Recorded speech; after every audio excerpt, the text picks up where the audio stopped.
this argument on the grounds that satisfactions are not measurable or that comparison and addition of the satisfactions of different people are meaningless.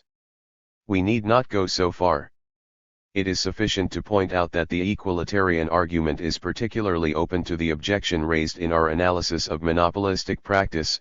The problem is not how to distribute a quantity given independently of the principles of income distribution. Wage incomes might well be higher in a commercial society admitting unrestricted inequalities than the equal incomes would be in equalitarian socialism. So long as it is not made reasonably certain that the socialist engine of production would be at least nearly as efficient as the commercial engine is or was or can be expected to be at the time of the comparison, the argument about distribution remains inconclusive question begging in fact even if we choose to accept it. 5 And as soon as the question of productive efficiency is settled, the distributive argument will in most cases be superfluous, unless it be based exclusively on moral ideals. It will turn the balance only in borderline cases. 3. There is still another reason why similar levels of productive efficiency might be associated with different levels of welfare. Most socialists will hold that a given national income would go further in socialist than it goes in capitalist society because the former would make a more economical use of it. These economies follow from the fact that certain types of society may, by virtue of their organization, be indifferent or adverse to purposes to which other types, also by virtue of their organization, allocate considerable parts of their resources. A pacifist socialism, for instance, would economize on armaments, an atheist one on churches, and both might therefore have more hospitals instead. This is so, of course. But since it involves valuations which cannot with confidence be attributed to socialism in general, though they could be to many individual socialists, it does not concern us here. Almost any socialist society, not the Platonic type though, would surely realize another type of economy, viz., the economy from the elimination of the leisure class, the idle rich. Since from the socialist standpoint it is quite proper to neglect the satisfactions accruing to the individuals belonging to this group and to evaluate its cultural functions at zero, those civilized socialists always save their faces by adding, in the world of today there is obviously a net gain to be made by the socialist regime. How much do we lose by using an efficiency test which neglects this? Of course, modern taxation of incomes and inheritance is rapidly reducing the problem to quantitative insignificance, even independently of the fiscal methods applied in financing the current war.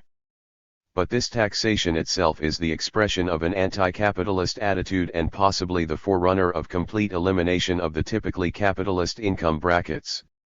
We must therefore put our question for a capitalist society not yet attacked at its economic roots.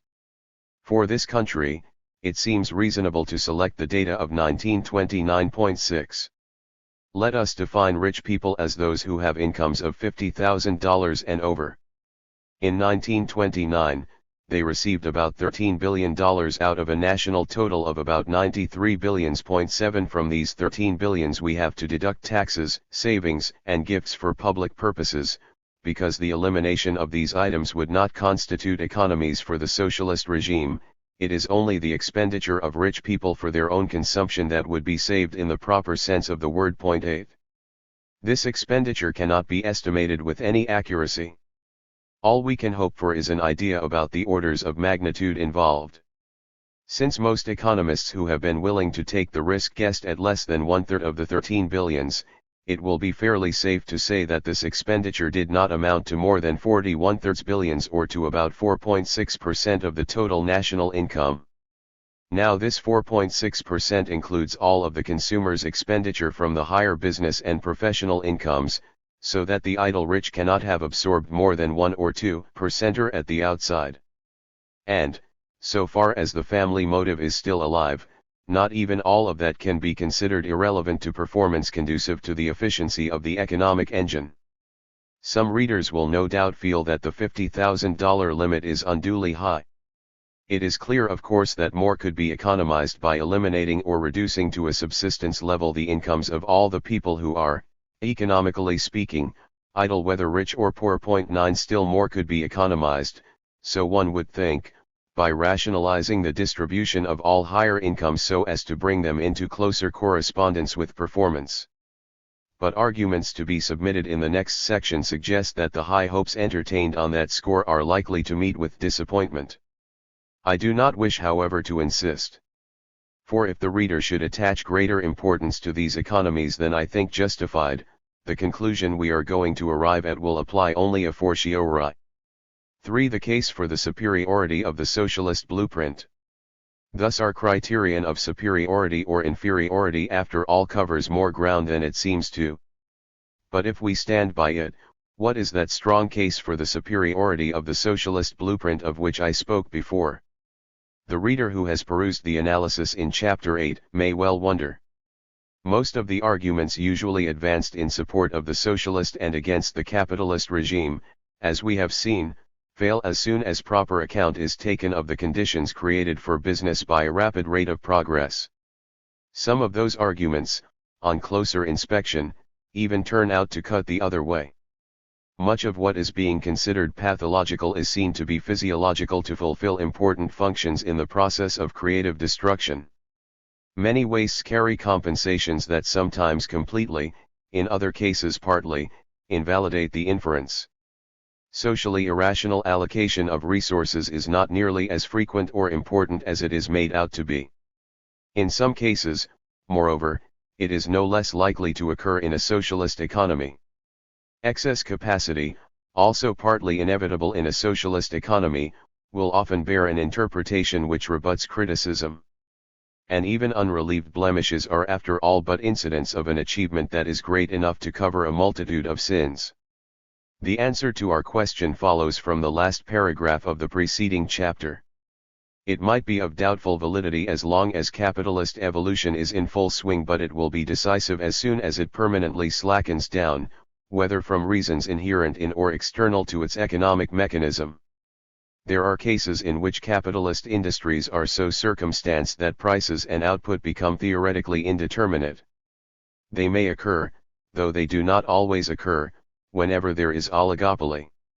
In a socialist economy, everything limiting cases without practical importance alone accepted is uniquely determined. But even when there exists a theoretically determined state, it is much more difficult and expensive to reach in the capitalist economy than it would be in the socialist economy. In the former, endless moves and counter-moves are necessary and decisions have to be taken in an atmosphere of uncertainty that blunts the edge of action, whereas that strategy and that uncertainty would be absent from the latter. That this applies not only to monopolistic capitalism but, though for other reasons, still more to the competitive species is shown by the hog cycle case 10 and by the behavior of more or less perfectly competitive industries in general depressions or in vicissitudes of their own. But this means more than it seems to mean at first sight.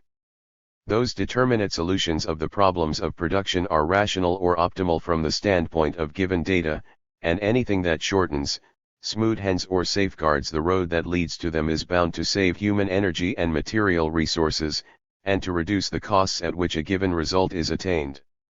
Unless the resources thus saved are completely wasted, efficiency in our sense must necessarily increase.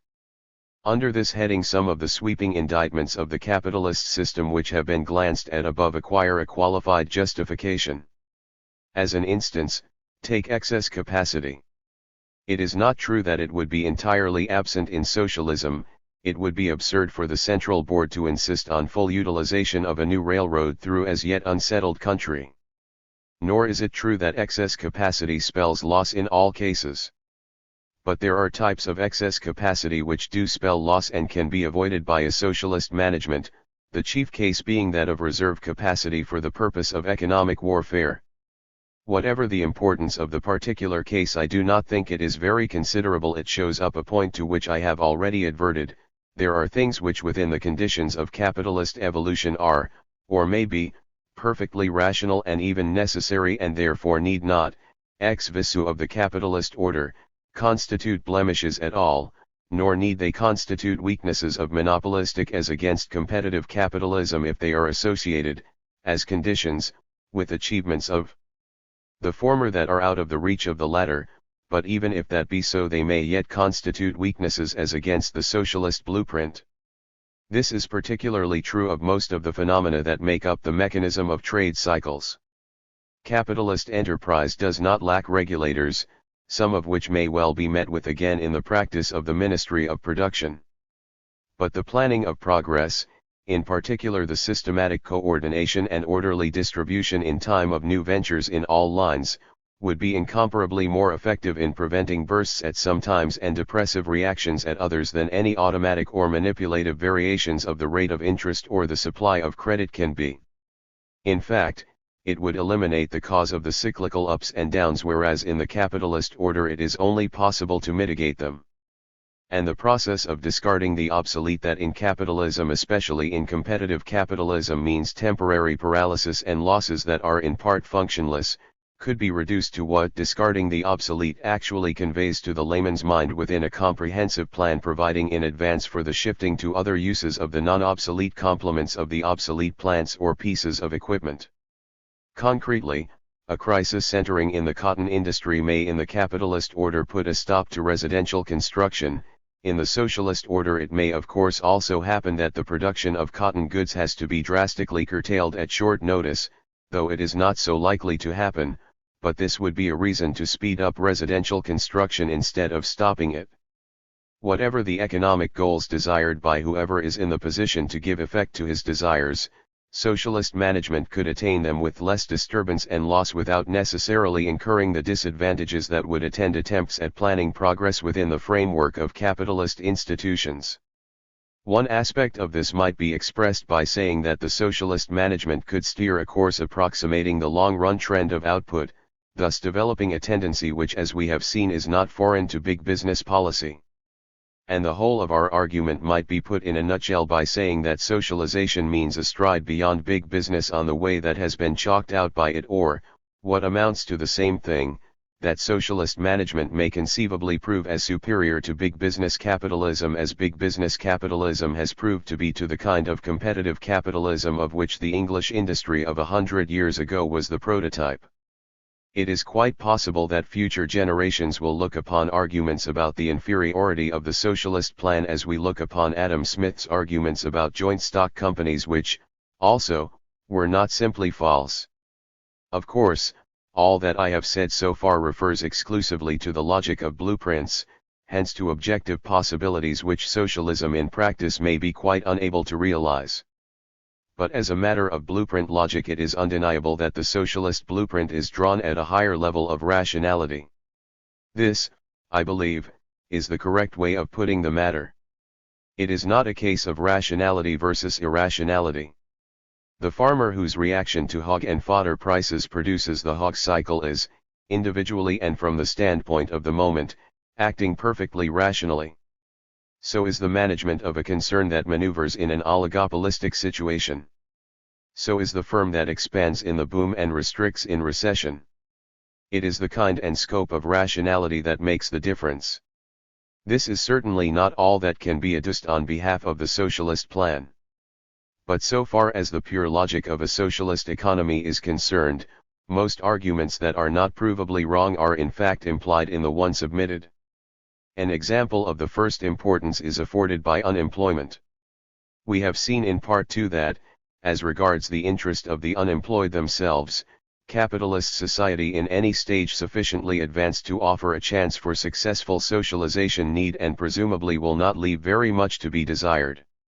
But concerning the loss to society, the preceding argument implies that in a socialist society unemployment will be less, mainly in consequence of the elimination of depressions, and that where it does occur, mainly in consequence of technological improvement, the Ministry of Production will be in a position, whatever it may actually do, to redirect the men to other employments which, if the planning lives up to its possibilities at all, might in each case be waiting for them. A minor advantage that is also implied in the superior rationality of the socialist plan results from the fact that in the capitalist order improvements occur as a rule in individual concerns and take time and meet resistance in spreading. If the pace of progress is rapid, there is often a large number of firms that cling to old methods or are otherwise of substandard efficiency. In the socialist order, every improvement could theoretically be spread by decree and substandard practice could be promptly eliminated. I call this a minor advantage because capitalism as a rule also deals pretty efficiently with the inefficient. Of course, the likelihood of this particular advantage, whether great or small, being realized by a bureaucracy is another matter. A decent bureaucracy may always be relied on to bring all its members up to its standard, but this says nothing about what the standard itself will be. That possible superiorities might in practice turn into actual inferiorities must be kept in mind throughout. Again, managers or owner-managers of small or medium-sized concerns are as a rule primarily either engineers or salesmen or organizers and, even if good men, rarely do all things equally well. We often find that even successful businesses are indifferently managed in some respect or other. Witness the reports of efficiency experts, and their leaders are therefore partially misplaced. The socialist economy could, as modern largest-scale business does, use them to fuller advantage by using them exclusively in what they really know how to do. But obvious considerations that need not detain us will not allow us to entertain high hopes on that score.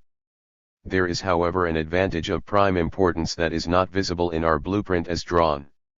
The outstanding feature of commercial society is the division between the private and the public sphere, or, if you prefer, the fact that in commercial society there is a private sphere which contains so much more than either feudal or socialist society allocates to it.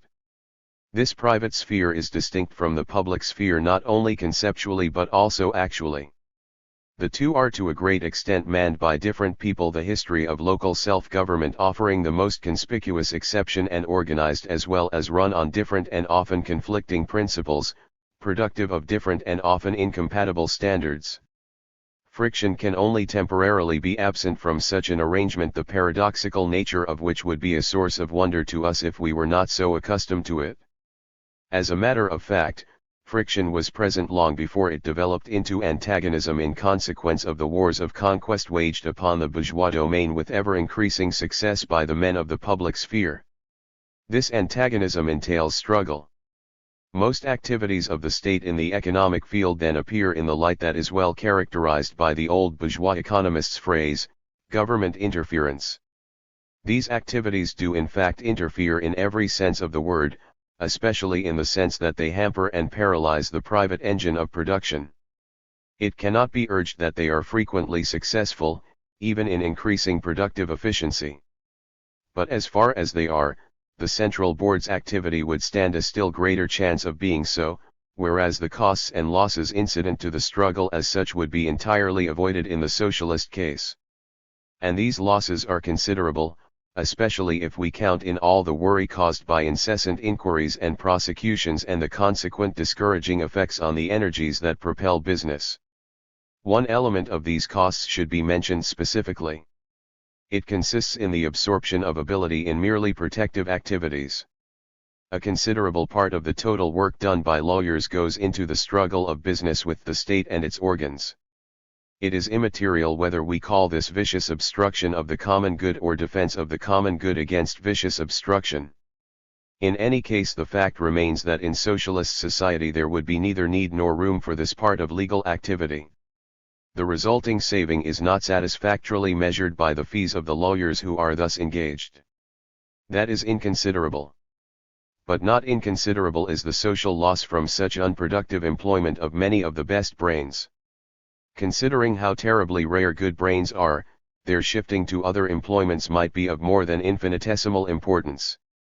The friction or antagonism between the private and the public sphere was intensified from the first by the fact that, ever since the prince's feudal income ceased to be of major importance, the state has been living on a revenue which was being produced in the private sphere for private purposes and had to be deflected from these purposes by political force. 11 On the one hand, taxation is an essential attribute of commercial society, or, if we accept the conception of the state alluded to in the first chapter, of the state, and, on the other hand, it is almost inevitably 12 in the nature of an injury to the productive process.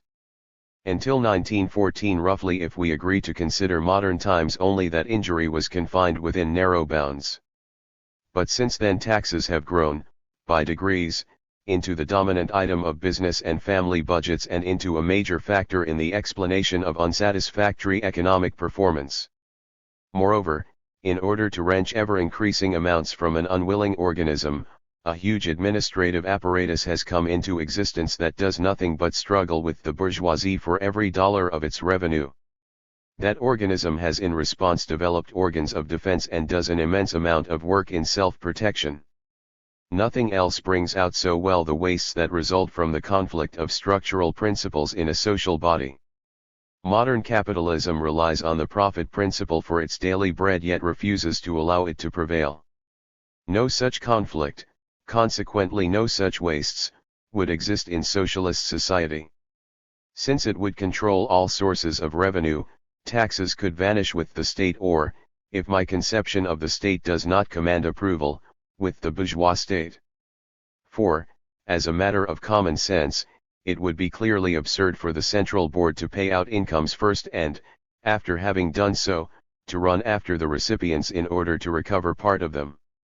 If radicals were not so fond of chivying the bourgeois that they cannot see anything wrong in taxes except that they are too low, it would have been recognized before this that here we have got hold of one of the most significant titles to superiority that can be advanced in favor of the socialist plan.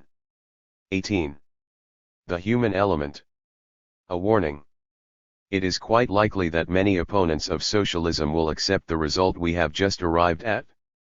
But their assent will mostly take the following form: oh well, of course, if you had demigods to direct the socialist engine and archangels to man it, all that might well be so.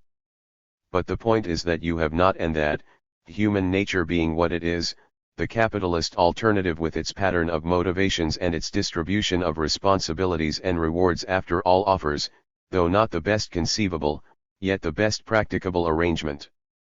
And there is something to this reply. On the one hand, we have now to guard not only against the dangers that lurk in any attempt to compare a given reality with an idea, but also against the error or trick inherent in any comparison of a given reality with an ideal. Point 1. On the other hand, though I think I have made it abundantly clear that in the nature of things there never can be a general case for socialism but only a case with reference to given social conditions and given historical stages, this relativity becomes much more important now than it was as long as we moved among blueprints. The historical relativity of the argument. To illustrate this point by an analogy. In feudal society, much of what all of us, the staunchest supporters of private property included, now think of as the exclusive domain of public administration was managed by means of an arrangement that to us looks as if those public functions had been made the objects of private ownership and the sources of private gain. Every knight or lord in a hierarchy of liege relations held his fief for profit and not as a payment for the services he rendered in managing it. The now so-called public functions connected with it were but a reward for services rendered to some superior liege. Even this does not quite express the matter. He held his fief because, being a knight or lord, he was entitled to hold one whatever he did or did not do.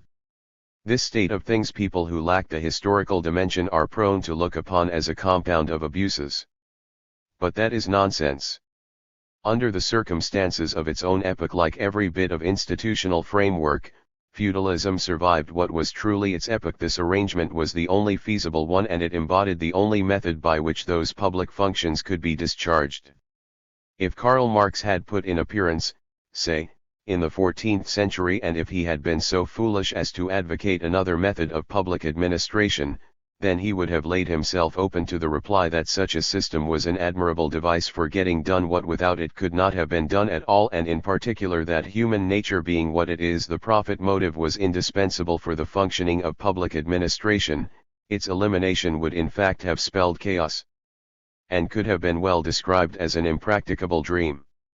Similarly, at the time when the English textile mill was the high spot of capitalist economy up to 1850, say socialism was not a practical proposition, and no sensible socialist would hold now or did hold then that it was.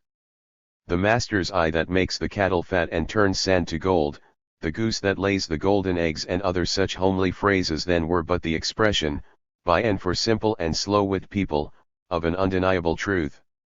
I submit to socialist friends that there is a better way of encountering them than sneering in the hope that the opponent, a vain and touchy intellectual like themselves, will cease to argue as soon as he perceives that he may encounter ridicule, it is better to recognize the rightful claim of those geese within their proper historical setting and confine denial to other historical settings.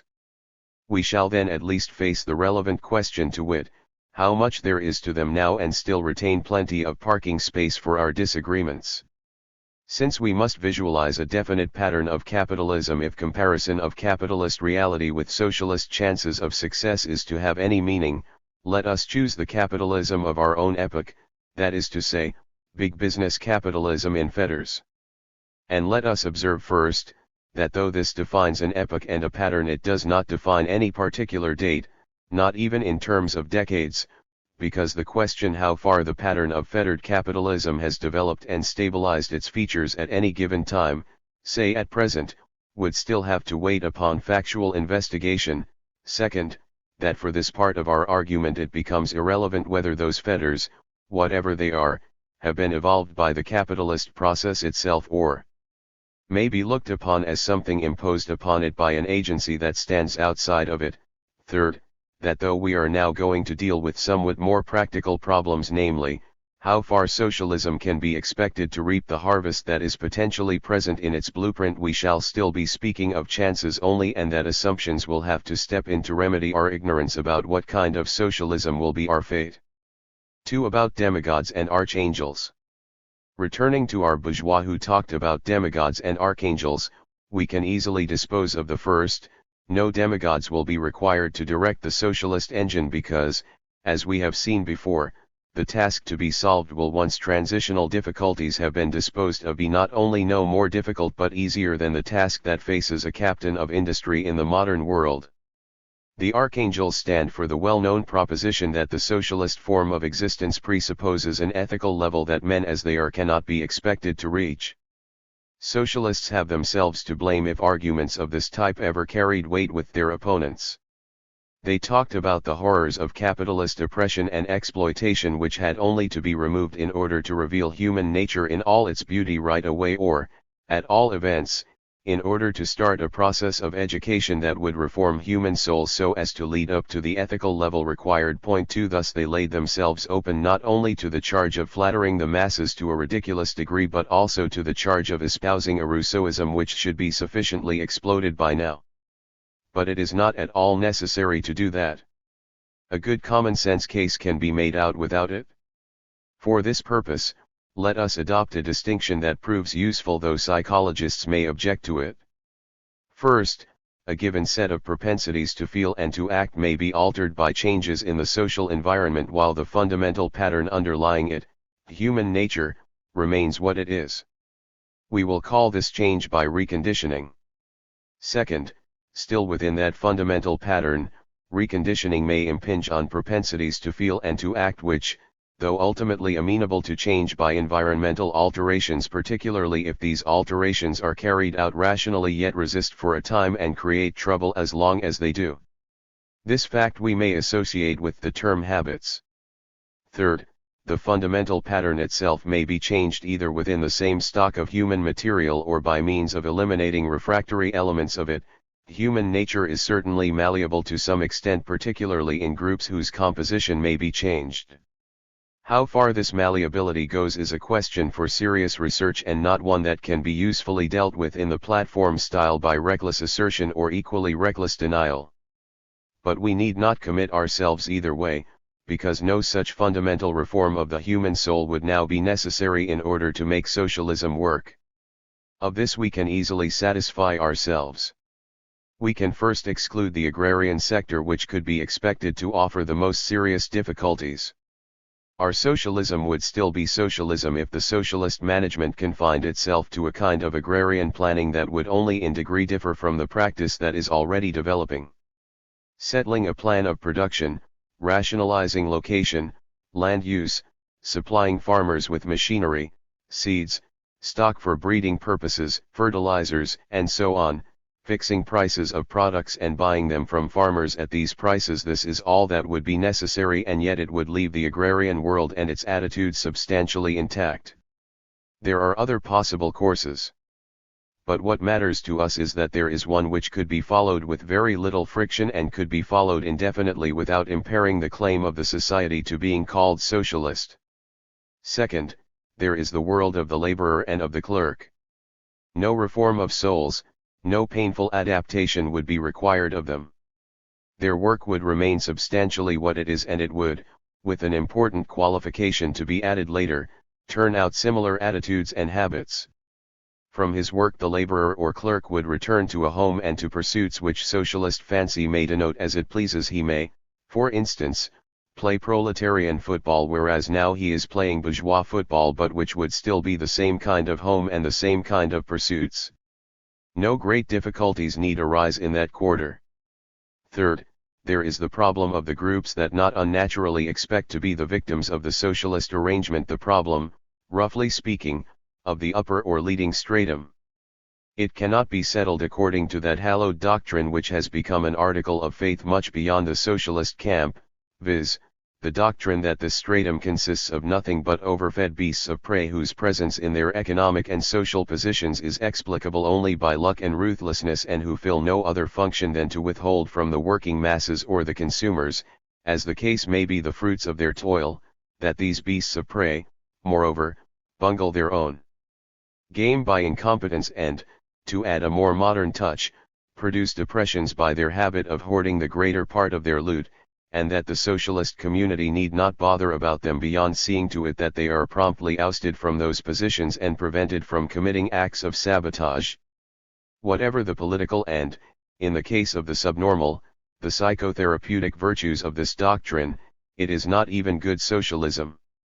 For any civilized socialist will, when on his good behavior and intending to be taken seriously by serious people, admit many facts about the quality and the achievements of the bourgeois stratum which are incompatible with such a doctrine, and go on to argue that its upper ranks are not going to be victimized at all, but that, on the contrary, they too are to be freed from the shackles of the system which oppresses them morally no less than it oppresses the masses economically.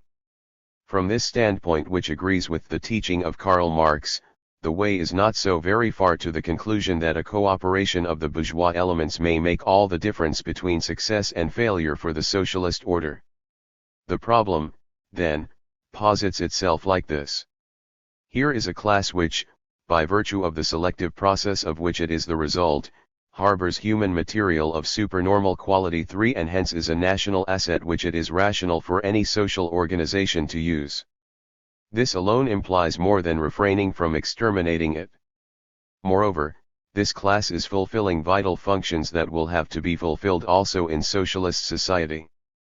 We have seen that it has been and is causally associated with practically all the cultural achievements of the capitalistic epoch, and with as much of its economic achievements as is not accounted for by the growth of the laboring population, with all the increase, that is, in what is usually called the productivity of labor, product per man-hour.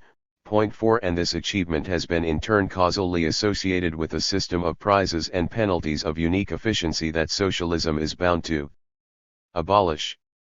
Therefore the question is, on the one hand, whether the bourgeois stock can be harnessed into the service of socialist society, and, on the other hand, whether those of the functions discharged by the bourgeoisie which socialism must take away from it can be discharged by other agents or by other than bourgeois methods, or by both. 3. The problem of bureaucratic management. Rational exploitation of the bourgeois stock is doubtless the problem which a socialist regime will find the most difficult of all, and it would take some optimism to aver that it will be successfully solved. This, however, is due not primarily to the difficulties inherent in it, but rather to the difficulty socialists will experience in recognizing its importance and in facing it in a reasonable frame of mind.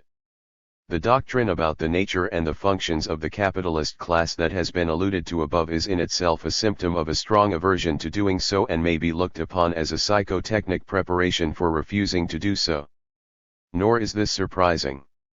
Whether a freelance or a party executive or a civil servant, the individual socialist looks upon the advent of socialism, naively but naturally, as synonymous with his advent to power. Socialization means to him that we are going to take over. Displacement of existing managements is an important, perhaps the most important, part of the show. And I confess that in conversing with militant socialists I have often felt some doubt as to whether some or even most of them would care for a socialist regime, however perfect in other respects, if it were to be run by other people. I must add at once that the attitude of others was irreproachable. 5. In itself, successful solution of the problem requires above all that the bourgeois stock be allowed to do the work it is qualified to do by aptitude and tradition, and hence that a method of selection for managerial positions be adopted which is based upon fitness and does not differentiate against the ex-bourgeois. Such methods are conceivable, and some of them may even compare favorably with the capitalist method as it works in the era of the big corporation. However, to be allowed to do one's work involves more than appointment to an appropriate place. When so appointed, one must also be given freedom to act under one's own responsibility. And this raises the question of that bureaucratization of economic life which constitutes the theme of so many anti-socialist homilies. I for one cannot visualize, in the conditions of modern society, a socialist organization in any form other than that of a huge and all-embracing bureaucratic apparatus. Every other possibility I can conceive would spell failure and breakdown. But surely this should not horrify anyone who realizes how far the bureaucratization of economic life in general even has gone already, and who knows how to cut through the underbrush of phrases that has grown up around the subject. As in the case of monopoly, these phrases derive much of their hold on our minds from their historical source. In the epoch of rising capitalism, the bourgeoisie asserted itself primarily through a struggle with territorial powers represented by, and acting through, a monarchist bureaucracy.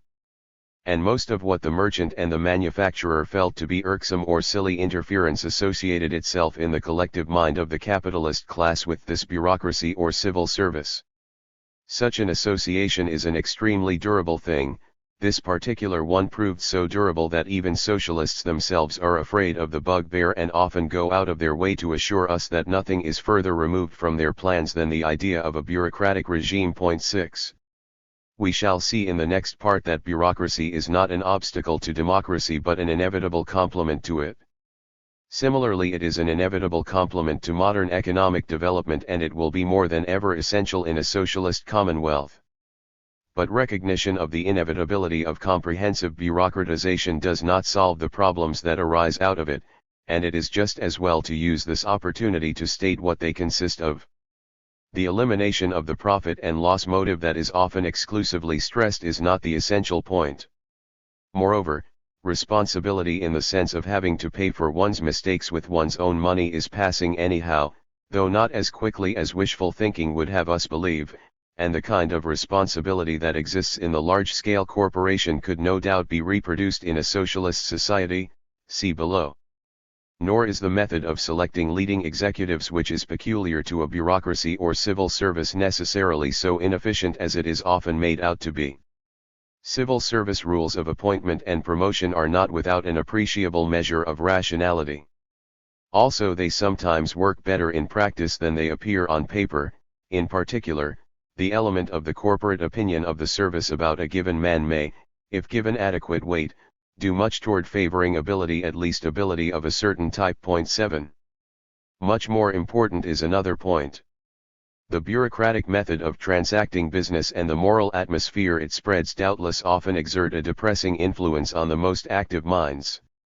Mainly, this is due to the difficulty, inherent in the bureaucratic machine, of reconciling individual initiative with the mechanics of its working. Often the machine gives little scope for initiative and much scope for vicious attempts at smothering it. From this a sense of frustration and of futility may result, which in turn induces a habit of mind that revels in blighting criticism of the efforts of others. This need not be so. Many bureaucracies gain on closer acquaintance with their work. But it is difficult to avoid, and there is no simple recipe for doing so. It is not difficult, however, to insert the stock of bourgeois extraction into its proper place within that machine and to reshape its habits of work. We shall see later that, at least in the case of socialization in the fullness of time, the conditions for moral acceptance of the socialist order of things and for a transfer of loyalties to it are likely to be met, and that there need be no commissars to thwart and to insult. Rational treatment of the ex-bourgeois elements with a view to securing a maximum of performance from them will then not require anything that is not just as necessary in the case of managerial personnel of any other extraction. The question what this rational treatment implies has been so reasonably and so undemagogically answered by some socialist authorities that a very brief survey of the important points will suffice. We had better recognize from the start that exclusive reliance on a purely altruistic sense of duty is as unrealistic as would be a wholesale denial of its importance and its possibilities.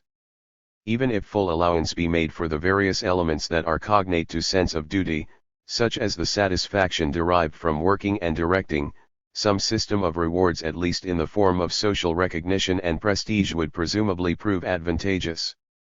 On the one hand, common experience teaches that it is difficult to find a man or woman, however high-minded, whose altruism or sense of duty functions in complete independence of at least that kind of self-interest or, if you prefer, of his or her vanity or desire for self-assertion. On the other hand, it is clear that the attitude which underlies this often pathetically obvious fact is more deeply rooted than the capitalist system and belongs to the logic of life within any social group. Hence it cannot be disposed of by phrases about the pest of capitalism that infects souls and distorts their natural propensities. It is however quite easy to deal with this type of individual egotism so as to exploit it for the service of society. And a socialist community is in a particularly favorable position to do this. In capitalist society, social recognition of performance or social prestige carries a strongly economic connotation both because pecuniary gain is the typical index of success, according to capitalist standards, and because most of the paraphernalia of social prestige in particular, that most subtle of all economic goods, social distance have to be bought. This prestige or distinction value of private wealth has of course always been recognized by economists. John Stuart Mill, no wizard in foresight or insight, saw it. And it is clear that among the incentives to supernormal performance this is one of the most important. It has been shown in part too that capitalist evolution itself tends to weaken that motive for desiring wealth along with all the others. Socialism will hence require not nearly as great a revaluation of the values of life in what now forms the uppermost stratum as it would have done 100 years ago. Moreover, the prestige motive, more than any other, can be molded by simple reconditioning. Successful performers may conceivably be satisfied nearly as well with the privilege if granted with judicious economy of being allowed to stick a penny stamp on their trousers as they are by receiving $1 million a year. Nor would that be irrational. For, assuming that the penny stamp will impress the environment sufficiently to induce it to behave deferentially toward the wearer, it will give him many of the advantages for the sake of which he at present prizes the $1 million a year. This argument loses nothing by the fact that such a practice would only revive a device which in the past has been widely used with excellent results. Why not? Trotsky himself accepted the order of the red flag. As regards preferential treatment in terms of real income, it should be observed first of all that to a certain extent it is a matter of rational behavior toward the existing stock of social resources quite independently of the stimulus aspect. Just as race horses and prize bulls are the grateful recipients of attentions which it would be neither rational nor possible to bestow on every horse and bull, so the supernormal human performer has to be accorded preferential treatment if the rules of economic rationality are to prevail. Of course they need not. The community may elect to give effect to ideals that preclude this and to refuse to look upon men as they would upon machines. And all that an economist is entitled to say about it is that the community should not act in ignorance of the fact that those ideals cost something. The point is of considerable importance.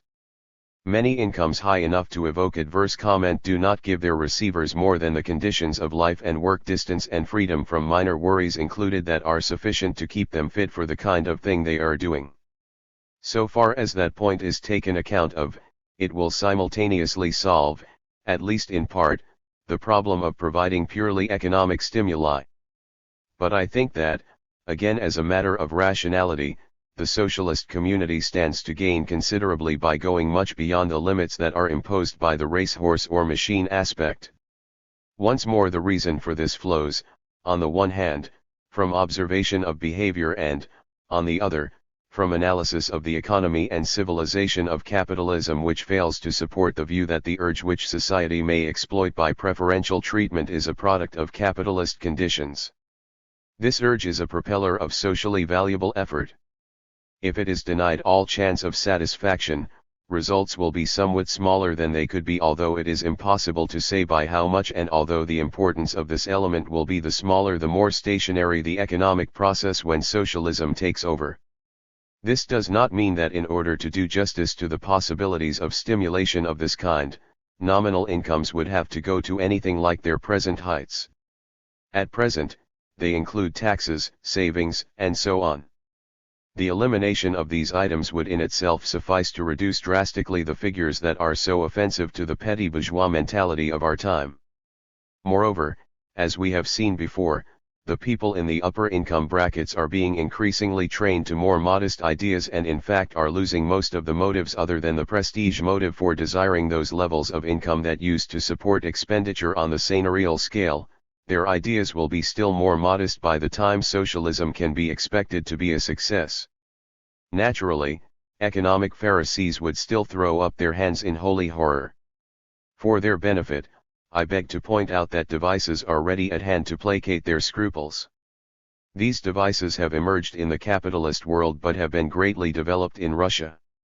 Essentially they amount to a combination of payments in kind with a liberal provision in money for what are supposed to be expenses of the proper discharging of certain duties.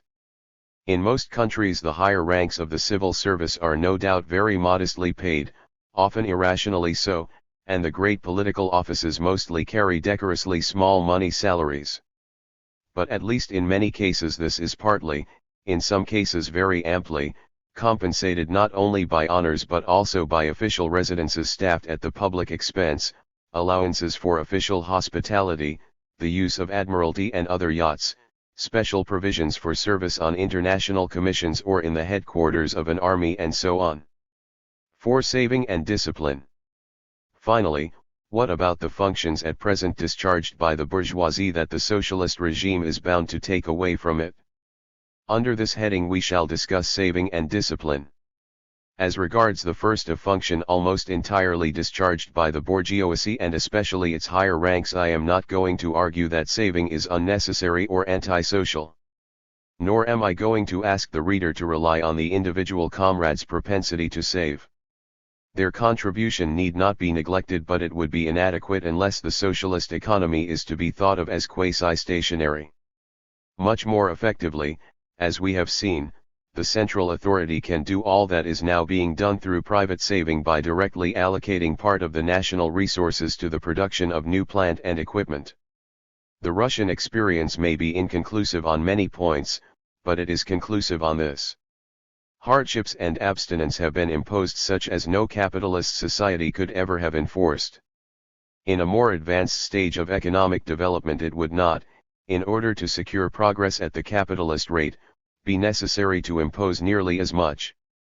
When a quasi-stationary stage has been reached by the capitalist predecessor, even voluntary saving may be sufficient. The problem, though always solvable, again shows that different situations require different socialisms and that the idyllic type can be successful only if economic progress is held to be of no account, in which case the economic criterion ceases to be relevant, or if economic progress though appreciated for the past is held to have gone far enough to be of no account for the future. As regards discipline, there is an obvious relation between the efficiency of the economic engine and the authority over employees which, by means of the institutions of private property and free contracting, commercial society vests with the bourgeois employer. This is not simply a privilege conferred upon haves in order to enable them to exploit have-nots. Behind the private interest immediately concerned there is the social interest in the smooth running of the productive apparatus. Opinions may differ fairly as to how far in a given situation the latter is actually served by the former and as to the extent of functionless hardship which the method of entrusting the social interest to the self-interest of employers used to inflict on the underdog. But historically there cannot be any difference of opinion either as to the existence of that social interest or as to the general effectiveness of that method which moreover, during the epoch of intact capitalism, was evidently the only possible one. Hence we have two questions to answer. Will that social interest persist in the socialist environment? If so, can the socialist plan supply the required amount of authority whatever it may be? It will be convenient to replace the term authority by its complement, authoritarian discipline, which is taken to mean the habit, inculcated by agents other than the disciplined individuals themselves, of obeying orders and of accepting supervision and criticism. From this we distinguish self-discipline, noting that, in part at least, it is due to previous, even ancestral, exposure to the disciplining influence of authority and group discipline, which is the result of the pressure of group opinion on every member of the group, and similarly due, in part, to authoritarian training undergone in the past. Now there are two facts that may be expected to make for stricter self-discipline and group discipline in the socialist order. The case has, like so many others, been all but spoiled by foolish idealizations, the absurd picture of workers who are supposed to arrive by means of intelligent discussion, when resting from pleasant games, at decisions which they then arise to carry out in joyful emulation. But things of this sort should not blind us to facts and inferences from facts that lend support to favorable expectations of a more reasonable nature.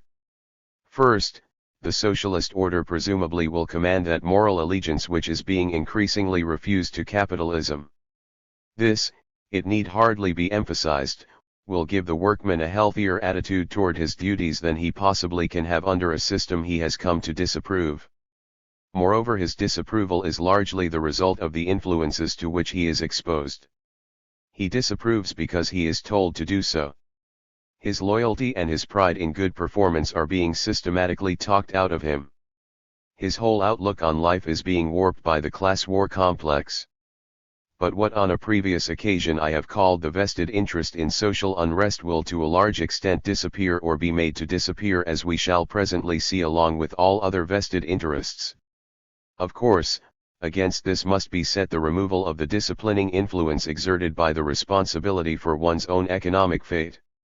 Second, one of the chief merits of the socialist order consists in the fact that it shows up the nature of economic phenomena with unmistakable clearness, whereas in the capitalist order their faces are covered by the mask of the profit interest.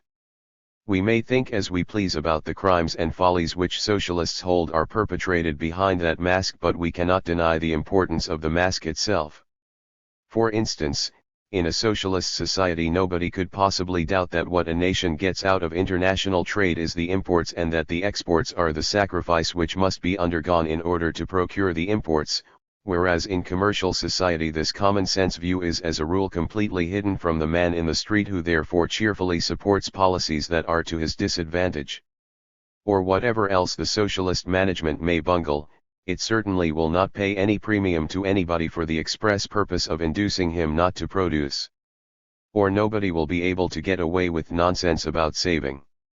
Far beyond the matter in hand, economic policy will therefore be rationalized, and some of the worst sources of waste will be avoided simply because the economic significance of measures and processes will be patent to every comrade. Among other things, every comrade will realize the true significance of restiveness at work, and especially of strikes.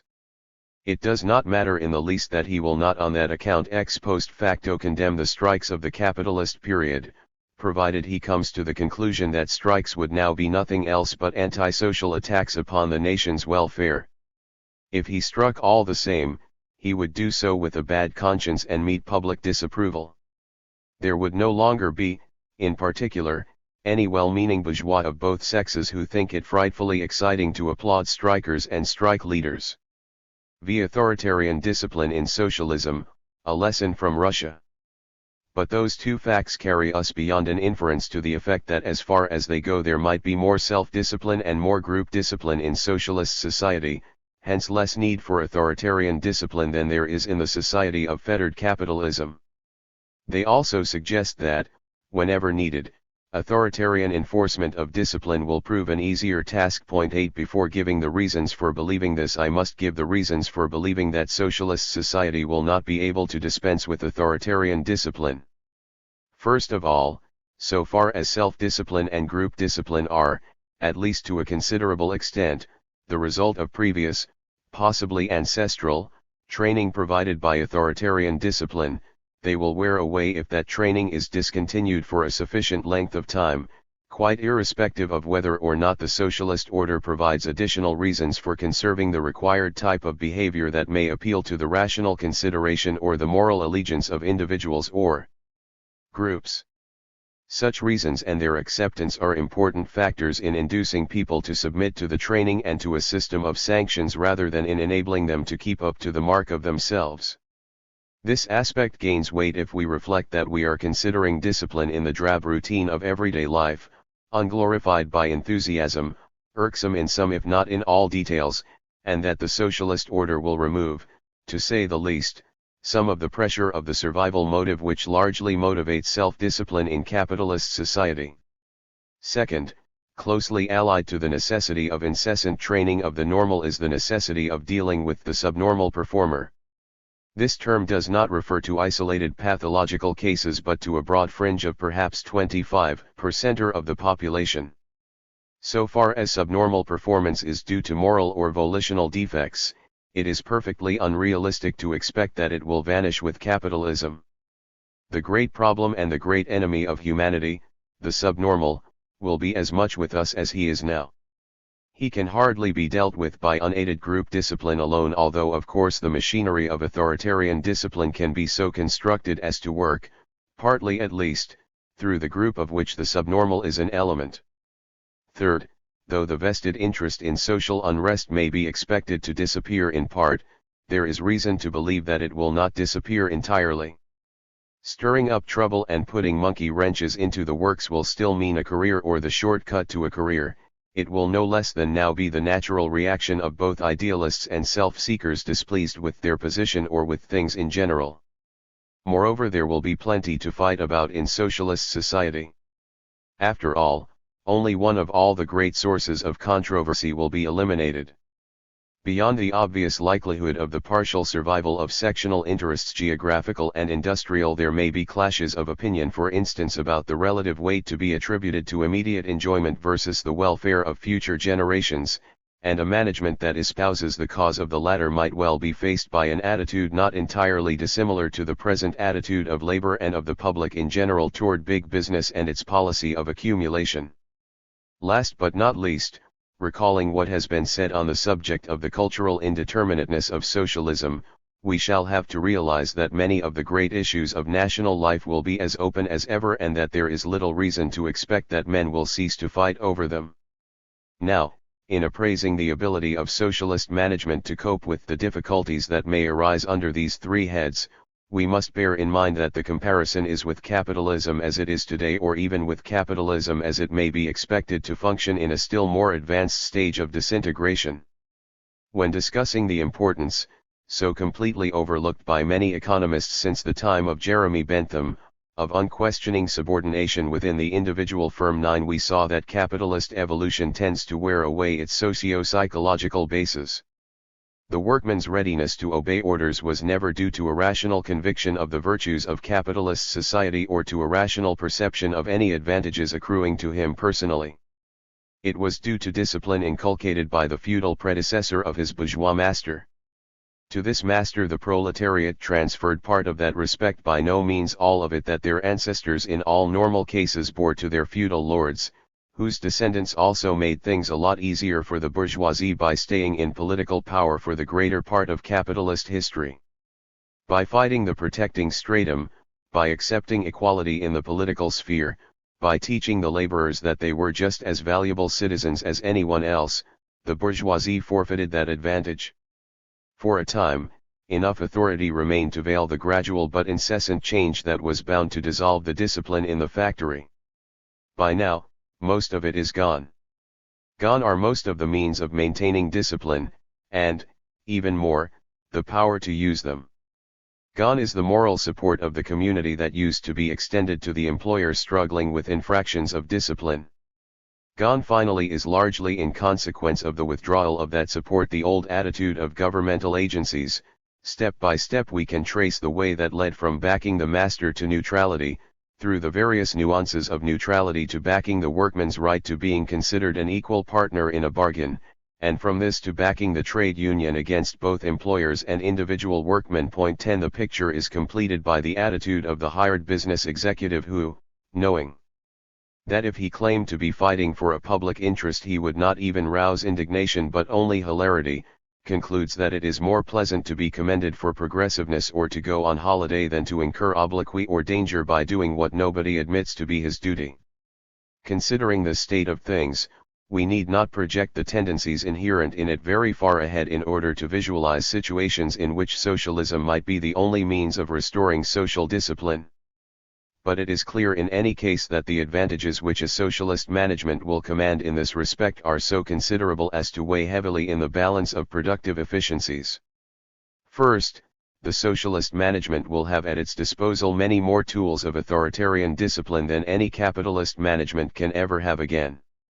The threat of dismissal is practically the only one that is left agreeable to the Benthamite idea of a contract to be rationally entered into and dissolved by social equals, and the handle of even that tool is so framed as to cut the hand that attempts to use it. But threat of dismissal by the socialist management may mean the threat of withholding sustenance that cannot be secured by an alternative employment.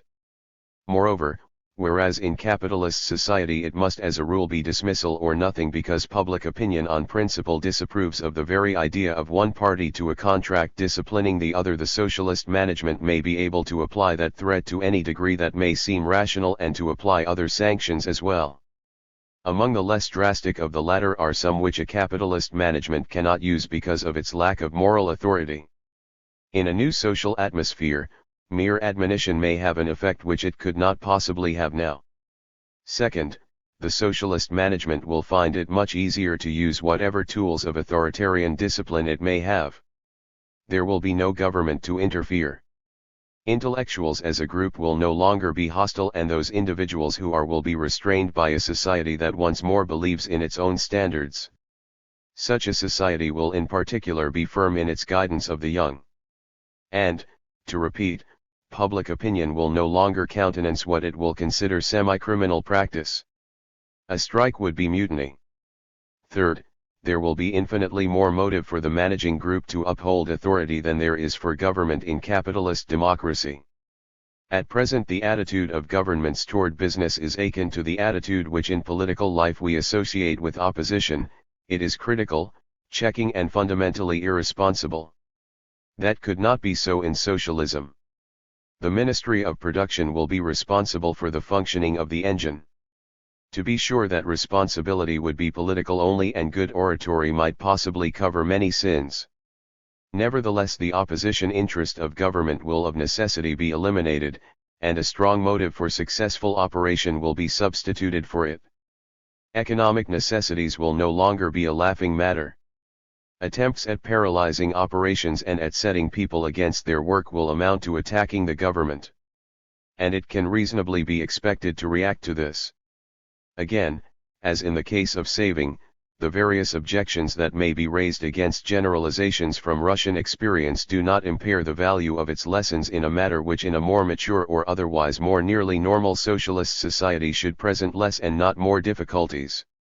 On the contrary, we can hardly hope for a better illustration of the main points of the above argument. The Bolshevik Revolution of 1917 completed the disorganization of the small but highly concentrated industrial proletariat of Russia.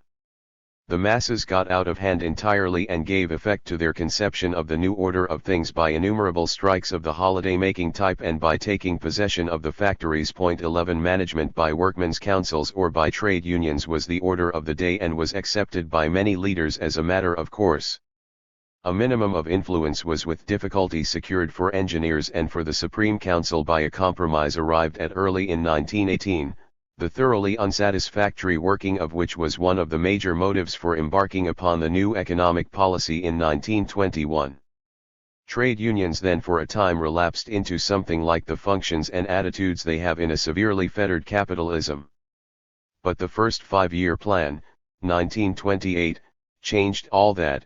By 1932 the industrial proletariat was more in hand than it had been under the last Tsar. Whatever else the Bolsheviks may have failed in, they have certainly succeeded in this respect ever since. The way in which this was done is highly instructive. The trade unions were not suppressed. On the contrary, they were fostered by the government, membership increased by leaps and bounds and was nearly 17 million as early as 1932. But from exponents of group interests and obstacles to discipline and performance, they developed into exponents of the social interests and into tools of discipline and performance, acquiring an attitude so completely different from that which is associated with trade unions in capitalist countries that some Western laborites refuse to recognize them as trade unions at all. They no longer opposed the hardships incident to the pace of industrialization. They readily stood for extension of the working day without additional remuneration. They dropped the principle of equal wages and espoused a system of premiums and other inducements to effort, Stakhanovism, and the rest of it. They recognized or submitted to the manager's right to dismiss workmen at will, discouraged democratic meetingism, the practice of the workmen's discussing the orders received and executing them only after approval, and, cooperating with comrades' courts and purge commissions, adopted rather strong lines against the slacker and the subnormal. Nothing was heard any more of the right to strike and to control production. Now ideologically there was no difficulty at all about this. We may smile at the quaint terminology which labeled as counter-revolutionary and contrary to Marx's teaching everything that did not quite agree with the government's interest in the full utilization of labor. But there is in fact nothing anti-socialist in that attitude. It is only logical that with class warfare the obstructionist practices should pass away and the character of collective agreements should change. Critics are wrong to overlook the amount of self-discipline and group discipline which the system was able to release and which fully bears out the expectations we have formed on the subject.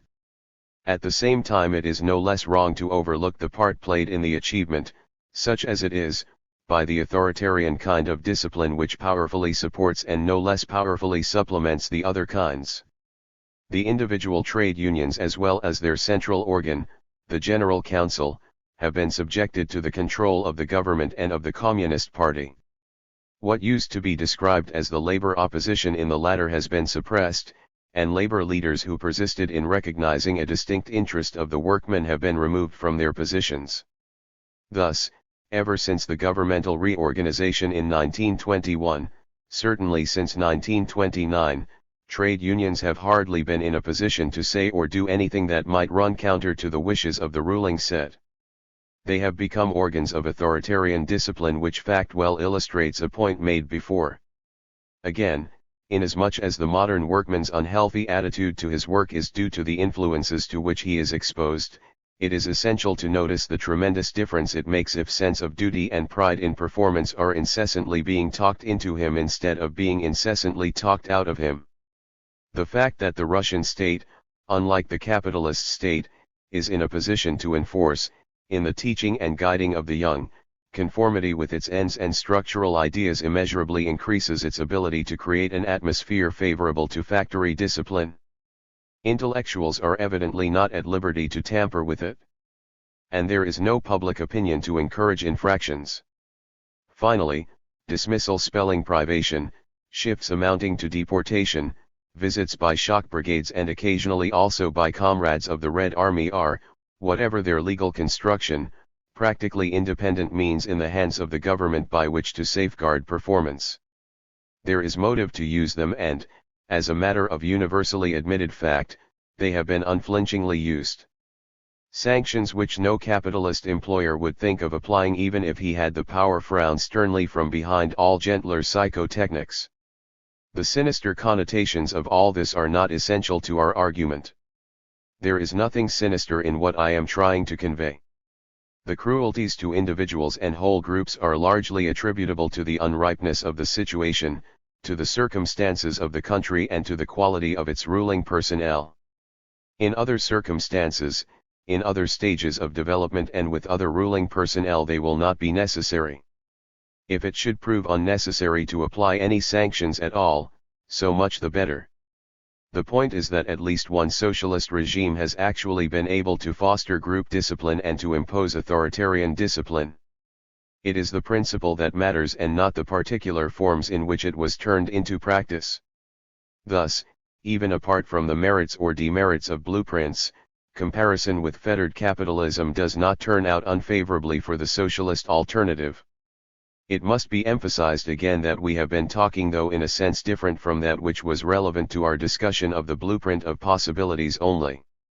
Many assumptions are necessary in order to turn them into certainties or even practical likelihoods, and it is no doubt just as legitimate to adopt other assumptions that would yield different results.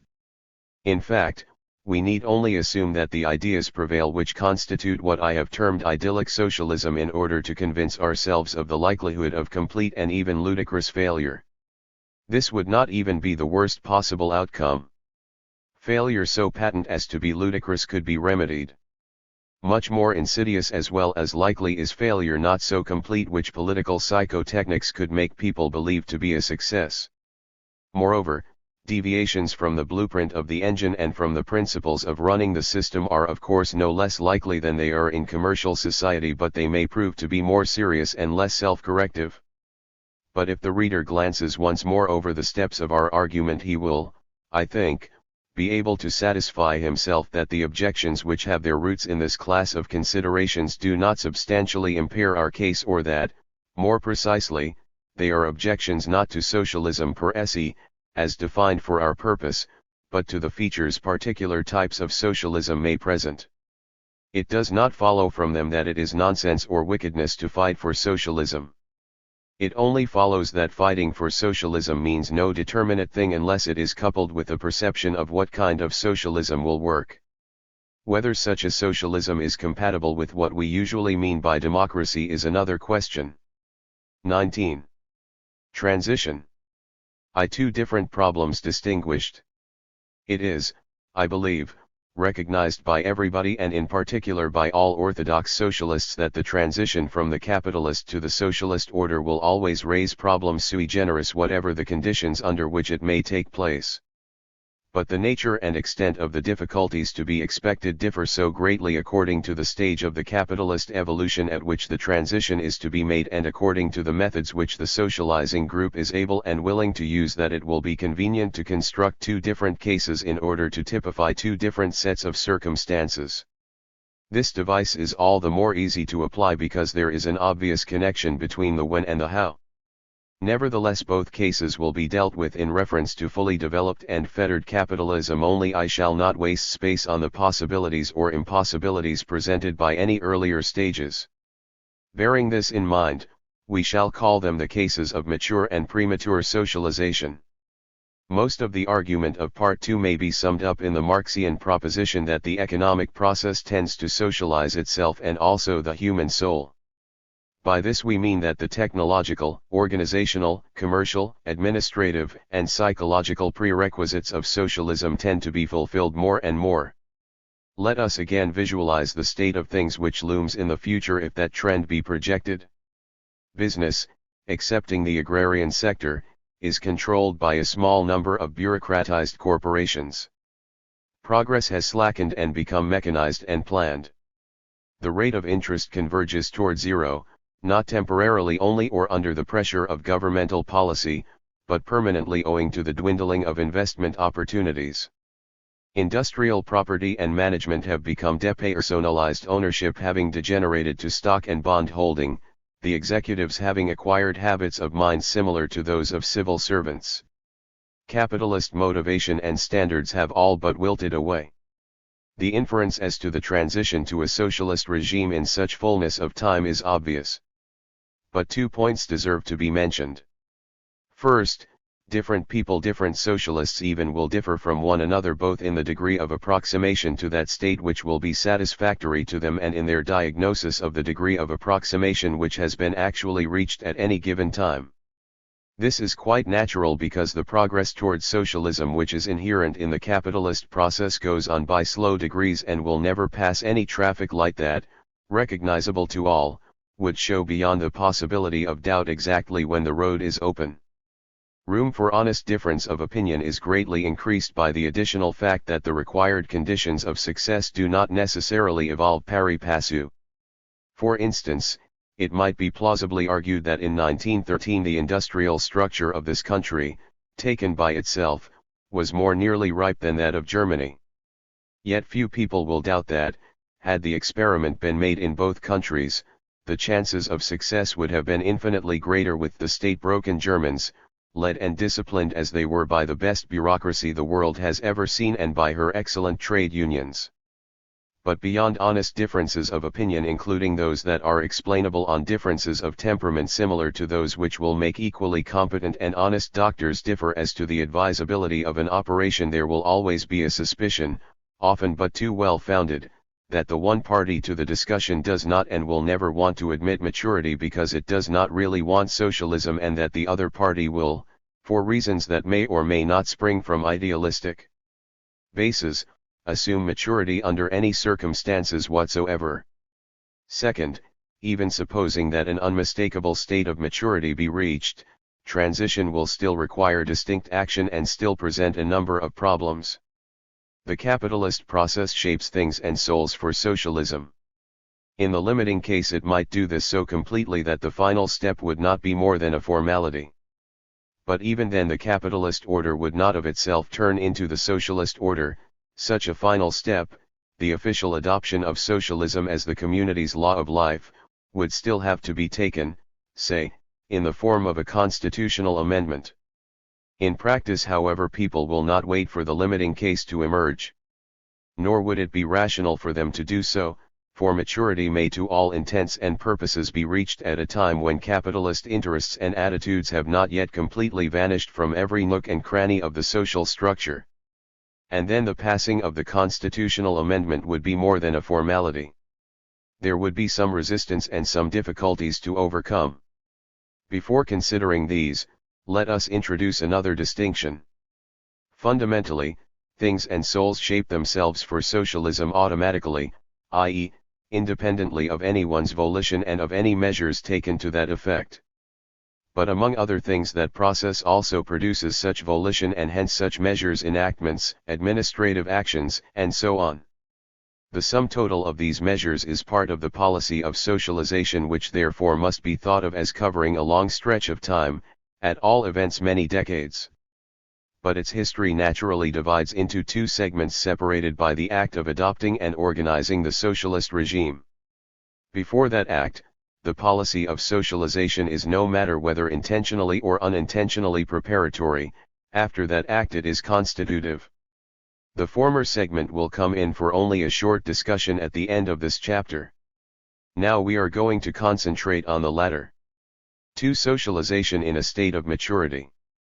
In the case of mature socialization, the difficulties with which it will be the first task of socialization after the act to deal are not only not insurmountable but not even very serious. Maturity implies that resistance will be weak and that cooperation will be forthcoming from the greater part of all classes, one symptom of which will be precisely the possibility of carrying adoption by a constitutional amendment, i.e., in a peaceful way without a break in legal continuity. Ex hypothesi, people will understand the nature of the step, and even most of those who do not like it will give it a tolerary posse. Nobody will be bewildered or feel that the world is crashing about his ears. Even so, of course, it is not entirely off the cards that there might be revolution. But there is not much danger of this. Not only will complete or approximate absence of organized resistance on the one hand and of violent excitement on the other reduce the opportunity for a revolutionary drive, but also there will be a group of experienced and responsible men ready to put their hands to the helm, both able and willing to keep up discipline and to use rational methods that will minimize the shock. They will be assisted by well-trained public and business bureaucracies which are in the habit of accepting orders from the legal authority whatever it is, and who are not very partial to capitalist interests anyway. To begin with, we will simplify the transitional problems before the new ministry or central board in the same way in which we have already simplified their permanent problems, i.e., by assuming that they will leave farmers substantially alone. This will not only eliminate a difficulty that might well prove fatal, for nowhere else is the property interest so alive as it is among farmers or peasants. The agrarian world is not everywhere peopled by Russian peasants, but also bring additional support, for nobody hates large-scale industry and the specifically capitalist interest as much as the farmer does.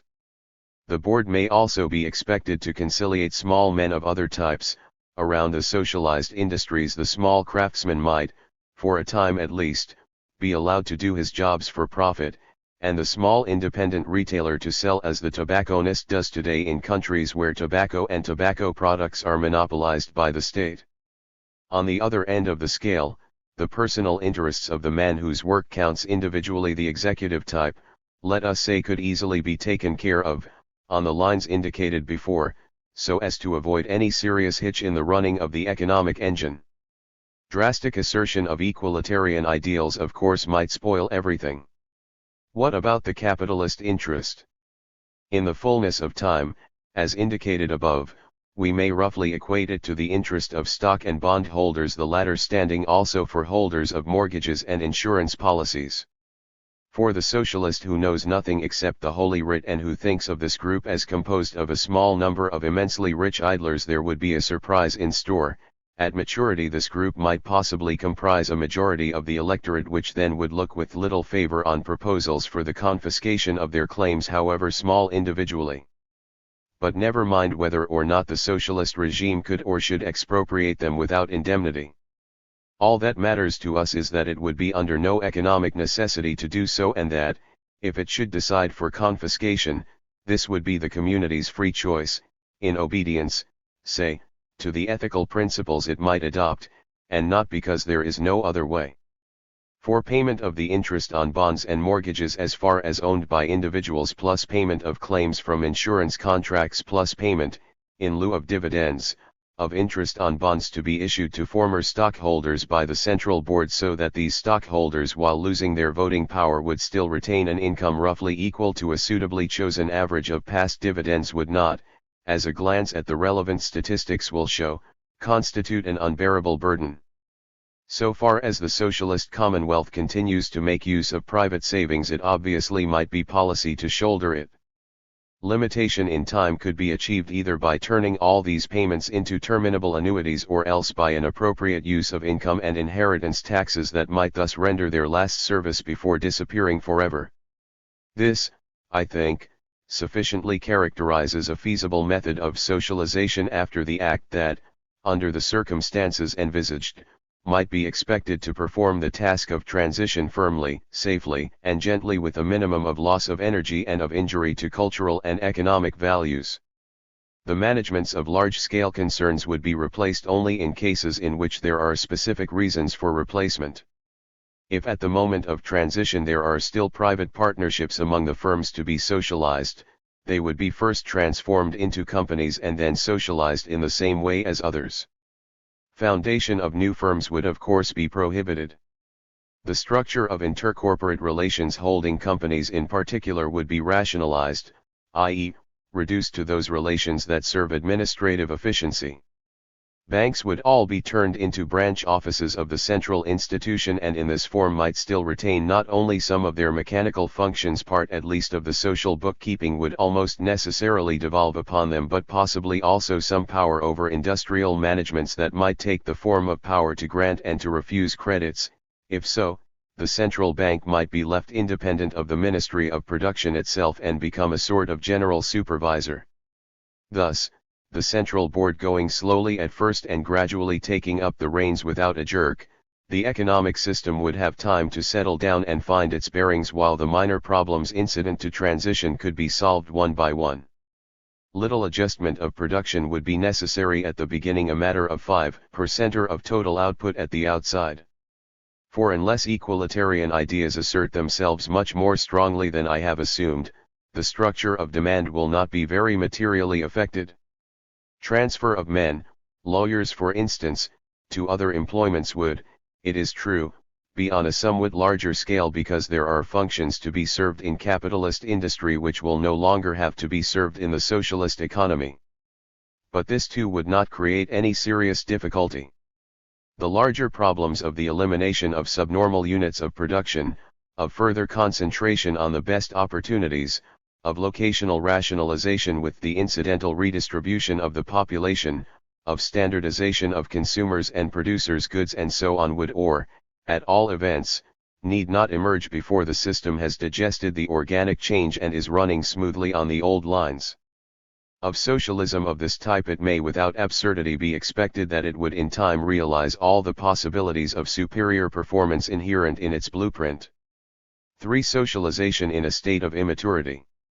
1. No such prognosis is possible in the second case, the case of premature adoption of the principle of socialism.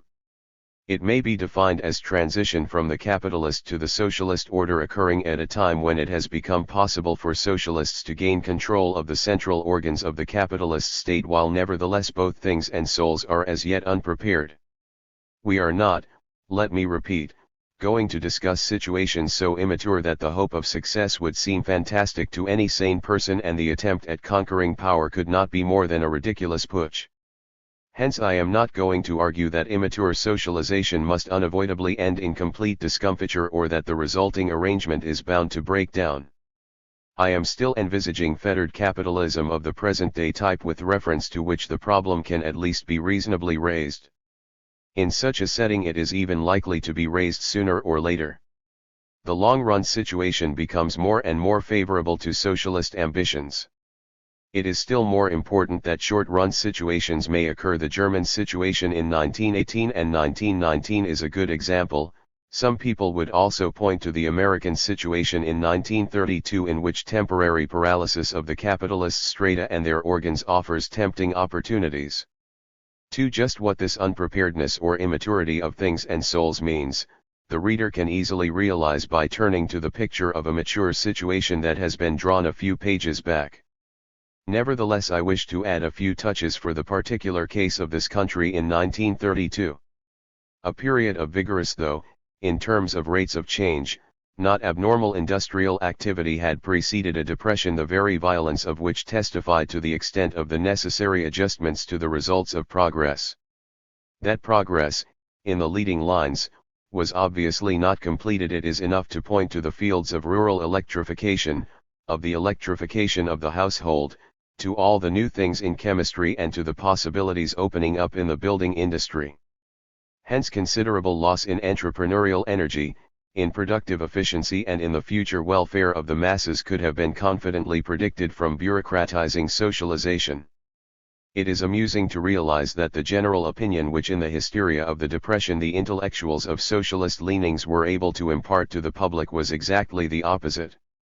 This, however, is more germane to the diagnosis of the social psychology of that situation than to its economic interpretation. Immaturity also showed in the industrial and commercial organization.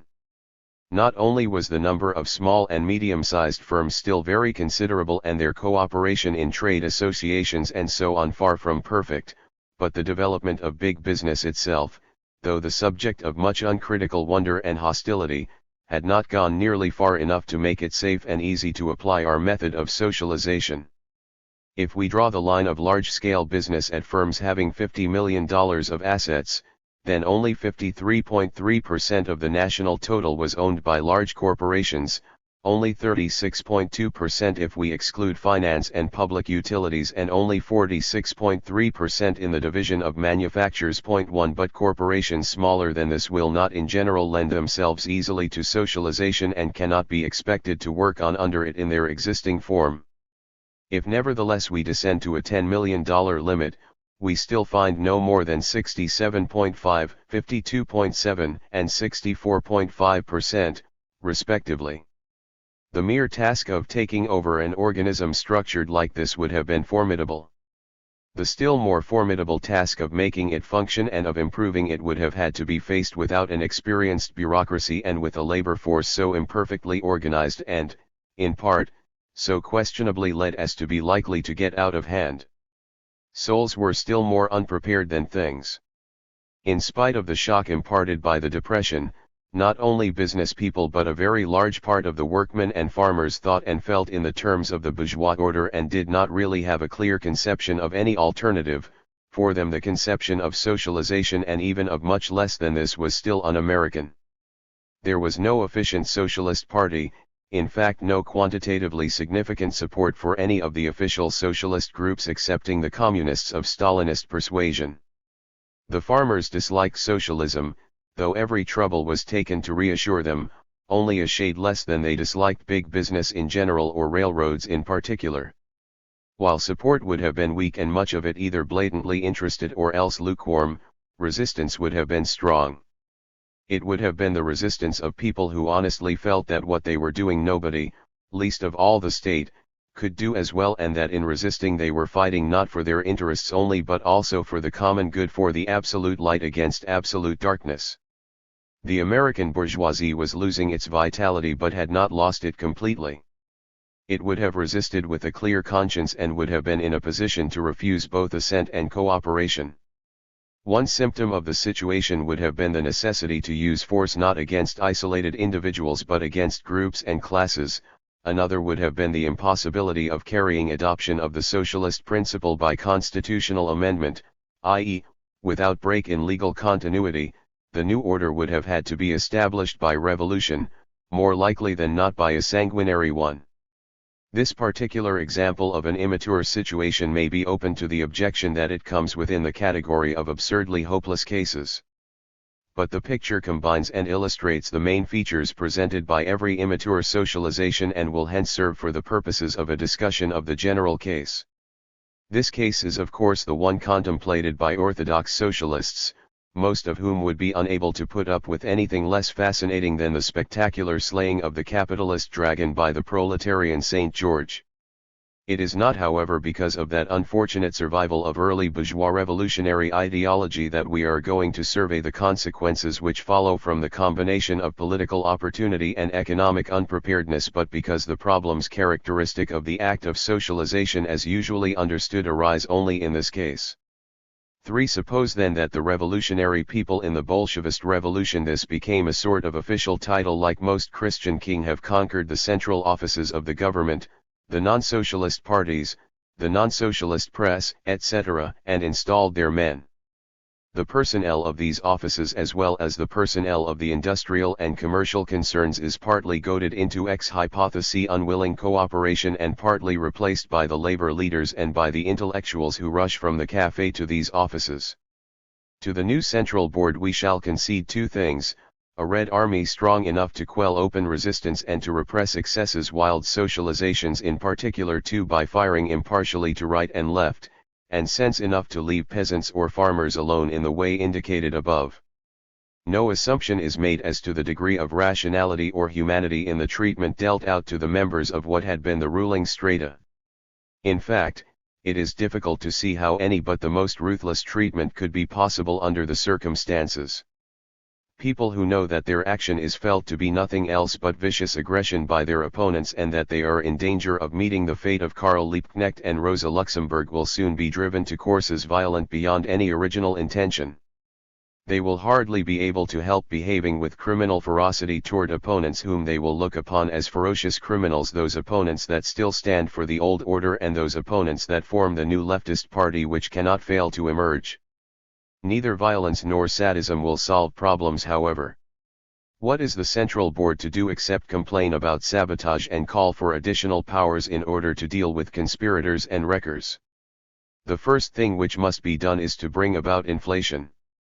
The banks must be seized and combined or coordinated with the Treasury, and the board or ministry must create deposits and banknotes using traditional methods as much as possible. I believe inflation to be unavoidable because I have still to meet the socialist who denies that in the case under discussion the socialist revolution would at least temporarily paralyze the economic process, or that in consequence the treasury and the financial centers would for the moment be short of ready means. The socialist system of bookkeeping and income units not being as yet in working order, nothing remains except a policy analogous to that of Germany during and after the First World War, or that of France during and after the Revolution of 1789, notwithstanding the fact that in those cases it was precisely the unwillingness to break with the system of private property and with the methods of commercial society that enforced inflation for so considerable a time, for the day after the socialist revolution when nothing would be in shape, this difference does not matter. It should be added, however, that besides necessity there is another motive to embark upon this course. Inflation is in itself an excellent means of smoothing certain transitional difficulties and of effecting partial expropriation. As regards the first, it is for instance evident that a drastic increase in money wage rates will for a time avail to ward off possible outbreaks of rage at the fall in real wage rates that, temporarily at least, would have to be imposed. As regards the second, inflation expropriates the holder of claims in terms of money in a delightfully simple way. The board might even make matters easier for itself by paying owners of real capital factories and so on any amount of indemnities if it resolves at the same time that these shall become valueless before long. Finally, it must not be forgotten that inflation would powerfully ram such blocks of private business as may have to be left standing for the moment. For, as Lenin has pointed out, nothing disorganizes like inflation. In order to destroy bourgeois society you must debauch its money. For the second thing to do is of course to socialize. Discussion of transitional problems starts from the old controversy waged among socialists themselves, more precisely between socialists and what are more properly called laborites, on full or one-stroke versus partial or gradual socialization. Many socialists seem to think it due to the purity of the faith and the true belief in the efficacy of the socialist grace to champion the former under any circumstances and to despise weak-kneed laborites who on this point as on others are much hampered by most inconvenient traces of a sense of responsibility. But I am going to vote for the true believers. Point 3. We are not now discussing transitional policy in a capitalist system. That is another problem to be touched upon presently when we shall see that gradual socialization within the framework of capitalism is not only possible but even the most obvious thing to expect. We are discussing the completely different transitional policy which is to be pursued after a socialist regime has been set up by a political revolution. In this case, even if there be no more than the inevitable minimum of excesses and if a strong hand impose comparatively orderly procedure, it is difficult to imagine a stage in which some of the great industries are socialized whereas others are expected to work on as if nothing had happened. Under a revolutionary government which would have to live up to at least some of the ideas propagated in the days of irresponsibility, any remaining private industries may well cease to function. I am not thinking primarily of the obstruction that might be expected from the entrepreneurs and from capitalist interests in general. Their power is being exaggerated now and would largely cease to exist under the eyes of commissars. And it is not the bourgeois way to refuse to fulfill current duties, the bourgeois way is to cling to them. Resistance there would be, but it would be resistance in the political sphere and outside of the factory rather than resistance within it. Unsocialized industries would cease to function simply because they would be prevented from functioning in their own way, the only one in which capitalist industry can function, by the supervising commissars and by the humor of both their workmen and the public. But this argument covers only the cases of large-scale industries and of those sectors which can be easily molded into large-scale units of control. It does not completely cover all the ground between the agrarian sphere which we have excluded and the large-scale industries. On that ground, consisting mainly of small or medium-sized business, the Central Board could presumably maneuver as expediency might dictate and in particular advance and retire according to changing conditions.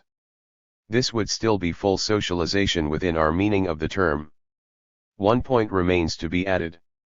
It should be obvious that socialization in any situation immature enough to require revolution not only in the sense of a break in legal continuity but also in the sense of a subsequent reign of terror cannot benefit, either in the short or in the long run, anyone except those who engineer it. To work up enthusiasm about it and to glorify the courage of risking all that it might entail may be one of the less edifying duties of the professional agitator. But as regards the academic intellectual, the only courage that can possibly reflect any credit on him is the courage to criticize, to caution, and to restrain. For socialist policy before the act, the English example. But must we really conclude that, now and for another 50 or 100 years, serious socialists cannot do anything except to preach and wait? Well, the fact that this is more than can be expected of any party that wants to keep any members, and all the arguments and sneers that flow from this all too human source, should not be allowed to blot out the other fact that there is a weighty argument for this conclusion. It might even be argued quite logically that socialists have an interest to further the development that works for them, hence to unfetter capitalism rather than to fetter it still more. I do not think, however, that this means there is nothing for socialists to do, at all events under the conditions of our own time. Though attempts to establish socialism now would, for most of the great nations and many small ones, undoubtedly amount to courting failure of socialism as such perhaps, but certainly failure of the socialist groups responsible for the plunge, while another group not necessarily socialist in the usual sense might then easily walk away with their clothes, and though in consequence a policy of socialization after the act probably is a very doubtful matter, a policy of socialization before the act offers much better chances. Like other parties, but with a clearer perception of the goal, socialists can take a hand in it without compromising ultimate success. All that I wish to say on this question will stand out best in the garb of a particular example. All the features we could wish our example to display are presented by modern England. On the one hand, her industrial and commercial structure is obviously not ripe for successful one-stroke socialization, in particular because concentration of corporate control has not gone far enough. In conformity with this, neither managements nor capitalists nor workmen are ready to accept it. There is a lot of vital individualism left, enough at any rate to put up a fight and to refuse cooperation. On the other hand, there has been, roughly since the beginning of the century, a perceptible slackening of entrepreneurial effort, which among other things produced the result that state leadership and state control in important lines, production of electric power for instance, have been not only approved but demanded by all parties. With more justice than anywhere else, it might be argued that capitalism has done by far the greater part of its work. Moreover, English people on the whole have become state-broken by now. English workmen are well organized and as a rule responsibly led. An experienced bureaucracy of irreproachable cultural and moral standards could be trusted to assimilate the new elements required for an extension of the sphere of the state. The unrivaled integrity of the English politician and the presence of a ruling class that is uniquely able and civilized make many things easy that would be impossible elsewhere. In particular, this ruling group unites in the most workable proportions adherence to formal tradition with extreme adaptability to new principles, situations, and persons. It wants to rule, but it is quite ready to rule on behalf of changing interests. It manages industrial England as well as it managed agrarian England, protectionist England as well as free trade England. And it possesses an altogether unrivaled talent for appropriating not only the programs of oppositions but also their brains. It assimilated Disraeli, who elsewhere would have become another La Salette. It would have, if necessary, assimilated Trotsky himself, or rather, as in that case he would assuredly have been, the Earl of Principe KG. In such conditions a policy of socialization is conceivable that, by carrying out an extensive program of nationalization, might on the one hand accomplish a big step towards socialism and, on the other hand, make it possible to leave untouched and undisturbed for an indefinite time all interests and activities not included in that program. In fact, these could be freed from many fetters and burdens, fiscal and other, which hamper them now.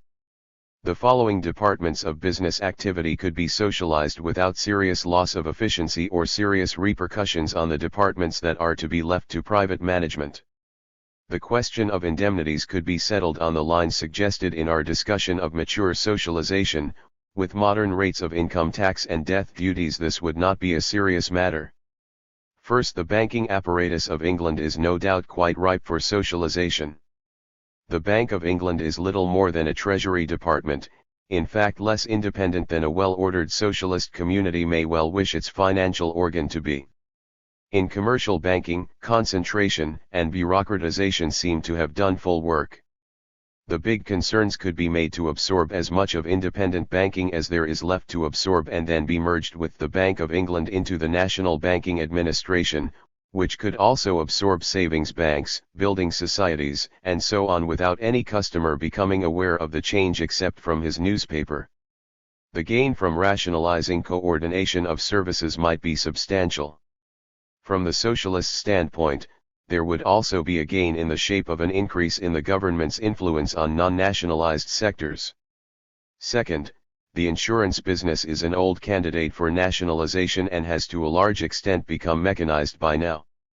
Integration with at least some of the branches of social insurance may prove feasible, selling costs of policies could be considerably reduced, and socialists might again rejoice in the access of power that control over the funds of insurance companies would give to the state. Third, few people would be disposed to make great difficulties over railroads or even over trucking. Inland transportation is in fact the most obvious field for successful state management. Fourth, nationalization of mining, in particular coal mining, and of the coal and tar products down to and including benzol, and also of the trade in coal and in those products might even result in an immediate gain in efficiency and prove a great success if labor problems can be dealt with satisfactorily. From the technological and commercial standpoint, the case seems clear. But it seems equally clear that, private enterprise having been active in the chemical industry, no such success can with equal confidence be expected from an attempt to go beyond the limit indicated. Fifth, the nationalization of the production, transmission, and distribution of electric current being substantially completed already, all that remains to be said under this head is that the electrotechnical industry is a typical instance of what may still be expected from private enterprise, which shows how little sense, economically speaking, there is in standing either for general socialization or against any. But the case of power production also shows the difficulty of working a socialized industry for profit, which nevertheless would be an essential condition of success if the state is to absorb so great a part of the nation's economic life and still fulfill all the tasks of the modern state. Sixth, socialization of the iron and steel industry will be felt to be a much more controversial proposition than any made so far. But this industry has certainly sown its wild oats and can be administered henceforth, the administration including, of course, a huge research department. Some gains would result from coordination. And there is hardly much danger of losing the fruits of any entrepreneurial impulses. Seventh, with the possible exception of the architect's share in the matter, the building and building material industries could, I believe, be successfully run by a public body of the right kind. So much of it already is regulated, subsidized, and controlled in one way or another that there even might be a gain in efficiency more than enough, perhaps, to compensate for the sources of loss that might be opened up. This is not necessarily all. But any step beyond this program would have to justify itself by special, mostly non-economic reasons, the armament or key industries, movies, shipbuilding, trade in foodstuffs being possible instances. At any rate, those 7 items are enough to digest for quite a time to come, enough also to make a responsible socialist, if he gets so much done, bless his work and accept the concessions that it would at the same time be rational to make outside of the nationalized sector. If he insists also on nationalizing land, leaving, I suppose, the farmer's status as it is, i.e., transferring to the state all that remains of ground rents and royalties, I have no objection to make as an economist. Point 4. The present war will of course alter the social, political, and economic data of our problem. Many things will become possible, many others impossible, that were not so before. A few pages at the end of this book will briefly deal with this aspect. But it seems to me essential, for the sake of clarity of political thought, to visualize the problem irrespective of the effects of the war. Otherwise its nature can never stand out as it should. Therefore I leave this chapter, both in form and in content, exactly as I wrote it in the summer of 1938. Part 4. Socialism and Democracy. 20. The setting of the problem. I. The dictatorship of the proletariat. Nothing is so treacherous as the obvious.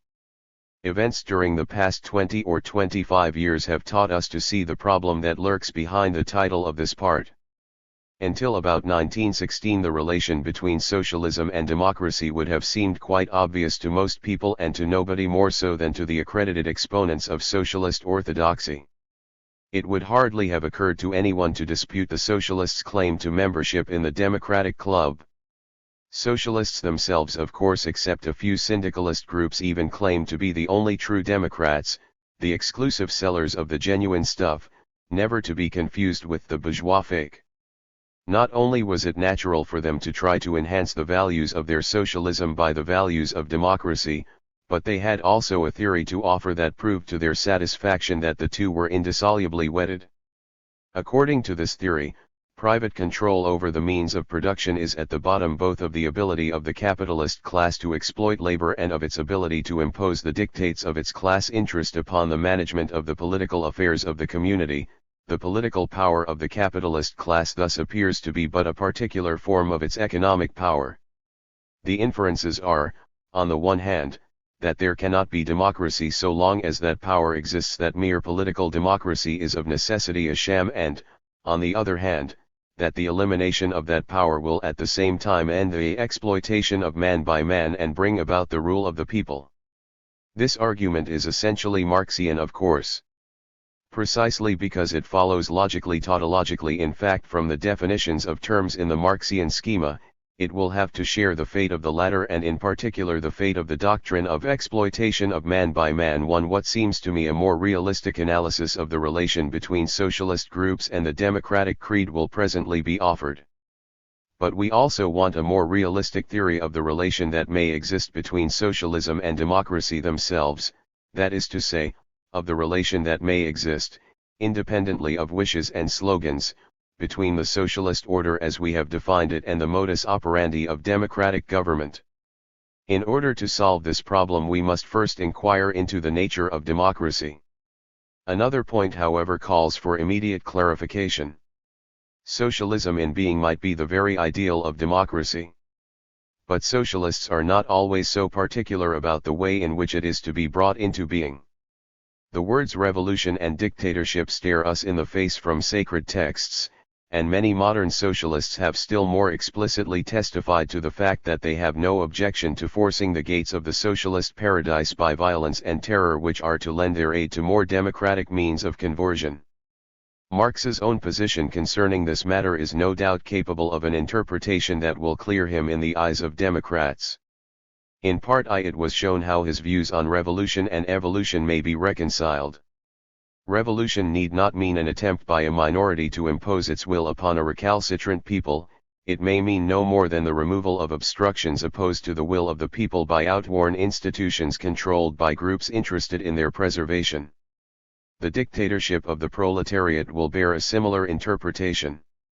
In support, I may again point to the wording of the relevant passages in the Communist Manifesto, where Marx talks about wresting things from the bourgeoisie by degrees and about the disappearance of class distinctions in the course of development, phrases which, the emphasis on force notwithstanding, seem to point toward a procedure that might come within the meaning of democracy as ordinarily understood. Point 2.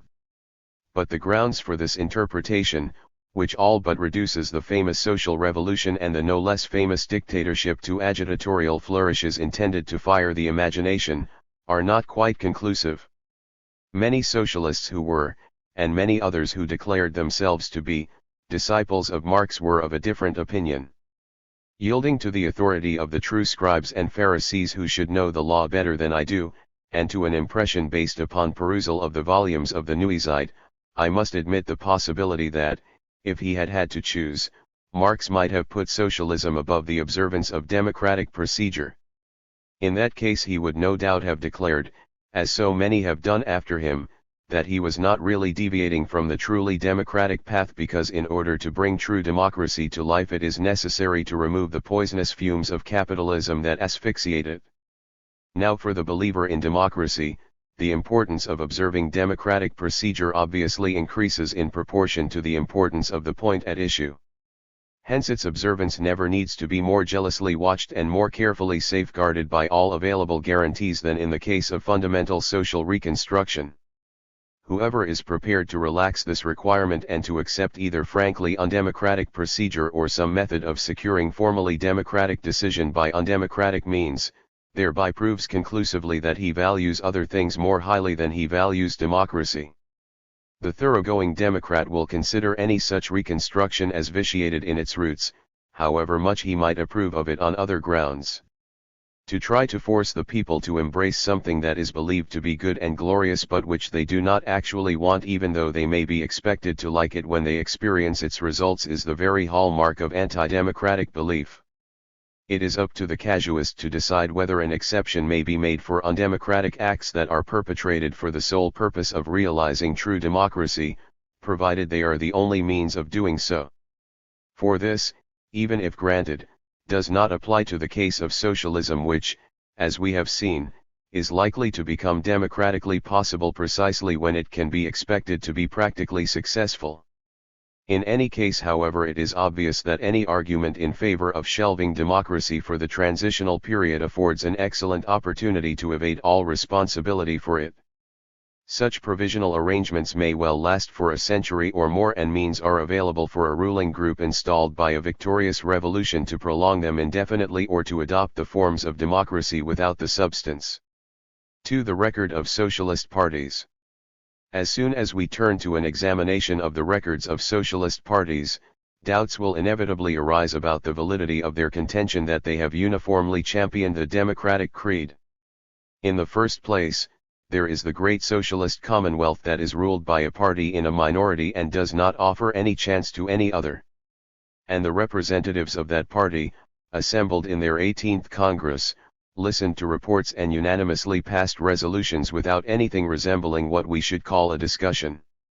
They wound up by voting as officially stated that the Russian people, in unconditional devotion to the party of Lenin, Stalin and to the great leader, accept the program of the grand works which has been sketched in that most sublime document of our epoch, the report of Comrade Stalin, in order to fulfill it unwaveringly, and that our Bolshevik party enters, under the leadership of the genius of the great Stalin, upon a new phase of development. 3. That, and single candidate elections, complemented by demonstration trials and GPU methods, may no doubt constitute the most perfect democracy in the world, if an appropriate meaning be assigned to that term, but it is not exactly what most Americans would understand by it.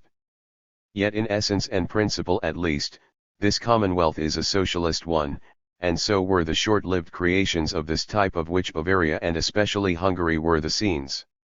Now there are no doubt socialist groups which to this day consistently keep to what in this country is meant by democratic ideals. They include, for instance, the majority of English socialists, the socialist parties in Belgium, the Netherlands, and the Scandinavian countries, the American party led by Mr. Norman Thomas, and German groups in exile. From their standpoint as well as from the standpoint of the observer, it is tempting to deny that the Russian system constitutes true socialism and to hold that, in this respect at least, it is an aberration. But what does true socialism mean except the socialism which we like? Hence, what do such statements signify except recognition of the fact that there are forms of socialism which do not command the allegiance of all socialists and which include non-democratic ones?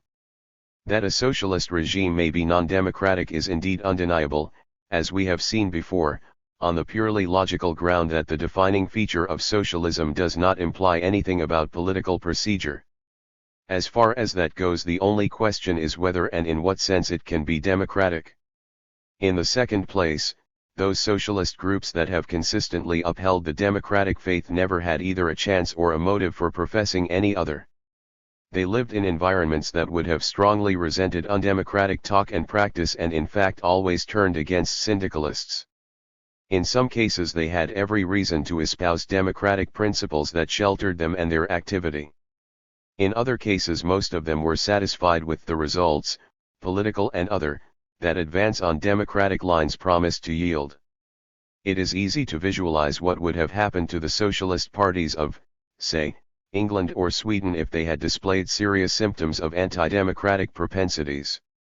They at the same time felt that they were steadily growing in power and that responsible office was slowly coming to them of itself. When it came, it satisfied them. Thus, in professing allegiance to democracy, they simply did the obvious thing all along. The fact that their policy did not give pleasure to Lenin does not prove that, had he been situated as they were, he would have behaved differently.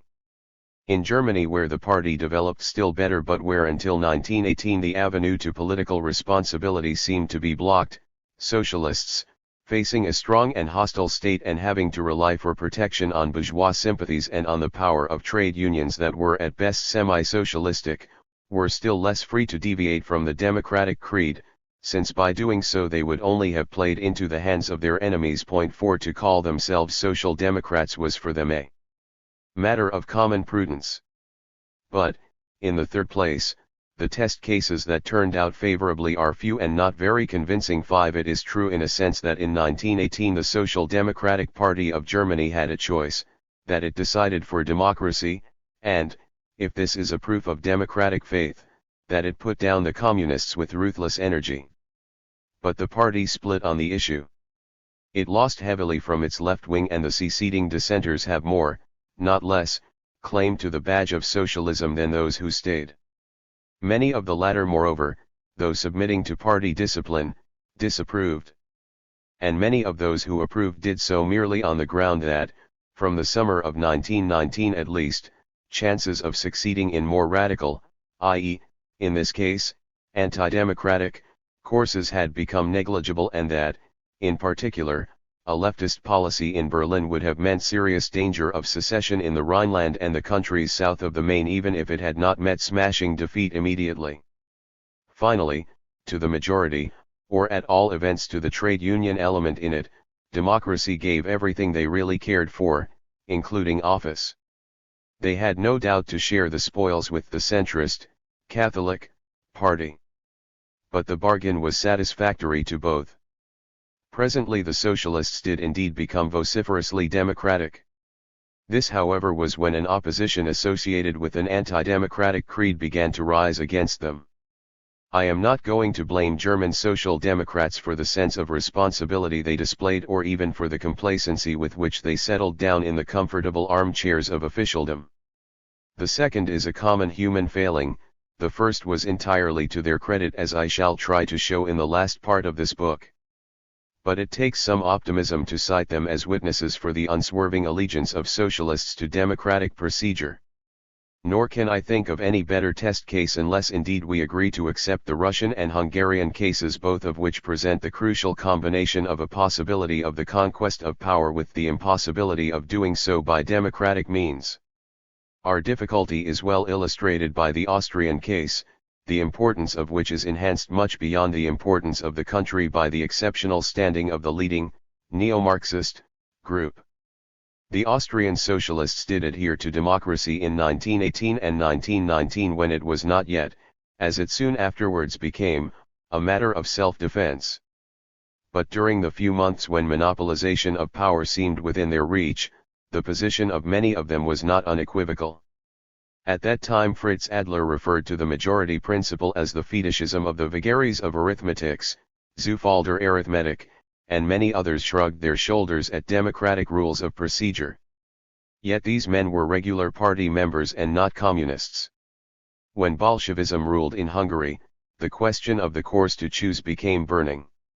Nobody can have followed the discussion of that epoch without realizing that the sense of the party was not badly rendered by the formula, "We do not particularly relish the prospect of having to go left equals adopt Soviet methods. But if go we must, then we shall go, all of us." 6. This appraisal both of the country's general situation and of the party danger was eminently reasonable. So was the inference. Ardent loyalty to democratic principles, however, was not conspicuous in either. Conversion came to them eventually. But it did not come from repentance, it came in consequence of the Hungarian counter-revolution. Please do not think that I am accusing socialists of insincerity, or that I wish to hold them up to scorn either as bad Democrats or as unprincipled schemers and opportunists. I fully believe, in spite of the childish Machiavellism in which some of their prophets indulge, that fundamentally most of them always have been as sincere in their professions as any other men. Besides, I do not believe in insincerity in social strife, for people always come to think what they want to think and what they incessantly profess. As regards democracy, socialist parties are presumably no more opportunists than are any others, they simply espouse democracy if, as, and when it serves their ideals and interests and not otherwise. Lest readers should be shocked and think so immoral a view worthy only of the most callous of political practitioners, we will at once make a mental experiment that will at the same time yield the starting point of our inquiry into the nature of democracy. 3. A mental experiment. Suppose that a community, in a way which satisfies the reader's criteria of democracy, reached the decision to persecute religious dissent. The instance is not fanciful. Communities which most of us would readily recognize as democracies have burned heretics at the stake. The Republic of Geneva did in Calvin's time, or otherwise persecuted them in a manner repulsive to our moral standards. Colonial Massachusetts may serve as an example. Cases of this type do not cease to be relevant if they occur in non-democratic states. For it is naive to believe that the democratic process completely ceases to work in an autocracy, or that an autocrat never wishes to act according to the will of the people or to give in to it. Whenever he does, we may conclude that similar action would have been taken also if the political pattern had been a democratic one. For instance, at least the earlier persecutions of the Christians were certainly approved by Roman public opinion, and presumably would have been no milder if Rome had been a pure democracy. 7. Witch hunting affords another example. It grew out of the very soul of the masses and was anything but a diabolical invention of priests and princes who, on the contrary, suppressed it as soon as they felt able to do so. The Catholic Church, it is true, punished witchcraft. But if we compare the measures actually taken with those taken against heresy, where Rome meant business, we immediately have the impression that in the matter of witchcraft the Holy See gave in to public opinion rather than instigated it. The Jesuits fought witch hunting, at first unsuccessfully. Toward the end of the 17th and in the 18th centuries, that is to say, when monarchic absolutism was fully established on the continent, governmental prohibitions eventually prevailed. The curiously cautious way in which so strong a ruler as the Empress Maria Theresa went about prohibiting the practice clearly shows that she knew she was fighting the will of her people. Finally, to choose an example that has some bearing on modern issues, anti-Semitism has been one of the most deep-seated of all popular attitudes in most nations in which there was, relative to total population, any considerable number of Jews. In modern times this attitude has in part given way under the rationalizing influence of capitalist evolution, but enough has remained of it to assure popular success to any politician who cared to appeal to it. Most of the anti-capitalist movements of our time, other than straight socialism, have in fact learned the lesson. In the Middle Ages, however, it is not too much to say that the Jews owed their survival to the protection of the Church and of the princes who sheltered them in the face of popular opposition and in the end emancipated them. 8. Now for our experiment. Let us transport ourselves into a hypothetical country that, in a democratic way, practices the persecution of Christians, the burning of witches, and the slaughtering of Jews. We should certainly not approve of these practices on the ground that they have been decided on according to the rules of democratic procedure. But the crucial question is, would we approve of the democratic constitution itself that produced such results in preference to a non-democratic one that would avoid them? If we do not, we are behaving exactly as fervent socialists behave, to whom capitalism is worse than witch hunting and who are therefore prepared to accept non-democratic methods for the purpose of suppressing it. As far as that goes, we and they are in the same boat. There are ultimate ideals and interests which the most ardent Democrat will put above democracy, and all he means if he professes uncompromising allegiance to it is that he feels convinced that democracy will guarantee those ideals and interests, such as freedom of conscience and speech, justice, decent government, and so on. The reason why this is so is not far to seek. Democracy is a political method, that is to say, a certain type of institutional arrangement for arriving at political, legislative and administrative decisions, and hence incapable of being an end in itself, irrespective of what decisions it will produce under given historical conditions. And this must be the starting point of any attempt at defining it. Whatever the distinctive trait of the democratic method may be, the historical examples we have just glanced at teach us a few things about it that are important enough to warrant explicit restatement. First, these examples suffice to preclude any attempt at challenging the proposition just stated, viz., that, being a political method, democracy cannot, any more than can any other method, be an end in itself. It might be objected that as a matter of logic a method as such can be an absolute ideal or ultimate value. It can. No doubt one might conceivably hold that, however criminal or stupid the thing that democratic procedure may strive to accomplish in a given historical pattern, the will of the people must prevail, or at all events that it must not be opposed except in the way sanctioned by democratic principles. But it seems much more natural in such cases to speak of the rabble instead of the people, and to fight its criminality or stupidity by all the means at one's command. Second, If we agree that unconditional allegiance to democracy can be due only to unconditional allegiance to certain interests or ideals which democracy is expected to serve, our examples also preclude the objection that though democracy may not be an absolute ideal in its own right, it is yet a vicarious one by virtue of the fact that it will necessarily, always, and everywhere, serve certain interests or ideals for which we do mean to fight and die unconditionally. Obviously that cannot be true. 9 No more than any other political method does democracy always produce the same results or promote the same interests or ideals. Rational allegiance to it thus presupposes not only a schema of hyper-rational values but also certain states of society in which democracy can be expected to work in ways we approve. Propositions about the working of democracy are meaningless without reference to given times, places and situations. 10 And so, of course, are anti-democratic arguments. This after all is only obvious. It should not surprise, still less shock, anyone. For it has nothing to do with the fervor or dignity of democratic conviction in any given situation. To realize the relative validity of one's convictions and yet stand for them unflinchingly is what distinguishes a civilized man from a barbarian.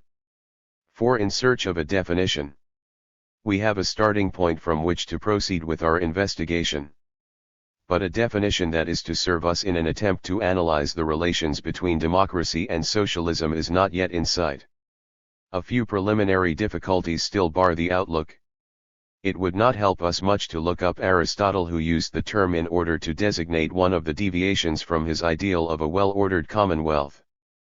But some light may be shed on our difficulties by recalling the meaning we have attached to the term political method. It means the method a nation uses for arriving at decisions. Such a method we ought to be able to characterize by indicating by whom and how these decisions are made. Equating making decisions to ruling, we might then define democracy as rule by the people. Why is that not sufficiently precise? It is not because it covers as many meanings as there are combinations between all the possible definitions of the concept people, demos, the Roman populace, and all the possible definitions of the concept to rule, kratine, and because these definitions are not independent of the argument about democracy. As regards the first concept, the populace in the constitutional sense may exclude slaves completely and other inhabitants partially. The law may recognize any number of status between slavery and full or even privileged citizenship. And irrespective of legal discrimination, different groups considered themselves as the people at different times. 11. Of course we might say that a democratic society is one that does not thus differentiate, at least in matters concerning public affairs, such as the franchise. But, first, there have been nations that practiced discrimination of the kind alluded to and nevertheless displayed most of those characteristics which are usually associated with democracy. Second, discrimination can never be entirely absent. For instance, in no country, however democratic, is the right to vote extended below a specified age. If, however, we ask for the rationale of this restriction, we find that it also applies to an indefinite number of inhabitants above the age limit. If persons below the age limit are not allowed to vote, we cannot call a nation undemocratic that for the same or analogous reasons excludes other people as well. Observe, it is not relevant whether we, the observers, admit the validity of those reasons or of the practical rules by which they are made to exclude portions of the population. All that matters is that the society in question admits it. Nor should it be objected that, while this may apply to exclusions on grounds of personal unfitness, example age of discretion, it does not apply to wholesale exclusion on grounds that have nothing to do with the ability to make an intelligent use of the right to vote. For fitness is a matter of opinion and of degree. Its presence must be established by some set of rules. Without absurdity or insincerity, it is possible to hold that fitness is measured by one's ability to support oneself. In a commonwealth of strong religious conviction, it may be held again without any absurdity or insincerity that dissent disqualifies, or, in an anti-feminist commonwealth, sex. A race-conscious nation may associate fitness with racial considerations. 12 and so on. The salient point, to repeat, is not what we think about any or all of these possible disabilities. The salient point is that, given appropriate views on those and similar subjects, disqualifications on grounds of economic status, religion, and sex will enter into the same class with disqualifications which we all of us consider compatible with democracy. We may disapprove of them, to be sure. But if we do so, we should in good logic disapprove of the theories about the importance of property, religion, sex, race, and so on, rather than call such societies undemocratic. Religious fervor, for instance, is certainly compatible with democracy, however we define the latter. There is a type of religious attitude to which a heretic seems worse than a madman. Does it not follow that the heretic should be barred from participation in political decisions, as is the lunatic? Point 13. Must we not leave it to every populace to define himself? This inescapable conclusion is usually evaded by introducing additional assumptions into the theory of the democratic process, some of which will be discussed in the next 2 chapters. Meanwhile, we will merely note that it clears much mist from the road. Among other things, it reveals the fact that the relation between democracy and liberty must be considerably more complex than we are in the habit of believing. Still more serious difficulties arise with respect to the second element that enters into the concept of democracy, the cretin. The nature and the modus operandi of any rule are always difficult to explain. Legal powers never guarantee the ability to use them, yet are important pegs as well as fetters. Traditional prestige always counts for something but never for everything. Personal success and, partly independent of success, personal weight act and are reacted upon by both the legal and the traditional components of the institutional pattern. No monarch or dictator or group of oligarchs is ever absolute. They rule not only subject to the data of the national situation but also subject to the necessity of acting with some people, of getting along with others, of neutralizing still others, and of subduing the rest. And this may be done in an almost infinite variety of ways, each of which will determine what a given formal arrangement really means, either for the nation in which it obtains or for the scientific observer. To speak of monarchy as if it meant a definite thing spells dilettantism. But if it is the people, however defined, who are to do the cretin, still another problem emerges. How is it technically possible for people to rule? There is a class of cases in which this problem does not arise, at least not in an acute form. In small and primitive communities with a simple social structure 14 in which there is not much to disagree on, it is conceivable that all the individuals who form the people as defined by the Constitution actually participate in all the duties of legislation and administration. Certain difficulties may still remain even in such cases, and the psychologist of collective behavior would still have something to say about leadership, advertising, and other sources of deviation from the popular ideal of a democracy. Nevertheless, there would be obvious sense in speaking of the will or the action of the community or the people as such, of government by the people, particularly if the people arrive at political decisions by means of debates carried out in the physical presence of all, as they did, for instance, in the Greek polis or in the New England town meeting. The latter case, sometimes referred to as the case of direct democracy, has in fact served as a starting point for many a political theorist. In all other cases our problem does arise, but we might dispose of it with comparative ease provided we are prepared to drop government by the people and to substitute for it government approved by the people. There is much to be said for doing this. Many of the propositions we usually aver about democracy will hold true for all governments that command the general allegiance of a large majority of their people, or, better still, of a large majority of every class of their people. This applies in particular to the virtues usually associated with the democratic method: human dignity, the contentment that comes from the feeling that by and large things political do conform to one's ideas of how they should be, the coordination of politics with public opinion, the citizen's attitude of confidence in and cooperation with government, the reliance of the latter on the respect and support of the man in the street, all this and much besides, which to many of us will seem the very essence of democracy, is quite satisfactorily covered by the idea of government approved by the people. And since it is obvious that, accepting the case of direct democracy, the people as such can never actually rule or govern, the case for this definition seems to be complete. All the same, we cannot accept it. Instances abound, perhaps they are the majority of historical cases of autocracies, both dei gratia and dictatorial, of the various monarchies of non-autocratic type, of aristocratic and plutocratic oligarchies, which normally commanded the unquestioned, often fervent, allegiance of an overwhelming majority of all classes of their people and which, considering their environmental conditions, did very well in securing what most of us believe the democratic method should secure. There is point in emphasizing this and in recognizing the large element of democracy in the sense that entered into those cases. Such an antidote to the cult of mere forms, of mere phraseologies even, would indeed be highly desirable. But this does not alter the fact that by accepting this solution we should lose the phenomenon we wish to identify. Democracies would be merged in a much wider class of political arrangement which contains individuals of clearly non-democratic complexion. Our failure teaches us one thing, however. Beyond direct democracy lies an infinite wealth of possible forms in which the people may partake in the business of ruling or influence or control those who actually do the ruling.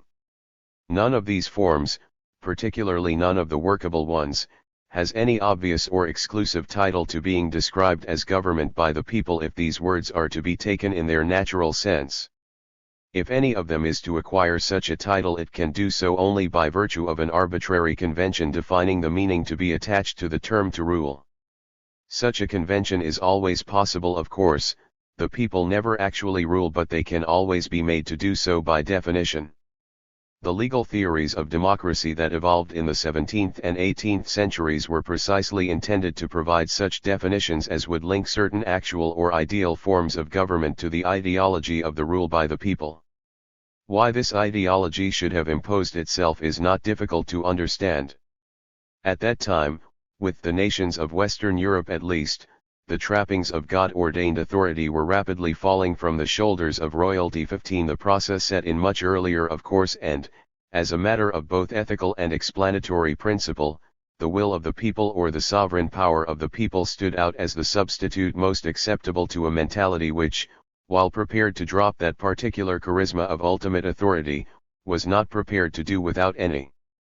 The problem being thus set, the legal mind ransacked the lumber room of its constructs in search for tools by which to reconcile that supreme postulate with existing political patterns. Fictitious contracts of subjection to a prince 16 by which the sovereign people was supposed to have bargained away its freedom or power, or no less fictitious contracts by which it delegated that power, or some of it, to chosen representatives, were substantially what the lumber room supplied. However well such devices may have served certain practical purposes, they are utterly valueless for us. They are not even defensible from a legal standpoint. For in order to make sense at all, the terms delegation and representation must refer not to the individual citizens, that would be the doctrine of the medieval estates, but to the people as a whole.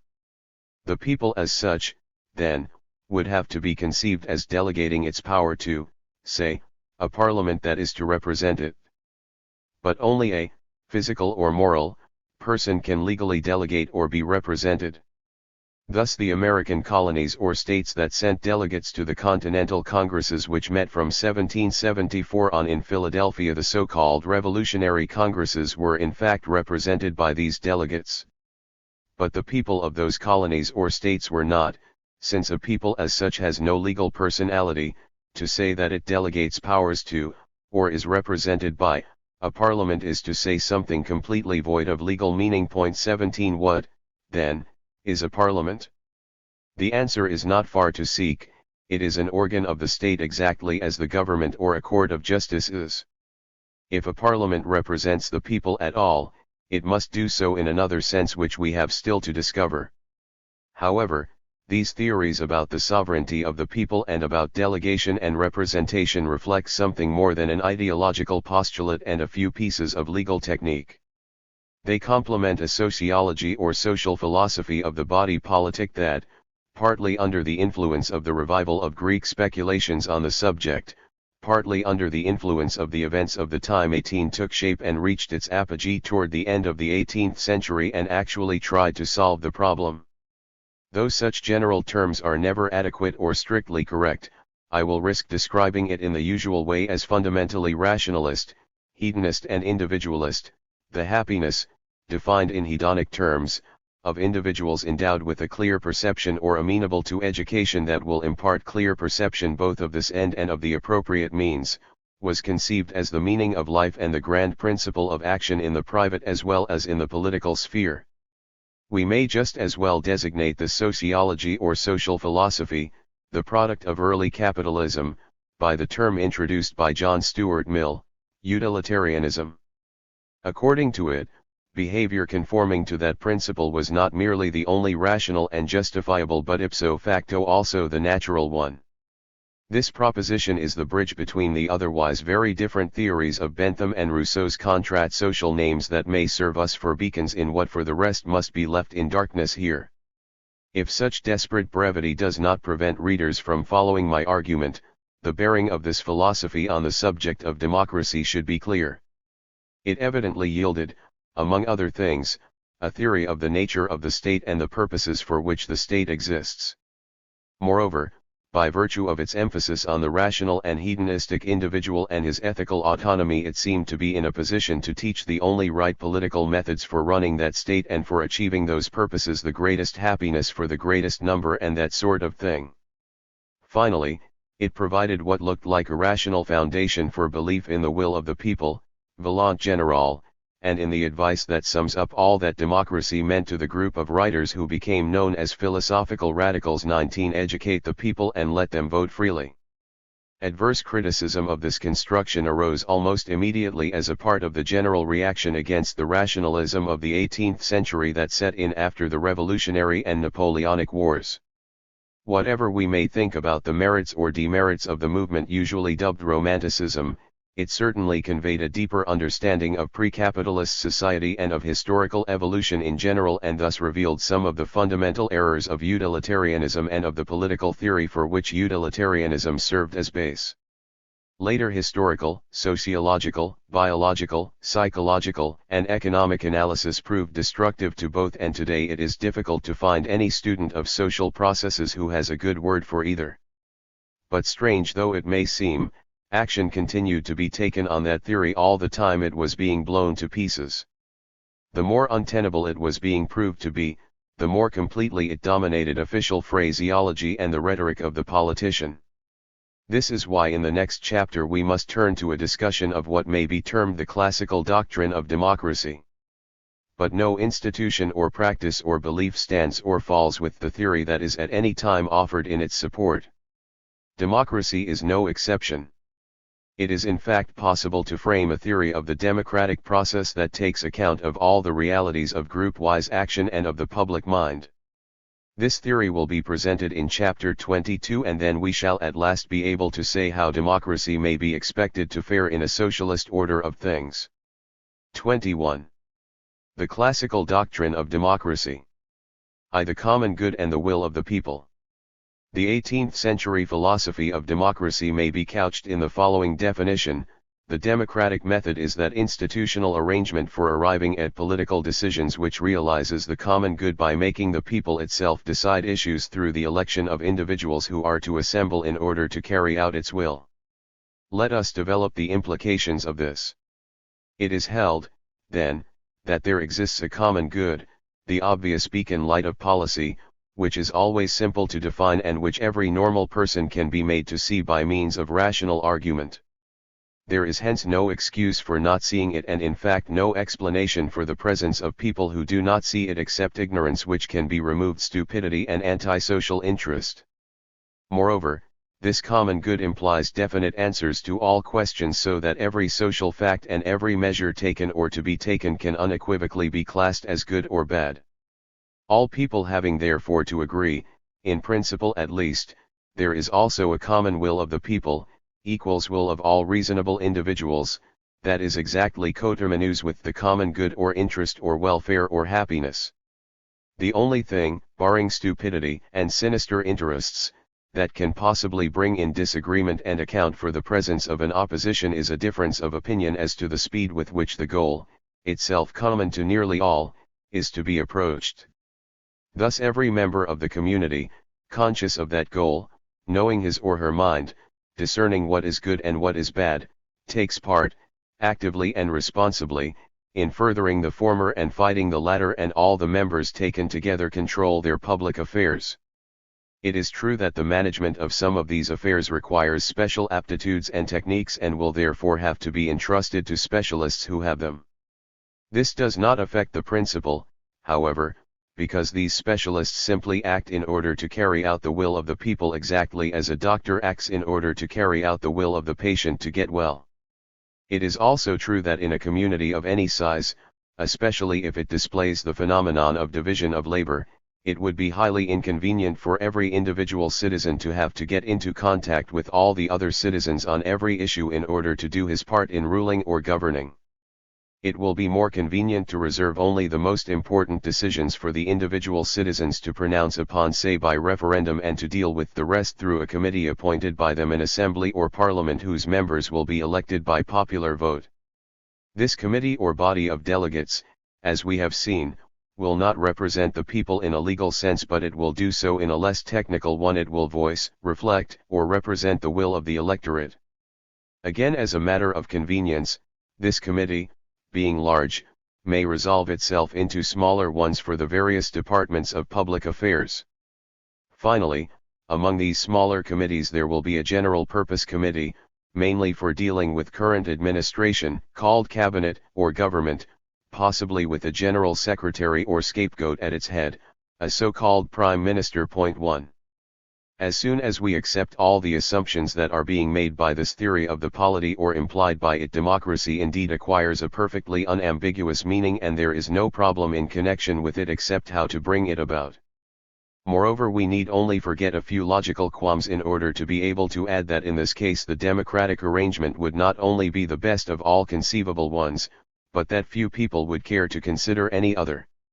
It is no less obvious, however, that these assumptions are so many statements of fact, every one of which would have to be proved if we are to arrive at that conclusion.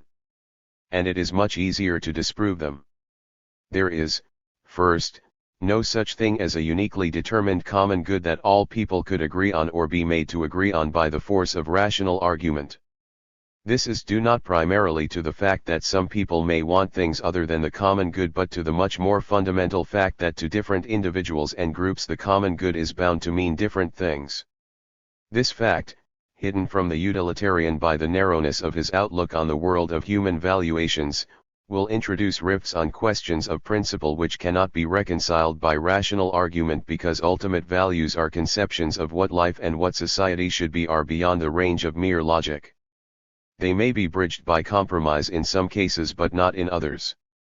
Americans who say, "We want this country to arm to its teeth and then to fight for what we conceive to be right all over the globe," and Americans who say, "We want this country to work out its own problems, which is the only way it can serve humanity," are facing irreducible differences of ultimate values which compromise could only maim and degrade. Secondly, even if a sufficiently definite common good, such as for instance the utilitarian's maximum of economic satisfaction, proved acceptable to all, this would not imply equally definite answers to individual issues. Opinions on these might differ to an extent important enough to produce most of the effects of fundamental dissension about ends themselves. The problem centering in the evaluation of present versus future satisfactions, even the case of socialism versus capitalism, would be left still open. For instance, after the conversion of every individual citizen to utilitarianism. Health might be desired by all, yet people would still disagree on vaccination and vasectomy. And so on. The utilitarian fathers of democratic doctrine failed to see the full importance of this simply because none of them seriously considered any substantial change in the economic framework and the habits of bourgeois society. They saw little beyond the world of an 18th-century ironmonger. But, third, as a consequence of both preceding propositions, the particular concept of the will of the people, or the volonté générale, that the utilitarians made their own, vanishes into thin air. For that concept presupposes the existence of a uniquely determined common good discernible to all. Unlike the Romanticists, the utilitarians had no notion of that semi-mystic entity endowed with a will of its own, that soul of the people which the historical school of jurisprudence made so much of. They frankly derived their will of the people from the wills of individuals. And unless there is a center, the common good, toward which, in the long run at least, all individual wills gravitate, we shall not get that particular type of natural volonté générale.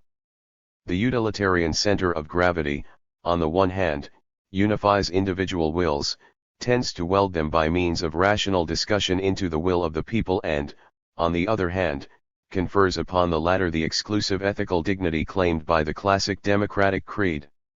This creed does not consist simply in worshipping the will of the people as such but rests on certain assumptions about the natural object of that will, which object is sanctioned by utilitarian reason.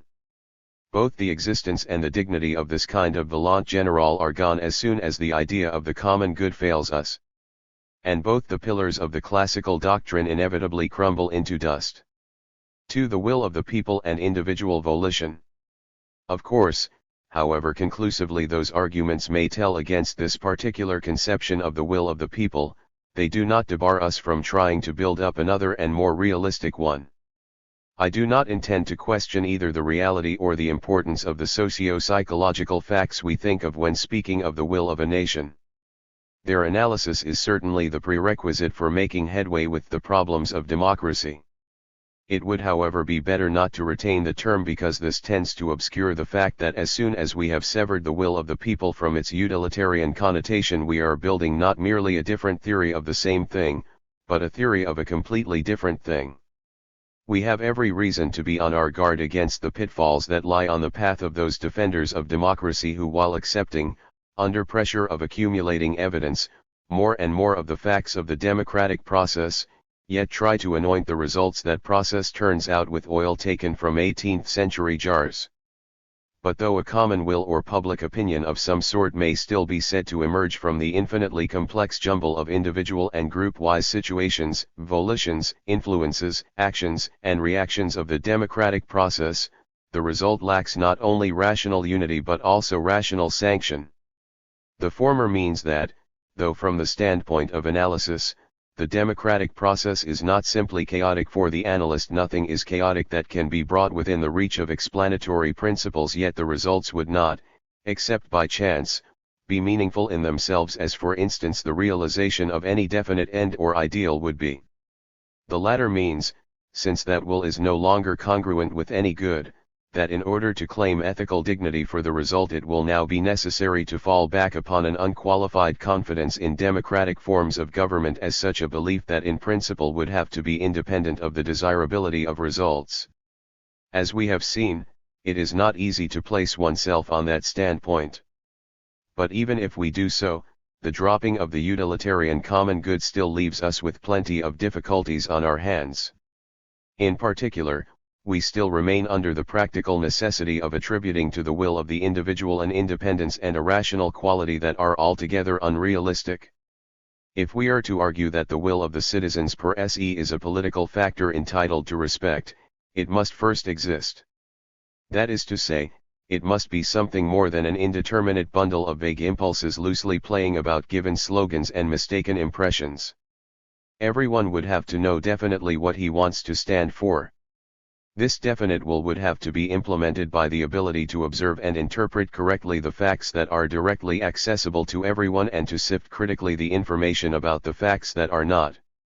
Finally, from that definite will and from these ascertained facts a clear and prompt conclusion as to particular issues would have to be derived according to the rules of logical inference with so high a degree of general efficiency moreover that one man's opinion could be held, without glaring absurdity, to be roughly as good as every other man's. 3. And all this the modal citizen would have to perform for himself and independently of pressure groups and propaganda for volitions and inferences that are imposed upon the electorate obviously do not qualify for ultimate data of the democratic process.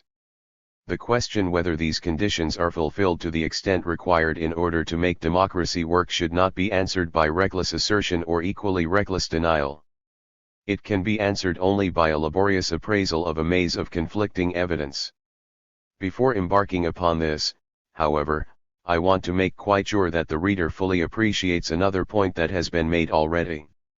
I will therefore repeat that even if the opinions and desires of individual citizens were perfectly definite and independent data for the democratic process to work with, and if everyone acted on them with ideal rationality and promptitude, it would not necessarily follow that the political decisions produced by that process from the raw material of those individual volitions would represent anything that could in any convincing sense be called the will of the people. It is not only conceivable but, whenever individual wills are much divided, very likely that the political decisions produced will not conform to what people really want. Nor can it be replied that, if not exactly what they want, they will get a fair compromise. This may be so. The chances for this to happen are greatest with those issues which are quantitative in nature or admit of gradation, such as the question how much is to be spent on unemployment relief provided everybody favors some expenditure for that purpose. But with qualitative issues, such as the question whether to persecute heretics or to enter upon a war, the result attained may well, though for different reasons, be equally distasteful to all the people, whereas the decision imposed by a non-democratic agency might prove much more acceptable to them. An example will illustrate. I may, I take it, describe the rule of Napoleon, when first consul, as a military dictatorship. One of the most pressing political needs of the moment was a religious settlement that would clear the chaos left by the revolution and the Directorate and bring peace to millions of hearts. This he achieved by a number of masterstrokes, culminating in a concordat with the Pope, 1801, and the Organic Articles, 1802, that, reconciling the irreconcilable, gave just the right amount of freedom to religious worship while strongly upholding the authority of the state. He also reorganized and refinanced the French Catholic Church, solved the delicate question of the constitutional clergy, and most successfully launched the new establishment with a minimum of friction. If ever there was any justification at all for holding that the people actually want something definite, this arrangement affords one of the best instances in history. This must be obvious to anyone who looks at the French class structure of that time, and it is amply borne out by the fact that this ecclesiastical policy greatly contributed to the almost universal popularity which the consular regime enjoyed. But it is difficult to see how this result could have been achieved in a democratic way. Anti-church sentiment had not died out and was by no means confined to the vanquished Jacobins. People of that persuasion, or their leaders, could not possibly have compromised to that extent. 5 On the other end of the scale, a strong wave of wrathful Catholic sentiment was steadily gaining momentum.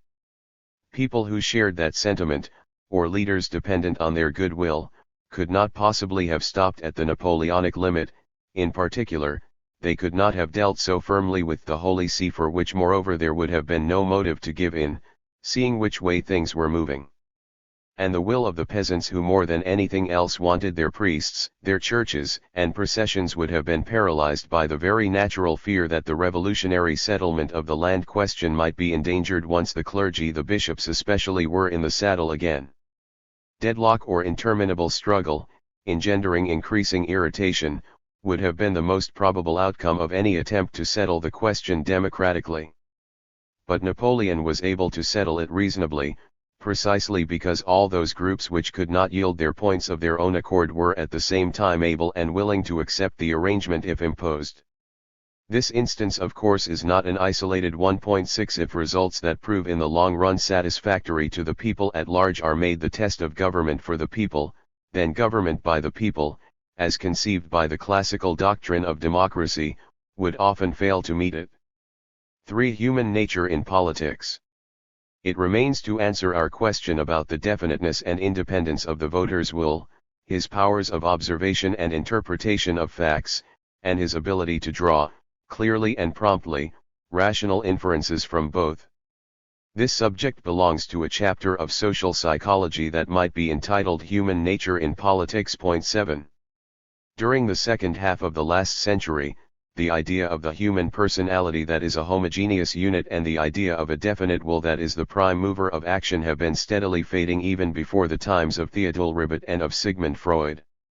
In particular, these ideas have been increasingly discounted in the field of social sciences, where the importance of the extra-rational and irrational element in our behavior has been receiving more and more attention, witness Pareto's Mind and Society.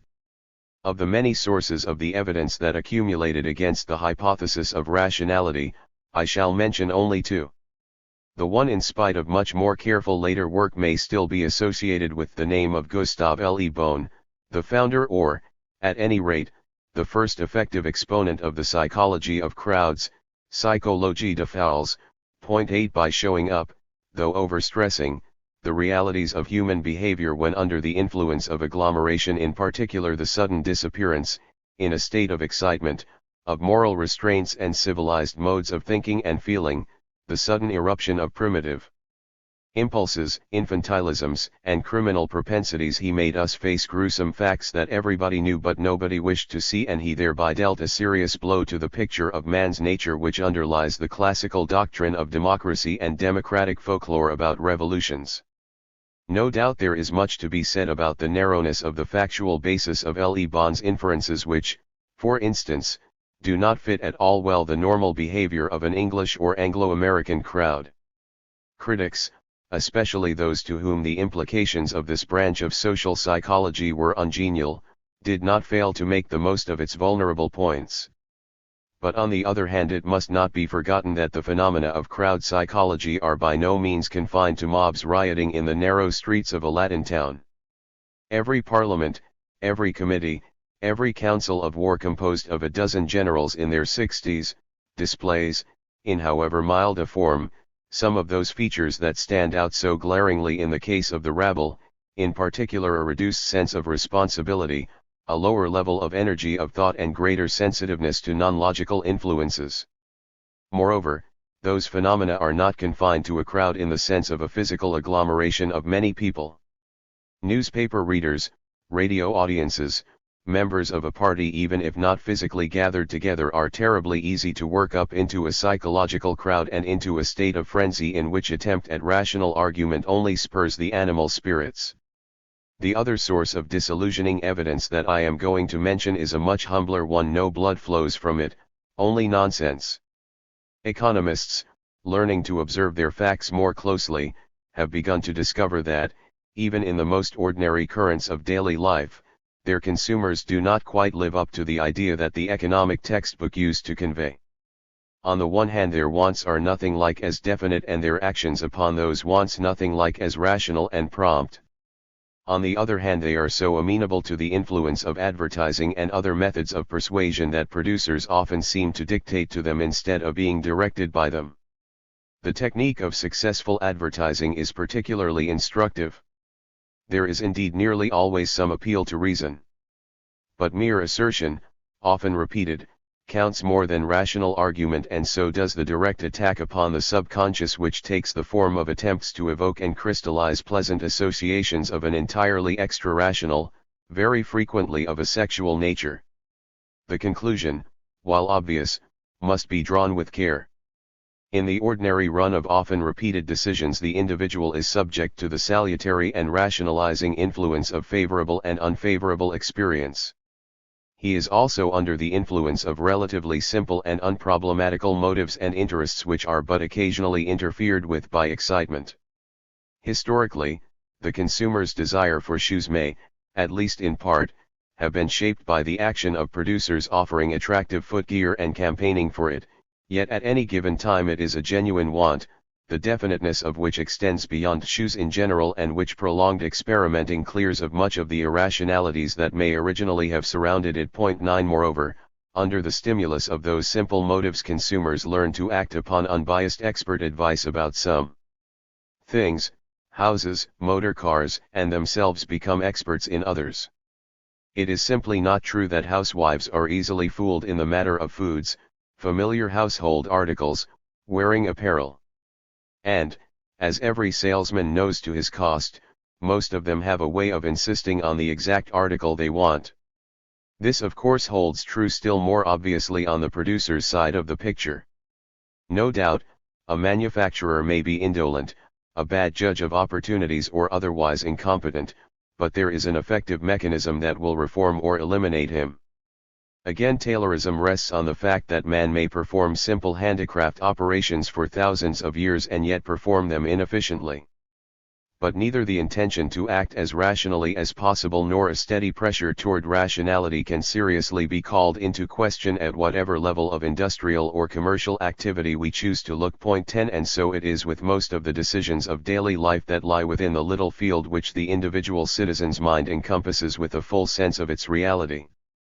Roughly, it consists of the things that directly concern himself, his family, his business dealings, his hobbies, his friends and enemies, his township or ward, his class, church, trade union or any other social group of which he is an active member, the things under his personal observation, the things which are familiar to him independently of what his newspaper tells him, which he can directly influence or manage and for which he develops the kind of responsibility that is induced by a direct relation to the favorable or unfavorable effects of a course of action. Once more, definiteness and rationality in thought and action 11 are not guaranteed by this familiarity with men and things or by that sense of reality or responsibility. Quite a few other conditions which often fail to be fulfilled would be necessary for that. For instance, generation after generation may suffer from irrational behavior in matters of hygiene and yet fail to link their sufferings with their noxious habits. As long as this is not done, objective consequences, however regular, of course do not produce subjective experience. Thus it proved unbelievably hard for humanity to realize the relation between infection and epidemics. The facts pointed to it with what to us seems unmistakable clearness, yet to the end of the 18th century doctors did next to nothing to keep people afflicted with infectious disease, such as measles or smallpox, from mixing with other people.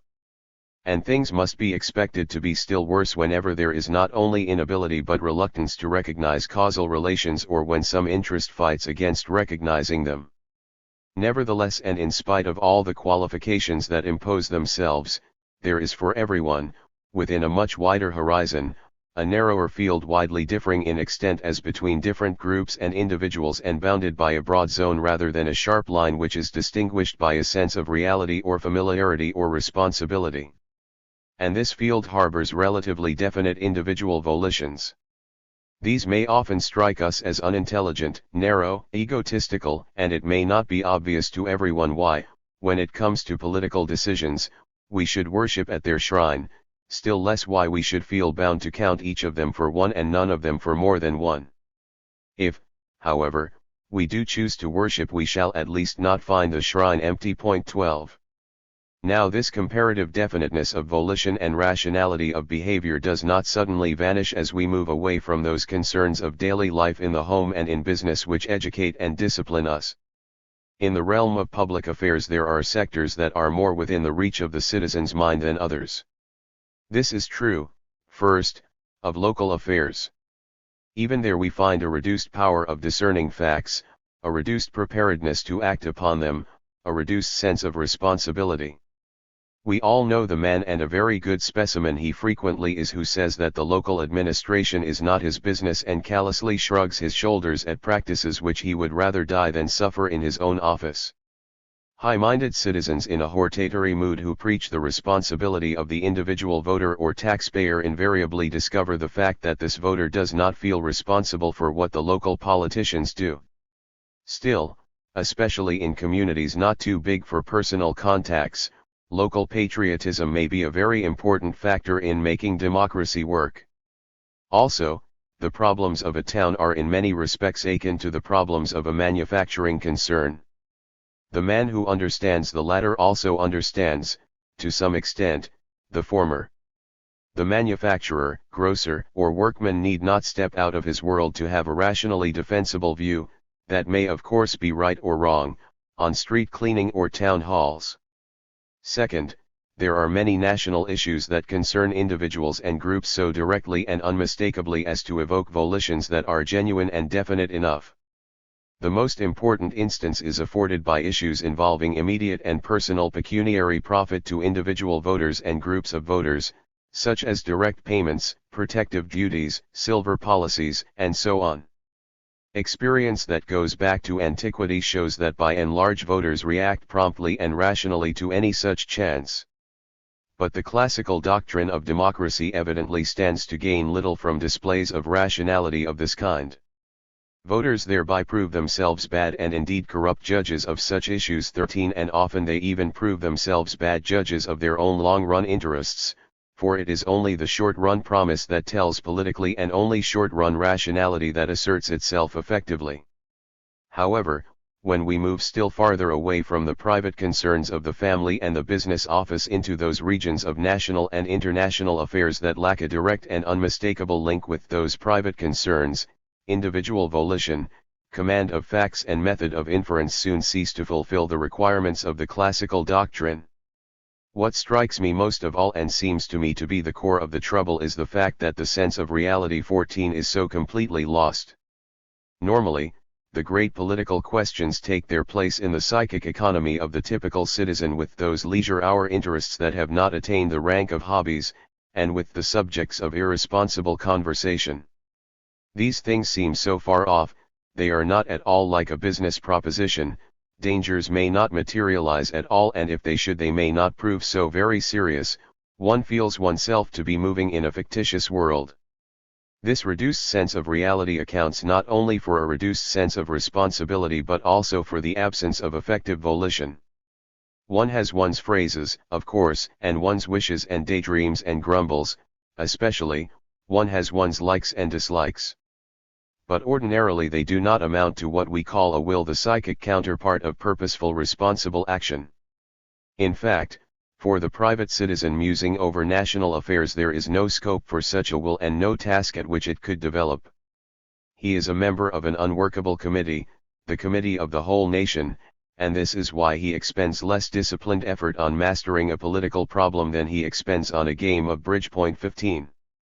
The reduced sense of responsibility and the absence of effective volition in turn explain the ordinary citizen's ignorance and lack of judgment in matters of domestic and foreign policy, which are if anything more shocking in the case of educated people and of people who are successfully active in non-political walks of life than it is with uneducated people in humble stations. Information is plentiful and readily available. But this does not seem to make any difference. Nor should we wonder at it. We need only compare a lawyer's attitude to his brief and the same lawyer's attitude to the statements of political fact presented in his newspaper in order to see what is the matter. In the one case the lawyer has qualified for appreciating the relevance of his facts by years of purposeful labor done under the definite stimulus of interest in his professional competence, and under a stimulus that is no less powerful he then bends his acquirements, his intellect, his will to the contents of the brief. In the other case, he has not taken the trouble to qualify, he does not care to absorb the information or to apply to it the canons of criticism he knows so well how to handle, and he is impatient of long or complicated argument. All of this goes to show that without the initiative that comes from immediate responsibility, ignorance will persist in the face of masses of information however complete and correct. It persists even in the face of the meritorious efforts that are being made to go beyond presenting information and to teach the use of it by means of lectures, classes, discussion groups. Results are not zero. But they are small. People cannot be carried up the ladder. Thus the typical citizen drops down to a lower level of mental performance as soon as he enters the political field. He argues and analyzes in a way which he would readily recognize as infantile within the sphere of his real interests. He becomes a primitive again. His thinking becomes associative and affective. 16 And this entails two further consequences of ominous significance. First, even if there were no political groups trying to influence him, the typical citizen would in political matters tend to yield to extra-rational or irrational prejudice and impulse. The weakness of the rational processes he applies to politics and the absence of effective logical control over the results he arrives at would in themselves suffice to account for that. Moreover, simply because he is not all there, he will relax his usual moral standards as well and occasionally give in to dark urges which the conditions of private life help him to repress. But as to the wisdom or rationality of his inferences and conclusions, it may be just as bad if he gives in to a burst of generous indignation. This will make it still more difficult for him to see things in their correct proportions or even to see more than one aspect of one thing at a time. Hence, if for once he does emerge from his usual vagueness and does display the definite will postulated by the classical doctrine of democracy, he is as likely as not to become still more unintelligent and irresponsible than he usually is. At certain junctures, this may prove fatal to his nation. 17. Second, however, the weaker the logical element in the processes of the public mind and the more complete the absence of rational criticism and of the rationalizing influence of personal experience and responsibility, the greater are the opportunities for groups with an axe to grind. These groups may consist of professional politicians or of exponents of an economic interest or of idealists of one kind or another or of people simply interested in staging and managing political shows. The sociology of such groups is immaterial to the argument in hand. The only point that matters here is that, human nature in politics being what it is, they are able to fashion and, within very wide limits, even to create the will of the people. What we are confronted with in the analysis of political processes is largely not a genuine but a manufactured will. And often this artifact is all that in reality corresponds to the volonté générale of the classical doctrine. So far as this is so, the will of the people is the product and not the motive power of the political process. The ways in which issues and the popular will on any issue are being manufactured is exactly analogous to the ways of commercial advertising. We find the same attempts to contact the subconscious. We find the same technique of creating favorable and unfavorable associations, which are the more effective the less rational they are. We find the same evasions and reticences and the same trick of producing opinion by reiterated assertion that is successful precisely to the extent to which it avoids rational argument and the danger of awakening the critical faculties of the people. And so on. Only, all these arts have infinitely more scope in the sphere of public affairs than they have in the sphere of private and professional life.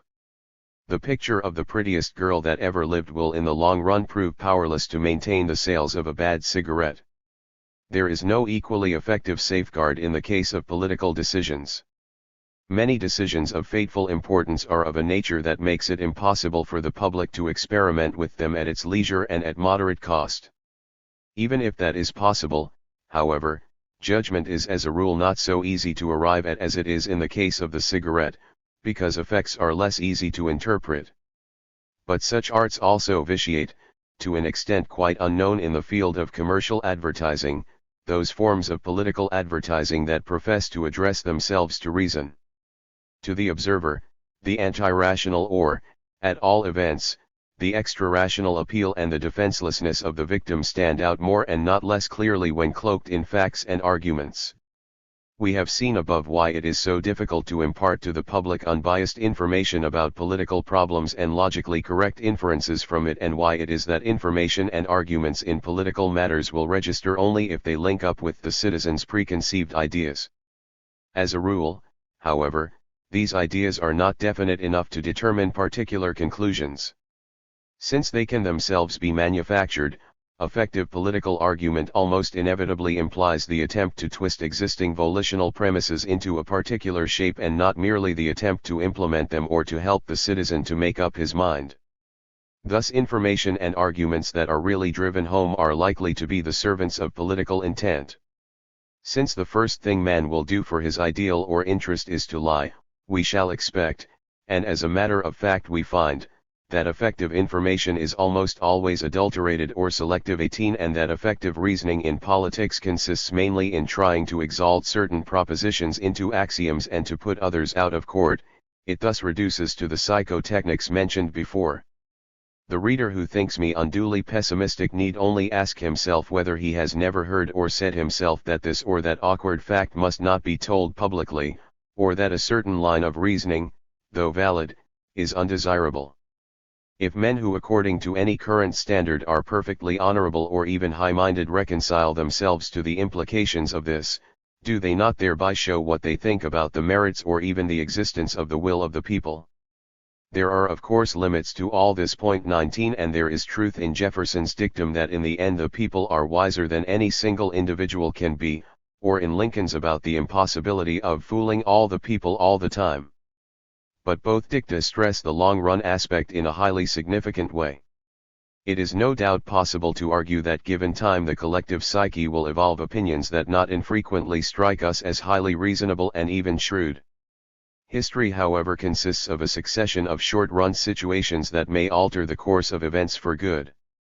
If all the people can in the short run be fooled step by step into something they do not really want, and if this is not an exceptional case which we could afford to neglect, then no amount of retrospective common sense will alter the fact that in reality they neither raise nor decide issues, but that the issues that shape their fate are normally raised and decided for them. More than anyone else, the lover of democracy has every reason to accept this fact and to clear his creed from the aspersion that it rests upon make-believe. 4 reasons for the survival of the classical doctrine. But how is it possible that a doctrine so patently contrary to fact should have survived to this day and continued to hold its place in the hearts of the people and in the official language of governments? The refuting facts are known to all, everybody admits them with perfect, frequently with cynical, frankness. The theoretical basis, utilitarian rationalism, is dead. Nobody accepts it as a correct theory of the body politic. Nevertheless, that question is not difficult to answer. First of all, though the classical doctrine of collective action may not be supported by the results of empirical analysis, it is powerfully supported by that association with religious belief to which I have adverted already. This may not be obvious at first sight. The utilitarian leaders were anything but religious in the ordinary sense of the term. In fact, they believed themselves to be anti-religious, and they were so considered almost universally. They took pride in what they thought was precisely an unmetaphysical attitude, and they were quite out of sympathy with the religious institutions and the religious movements of their time. But we need only cast another glance at the picture they drew of the social process in order to discover that it embodied essential features of the faith of Protestant Christianity and was in fact derived from that faith. For the intellectual who had cast off his religion, the utilitarian creed provided a substitute for it. For many of those who had retained their religious belief, the classical doctrine became the political complement of it. 20. Thus transposed into the categories of religion, this doctrine, and in consequence the kind of democratic persuasion which is based upon it, changes its very nature.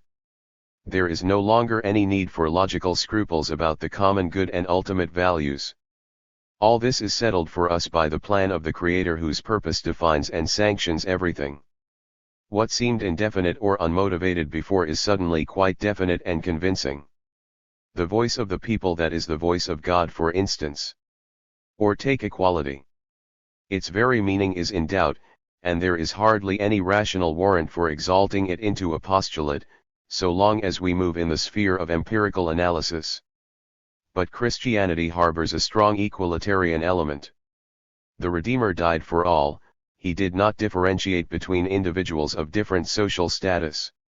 In doing so, he testified to the intrinsic value of the individual soul, a value that admits of no gradations.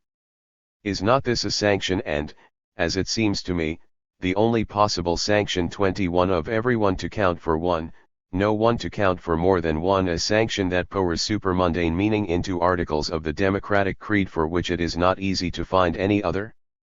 To be sure, this interpretation does not cover the whole ground.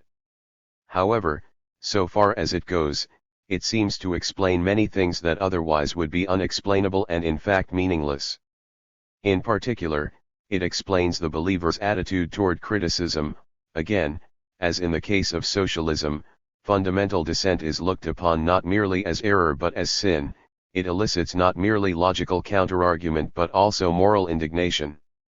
We may put our problem differently and say that democracy, when motivated in this way, ceases to be a mere method that can be discussed rationally like a steam engine or a disinfectant. It actually becomes what from another standpoint I have held it incapable of becoming, viz., an ideal, or rather a part of an ideal schema of things. The very word may become a flag, a symbol of all a man holds dear, of everything that he loves about his nation, whether rationally contingent to it or not. On the one hand, the question how the various propositions implied in the democratic belief are related to the facts of politics will then become as irrelevant to him as is, to the believing Catholic, the question how the doings of Alexander VI tally with the supernatural halo surrounding the papal office.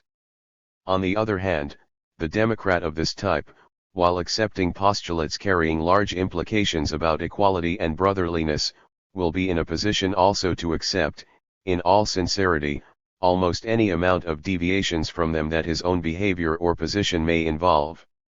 That is not even illogical. Mere distance from fact is no argument against an ethical maxim or a mystical hope. Second, there is the fact that the forms and phrases of classical democracy are for many nations associated with events and developments in their history which are enthusiastically approved by large majorities. Any opposition to an established regime is likely to use these forms and phrases whatever its meaning and social roots may be. Point 22 If it prevails and if subsequent developments prove satisfactory, then these forms will take root in the national ideology. The United States is the outstanding example. Its very existence as a sovereign state is associated with a struggle against a monarchical and aristocratic England. A minority of loyalists accepted, Americans had, at the time of the Grenville administration, probably ceased to look upon the English monarch as their king and the English aristocracy as their aristocracy. In the War of Independence they fought what in fact as well as in their feeling had become a foreign monarch and a foreign aristocracy who interfered with their political and economic interests. Yet from an early stage of the troubles they presented their case, which really was a national one, as a case of the people versus its rulers, in terms of inalienable rights of man and in the light of the general principles of classical democracy. The wording of the Declaration of Independence and of the Constitution adopted these principles. A prodigious development followed that absorbed and satisfied most people and thereby seemed to verify the doctrine embalmed in the sacred documents of the nation. Oppositions rarely conquer when the groups in possession are in the prime of their power and success. In the first half of the 19th century, the oppositions that professed the classical creed of democracy rose and eventually prevailed against governments, some of which especially in Italy were obviously in a state of decay and had become bywords of incompetence, brutality, and corruption. Naturally, though not quite logically, this redounded to the credit of that creed, which moreover showed up to advantage when compared with the benighted superstitions sponsored by those governments. Under these circumstances, democratic revolution meant the advent of freedom and decency, and the democratic creed meant a gospel of reason and betterment. To be sure, this advantage was bound to be lost and the gulf between the doctrine and the practice of democracy was bound to be discovered. But the glamour of the dawn was slow to fade. Third, it must not be forgotten that there are social patterns in which the classical doctrine will actually fit facts with a sufficient degree of approximation. As has been pointed out, this is the case with many small and primitive societies which as a matter of fact served as a prototype to the authors of that doctrine. It may be the case also with societies that are not primitive provided they are not too differentiated and do not harbor any serious problems. Switzerland is the best example.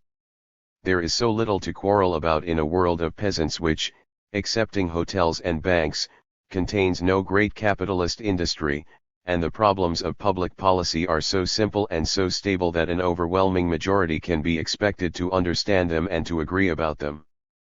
But if we can conclude that in such cases the classical doctrine approximates reality, we have to add immediately that it does so not because it describes an effective mechanism of political decision but only because there are no great decisions to be made. Finally, the case of the United States may again be invoked in order to show that the classical doctrine sometimes appears to fit facts even in a society that is big and highly differentiated and in which there are great issues to decide provided the sting is taken out of them by favorable conditions. Until this country's entry into the First World War, the public mind was concerned mainly with the business of exploiting the economic possibilities of the environment. So long as this business was not seriously interfered with, nothing mattered fundamentally to the average citizen who looked on the antics of politicians with good-natured contempt. Sections might get excited over the tariff, over silver, over local misgovernment, or over an occasional squabble with England. The people at large did not care much, except in the one case of serious disagreement which in fact produced national disaster, the Civil War. And fourth, of course, politicians appreciate a phraseology that flatters the masses and offers an excellent opportunity not only for evading responsibility but also for crushing opponents in the name of the people. 22. Another theory of democracy. High competition for political leadership. I think that most students of politics have by now come to accept the criticisms leveled at the classical doctrine of democracy in the preceding chapter. I also think that most of them agree, or will agree before long, in accepting another theory which is much truer to life and at the same time salvages much of what sponsors of the democratic method really mean by this term. Like the classical theory, it may be put into the nutshell of a definition. It will be remembered that our chief troubles about the classical theory centered in the proposition that the people hold a definite and rational opinion about every individual question and that they give effect to this opinion in a democracy by choosing representatives who will see to it that that opinion is carried out. Thus the selection of the representatives is made secondary to the primary purpose of the democratic arrangement, which is to vest the power of deciding political issues in the electorate. Suppose we reverse the roles of these two elements and make the deciding of issues by the electorate secondary to the election of the men who are to do the deciding. To put it differently, we now take the view that the role of the people is to produce a government, or else an intermediate body which in turn will produce a national executive one or government. And we define, the democratic method is that institutional arrangement for arriving at political decisions in which individuals acquire the power to decide by means of a competitive struggle for the people's vote. Defense and explanation of this idea will speedily show that, as to both plausibility of assumptions and tenability of propositions, it greatly improves the theory of the democratic process. First of all, we are provided with a reasonably efficient criterion by which to distinguish democratic governments from others. We have seen that the classical theory meets with difficulties on that score because both the will and the good of the people may be, and in many historical instances have been, served just as well or better by governments that cannot be described as democratic according to any accepted usage of the term. Now we are in a somewhat better position partly because we are resolved to stress a modus procedendi, the presence or absence of which it is in most cases easy to verify. Point 2. For instance, a parliamentary monarchy like the English one fulfills the requirements of the democratic method because the monarch is practically constrained to appoint to cabinet office the same people as Parliament would elect. A constitutional monarchy does not qualify to be called democratic because electorates and parliaments, while having all the other rights that electorates and parliaments have in parliamentary monarchies, lack the power to impose their choice as to the governing committee. The cabinet ministers are in this case servants of the monarch, in substance as well as in name, and can in principle be dismissed as well as appointed by him. Such an arrangement may satisfy the people. The electorate may reaffirm this fact by voting against any proposal for change. The monarch may be so popular as to be able to defeat any competition for the supreme office. But since no machinery is provided for making this competition effective, the case does not come within our definition. Second, the theory embodied in this definition leaves all the room we may wish to have for a proper recognition of the vital fact of leadership. The classical theory did not do this but, as we have seen, attributed to the electorate an altogether unrealistic degree of initiative which practically amounted to ignoring leadership. But collectives act almost exclusively by accepting leadership. This is the dominant mechanism of practically any collective action, which is more than a reflex. Propositions about the working and the results of the democratic method that take account of this are bound to be infinitely more realistic than propositions which do not. They will not stop at the execution of a volonté générale but will go some way toward showing how it emerges or how it is substituted or faked. What we have termed manufactured will is no longer outside the theory, an aberration for the absence of which we piously pray. It enters on the ground floor as it should. Third, however, so far as there are genuine group-wise volitions at all, for instance the will of the unemployed to receive unemployment benefit or the will of other groups to help, our theory does not neglect them. On the contrary, we are now able to insert them in exactly the role they actually play. Such volitions do not as a rule assert themselves directly. Even if strong and definite, they remain latent, often for decades, until they are called to life by some political leader who turns them into political factors. This he does, or else his agents do it for him, by organizing these volitions, by working them up and by including eventually appropriate items in his competitive offering. the interaction between sectional interests and public opinion and the way in which they produce the pattern we call the political situation appear from this angle in a new and much clearer light. Fourth, our theory is of course no more definite than is the concept of competition for leadership. This concept presents similar difficulties as the concept of competition in the economic sphere, with which it may be usefully compared. In economic life competition is never completely lacking, but hardly ever is it perfect. Point 3 Similarly, in political life there is always some competition, though perhaps only a potential one, for the allegiance of the people. To simplify matters, we have restricted the kind of competition for leadership which is to define democracy, to free competition for a free vote. The justification for this is that democracy seems to imply a recognized method by which to conduct the competitive struggle, and that the electoral method is practically the only one available for communities of any size. But though this excludes many ways of securing leadership which should be excluded for such as competition by military insurrection, it does not exclude the cases that are strikingly analogous to the economic phenomena we label unfair or fraudulent competition or restraint of competition.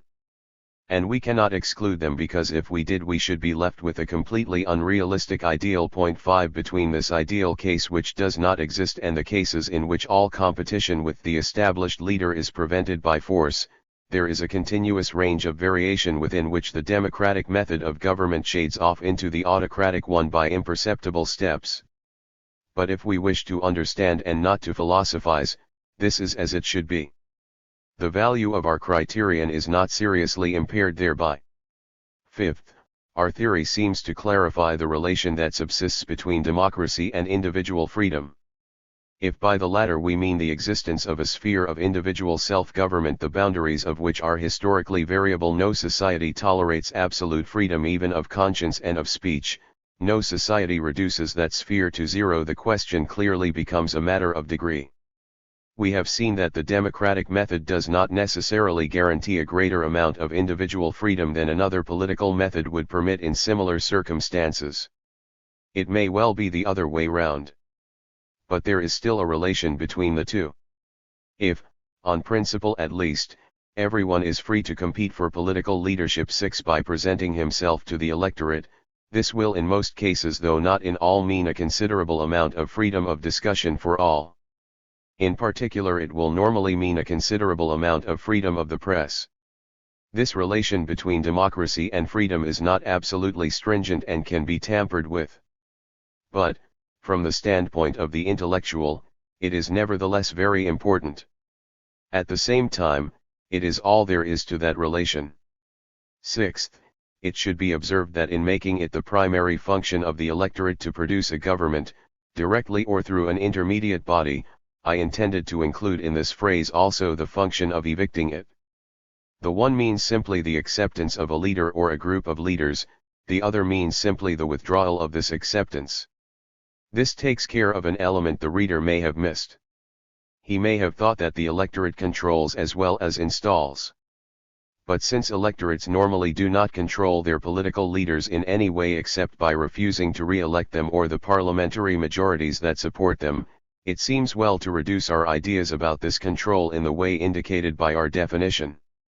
Occasionally, spontaneous revulsions occur which upset a government or an individual minister directly or else enforce a certain course of action. But they are not only exceptional, they are, as we shall see, contrary to the spirit of the democratic method. Seventh, our theory sheds much needed light on an old controversy. Whoever accepts the classical doctrine of democracy and in consequence believes that the democratic method is to guarantee that issues be decided and policies framed according to the will of the people must be struck by the fact that, even if that will were undeniably real and definite, decision by simple majorities would in many cases distort it rather than give effect to it. Evidently the will of the majority is the will of the majority and not the will of the people. The latter is a mosaic that the former completely fails to represent. To equate both by definition is not to solve the problem. Attempts at real solutions have however been made by the authors of the various plans for proportional representation. These plans have met with adverse criticism on practical grounds. It is in fact obvious not only that proportional representation will offer opportunities for all sorts of idiosyncrasies to assert themselves, but also that it may prevent democracy from producing efficient governments and thus prove a danger in times of stress. 7 But before concluding that democracy becomes unworkable if its principle is carried out consistently, it is just as well to ask ourselves whether this principle really implies proportional representation. As a matter of fact, it does not. If acceptance of leadership is the true function of the electorate's vote, the case for proportional representation collapses because its premises are no longer binding. The principle of democracy then merely means that the reins of government should be handed to those who command more support than do any of the competing individuals or teams. And this in turn seems to assure the standing of the majority system within the logic of the democratic method, although we might still condemn it on grounds that lie outside of that logic. To the principle applied. The theory outlined in the preceding section we are now going to try out on some of the more important features of the structure and working of the political engine in democratic countries. 1. In a democracy, as I have said, the primary function of the elector's vote is to produce government. This may mean the election of a complete set of individual officers. This practice, however, is in the main a feature of local government and will be neglected henceforth. 8. Considering national government only, we may say that producing government practically amounts to deciding who the leading man shall be. 9. As before, we shall call him Prime Minister. There is only one democracy in which the electorate's vote does this directly, viz., the United States. 10. In all other cases the electorate's vote does not directly produce government but an intermediate organ, henceforth called Parliament. 11. Upon which the government-producing function devolves. It might seem easy to account for the adoption or rather the evolution of this arrangement, both on historical grounds and on grounds of expediency, and for the various forms it took in different social patterns. But it is not a logical construct, it is a natural growth, the subtle meanings and results of which completely escape the official, let alone legal, doctrines. How does a parliament produce government? The most obvious method is to elect it, or, more realistically, to elect the prime minister and then to vote the list of ministers he presents. This method is rarely used. 12 But it brings out the nature of the procedure better than any of the others. Moreover, these can all be reduced to it, because the man who becomes prime minister is in all normal cases the one whom Parliament would elect. The way in which he is actually appointed to office, by a monarch as in England, by a president as in France, or by a special agency or committee as in the Prussian Free State of the Weimar period, is merely a matter of form. The classical English practice is this. After a general election the victorious party normally commands a majority of seats in Parliament and thus is in a position to carry a vote of want of confidence against everyone except its own leader, who in this negative way is designated by Parliament for national leadership. He receives his commission from the monarch, kisses hands and presents to him his list of ministers, of which the list of cabinet ministers is a part. In this he includes, first, some party veterans who receive what might be called complementary office. Secondly, the leaders of the second rank, those men on whom he counts for the current fighting in Parliament and who owe their preferment partly to their positive political value and partly to their value as potential nuisances. Third, the rising men whom he invites to the charmed circle of office in order to extract the brains from below the gangway, and sometimes, fourth, a few men whom he thinks particularly well qualified to fill certain offices. 13 But again, in all normal cases this practice will tend to produce the same result as election by Parliament would. The reader will also see that where, as in England, the Prime Minister has the actual power to dissolve, to go to the country, the result will to some extent approximate the result we should expect from direct election of the cabinet by the electorate, so long as the latter supports him. 14 This may be illustrated by a famous instance. 2. In 1879, when the Beaconsfield, Disraeli, government, after almost 6 years of prosperous tenure of power culminating in the spectacular success of the Congress of Berlin 15, was on all ordinary counts entitled to expect a success at the polls, Gladstone suddenly roused the country by a series of addresses of unsurpassable force, Midlothian campaign, which played up Turkish atrocities so successfully as to place him on the crest of a wave of popular enthusiasm for him personally. The official party had nothing to do with it. Several of its leaders in fact disapproved. Gladstone had resigned the leadership years before and tackled the country single-handed. But when the Liberal Party under this impetus had won a smashing victory, it was obvious to everyone that he had to be again accepted as the party leader, nay, that he had become the party leader by virtue of his national leadership and that there simply was no room for any other. He came into power in a halo of glory. Now this instance teaches us a lot about the working of the democratic method. To begin with, it must be realized that it is unique only in its dramatic quality, but in nothing else. It is the oversized specimen of a normal genus. The cases of both Pitts, Peel, Palmerston, Disraeli, Campbell Bannerman, and others differ from it only in degree. First, as to the Prime Minister's political leadership. Point 16. Our example shows that it is composed of three different elements which must not be confused and which in every case mix in different proportions, the mixture then determining the nature of every individual Prime Minister's rule. On the face of it, he comes into office as the leading man of his party in Parliament. As soon as installed, however, he becomes in a sense the leader of Parliament, directly of the House of which he is a member, indirectly also of the other. This is more than an official euphemism, more also than is implied in his hold upon his own party. He acquires influence on, or excites the antipathy of, the other parties and individual members of the other parties as well, and this makes a lot of difference in his chances of success. In the limiting case, best exemplified by the practice of Sir Robert Peel, he may coerce his own party by means of another.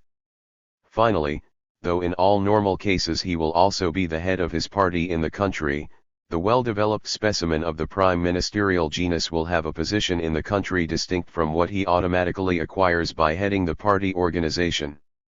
He will lead party opinion, creatively shape it, and eventually rise toward a formative leadership of public opinion beyond the lines of party, toward national leadership that may to some extent become independent of mere party opinion.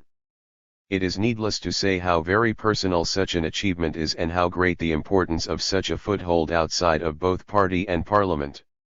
It puts a whip into the hand of the leader, the crack of which may bring unwilling and conspiring followers to heel, though its thong will sharply hit the hand that uses it unsuccessfully. This suggests an important qualification to our proposition that in a parliamentary system the function of producing a government devolves upon Parliament. Parliament does normally decide who will be Prime Minister, but in doing so it is not completely free. It decides by acceptance rather than by initiative. Excepting pathological cases like the French Chamber, the wishes of members are not as a rule the ultimate data of the process from which government emerges. Members are not only handcuffed by party obligations. They also are driven by the man whom they elect, driven to the act of the election itself exactly as they are driven by him once they have elected him. Every horse is of course free to kick over the traces, and it does not always run up to its bit. But revolt or passive resistance against the leader's lead only shows up the normal relation. And this normal relation is of the essence of the democratic method. Gladstone's personal victory in 1880 is the answer to the official theory that Parliament creates and cashiers government. Point 17. 3. Next, as to the nature and role of the Cabinet. 18. It is a curiously double-faced thing, the joint product of Parliament and Prime Minister. The latter designates its members for appointment, as we have seen, and the former accepts but also influences his choice. Looked at from the party's standpoint, it is an assemblage of subleaders more or less reflecting its own structure. Looked at from the Prime Minister's standpoint, it is an assemblage not only of comrades in arms but of party men who have their own interests and prospects to consider a miniature parliament. For the combination to come about and to work, it is necessary for prospective cabinet ministers to make up their minds not necessarily from enthusiastic love to serve under Mr. X and for Mr. X to shape his program so that his colleagues in the cabinet will not too often feel like reconsidering their position, as official phraseology has it, or like going on a sit-down strike. Thus the cabinet, and the same applies to the wider ministry that comprises also the political officers not in the cabinet, has a distinct function in the democratic process as against prime minister, party, parliament, and electorate.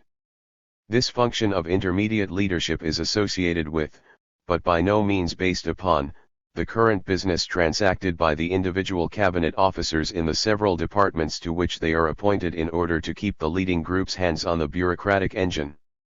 And it has only a distant relation, if any, with seeing to it that the will of the people is carried out in each of them. Precisely in the best instances, the people are presented with results they never thought of and would not have approved of in advance. For again, as to Parliament, I have both defined what seems to me to be its primary function and qualified that definition. But it might be objected that my definition fails to do justice to its other functions. Parliament obviously does a lot of other things besides setting up and pulling down governments. It legislates. And it even administers. For although every act of a parliament, except resolutions and declarations of policy, makes law in a formal sense, there are many acts which must be considered as administrative measures. The budget is the most important instance. To make it is an administrative function. Yet in this country it is drawn up by Congress. Even where it is drawn up by the Minister of Finance with the approval of the Cabinet, as it is in England, Parliament has to vote on it, and by this vote it becomes an act of Parliament. Does not this refute our theory?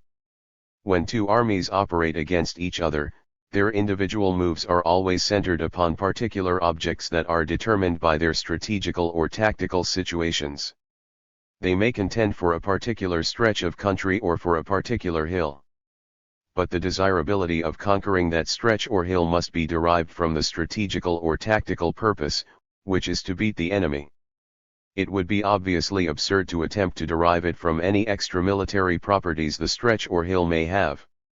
Similarly, the first and foremost aim of each political party is to prevail over the others in order to get into power or to stay in it. Like the conquest of the stretch of country or the hill, the decision of the political issues is, from the standpoint of the politician, not the end but only the material of parliamentary activity. Since politicians fire off words instead of bullets, and since those words are unavoidably supplied by the issues under debate, this may not always be as clear as it is in the military case. But victory over the opponent is nevertheless the essence of both games. Point 19.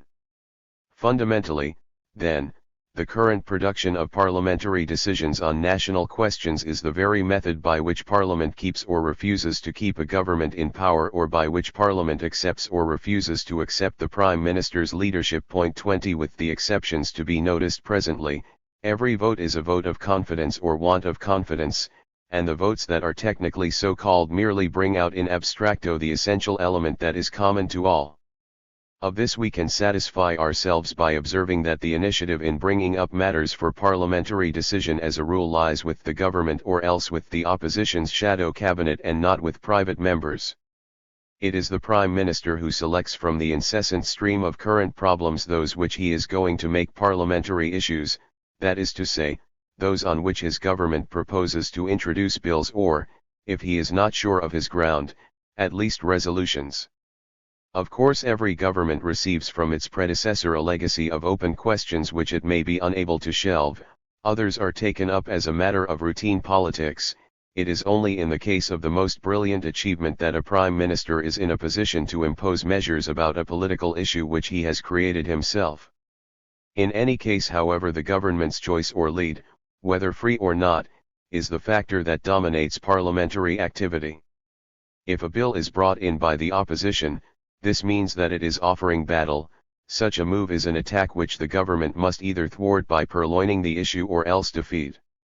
If a major bill that is not on the governmental menu is brought in by a group of the governmental party, this spells revolt, and it is from this angle and not from the extra tactical merits of the case that it is looked upon by the ministers. This even extends to the raising of a debate. Unless suggested or sanctioned by the government, these are symptoms of the government forces getting out of hand. Finally, if a measure is carried by inter-party agreement, this means a drawn battle or a battle avoided on strategical grounds. Point 21. 5. The exceptions to this principle of governmental leadership in representative assemblies only serve to show how realistic it is. They are of two kinds. First, no leadership is absolute. Political leadership exerted according to the democratic method is even less so than are others because of that competitive element which is of the essence of democracy. Since theoretically every follower has the right of displacing his leader, and since there are nearly always some followers who have a real chance of doing so, the private member, and if he feels that he could do with a bigger hat, the minister within and without the inner circle steers a middle course between an unconditional allegiance to the leader's standard and an unconditional raising of a standard of his own, balancing risks and chances with a nicety that is sometimes truly admirable. 22. The leader in turn responds by steering a middle course between insisting on discipline and allowing himself to be thwarted. He tempers pressure with more or less judicious concessions, frowns with compliments, punishments with benefits. This game results, according to the relative strength of individuals and their positions, in a very variable but in most cases considerable amount of freedom. In particular, groups that are strong enough to make their resentment felt yet not strong enough to make it profitable to include their protagonists and their programs in the governmental arrangement will in general be allowed to have their way in minor questions, or, at any rate, in questions which the Prime Minister can be induced to consider as of minor or only sectional importance. Thus, groups of followers or even individual members may occasionally have the opportunity of carrying bills of their own, and still more indulgence will of course be extended to mere criticism or to failure to vote mechanically for every government measure. But we need only look at this in a practical spirit in order to realize, from the limits that are set to the use of this freedom, that it embodies not the principle of the working of a parliament but deviations from it. Second, there are cases in which the political engine fails to absorb certain issues either because the high commands of the governments and the opposition's forces do not appreciate their political values, or because these values are in fact doubtful. 23. Such issues may then be taken up by outsiders who prefer making an independent bid for power to serving in the ranks of one of the existing parties. This of course is perfectly normal politics. But there is another possibility. A man may feel so strongly about a particular question that he may enter the political arena merely in order to have it solved in his way and without harboring any wish to start in on a normal political career. This, however, is so unusual that it is difficult to find instances of first-rank importance of it. Perhaps Richard Cobden was one. It is true that instances of second-rank importance are more frequent, especially instances of the Crusader type. But nobody will hold that they are anything but deviations from standard practice. We may sum up as follows. In observing human societies, we do not as a rule find it difficult to specify, at least in a rough common-sense manner, the various ends that the societies under study struggle to attain. These ends may be said to provide the rationale or meaning of corresponding individual activities. But it does not follow that the social meaning of a type of activity will necessarily provide the motive power, hence the explanation of the latter. If it does not, a theory that contents itself with an analysis of the social end or need to be served cannot be accepted as an adequate account of the activities that serve it. For instance, the reason why there is such a thing as economic activity is of course that people want to eat, to clothe themselves and so on. To provide the means to satisfy those wants is the social end or meaning of production. Nevertheless, we all agree that this proposition would make a most unrealistic starting point for a theory of economic activity in commercial society, and that we shall do much better if we start from propositions about profits. Similarly, the social meaning or function of parliamentary activity is no doubt to turn out legislation and, in part, administrative measures. But in order to understand how democratic politics serve this social end, we must start from the competitive struggle for power and office and realize that the social function is fulfilled, as it were, incidentally in the same sense as production is incidental to the making of profits. 6. Finally, as to the role of the electorate, only one additional point need be mentioned. We have seen that the wishes of the members of a parliament are not the ultimate data of the process that produces government. A similar statement must be made concerning the electorate.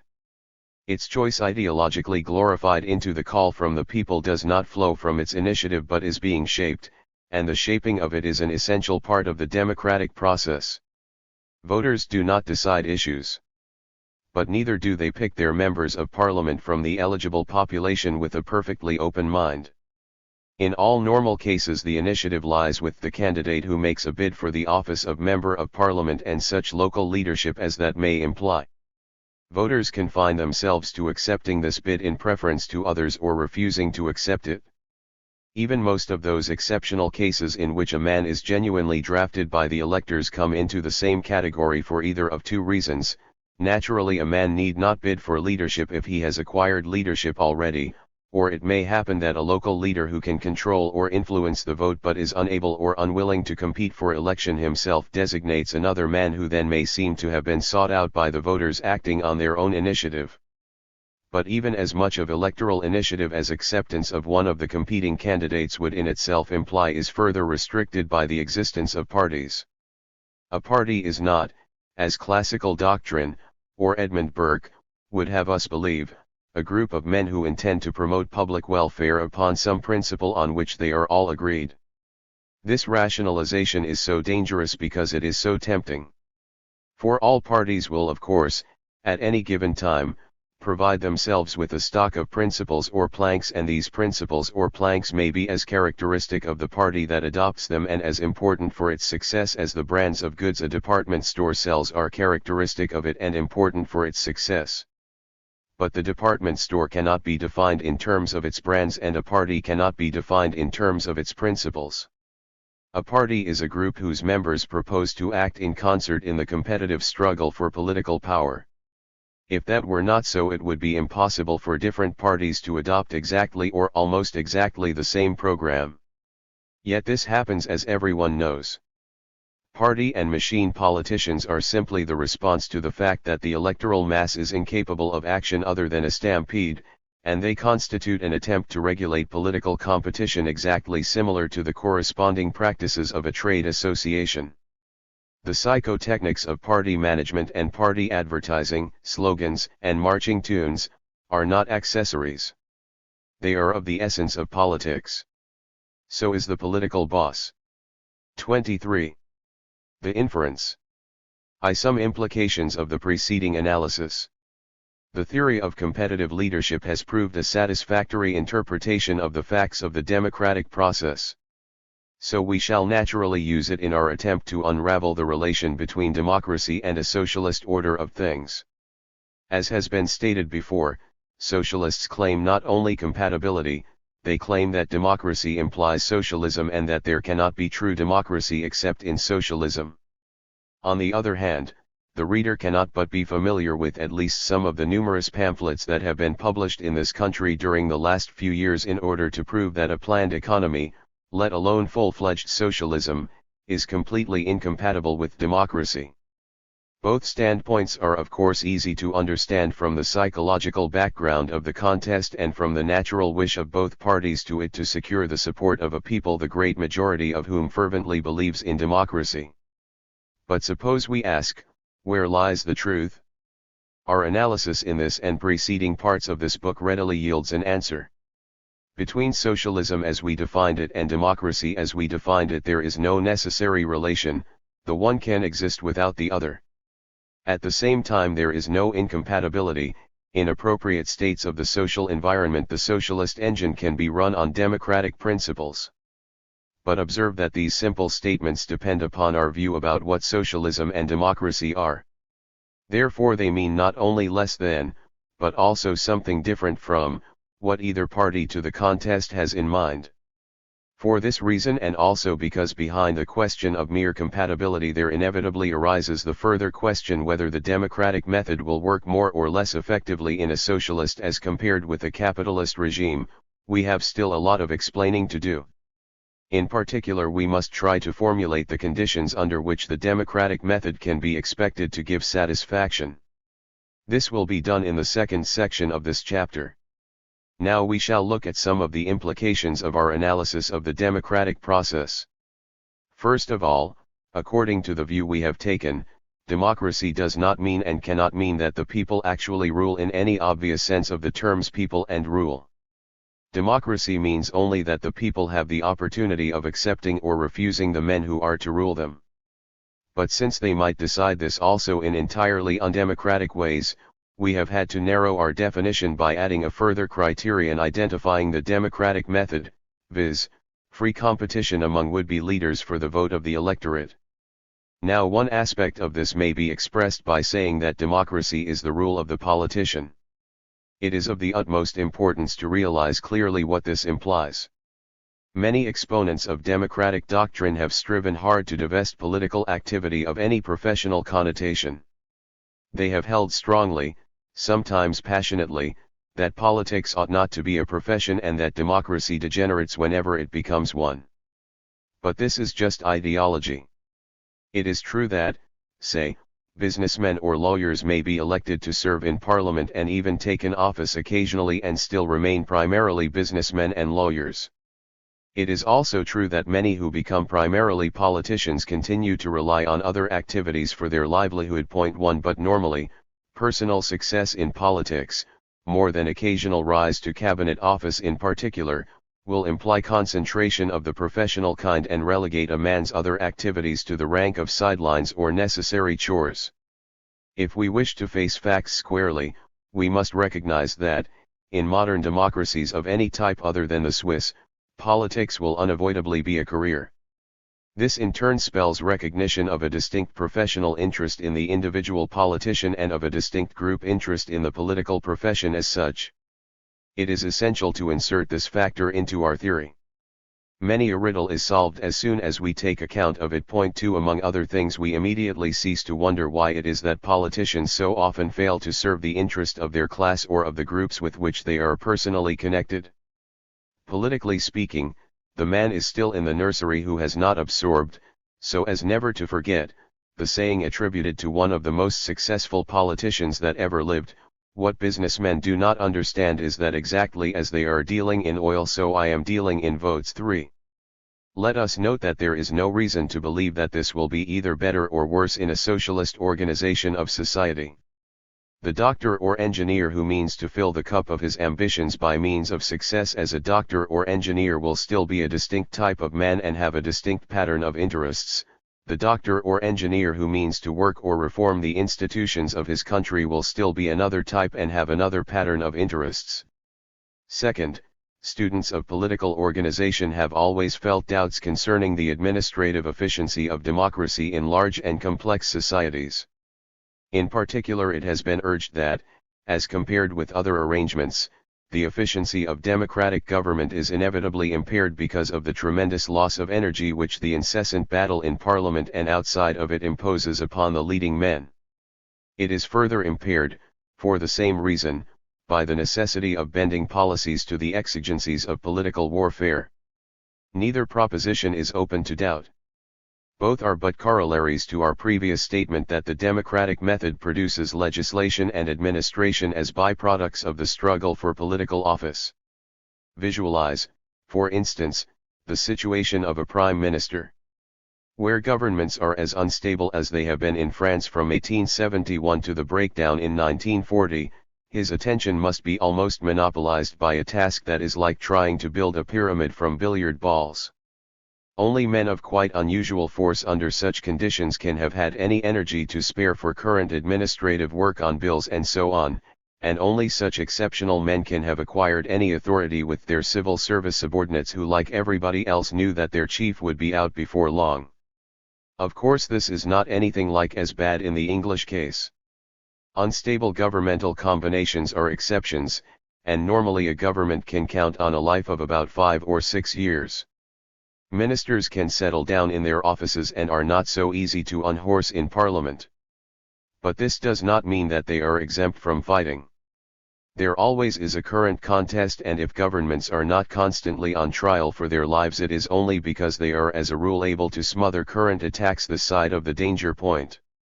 The Prime Minister has to watch his opponents all the time, to lead his own flock incessantly, to be ready to step into breaches that might open at any moment, to keep his hand on the measures under debate, to control his cabinet, all of which amounts to saying that, when Parliament is in session, he is lucky if he has a couple of hours in the morning left for thinking things over and for real work.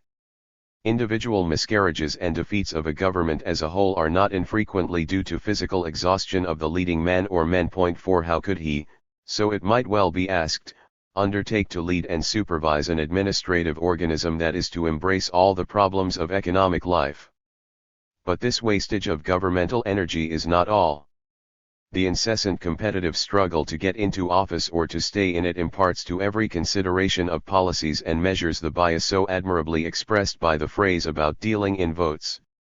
The fact that in a democracy government must attend primarily to the political values of a policy or a bill or an administrative act, that is to say, the very fact that enforces the democratic principle of the government's dependence upon the voting of Parliament and of the electorate, is likely to distort all the pros and cons. In particular, it forces upon the men at or near the helm a short-run view and makes it extremely difficult for them to serve such long-run interests of the nation as may require consistent work for far-off ends. Foreign policy, for instance, is in danger of degenerating into domestic politics. And it makes it no less difficult to dose measures rationally. The dosing that a government decides on with an eye to its political chances is not necessarily the one that will produce the results most satisfactory to the nation. Thus the Prime Minister in a democracy might be likened to a horseman who is so fully engrossed in trying to keep in the saddle that he cannot plan his ride, or to a general so fully occupied with making sure that his army will accept his orders that he must leave strategy to take care of itself. And this remains true, and must, in the case of some countries such as France and Italy, be frankly recognized as one of the sources from which anti-democratic feeling has spread, in spite of the facts that may be invoked in extenuation. There is, to begin with, the fact that the instances in which those consequences show to an extent that may be felt to be unbearable can often be explained on the ground that the social pattern is not up to the task of working democratic institutions. As the examples of France and Italy show, this may happen in countries that are much more civilized than some which do succeed in that task.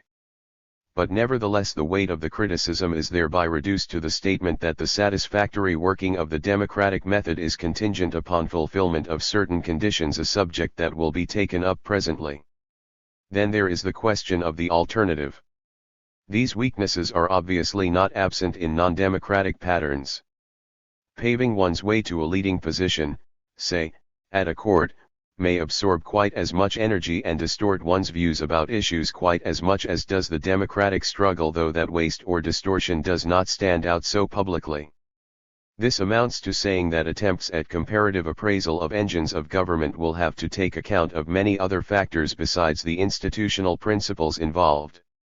Moreover, some of us will reply to the critic that a lower level of governmental efficiency may be exactly what we want. We certainly do not want to be the objects of dictatorial efficiency, mere material for deep games. Such a thing as the Gosplan may at present be impossible in the United States. But does not this prove precisely that, just like the Russian Gosplan, its hypothetical analog in this country would violate the spirit as well as the organic structure of the Commonwealth? Finally, something can be done to reduce the pressure on the leading men by appropriate institutional devices. The American arrangement, for instance, shows up to advantage on this point. The American Prime Minister must no doubt keep his eye on his political chessboard. But he need not feel responsible for every individual measure. And, not sitting in Congress, he is at least exempt from the physical strain this would involve. He has all the opportunity he wants to nurse his strength.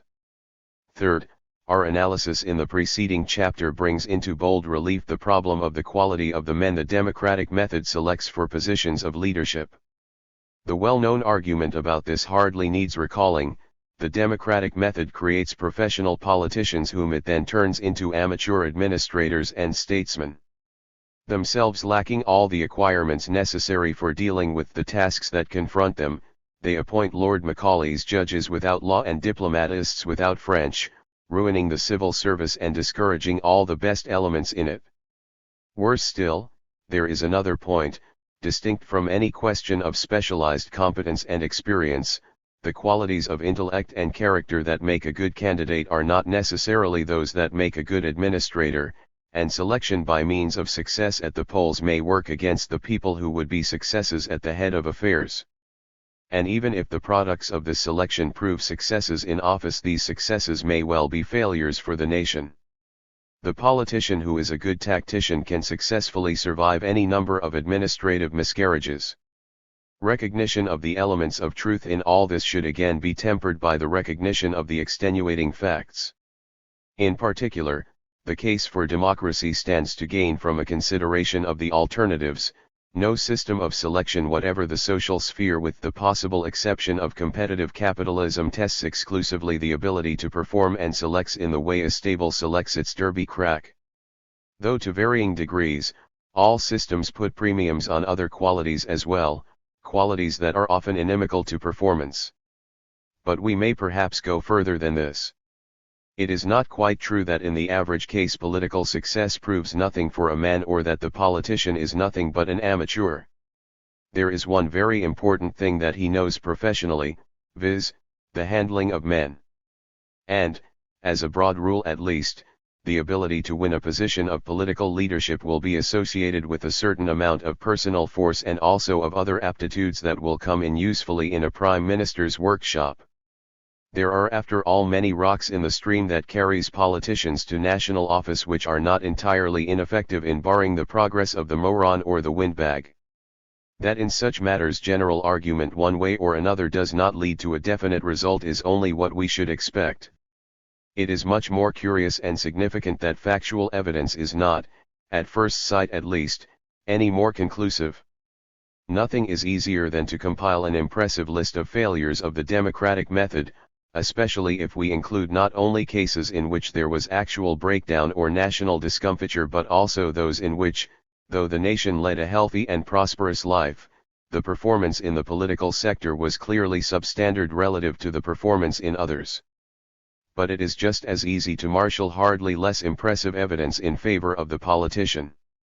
To cite one outstanding illustration, it is true that in antiquity war was not so technical an affair as it has become of late. Yet one would think that the ability to make a success at it had even then very little to do with the ability to get oneself elected to political office. All the Roman generals of the Republican era, however, were politicians, and all of them got their commands directly through the elective offices they held or had previously held. Some of the worst disasters were due to this. But on the whole, these politician soldiers did remarkably well. Why is that so? There can be only one answer to this question. Two conditions for the success of the democratic method. If a physicist observes that the same mechanism works differently at different times and in different places, he concludes that its functioning depends upon conditions extraneous to it. We cannot but arrive at the same conclusion. And it is as easy to see what these conditions are as it was to see what the conditions were under which the classical doctrine of democracy might be expected to fit reality to an acceptable degree. This conclusion definitely commits us to that strictly relativist view that has been indicated all along. Exactly as there is no case for or against socialism at all times and in all places, so there is no absolutely general case for or against the democratic method. And exactly as with socialism, this makes it difficult to argue by means of a cateris paribus clause, for other things cannot be equal as between situations in which democracy is a workable, or the only workable, arrangement and situations in which it is not. Democracy thrives in social patterns that display certain characteristics, and it might well be doubted whether there is any sense in asking how it would fare in others that lack those characteristics, or how the people in those other patterns would fare with it. The conditions which I hold must be fulfilled for the democratic method to be a success. 5. In societies in which it is possible for it to work at all, I shall group under 4 headings, and I shall confine myself to the great industrial nations of the modern type. The first condition is that the human material of politics, the people who man the party machines, are elected to serve in parliament, rise to cabinet office, should be of sufficiently high quality. This means more than that individuals of adequate ability and moral character must exist in sufficient numbers.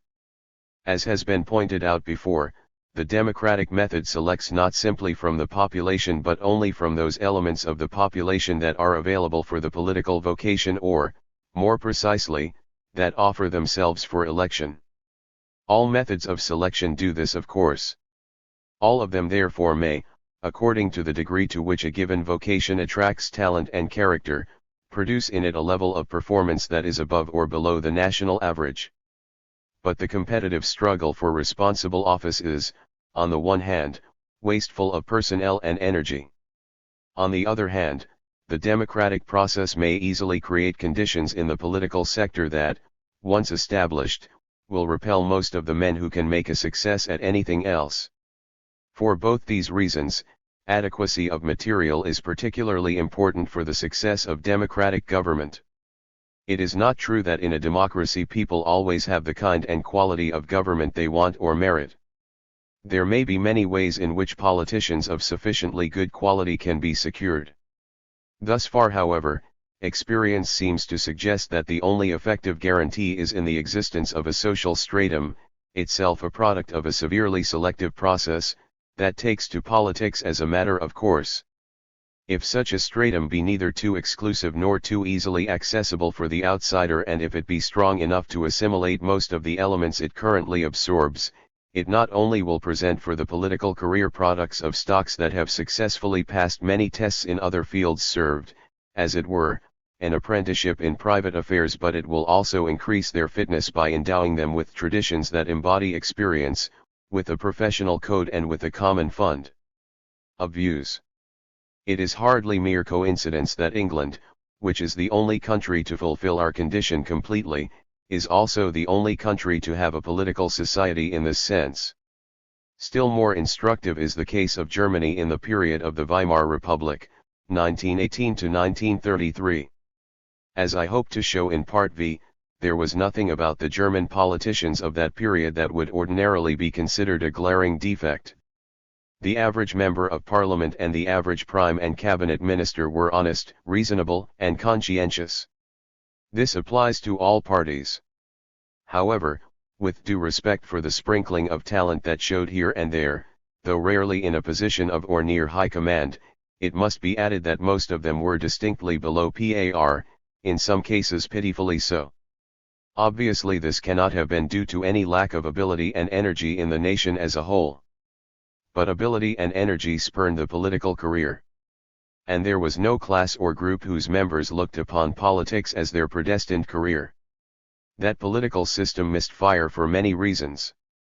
But the fact that eventually it met smashing defeat at the hands of an anti-democratic leader is nevertheless indicative of the lack of inspiring democratic leadership. The second condition for the success of democracy is that the effective range of political decision should not be extended too far. How far it can be extended depends not only on the general limitations of the democratic method which follow from the analysis presented in the preceding section, but also on the particular circumstances of each individual case. To put this more concretely, the range does not only depend, for instance, on the kind and quantity of matters that can be successfully handled by a government subject to the strain of an incessant struggle for its political life, it also depends, at any given time and place, on the quality of the men who form that government and on the type of political machine and the pattern of public opinion they have to work with. From the standpoint of our theory of democracy, it is not necessary to require, as it would be from the standpoint of the classical theory, that only such matters should be dealt with by the political apparatus which the people at large can fully understand and have a serious opinion about. But a less exacting requirement of the same nature still imposes itself. It calls for additional comment. Of course, there cannot be any legal limits to what a parliament, led by the Prime Minister, might subject to its decision, if need be, by means of a constitutional amendment. But, so Edmund Burke argued in discussing the behavior of the English government and Parliament with respect to the American colonies, in order to function properly that all-powerful Parliament must impose limits upon itself. Similarly, we may argue that, even within the range of matters that have to be submitted to parliamentary vote, it is often necessary for government and Parliament to pass measures on which their decision is purely formal or, at most, of a purely supervisory nature. Otherwise the democratic method may turn out legislative freaks. Take for instance the case of so bulky and so technical a measure as a criminal code. The democratic method will apply to the question whether or not a country is to have such a codification at all. It will also apply to certain issues that the government may choose to select for political decision which is more than formal, for instance, whether certain practices of labor or employers' associations should or should not be considered criminal. But for the rest, government and parliament will have to accept the specialists' advice whatever they may think themselves. For crime is a complex phenomenon. The term in fact covers many phenomena that have very little in common. Popular slogans about it are almost invariably wrong. And a rational treatment of it requires that legislation in this matter should be protected from both the fits of vindictiveness and the fits of sentimentality in which the laymen in the government and in the parliament are alternatingly prone to indulge. This is what I meant to convey by stressing the limitations upon the effective range of political decision, the range within which politicians decide in truth as well as in form. Again, the condition in question can indeed be fulfilled by a corresponding limitation of the activities of the state. But it would be a serious misunderstanding if the reader thought that such a limitation is necessarily implied. Democracy does not require that every function of the state be subject to its political method.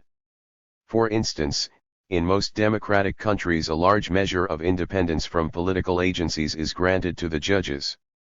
Another instance is the position held by the Bank of England until 1914.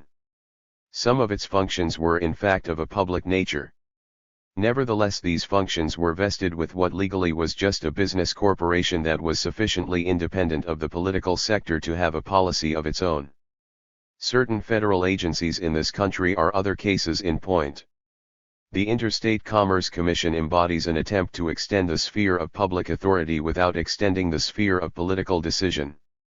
Or, to present still another example, certain of our states finance state universities without any strings, that is to say, without interfering with what in some cases amounts to practically complete autonomy. Thus, almost any type of human affairs may conceivably be made to enter the sphere of the state without becoming part of the material of the competitive struggle for political leadership beyond what is implied in passing the measure that grants the power and sets up the agency to wield it, and the contact that is implied in the government's role of general supervisor. It is of course true that this supervision may degenerate into vitiating influence. The politician's power to appoint the personnel of non-political public agencies, if remorselessly used, will often suffice in itself to corrupt them. But that does not affect the principle in question. As a third condition, democratic government in modern industrial society must be able to command, for all purposes the sphere of public activity is to include, no matter whether this be much or little, the services of a well-trained bureaucracy of good standing and tradition, endowed with a strong sense of duty and a no less strong esprit de corps. Such a bureaucracy is the main answer to the argument about government by amateurs. Potentially it is the only answer to the question so often heard in this country: democratic politics has proved itself unable to produce decent city government. How can we expect the nation to fare if everything, eventually including the whole of the productive process, is to be handed over to it? And finally, it is also the principal answer to the question about how our second condition can be fulfilled. 6. Whenever the sphere of public control is wide, it is not enough that the bureaucracy should be efficient in current administration and competent to give advice. It must also be strong enough to guide and, if need be, to instruct the politicians who head the ministries. In order to be able to do this, it must be in a position to evolve principles of its own and sufficiently independent to assert them. It must be a power in its own right. This amounts to saying that in fact, though not in form, appointment, tenure, and promotion must depend largely within civil service rules that politicians hesitate to violate on its own corporate opinion, in spite of all the clamor that is sure to arise whenever politicians or the public find themselves crossed by it, as they frequently must. Again, as in the case of the personnel of politics, the question of the available human material is all important. Training, though essential, is quite secondary to this. And again, both requisite material and the traditional code necessary for the functioning of an official class of this kind can be most easily secured if there is a social stratum of adequate quality and corresponding prestige that can be drawn upon for recruits not too rich, not too poor, not too exclusive, not too accessible. The bureaucracies of Europe, in spite of the fact that they have drawn enough hostile criticism to blur their records, exemplify very well what I am trying to convey. They are the product of a long development that started with the ministerials of medieval magnates, originally serfs selected for administrative and military purposes who thereby acquired the status of petty nobles, and went on through the centuries until the powerful engine emerged which we behold today. It cannot be created in a hurry. It cannot be hired with money. But it grows everywhere, whatever the political method a nation may adopt. Its expansion is the one certain thing about our future. The fourth set of conditions may be summed up in the phrase democratic self-control. Everybody will of course agree that the democratic method cannot work smoothly unless all the groups that count in a nation are willing to accept any legislative measure as long as it is on the statute book and all executive orders issued by legally competent authorities. But democratic self-control implies much more than this. Above all, electorates and parliaments must be on an intellectual and moral level high enough to be proof against the offerings of the crook and the crank, or else men who are neither will be driven into the ways of both. Moreover, miscarriages that will discredit democracy and undermine allegiance to it may also occur if measures are passed without regard to the claims of others or to the national situation. The individual proposals for legislative reform or executive action must, as it were, be content to stand in an orderly bread line, they must not attempt to rush the shop. Recalling what has been said in the preceding chapter about the modus operandi of the democratic method, the reader will realize that this involves a lot of voluntary subordination. In particular, politicians in Parliament must resist the temptation to upset or embarrass the government each time they could do so. No successful policy is possible if they do this. This means that the supporters of the government must accept its lead and allow it to frame and act upon a program, and that the opposition should accept the lead of the shadow cabinet at its head and allow it to keep political warfare within certain rules. Fulfillment of this requirement, habitual violation of which spells the beginning of the end of a democracy, will be seen to call for just the right amount, not too much, not too little, of traditionalism. To protect this traditionalism is in fact one of the purposes for which rules of parliamentary procedure and etiquette exist. The voters outside of Parliament must respect the division of labor between themselves and the politicians they elect. They must not withdraw confidence too easily between elections, and they must understand that, once they have elected an individual, political action is his business and not theirs. This means that they must refrain from instructing him about what he is to do, a principle that has indeed been universally recognized by constitutions and political theory ever since Edmund Burke's time. But its implications are not generally understood. On the one hand, few people realize that this principle clashes with the classical doctrine of democracy and really spells its abandonment. For if the people are to rule in the sense of deciding individual issues, what could be more natural for them to do than to issue instructions to their representatives, as the voters for the French States General did in and before 1789? On the other hand, it is still less recognized that if the principle be accepted, not only instructions as formal as those French cahiers but also less formal attempts at restricting the freedom of action of members of Parliament, the practice of bombarding them with letters and telegrams for instance, ought to come under the same ban. We cannot enter into the various delicate problems which this raises concerning the true nature of democracy as defined by us. All that matters here is that successful democratic practice in great and complicated societies has invariably been hostile to political backseat driving to the point of resorting to secret diplomacy and lying about intentions and commitments, and that it takes a lot of self-control on the part of the citizen to refrain from it. Finally, effective competition for leadership requires a large measure of tolerance for difference of opinion. It has been pointed out before that this tolerance never is and never can be absolute. But it must be possible for every would-be leader who is not lawfully excluded to present his case without producing disorder. And this may imply that people stand by patiently while somebody is attacking their most vital interests or offending their most cherished ideals, or as an alternative, that the would-be leader who holds such views restrains himself correspondingly. Neither is possible without genuine respect for the opinions of one's fellow citizens, amounting to a willingness to subordinate one's own opinions. Every system can stand deviating practice to a certain extent.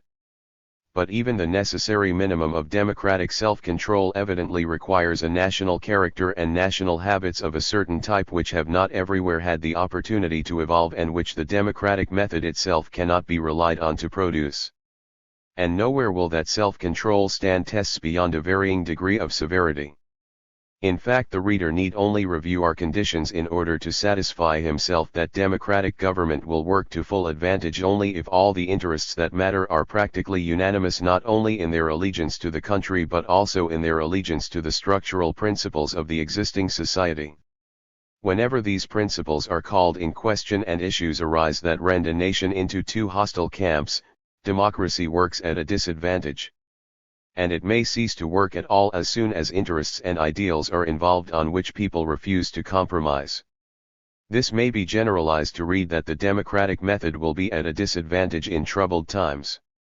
In fact, democracies of all types recognize with practical unanimity that there are situations in which it is reasonable to abandon competitive and to adopt monopolistic leadership. In ancient Rome, a non-elective office conferring such a monopoly of leadership in emergencies was provided for by the constitution. The incumbent was called magister populi, or dictator. Similar provisions are known to practically all constitutions, our own included. The President of the United States acquires in certain conditions a power that makes him to all intents and purposes a dictator in the Roman sense, however great the differences are both in legal construction and in practical details. If the monopoly is effectively limited either to a definite time, as it originally was in Rome, or to the duration of a definite short-run emergency, the democratic principle of competitive leadership is merely suspended. If the monopoly, either in law or in fact, is not limited as to time, and if not limited as to time, it will of course tend to become unlimited as to everything else, the democratic principle is abrogated, and we have the case of dictatorship in the present-day sense. Point 7. 3. Democracy in the socialist order. 1. In setting forth our conclusions, we had better begin with the relation between democracy and the capitalist order of things. The ideology of democracy as reflected by the classical doctrine rests on a rationalist scheme of human action and of the values of life. By virtue of a previous argument, Chapter 11, this fact would in itself suffice to suggest that it is of bourgeois origin. History clearly confirms this suggestion. Historically, the modern democracy rose along with capitalism, and in causal connection with it. But the same holds true for democratic practice. Democracy in the sense of our theory of competitive leadership presided over the process of political and institutional change by which the bourgeoisie reshaped, and from its own point of view rationalized, the social and political structure that preceded its ascendancy. The democratic method was the political tool of that reconstruction. We have seen that the democratic method works, particularly well, also in certain extra and pre-capitalist societies. But modern democracy is a product of the capitalist process. Whether or not democracy is one of those products of capitalism which are to die out with it is of course another question. And still another is how well or ill capitalist society qualifies for the task of working the democratic method it evolved. As regards the latter question, it is clear that capitalist society qualifies well in one respect. The bourgeoisie has a solution that is peculiar to it for the problem of how the sphere of political decision can be reduced to those proportions which are manageable by means of the method of competitive leadership. The bourgeois scheme of things limits the sphere of politics by limiting the sphere of public authority. Its solution is in the ideal of the parsimonious state that exists primarily in order to guarantee bourgeois legality and to provide a firm frame for autonomous individual endeavor in all fields. If, moreover, account be taken of the pacific, at any rate, anti-militarist and free trade tendencies we have found to be inherent in bourgeois society, it will be seen that the importance of the role of political decision in the bourgeois state can, in principle at least, be scaled down to almost any extent that the disabilities of the political sector may require. Now this kind of state has no doubt ceased to appeal to us. Bourgeois democracy is certainly a very special historical case, and any claims that may be made on behalf of it are obviously contingent upon acceptance of standards which are no longer ours. But it is absurd to deny that this solution which we dislike is a solution, and that bourgeois democracy is democracy. On the contrary, as its colors fade, it is all the more important to recognize how colorful it was in the time of its vitality, how wide and equal the opportunities it offered to the families, if not to the individuals, how large the personal freedom it granted to those who passed its tests, or to their children. It is also important to recognize how well it stood, for some decades at least, the strain of ungenial conditions, and how well it functioned, when faced by demands that were outside of and hostile to the bourgeois interests. Also, in another respect, capitalist society in its meridian qualified well for the task of making democracy a success. It is easier for a class whose interests are best served by being left alone to practice democratic self-restraint than it is for classes that naturally try to live on the state. The bourgeois who is primarily absorbed in his private concerns is in general, as long as these concerns are not seriously threatened, much more likely to display tolerance of political differences and respect for opinions he does not share than any other type of human being. Moreover, so long as bourgeois standards are dominant in a society, this attitude will tend to spread to other classes as well. The English landed interest accepted the defeat of 1845 with relatively good grace. English labor fought for the removal of disabilities, but until the beginning of the present century was slow to claim privileges. It is true that in other countries such self-restraint was much less in evidence. These deviations from the principle were not always serious or always associated with capitalist interests only. But in some cases political life all but resolved itself into a struggle of pressure groups, and in many cases practices that failed to conform to the spirit of the democratic method have become important enough to distort its modus operandi. That there cannot be true democracy in the capitalist order is nevertheless an obvious overstatement. Point 8. In both respects, however, capitalism is rapidly losing the advantages it used to possess. Bourgeois democracy, which is wedded to that ideal of the state, has for some time been working with increasing friction. In part this was due to the fact that, as we have seen before, the democratic method never works at its best when nations are much divided on fundamental questions of social structure. And this difficulty in turn proved particularly serious, because bourgeois society signally failed to fulfill another condition for making the democratic method function. The bourgeoisie produced individuals who made a success at political leadership upon entering a political class of non-bourgeois origin, but it did not produce a successful political stratum of its own, although, so one should think, the third generations of the industrial families had all the opportunity to form one. Why this was so has been fully explained in Part 2. All these facts together seem to suggest a pessimistic prognosis for this type of democracy. They also suggest an explanation of the apparent ease with which in some cases it surrendered to dictatorship. 2. The ideology of classical socialism is the offspring of bourgeois ideology. In particular, it fully shares the latter's rationalist and utilitarian background and many of the ideas and ideals that entered the classical doctrine of democracy.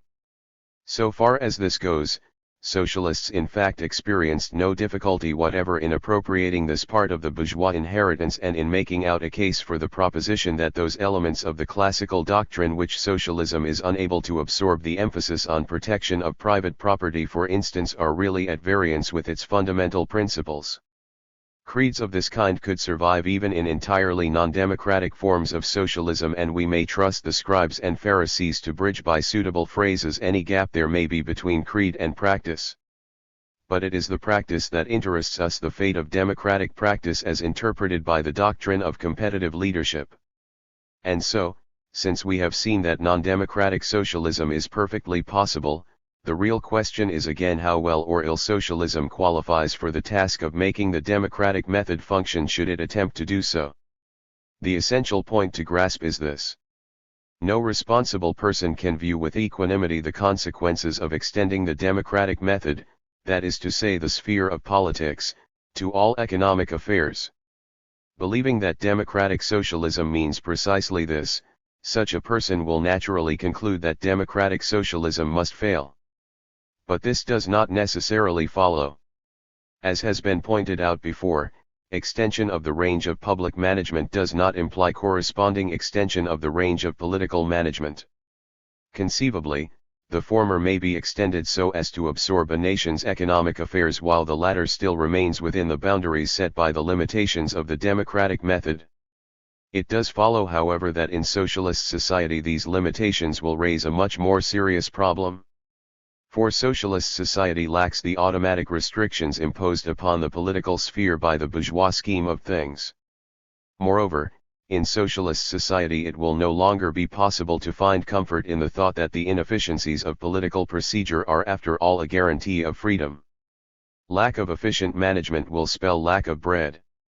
However, the agencies that are to operate the economic engine, the Central Board we met in Part 3, as well as the subordinate bodies entrusted with the management of individual industries or concerns, may be so organized and manned as to be sufficiently exempt in the fulfillment of their current duties from interference by politicians or, for that matter, by fussing citizens' committees or by their workmen. That is to say, they may be sufficiently removed from the atmosphere of political strife as to display no inefficiencies other than those associated with the term bureaucracy. And even these can be much reduced by an appropriate concentration of responsibility on individuals and by a system of well-chosen incentives and penalties, of which the methods of appointment and promotion are the most important part. Serious socialists, when off the stump and in a responsible mood, have always been aware of this problem and also of the fact that democracy is no answer to it. An interesting illustration is afforded by the deliberations of the German Committee on Socialization, Sozialisierungskommission. In 1919, when the German Social Democratic Party had definitely set its face against Bolshevism, the more radical among its members still believed that some measure of socialization was imminent as a matter of practical necessity, and a committee was accordingly appointed in order to define aims and to recommend methods. It did not consist exclusively of socialists, but socialist influence was dominating. Karl Koski was chairman. Definite recommendations were made only about coal, and even these, arrived at under the gathering clouds of anti-socialist sentiment, are not very interesting. All the more interesting are the views that emerged in discussion at the time when more ambitious hopes still prevailed. The idea that managers of plants should be elected by the workmen of the same plants was frankly and unanimously condemned. The workmen's councils that had grown up during the months of universal breakdown were objects of dislike and suspicion. The committee, trying to get away as far as possible from the popular ideas about industrial democracy, did its best to shape them into an innocuous mold and cared little for developing their functions. All the more did it care for strengthening the authority and safeguarding the independence of the managerial personnel.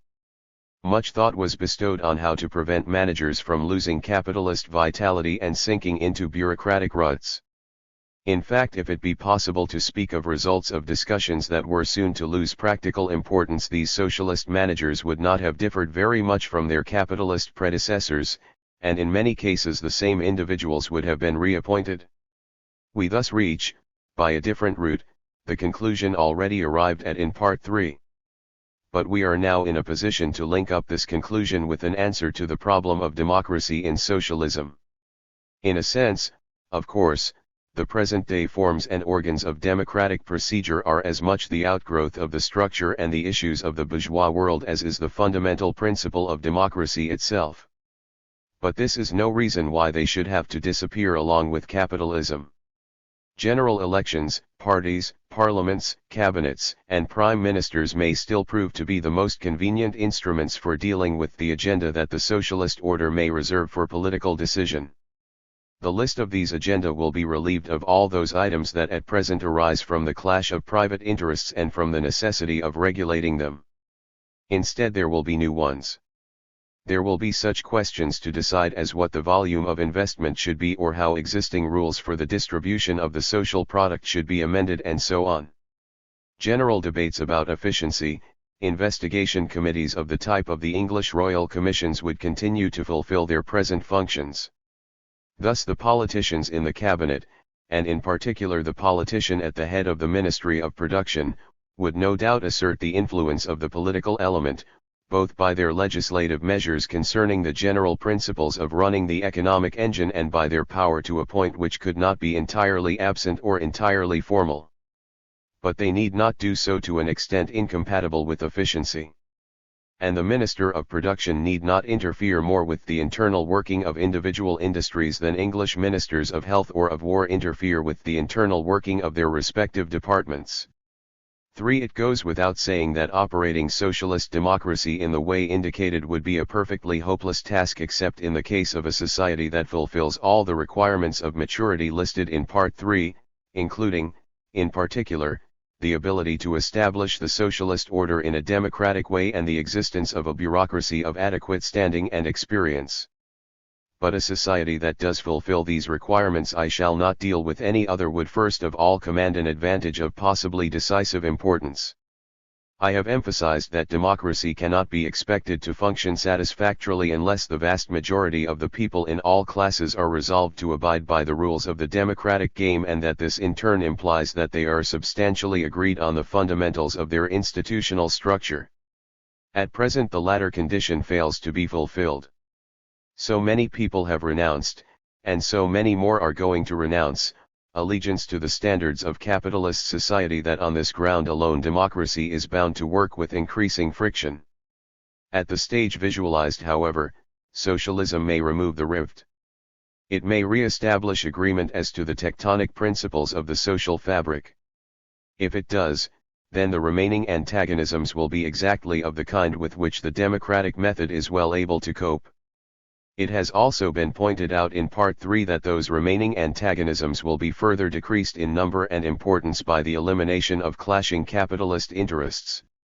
The relations between agriculture and industry, small-scale and large-scale industry, steel-producing and steel-consuming industries, protectionist and export industries will or may cease to be political questions to be settled by the relative weights of pressure groups and become technical questions to which technicians would be able to give unemotional and unequivocal answers. Though it may be utopian to expect that there would be no distinct economic interests or conflicts between them, and still more utopian to expect that there would be no non-economic issues to disagree about, a good case may be made out for expecting that the sum total of controversial matter would be decreased even as compared with what it was in intact capitalism. There would, for instance, be no silver men. Political life would be purified. On the face of it, socialism has no obvious solution to offer for the problem solved in other forms of society by the presence of a political class of stable traditions. I have said before that there will be a political profession. There may evolve a political set, about the quality of which it is idle to speculate. Thus far socialism scores. It might still be argued that this score can be easily balanced by the importance and likelihood of possible deviations. To some extent we have provided for this by insisting on economic maturity, which among other things implies that no great sacrifices need be required of one generation for the benefit of a later one. But even if there is no necessity for sweating the people by means of a Gosplan, the task of keeping the democratic course may prove to be extremely delicate. Circumstances in which the individuals at the helm would normally succeed in solving it are perhaps no easier to imagine than circumstances in which, faced by a spectacle of paralysis spreading from the political sector all over the nation's economy, they might be driven into a course of action which must always have some temptation for men beholding the tremendous power over the people inherent in the socialist organization. After all, effective management of the socialist economy means dictatorship not of but over the proletariat in the factory. The men who are there so strictly disciplined would, it is true, be sovereign at the elections. But just as they may use this sovereignty in order to relax the discipline of the factory, so governments, precisely the governments which have the future of the nation at heart, may avail themselves of this discipline in order to restrict this sovereignty. As a matter of practical necessity, socialist democracy may eventually turn out to be more of a sham than capitalist democracy ever was. In any case, that democracy will not mean increased personal freedom. And, once more, it will mean no closer approximation to the ideals enshrined in the classical doctrine. Part B. A historical sketch of socialist parties. Prologue. It is not for me to write a history of the socialist parties. Both the settings in which they rose and fell and the ways in which they grappled with their problems call for a larger canvas and a mightier brush than mine. Also, the time has not yet come to make the attempt, though the last 20 years have brought up many valuable monographs that shed all the light we need on particular situations or phases. A vast amount of research has still to be done before a history of modern socialism in action can be written that will meet the requirements of scholarship. But certain facts are necessary in order to complement and to put into the proper perspective much of what has been said in the preceding parts of this book. And some other points that have occurred to me from study or personal observation I wish to present because they seem to be interesting on their own account. For this double purpose I have assembled the fragments that are to follow, in the hope that even fragments may indicate the contours of the whole. Not every reader, not even every socialist reader, will approve of the central position this fragment gives to Marx and Marxism. I readily confess to personal bias in the matter. For me, the fascinating thing about socialist policy, the thing that gives it a special claim to attention and a dignity all its own that is both intellectual and moral, is its clear and close relation to a doctrinal basis. In principle at least, it is theory implemented by action or inaction, turning on the true or false perception of a historical necessity. See Part I. Even considerations of expediency and mere tactics carry that character indelibilis and always have been discussed in the light of that principle. But all this is true only of the Marxian streak, no truer, of course, than it is, within the bourgeois compound, of the Benthamite radicals, the philosophical radicals as they were significantly called. All non-Marxian socialist groups are more or less like other groups and parties, only Marxists of pure persuasion consistently walked in the light of a doctrine that to them contained all answers to all questions. As will be seen, I do not admire this attitude unconditionally. It may well be called narrow and even naive. But the doctrinaires of all types, whatever their practical disabilities, have certain aesthetic qualities that raise them high above the common run of political practitioners. Also they command sources of strength which mere practitioners will never be able to understand. 24. The nonage. Socialist doctrines, in some of their roots presumably as old as articulate thought, were dreams, beautiful or hateful impotent longings out of contact with social realities so long as they lacked the means to convince anybody that the social process worked for the realization of socialism. Socialist effort amounted to preaching in the desert so long as it had no established contact with an existing or potential source of social power, to preaching of the Platonic type about which no politician need bother and which no observer of social processes need list among operative factors. This is the gist of Marx's criticism of most of the socialists who preceded him or in his day offered competitive teaching, and the reason why he called them utopian. The point was not so much that many of their schemes were obviously freaks or otherwise below par intellectually, but that those schemes were essentially unimplemented and unimplementable. A few examples will illustrate this and will stand instead of a survey of a large body of literature. Also they will suffice to show how far Marx's judgment was wrong. Sir Thomas More's, 1478–1535, Utopia, read, admired and even copied right into the 19th century. Witness the success of Cabet and of Bellamy unfolds the picture of a frugal, moral, and equalitarian society that was the exact opposite of English society in More's day. This ideal may be but the literary form of social criticism.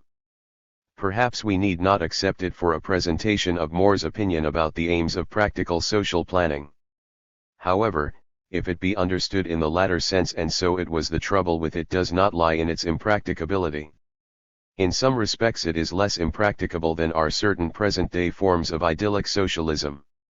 For instance, it faces the question of authority, and it frankly accepts the prospect, exalted no doubt into a virtue, of a modest standard of life. The real trouble is that there is no attempt to show how society is to evolve toward that ideal state, except possibly by conversion, or what the real factors are that might be worked upon in order to produce it. We can like or dislike the ideal, but we cannot do much about it. To put the practical dot on the I, there is nothing in it on which to found a party and to provide a program. Another type may be instanced by Robert Owens, 1771–1858, Socialism. A manufacturer and practical reformer, he was not content to conceive or adopt the idea of small self-sufficing communities, producing and consuming their means of livelihood according to communist principles in the word's boldest acceptance. He actually went about realizing it. First he hoped for government action, then he tried the effect of setting an example. So it might seem that the plan was more operational than More's. There was not only an ideal but also a bridge leading to it. Actually, however, that kind of bridge only serves to illustrate more precisely the nature of utopianism. For both government action and individual efforts are introduced as dei ex machina. The thing would have had to be done just because some agent thought it worthwhile. No social force working toward the goal was indicated or could have been indicated. No soil was provided for the rose trees they were left to feed on. Beauty. Point 1. The same applies to Proudhon's, 1809–1865, anarchism, except that in his case definite economic error is much more in evidence than it is with most of the other classics of anarchism who despised economic argument and, whether stressing the ideal of free and stateless cooperation of individuals or the task of destruction to be accomplished in order to make way for it, avoided errors of reasoning largely by avoiding reasoning. Like poet, lunatic and lover of imagination all compact, they were constitutionally unable to do anything except to upset socialist apple carts and to add to confusion in situations of revolutionary excitement. It is not difficult to sympathize with Marx's disgust, that sometimes was not unmixed with despair, at the doings of M. Bakunin. But anarchism was utopianism with a vengeance. The pathological species has been mentioned only in order to make it quite clear that such revivals of 14th-century mentality should not be confused with the genuine brand of utopian socialism which St. Simon's, 1760–1825, writings display at its best. There we find sense and responsibility coupled with considerable analytic power. The goal envisaged was not absurd or visionary. What was lacking was the way. Again, the only method suggested was government action by governments that at the time were essentially bourgeois. If this view be accepted, the great break that put an end to the nonage of socialism must in fact be associated with the name and work of Karl Marx. We may then date it, so far as in such matters dating is possible at all, by the issue of the Manifesto of the Communist Party, 1848, or by the foundation of the First International, 1864. It was in that period that both the doctrinal and the political criteria of seriousness were met. But, on the one hand, this achievement only summed up the developments of the centuries of nonage and, on the other hand, it formulated them in a particular way that perhaps was practically, but certainly was not logically, the only possible one. To some extent, therefore, the judgment passed by orthodox socialism on the men of the nonage must be revised. First of all, if the socialist schemes of those centuries were dreams, most of them were rationalized dreams. And what individual thinkers more or less perfectly succeeded in rationalizing were not simply their individual dreams but the dreams of the non-ruling classes. Thus, those thinkers were not living completely in the clouds. They also helped to bring to the surface what slumbered below but was getting ready to wake up. In this respect even the anarchists, back to their medieval predecessors who flourished in many a convent and still more in the tertiary groups of the Franciscan order, acquire a significance which Marxists usually do not accord to them. However contemptible their beliefs may seem to the orthodox socialist, much of the propelling force of socialism comes, even today, from those irrational longings of the hungry soul not belly which they voiced. Point 2. Second, the socialist thinkers of the nonage provided many a brick and many a tool that proved useful later on. After all, the very idea of a socialist society was their creation, and it was owing to their efforts that Marx and his contemporaries were able to discuss it as a thing familiar to everyone. But many of the utopians went much further than that. They worked out details of the socialist plan or of certain variants of it, thereby formulating problems however inadequately and clearing much ground. Even their contribution to purely economic analysis cannot be neglected. It provided a much-needed leaven in an otherwise distressingly stodgy pudding. Much of it moreover was simply professional work that improved existing theory and, among other things, stood Marx in good stead. The English socialists and quasi-socialists who elaborated the labor theory of value, such men as William Thompson, afford the best example of this. Third, not all of those whom Marxists include among the utopians lacked contact with mass movements. Some contact inevitably resulted from the fact that the social and economic conditions which set in motion the intellectual's pen will also set in motion some group or class of the people, peasants or artisans or agricultural laborers or simply the vagrants and the rabble. But many of the utopians established much closer contact. The demands of the peasants during the revolutions of the 16th century were already formulated by intellectuals, and coordination and cooperation steadily became closer as the centuries rolled on. Gracchus Babeuf, the leading spirit of the only purely socialist movement within the French Revolution, was considered of sufficient importance for the government to pay him the compliment of executing him in 1797. Again, England best illustrates this development. We need only compare, from this angle, the history of the Leveller movement in the 17th and the Chartist movement in the 19th centuries. In the first case, Winstanley joined and led as an individual; in the second case, groups of intellectuals reacted in a body, and though their cooperation tapered off into Christian socialism, it was not merely an affair of the student's closet entirely divorced from a contemporaneous mass movement. In France, the best example is afforded by Louis Blanc's activities in 1848. In this as in other respects, therefore, utopian socialism differed from scientific socialism in degree rather than in kind. The relation of the socialists of the nonage to class movements was occasional and not as a rule a matter of fundamental principle, whereas with Marx and with post-Marxian socialism it became precisely a matter of fundamental principle and similar to the relation of a government to its standing army. A very important point, I hope it will not prove a stumbling block, remains to be made. I have said that the doctrine which avers the presence of a tendency towards socialism 3 and the permanent contact with an existing or potential source of social power, the two requisites of socialism as a serious political factor, were definitely established around the middle of the 19th century in a way that was logically not the only possible one. Marx and most of his contemporaries imparted a particular slant to their doctrine by holding that the laboring class was the only one to be actively associated with this tendency, and that hence it was the only source of power for the socialist to tap. For them, socialism meant primarily liberation of labor from exploitation, and the emancipation of the workers must be the task of the working class itself. Now it is easy to understand why, as a practical proposition, the conquest of the labor interest should have appealed to Marx more than any other course, and why his doctrine should have been shaped accordingly.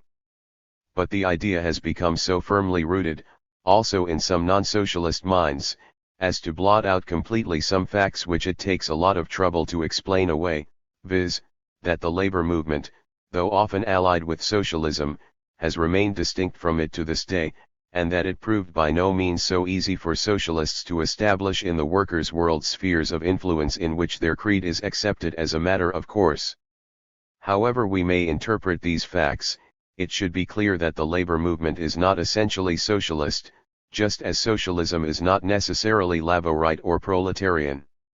Nor is this surprising.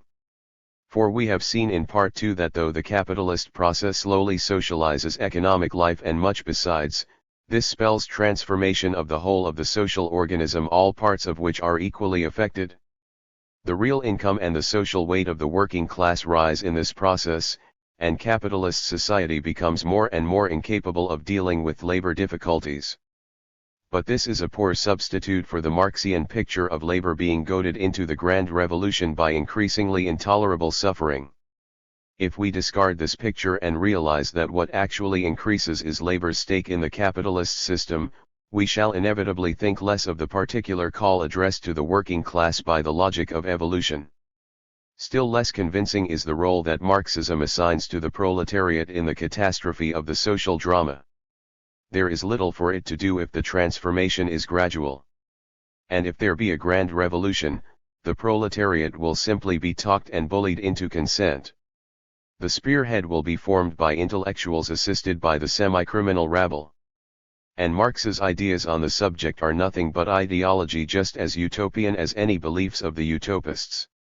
Thus, while it remains substantially true that, unlike most of his predecessors, Marx intended to rationalize an existing movement and not a dream, and also that he and his successors actually gained partial control of that movement, the difference is smaller than Marxists would have us believe. There was, as we have seen, more of realism in the thought of the utopists, and there was more of unrealistic dreaming in Marx's thought than they admit. In the light of this fact, we shall think better of the socialists of the nonage because they did not exclusively stress the proletarian aspect. In particular, their appeal to governments or to classes other than the proletariat will appear to us less visionary and more realistic than it appeared to Marx. For the state, its bureaucracy, and the groups that man the political engine are quite promising prospects for the socialist looking for his source of social power. As should be evident by now, they are likely to move in the desired direction with no less dialectical necessity than are the masses. And that excrescence of the bourgeois stratum which we shall term, a posteriori, Fabian socialism is also suggestive. Marx's choice of social motive power thus produced a special case which, though practically the most important, yet stands logically on a par with others that are frauds and heresies to the orthodox. 25. The situation that Marx faced. 1. According to Engels, Marx in 1847 adopted the term communist in preference to the term socialist, because socialism had by that time acquired a flavor of bourgeois respectability. However that may have been, and however we choose to explain this fact, if it was a fact more than once, we have seen good reason for interpreting socialism as a product of the bourgeois mentality. There cannot be any doubt that Marx and Engels themselves were typical bourgeois intellectuals. Exiles of bourgeois extraction and tradition. This formula accounts for a lot both in Marx's thought and in the policies and political tactics he recommended. The astounding thing is the extent to which his ideas prevailed. First of all, the uprooted intellectual, with the formative experience of 1848 forever impressed upon his whole soul, cast off his own class and was cast off by it. Similarly uprooted intellectuals and, at one remove, the proletarian masses were henceforth all that was accessible to him and all he had to put his trust in. This explains the doctrine which, as we have seen in the preceding chapter, does stand in need of explanation, viz., that workers would emancipate themselves. Second, the same uprooted intellectual naturally became internationalist in feeling. This meant more than that the problems and vicissitudes of any particular country, even of individual national proletariats, did not primarily concern him and always remained on the periphery of his interests.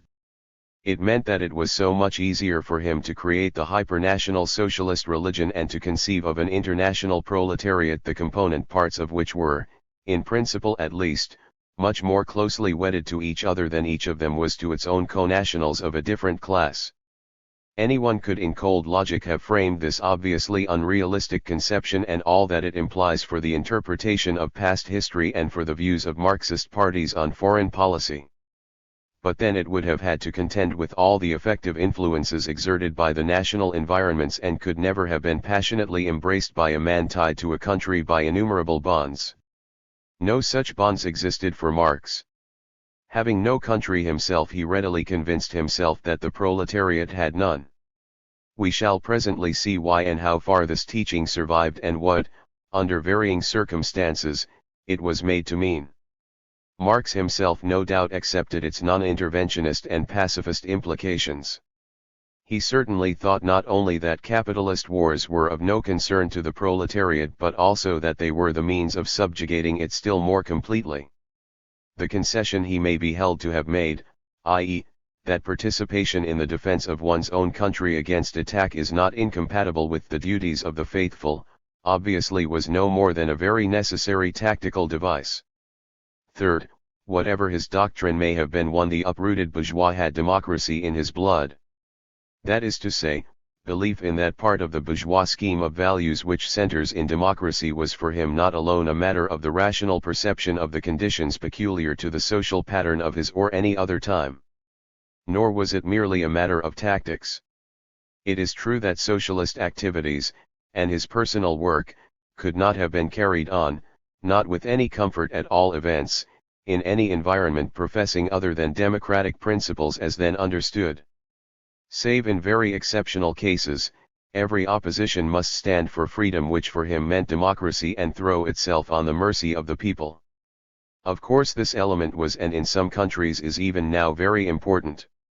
This is precisely, as I have pointed out, why democratic professions by socialist parties do not mean much until their political power becomes great enough to give them a choice of an alternative, and why they do not, in particular, avail to establish any fundamental relation between the logic of socialism and the logic of democracy.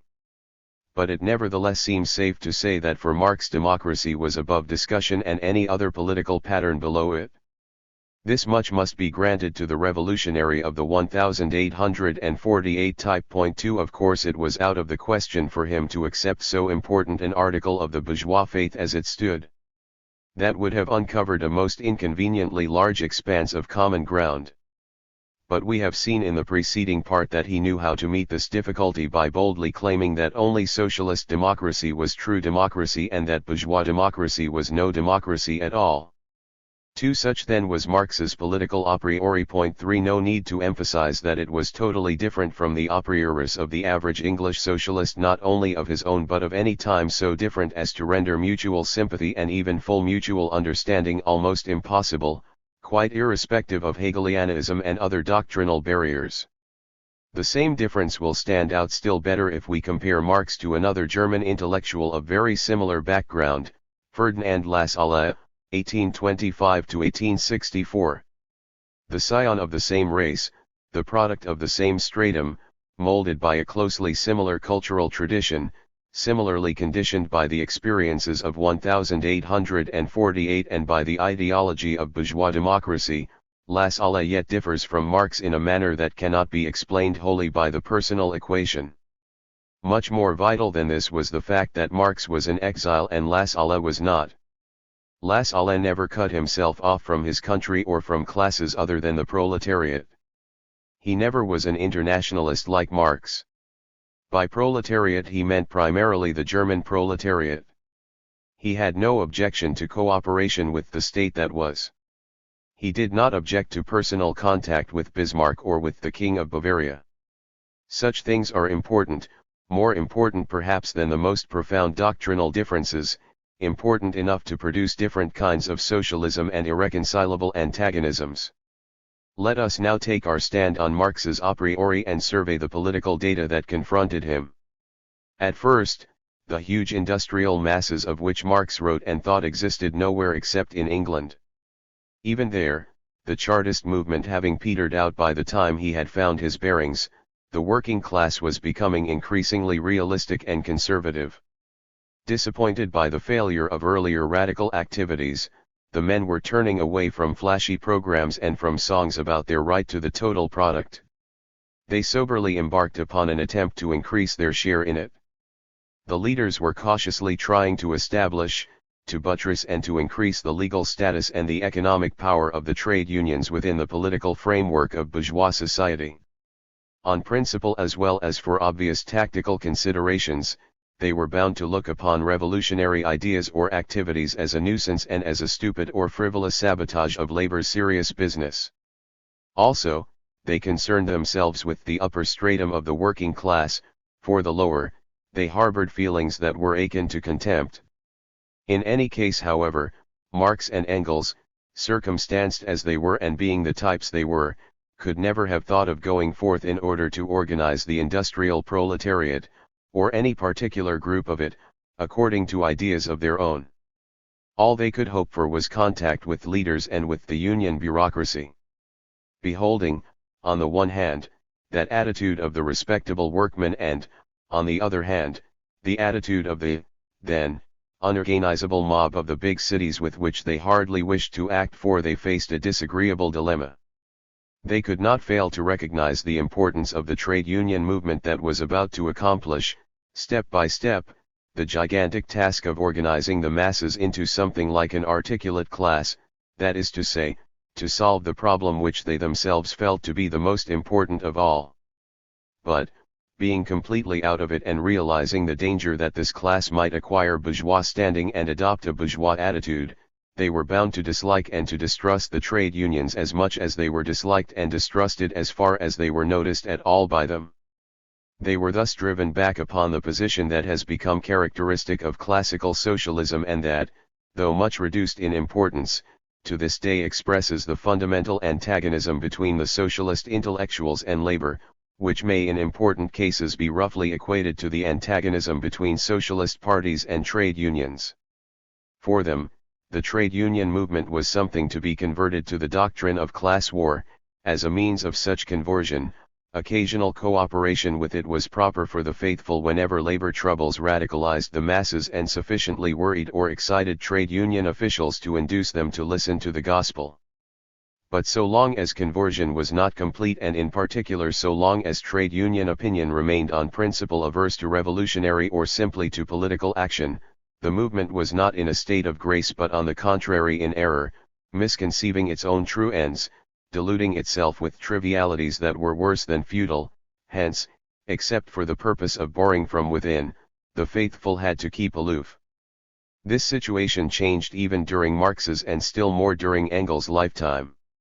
The growth of the industrial proletariat that eventually made it a power also on the continent and the unemployment incident to the depressions of that period increased their influence with labor leaders, though they never acquired any direct influence on the masses.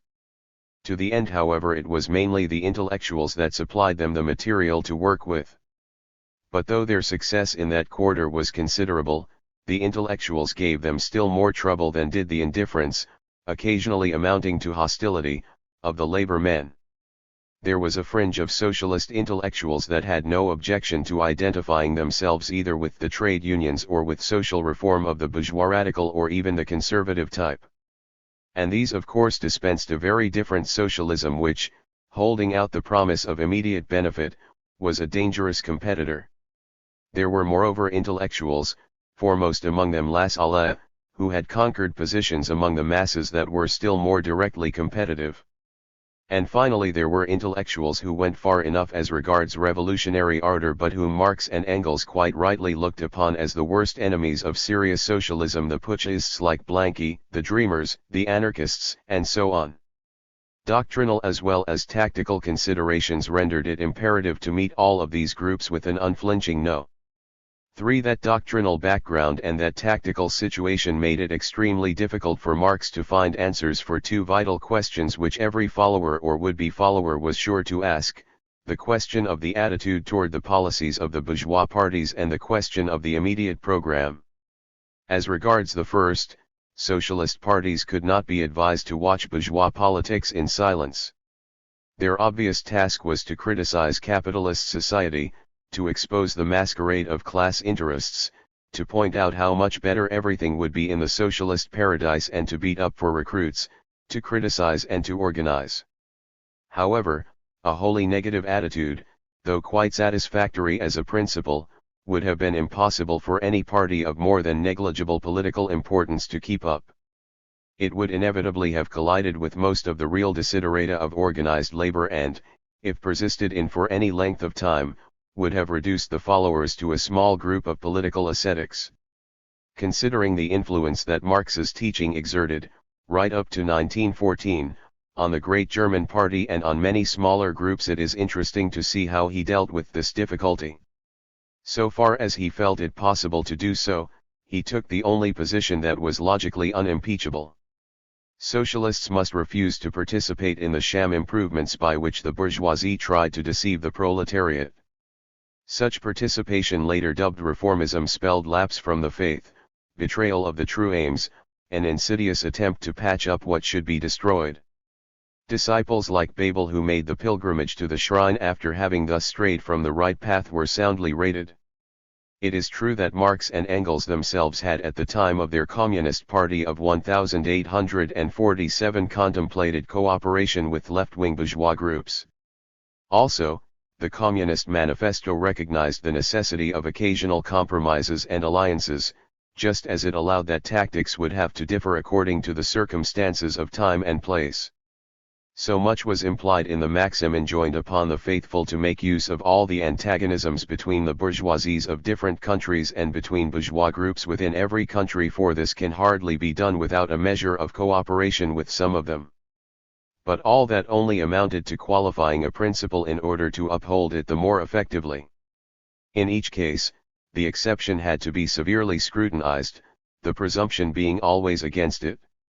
Moreover, it was cooperation in certain definite emergencies, preferably revolutions, that was envisaged rather than more durable alliance involving understandings in the ordinary run of political life which might endanger the purity of the creed.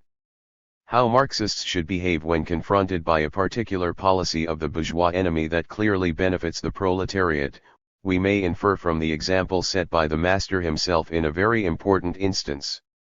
Free trade was one of the main planks in the platform of English liberalism. Marx was far too good an economist not to see what boon, in the circumstances of that time, it conferred upon the working class. The boon might be belittled, the motives of bourgeois free traders might be reviled. But that did not solve the problem, for surely socialists would have to support free trade, particularly in foodstuffs. Well, so they should, but not of course because cheap bread was a boon, oh, no, but because free trade would quicken the pace of social evolution, hence the advent of the social revolution. The tactical trick is admirable. The argument is moreover quite true and admits of application to a great many cases. The oracle did not say, however, what socialists should do about policies which, while also benefiting the proletariat, do not promote capitalist evolution, such as most measures of social betterment, social insurance, and the like, or which, while promoting capitalist evolution, do not directly benefit the proletariat. But if the bourgeois camp should split upon such questions, the road was clear by virtue of the precept to make use of capitalist dissensions. From this angle Marx would also have dealt with reforms sponsored, in opposition to the bourgeoisie, by extra-bourgeois elements such as the landed aristocracy and gentry, although, in his schema of things, there was no separate place for this phenomenon. The second question was no less thorny.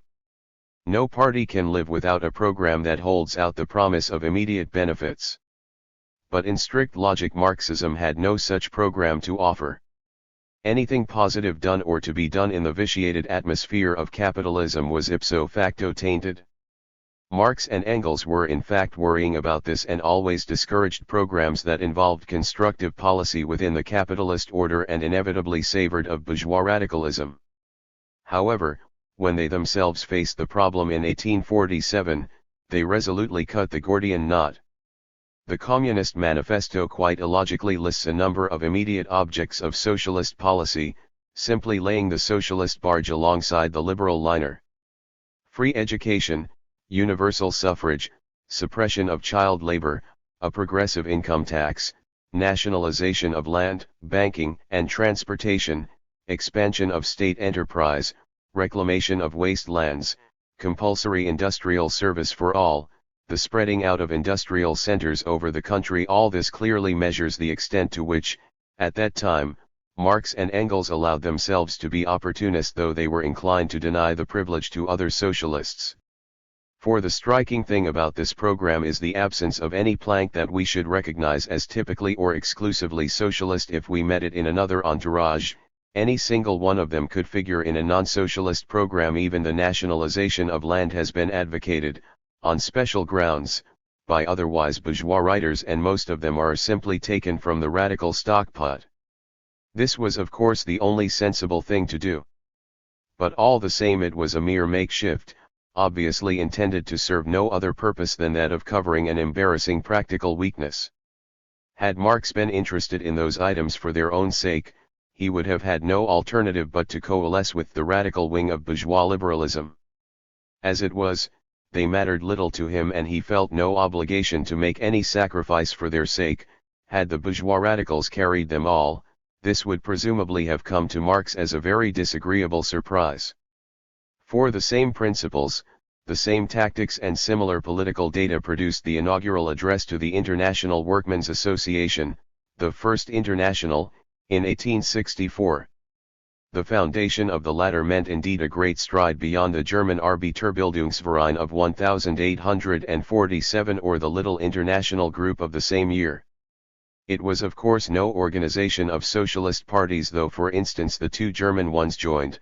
The Lasaline Allgemeiner Deutscher Arbeiterverein speedily resigned, and still less an international organization of the proletariat. But labor groups from many lands and of many types were actually represented, and even English trade unions showed interest enough to bear for a time, in a rather non-committal way and with an eye to possible immediate advantages, with a somewhat ungenial alliance. George Auger figured among the founders. 5 The large claims made by the association and some of its historians concerning its role in the revolutionary movements and the major labor troubles of the time will bear discounting. But if it affected little and never led or controlled, it at least offered unifying phraseology. And it established contacts that in the end might have raised it, with the kind assistance of its bourgeois enemies who were foolish enough to advertise for it, to a position of real importance. In the beginning all went fairly well, and the first 4 congresses were distinctly successful. Certain unsocialist incidents, such as the vote upholding the principle of inheritance, being tactfully overlooked by the orthodox members.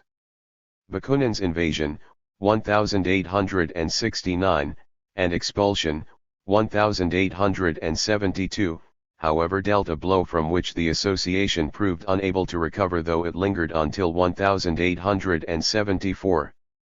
Marx was from the first aware of the possibilities and of the dangers inherent in that caravanserai which held intellectuals of doubtful standing alongside of labor men obviously determined to use the association or to disown it according to circumstances. They were the possibilities for which, and the dangers against which, he had always fought. The first task was to keep the organization together, the second to impart to it the Marxian slant, both to be solved in the face of the facts, that his personal followers were always a minority and that his influence on the other members was much smaller than might be inferred from his being drafted or rather allowed to make the program address. In consequence, this address contained concessions to un-Marxian views similar to those which Marx himself was shocked to find in the Gotha program of the German Social Democratic Party, 1875. Similarly, judicious maneuvering and compromise were much in evidence ever after, the sort of thing that once made Marx exclaim in semi-humorous despair, "Je ne suis pas Marxiste." But the meaning of compromise depends upon the man by whom, and the spirit in which, it is made. He who cares only for the trend may put up with many deviations. Evidently Marx trusted himself to keep his trend steadily in view and to find his way back to it after each deviation. But we shall understand that he felt misgivings when he saw others playing the same game. There was thus more than mere egotism both in his tactical shuffling and in his venomous denunciations of other people's shuffling. Of course both the tactics and the principle of what has ever since remained the classical policy of orthodox socialism are open to criticism. The tactical example set by Marx left followers free to justify practically any course of action or inaction by some move or dictum of the master. The principle has been denounced for pointing a way that led nowhere. All the more important is it to realize its rationale. Marx believed in the proletarian revolution. He also believed, though his own doctrine should have made him doubt this, that the right moment for it was not far off, just as most early Christians believed that the day of judgment was at hand. Therefore, his political method was indeed founded upon an error of diagnosis. Those intellectuals who extol his political acumen fail entirely to see the amount of wishful thinking that entered into his practical judgment. But the facts within his horizon and his inferences from them being taken for granted, that method does follow as do his views on the subject of immediate results and on the table fellowship with bourgeois reformers. To found a homogeneous party based upon the organized proletariat of all countries that would march toward the goal without losing its revolutionary faith and getting its powder wet on the road was from that standpoint indeed the task of paramount importance, compared with which everything else was nugatory. 26. From 1875 to 1914. English developments and the spirit of Fabianism. There is some symbolic significance in these two dates. The year 1875 saw the birth of the first purely socialist party that was powerful enough to count as a factor in politics. This momentous event came to pass through the merger of the two German groups, Lassalle's group and another founded by Babel and Liebknecht in 1869, into the Social Democratic Party, which, though at the time, Gotha program, it made considerable concessions to Lassalle's creed. One eventually embraced Marxism, Erfurt program, 1891, and steadily fought its way to the proud position it held in 1914 when, like all socialist parties, it met the crisis of its fate. Point 2. Before commenting on the astounding development that brought a Marxist party, without any compromise involving sacrifice of principle, within sight of parliamentary leadership, we shall glance at the course of events in other countries, and first at the English socialism of that period, which on the surface offers so striking and instructive a contrast to it. Below the surface, there are of course substantially similar social processes and, as parts of them, substantially similar labor movements. The differences between the English and the German cases as to tone, ideology, and tactics are easily explained. Ever since the Owenite Grand National Consolidated Trade Union had broken down in 1834, or since Chartism had ebbed away, the English labor movement had ceased to elicit any determined hostility. Some of its economic aims were espoused by the Liberal and others by the Conservative Party. Point 3. The Trade Union Acts of 1871, 1875 and 1876, for instance, were passed without anything that could have stung labor into militancy. Moreover, the battle for enfranchisement was fought out by non-socialist groups, the masses not having to do much except cheering and booing. In all this, the superior quality of the rank and file of English labor stands out well. So does the superior quality of English political society, after having proved itself able to avoid an analogon to the French Revolution and to eliminate the dangers threatening from dear bread. It then continued to know how to manage social situations of increasing difficulty and how to surrender with some grace. Witness the Trades Disputes Act of 1906.4. In consequence, the English proletariat took longer in becoming class conscious or in getting to the landmark at which Keir Hardie was able to organize the Independent Labour Party, 1893. But the rise of the new Unionism 5 eventually heralded a state of things that, barring verbalization, did not differ essentially from the German one. The nature and extent of such difference as there was will stand out most clearly if for a moment we look at the group whose aims and methods express it to perfection, the Fabian Society. Marxists will smile contemptuously at what to them must seem to be a gross exaggeration of the importance of a small group of intellectuals which never wished to be anything else. In reality, the Fabians in England, or the attitudes they embodied, were just as important as were the Marxists in Germany. The Fabians emerged in 1883, and remained for the whole of our period a small group of bourgeois intellectuals. Point 6. They hailed from Bentham and Mill and carried on their tradition. They entertained the same generous hopes for humanity as the philosophical radicals had before them. They went forth to work for rational reconstruction and improvement in the same spirit of practical progressivism. They were careful about their facts, which some of them took no end of trouble to collect by means of extensive research, and critical of arguments and measures.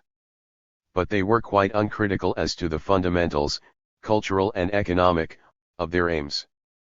These they took for granted, which is only another way of saying that, like good Englishmen, they took themselves for granted.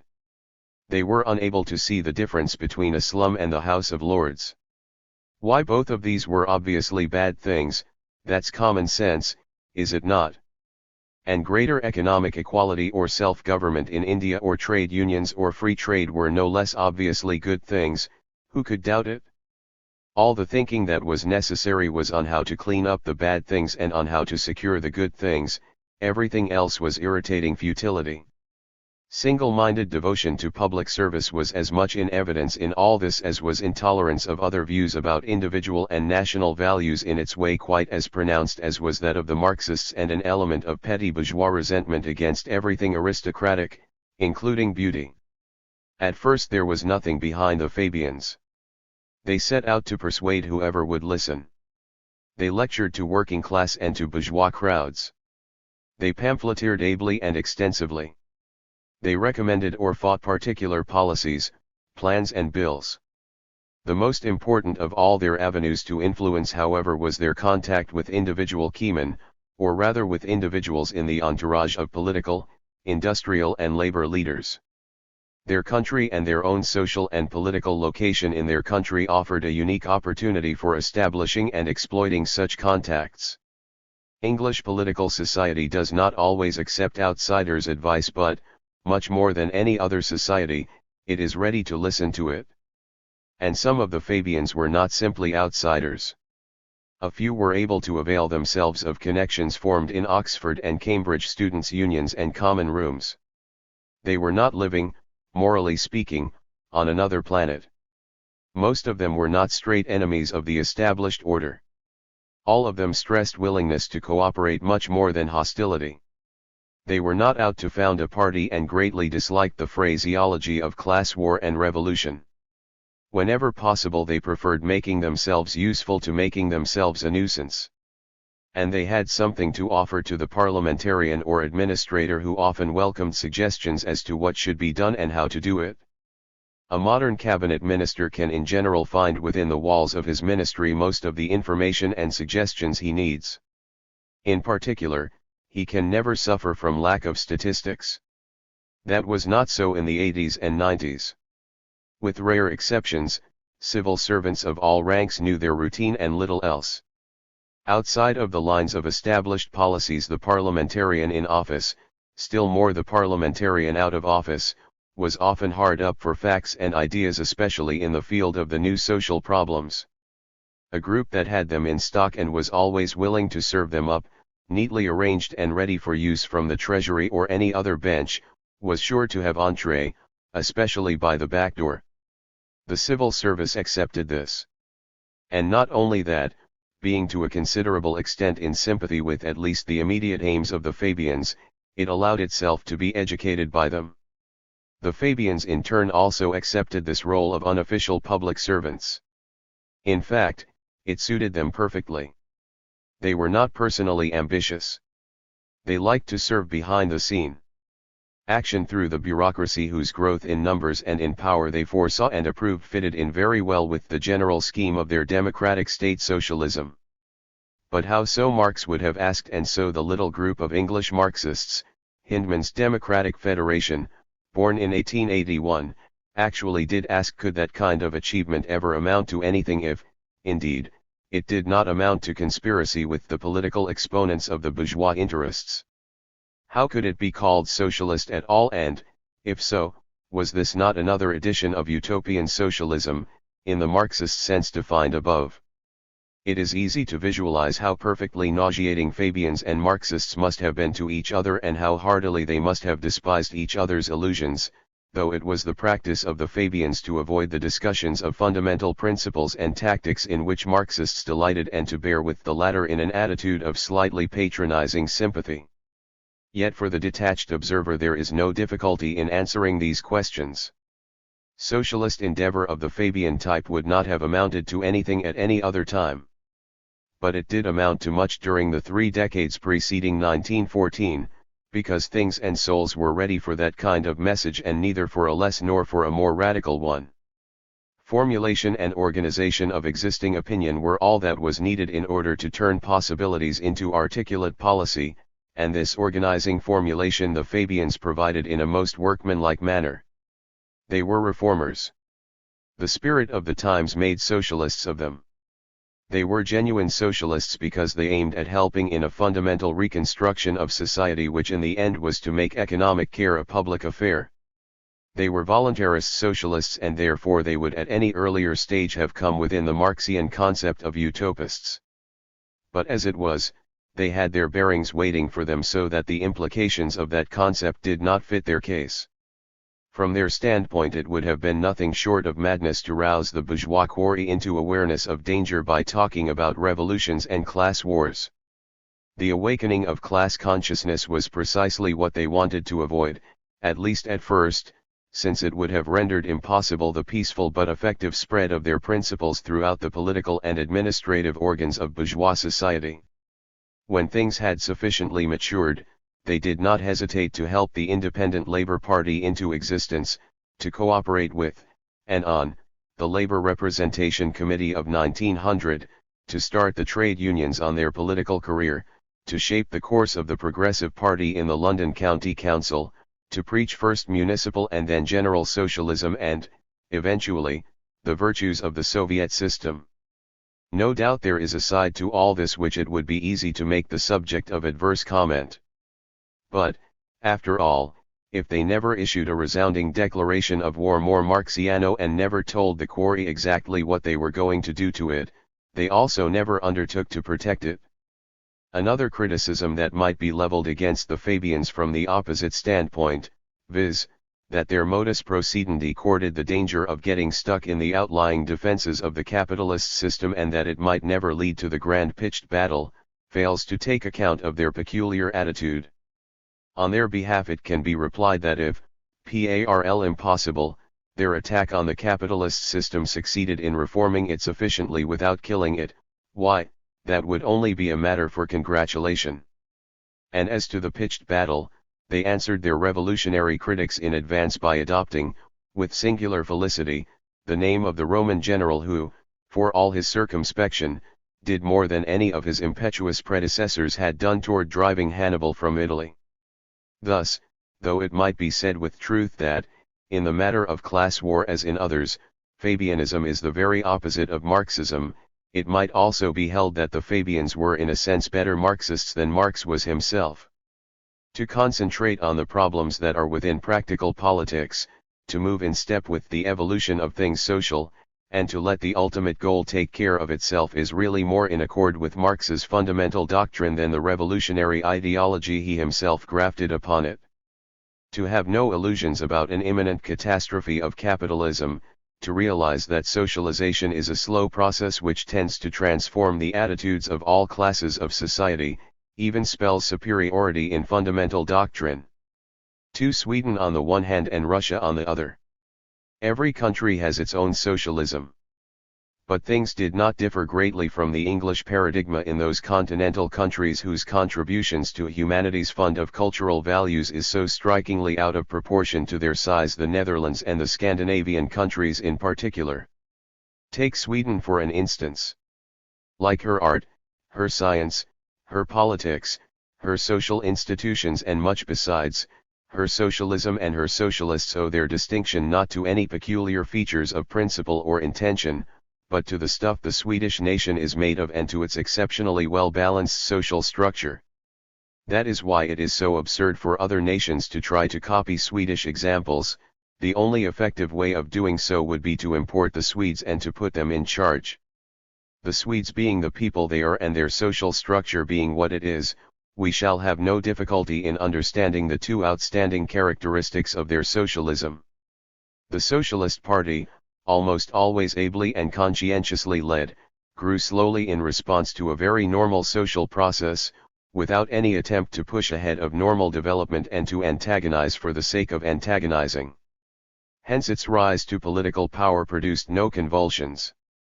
Responsible office came naturally to its leaders who were able to meet the leaders of other parties on terms of equality and largely on common ground. To this day, though a communist group has of course developed, the differences in current politics reduce to such questions as whether a few million kroner more or less should be spent on some social purpose accepted by all. And within the party, the antagonism between intellectuals and labor men only shows under the microscope precisely because, owing to the level of both, there is no great cultural gulf between them and because, the Swedish social organism producing a relatively smaller supply of unemployable intellectuals than do other social organisms, exasperated and exasperating intellectuals are not as numerous as they are elsewhere. This is sometimes described as the enervating control exerted by trade unions over the socialist movement in general and over the party in particular. To observers steeped in the phraseology of current radicalism, this may well seem so. But this diagnosis entirely fails to do justice to the social and racial environment of which not only the labor men but also the intellectuals are the products, and which prevents both of them from exalting their socialism into a religion. Though room might be found in Marx's teaching for such patterns, the average Marxist cannot of course be expected to look with favor upon a socialist party of the Swedish type, or even to admit that it embodies a genuine case of socialist endeavor. Swedish socialists in turn were very lightly tinged with Marxism, though they frequently used language that conformed to what was then considered socialist etiquette, especially in their international relations with other socialist groups.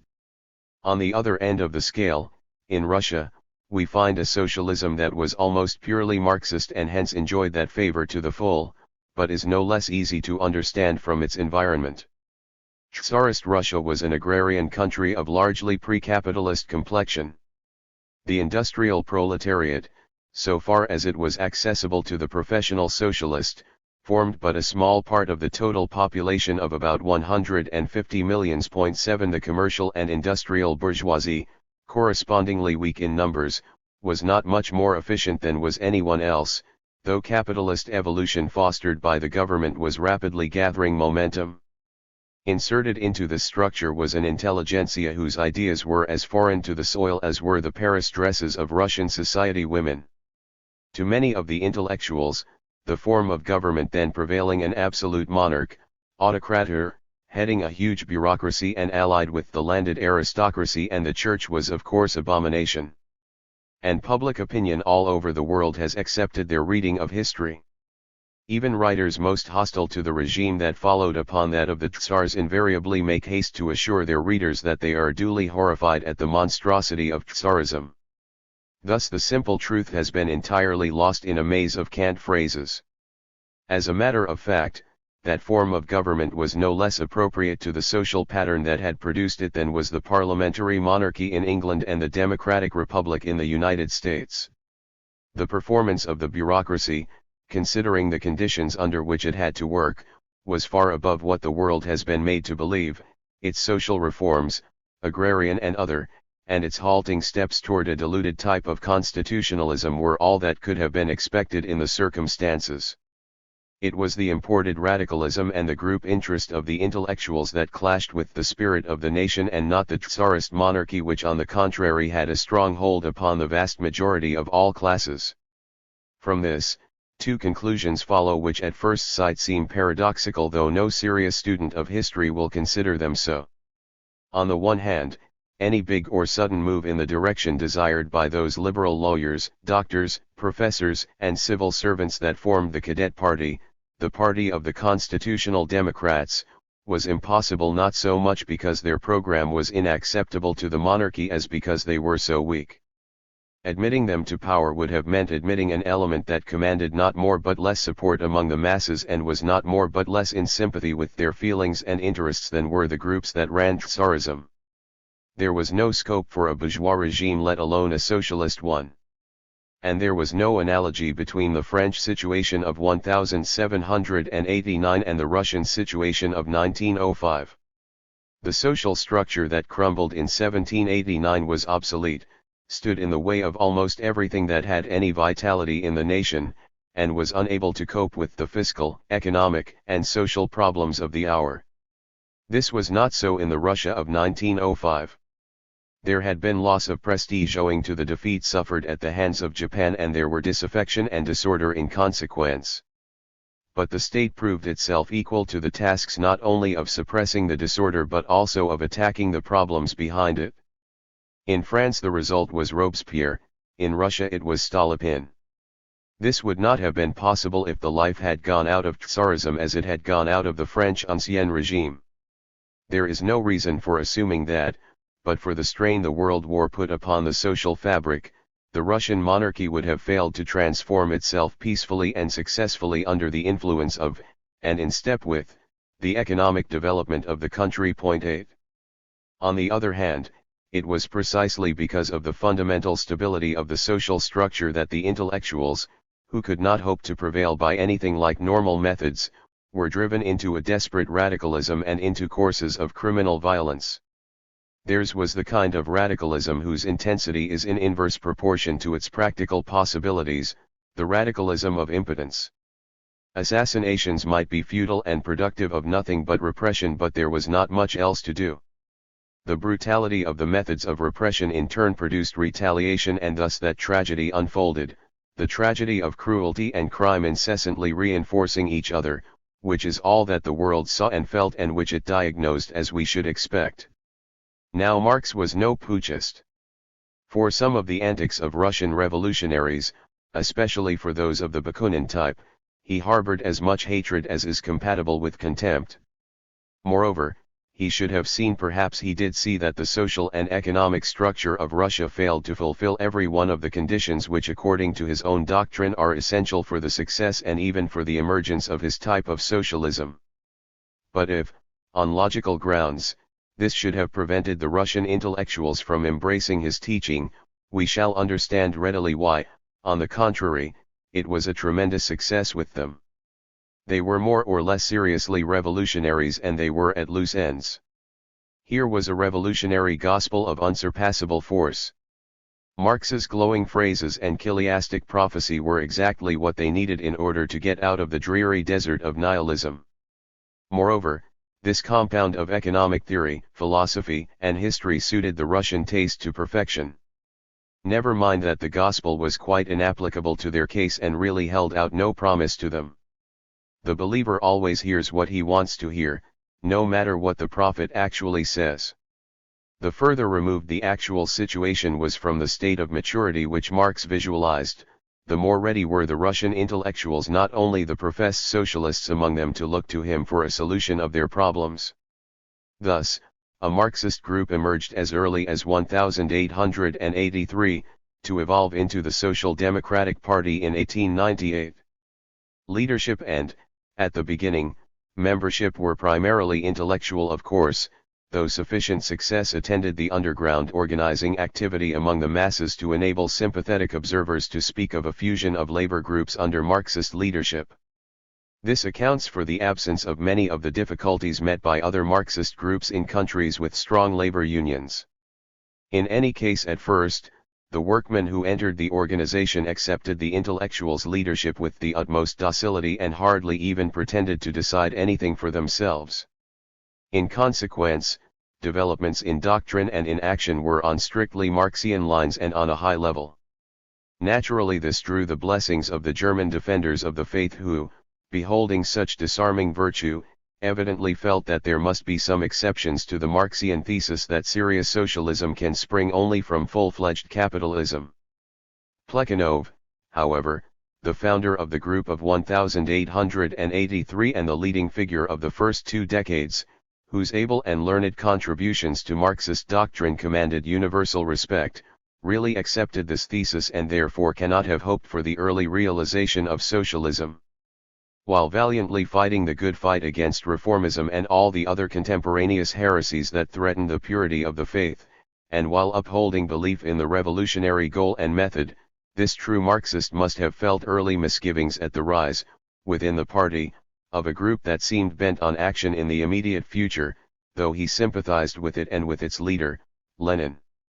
The inevitable conflict that split the party into Bolsheviks and Mensheviks, 1903, meant something much more serious than a mere disagreement regarding tactics such as the names of the two groups suggest.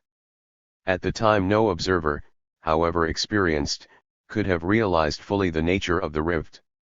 By now the diagnosis should be obvious. The Marxist phraseology which both groups retained obscured the fact that one of them had irrevocably broken away from classical Marxism. Lenin had evidently no illusions concerning the Russian situation. He saw that the Tsarist regime could be successfully attacked only when temporarily weakened by military defeat, and that in the ensuing disorganization a resolute and well-disciplined group could by ruthless terror overthrow whatever other regime might attempt to replace it. For this contingency, the likelihood of which he seems to have realized more clearly than did anyone else, he was resolved to prepare the appropriate instrument. He had little use for the semi-bourgeois ideology about the peasants who of course in Russia constituted the relevant social problem, and still less for theories about the necessity of waiting for the workmen to rise of their own initiative in order to accomplish the grand revolution. What he needed was a well-trained bodyguard of revolutionist janissaries, deaf to any argument but his own, free from all inhibitions, impervious to the voices of reason or humanity. Under the circumstances and in the requisite quality, such a troop could be recruited only from the intellectual stratum, and the best material available was to be found within the party. His attempt to gain control of the latter therefore amounted to an attempt to destroy its very soul. The majority and their leader, Elmartov, must have felt that. He did not criticize Marx or advocate any new departure. He resisted Lenin in the name of Marx and stood for the Marxist doctrine of a proletarian mass party. The novel note was struck by Lenin. Since time immemorial, heretics have invariably claimed that they were not out to destroy whatever gospel they found in possession, but, on the contrary, that they were trying to restore its pristine purity. Lenin, adopting the time-honored practice, exalted and out-Marxed Marx instead of renouncing allegiance. At the most, he gave the lead implied in the phrase that became so popular with Trotsky and Stalin, Marxism in the epoch of imperialism. And the reader will readily see that, up to a certain crucial range, it was not difficult for Lenin to adopt both form and matter of unadulterated Marxism. Yet it is no less easy to see that from this stronghold he sallied forth to occupy an essentially un-Marxian position. Un-Marxian was not merely the idea of socialization by pronunciamento in an obviously immature situation, much more so was the idea that emancipation was to be not, as the Marxist dogma has it, the work of the proletariat itself but of a band of intellectuals officering the rabble. 9 This meant more than a different view about agitatorial practice and compromises, more than a disagreement on secondary points of Marxist doctrine. This meant divorce from its innermost meaning. 10. Three socialist groups in the United States. In the United States a totally different social pattern proved as unfavorable as was the Russian to the growth of a genuinely socialist mass movement. Thus the two cases present similarities that are no less interesting than the differences. If the agrarian world of Russia, in spite of the streak of communism inherent in the structure of the Russian village, was practically impervious to the influence of modern socialism, the agrarian world of the United States provided an anti-socialist force that stood ready to make short work of any activities on Marxist lines important enough to be noticed by it. If the industrial sector of Russia failed to produce a significant socialist mass party because capitalist evolution was so sluggish, the industrial sector of the United States failed to do so because capitalist evolution rushed on at such a vertiginous pace. 11. The most important difference was between the respective intellectual groups. Unlike Russia, the United States did not, until the end of the 19th century, produce an underemployed and frustrated set of intellectuals. The scheme of values that arose from the national task of developing the economic possibilities of the country drew nearly all the brains into business and impressed the businessman's attitudes upon the soul of the nation. Outside of New York, intellectuals in our sense were not numerous enough to count. Most of them moreover accepted the scheme of values. If they did not, Main Street refused to listen and instinctively frowned upon them, and this was much more effective in disciplining them than were the methods of the Russian political police. Middle-class hostility to railroads, utilities and big business in general absorbed almost all there was of revolutionary energy. The average competent and respectable workman was, and felt himself to be, a businessman. He successfully applied himself to exploiting his own individual opportunities, to getting on or, in any case, to selling his labor as advantageously as possible. He understood and largely shared his employer's way of thinking. When he found it useful to ally himself with his peers within the same concern, he did so in the same spirit. Since roughly the middle of the 19th century this practice increasingly took the form of employees' committees, the forerunners of the post-war company unions that acquired their full economic and cultural significance in company towns. 12. Beyond that, it was frequently good business for the workman to combine on a national scale with the other members of his craft in order further to improve his bargaining position as against employers directly and as against other crafts indirectly. This interest shaped many trade unions that are typically American, largely accounts for the adoption of the craft principle, which is much more effective than any other principle can be in keeping away would-be entrants, and really produced workmen's cartels. Naturally enough, these cartels displayed that lack of radicalism which was and is so eloquently lamented by both domestic and foreign socialists and fellow travelers. Nothing but wage rates and hours mattered to them, and they were quite prepared to study the wishes of the public or even of the employers in everything else, particularly in their phraseology.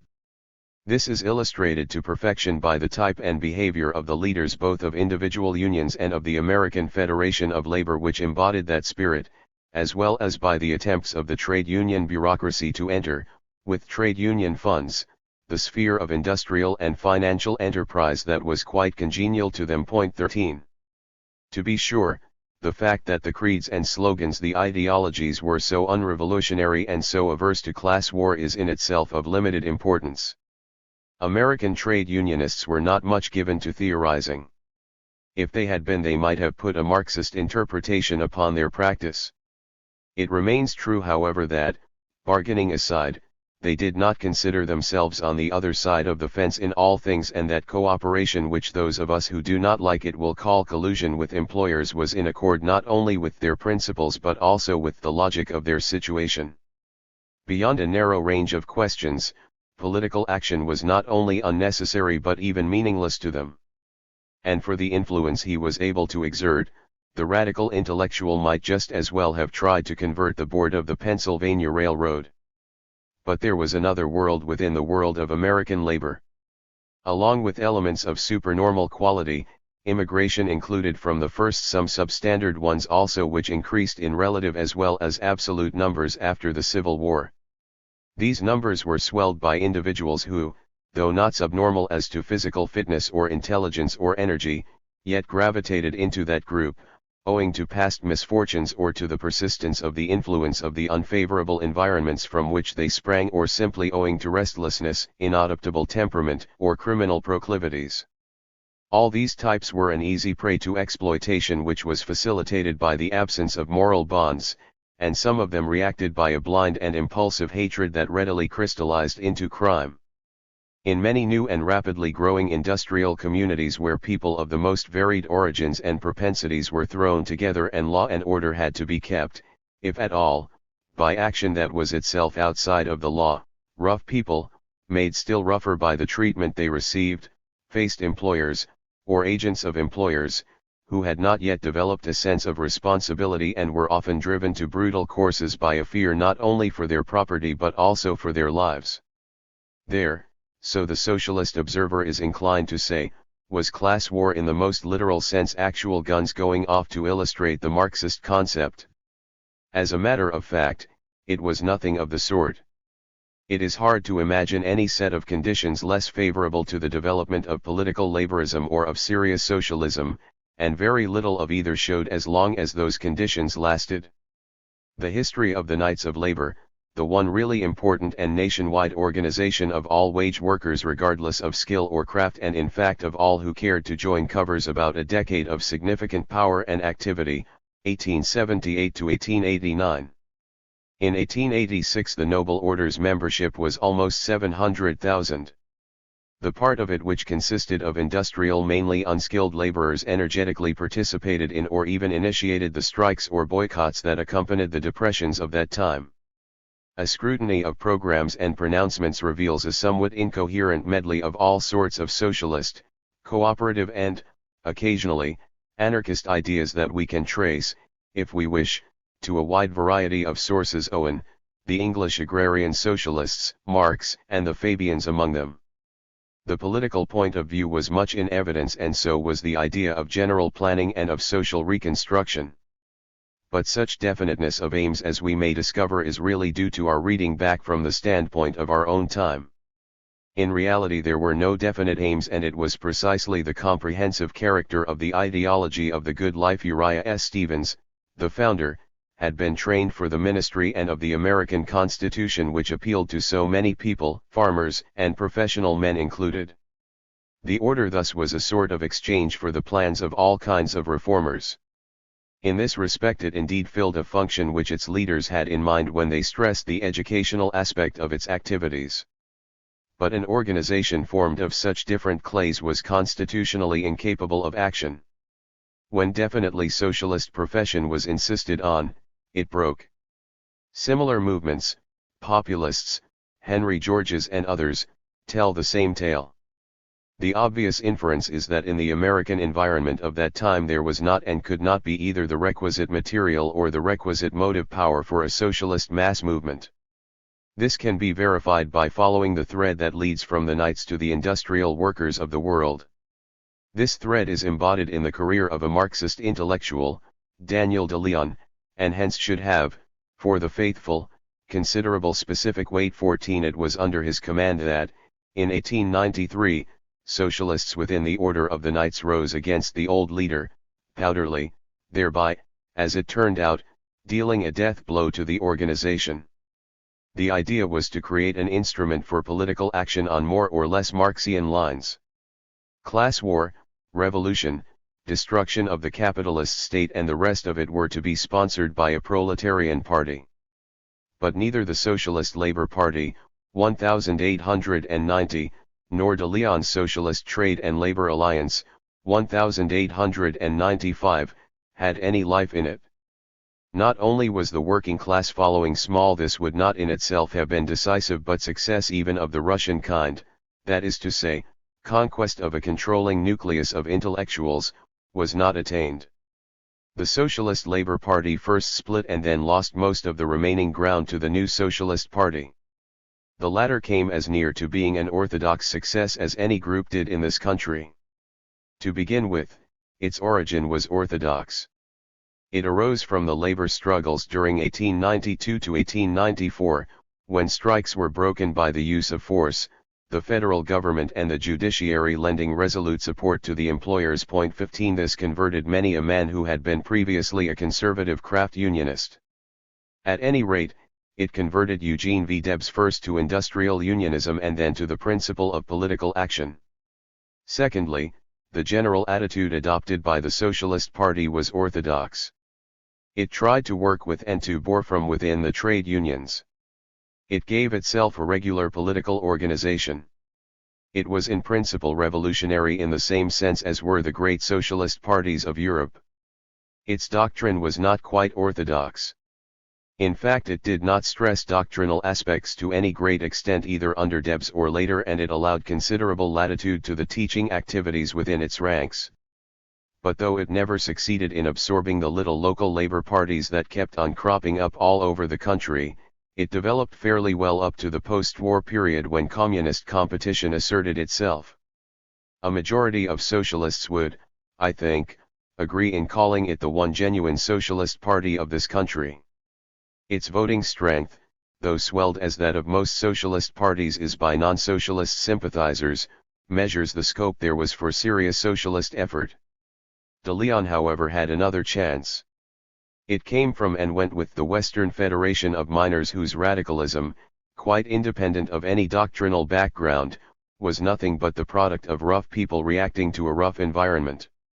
This union provided the cornerstone for the structure of the IWW. 1905. De Leon and his associates added the wreckage of their own and other unsuccessful organizations, as well as splinters mostly of dubious character, intellectual or proletarian or both, from everywhere and nowhere. But the leadership and in consequence the phraseology was strong. Besides De Leon himself, there were Haywood, Trotman, Foster, and others. Shock tactics that knew no inhibitions and the spirit of uncompromising warfare account for a series of isolated successes, and the absence of anything else but phrases and shock tactics, for the ultimate failure that was hastened by quarrels with and defections to the communists as well as by incessant internal dissensions. But I need not retell a story that has been told so often from every conceivable standpoint. What matters to us is this. The organization has been called syndicalist, even anarchist, and later on the criminal syndicalism laws enacted in several states were applied to it. The principle of direct action on the spot and the doctrinal concession to the Western Federation of Miners, which assigned to industrial unions a basic role in the construction of socialist society. De Leon's contribution to or deviation from classical Marxism no doubt suggests that it was. But it seems more correct to speak of the insertion of syndicalist elements into what substantially was and remained an offshoot of the Marxian stem than to base diagnosis entirely on those elements. Thus that great sociologist, the man in the street, has been right once more. He said that socialism and socialists were un-American. If I catch his meaning, it amounts pretty much to what, less succinctly, I have been trying to convey. American development practically skipped the phase of socialism which saw the career of unadulterated Marxism and of the Second International. Their essential problems were hardly understood. The attitudes appropriate to them existed only as sporadic imports. American problems and attitudes occasionally borrowed these imported articles. But that was all. And the events of the next phase impinged on intellectuals and on a proletariat that had not gone through the Marxian school. For the French case, analysis of syndicalism. What syndicalism really is we shall see best in the French picture. Point 16. Before attempting to do so, we shall briefly note a few things about French socialism in general. First, its ideological history goes further back and is perhaps more distinguished than that of any other. But no single variety of it ever crystallized so completely and commanded allegiance so widely as did the socialism of, say, the Fabian type on the one hand and of the Marxian on the other. Fabian socialism requires English political society, and nothing like that developed in France. The Great Revolution and the subsequent failure of the aristocratic and the bourgeois elements to coalesce prevented it. Marxian socialism requires a broad and unified labor movement, or, as a rallying creed for intellectuals, it requires cultural traditions quite ungenial to French limpidite. But all the other socialist creeds that have so far emerged appeal only to particular mentalities and social locations and are sectarian by nature. Second, France was typically the country of the peasant, the artisan, the clerk, and the small rentier. Capitalist evolution preceded by measured steps and large-scale industry was confined to a few centers.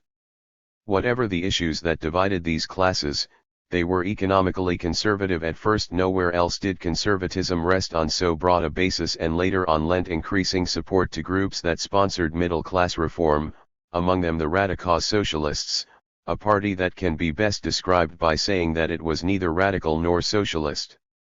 Many workmen were of the same sociological type and of the same mind. Many professionals and intellectuals adapted themselves to it, which accounts for the fact that overproduction and underemployment of intellectuals, though it existed, failed to assert itself as we should otherwise expect. Unrest there was. But among the malcontents, the Catholics, who disapproved of the anti-clerical tendencies that various circumstances brought to the fore in the Third Republic, were more important than the people who were displeased with the capitalist order of things. It was from the former and not from the latter that the real danger to the bourgeois republic arose at the time of the affaire Dreyfus. Third, it follows that, though again for different reasons, there was not much more scope for serious socialism in France than there was in Russia or the United States. Hence she had a variety of socialisms and quasi-socialisms that were not serious. The Blanquist party, whose hope was the action of a few resolute men, may serve as an example. A small band of intellectuals with a bent for conspiracy and professional revolutionists together with the mob of Paris and 2 or 3 other big towns was all that ever came within the horizon of groups like that. Eventually, however, a Marxist parti ouvrier was founded by Guesde and Lafargue with a class war program, 1883, that had received the sanction of Marx himself. It developed on orthodox lines, fighting putschism of the Hervé type and anarchism on the one front and Jour's reformism on the other, much as its German counterpart did. But it never acquired similar importance and never meant nearly as much either to the masses or to the intellectuals, in spite of the merger of socialist groups in the chamber which was achieved in 1893, 48 seats as compared with the 300 occupied by governmental Republicans, and eventually led to the formation of the Unified Socialist Party, 1905. Fourth, I will simply state the fact, without attempting to go behind it, that the social pattern glanced at above precluded the emergence of great and disciplined parties of the English type. Instead, as everyone knows, parliamentary politics became a cotillion of small and unstable groups that combined and dissolved in response to momentary situations and individual interests and intrigues, setting up and pulling down cabinets according to the principles, as I put it before, of a parlor game. One of the consequences of this was governmental inefficiency. Another was that cabinet office came within the sight of socialist and quasi-socialist groups sooner than it did in countries whose socialist parties were much more powerful but whose politics were run according to somewhat more rational methods. Until the national emergency of 1914, Guesde and his group proved impervious to the temptation and consistently refused cooperation with bourgeois parties in the best orthodox style. But the reformist group, which in any case shaded off into bourgeois radicalism and whose principles reform without revolution did not condemn such cooperation, had really no reason to do likewise. Jors accordingly felt no compunction at the time of the Dreyfus crisis, 1898, in lending support to a bourgeois government in order to defend the Republic. Thus an old problem of socialist principle and tactics, which was no problem at all in England or Sweden but a fundamental one everywhere else, suddenly burst upon the socialist world in a most practical form. It acquired its particular sting by an additional circumstance: supporting a bourgeois government was one thing, though bad enough from the standpoint of rigid orthodoxy, but sharing its responsibilities by actually entering it was quite another thing. M. Milrand did precisely this. In 1899 he entered the Waldeck-Rousseau cabinet together with M. de Galifet, a conservative general who was best known to the public for his vigorous participation in the suppression of the Paris Commune in 1871. Two patriots sacrificing personal views in order to join forces in a national emergency. What of it? This, I suppose, will express the reaction of most of my readers. I need hardly assure them that personally I have no wish to hold that the two gentlemen disgraced themselves. Moreover, it may well be questioned whether even then M. Milrand should have been called a socialist at all. 17 Finally, the French working class has every reason to remember with gratitude what, legislatively and administratively, he did for it while in cabinet office. At the same time, we must try to understand how Millerandism was bound to strike the Guestists in France and Orthodox Socialists all over Europe. For them it spelled lapse and sin, betrayal of the goal, pollution of the faith. This was very natural, and so was the anathema hurled at it by the International Congress of Amsterdam, 1904. But beyond and behind the doctrinal anathema there was a piece of simple common sense. If the proletariat was not to lend its back for ambitious politicians to use for climbing into power, every deviation from approved practice had to be most jealously watched. The trick of talking about national emergencies whenever it suits careerists to make a bid for power, after all, was there ever a situation that politicians did not consider an emergency, was too well known and too discredited to impress anyone, particularly the French proletariat that had learned to rate political phrases at their true value. There was danger that the masses might turn away from political socialism in contempt. 18. In fact, there was more than a mere danger. They were actually turning away from it. Beholding, as the whole nation did, the sorry spectacle of political inefficiency, incompetence, and frivolity that was the product of the sociological pattern imperfectly sketched above, they placed no trust in the state, the political world, the scribblers, and had no respect for any of them, or indeed for anything or anybody except the memory of some great figures of the past. Part of the industrial proletariat had conserved its Catholic faith. The rest was adrift. And to those who had overcome their bourgeois propensities, syndicalism was much more attractive than any of the available species of straight socialism, the sponsors of which bade fair to reproduce, on a smaller scale, the games of the bourgeois parties. Revolutionary tradition of the French type, of which syndicalism was the principal heir, of course greatly helped. For syndicalism is not merely revolutionary trade unionism. This may mean many things which have little to do with it. Syndicalism is apolitical and anti-political in the sense that it despises action on or through the organs of traditional politics in general and parliaments in particular. It is anti-intellectual both in the sense that it despises constructive programs with theories behind them and in the sense that it despises the intellectual's leadership. It really appeals to the workman's instincts and not, like Marxism, to the intellectual's idea of what the workman's instincts ought to be by promising him what he can understand, viz., the conquest of the shop he works in, conquest by physical violence, ultimately by the general strike. Now, unlike Marxism or Fabianism, syndicalism cannot be espoused by anyone afflicted by any trace of economic or sociological training. There is no rationale for it. Writers who, acting on the hypothesis that everything must be amenable to rationalization, try to construct a theory for it inevitably emasculate it. Some linked it to anarchism which, as a social philosophy, is completely alien to it in roots, aims and ideology. However similar the behavior of Bakunin's working class following, 1872 to 1876, may look to us. Others attempted to subsume it, as a special case characterized by a special tactical bent, under Marxism, which involves discarding all that is most essential to both. Still others have constructed a new socialist species to function as the Platonic idea of it Guild socialism, but in doing so they had to commit the movement to a definite schema of ultimate values, the absence of which is one of its salient features. The men who organized and led the Confédération Générale du Travail during its syndicalist stage, 1895 to 1914, were mostly genuine proletarians or trade union officers, or both. They were brimming over with resentment and with the will to fight. They did not bother about what they would do with the wreckage in case of success. Is that not enough? Why should we refuse to recognize the truth which life teaches us every day, that there is such a thing as pugnacity in the abstract that neither needs nor heeds any argument and cares for nothing except for victory as such? But any intellectual can fill the void behind that brute violence in the way that suits his taste. And the violence itself, combined with the anti-intellectualism and the anti-democratic slant, acquires a significant connotation if viewed in the setting of a disintegrating civilization that so many people hate for all kinds of reasons.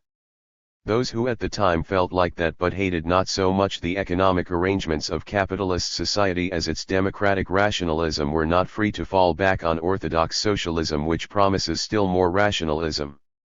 To their intellectual anti-intellectualism, whether Nietzschean or Bergsonian, the syndicalist anti-intellectualism of the fist may well have appealed as the complement in the world of the masses of their own creed. Thus a very strange alliance actually came to pass, and syndicalism found its philosopher after all in Georges Sorel. Of course, all revolutionary movements and ideologies that coexist at any time always have a lot in common. They are the products of the same social process and must in many respects react in similar ways to similar necessities. Also, they cannot avoid borrowing from each other or splashing each other with their colors in their very squabbles.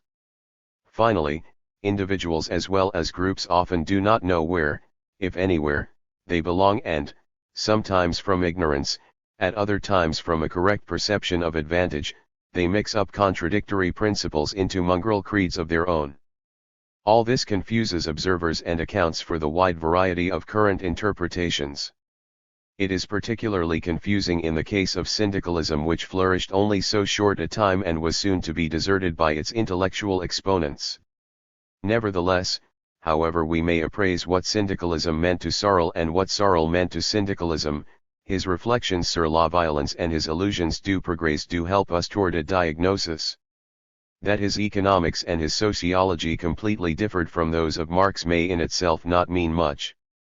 But standing as it does right in the midst of the anti-intellectualist torrent, Sorel's social philosophy sheds a flood of light on the first practical manifestation of a social force that was and is revolutionary in a sense in which Marxism was not. V. The German Party and Revisionism, the Austrian Socialists. But why was it that the English methods and tactics did not prevail in Germany? Why that Marxist success which accentuated antagonisms and split the nation into two hostile camps? This would be easy to understand if there had been no extra socialist groups to work for social reconstruction, or if the ruling stratum had turned a deaf ear to their proposals. It becomes a riddle as soon as we realize that German public authority was not less but more alive to the social exigencies of the time than was English political society, and that the work of the Fabians was being done not less but more effectively by a very similar group. Germany did not lag behind, but, until the passing of the security legislation primarily associated with the name of Lloyd George, led in matters of social policy. Also, it was the government's initiative that placed those measures for social betterment on the statute book, and not pressure from below asserting itself by exasperating struggles. Bismarck initiated social insurance legislation. The men who developed it and added other lines of social improvement were conservative civil servants, von Berlepsch, Count Posadowski, carrying out the directions of William II. The institutions created were truly admirable achievements, and they were so considered all over the world. Simultaneously, trade union activity was unfettered, and a significant change occurred in the attitude of public authority toward strikes. The monarchist garb in which all this appeared no doubt constitutes a difference as against the English procedure. But this difference made for more and not less success. The monarchy, after having for a time given in to economic liberalism, Manchesterism as its critics called it, simply returned to its old traditions by doing mutalis mutandis for the workmen what it had previously done for the peasants. The civil service, much more developed and much more powerful than in England, provided excellent administrative machinery as well as the ideas and the drafting skill for legislation. And this civil service was at least as amenable to proposals of social reform as was the English one. Largely consisting of impecunious junkers, many of whom had no other means of subsistence than their truly Spartan salaries, entirely devoted to its duty, well educated and informed, highly critical of the capitalist bourgeoisie, it took to the task as a fish takes to water.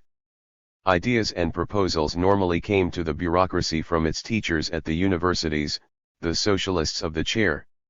Whatever we may think of the scientific achievements of the professors who organized themselves into the Verein für Sozialpolitik 19 and whose work often lacks scientific refinement, they were aglow with a genuine ardor for social reform and entirely successful in spreading it.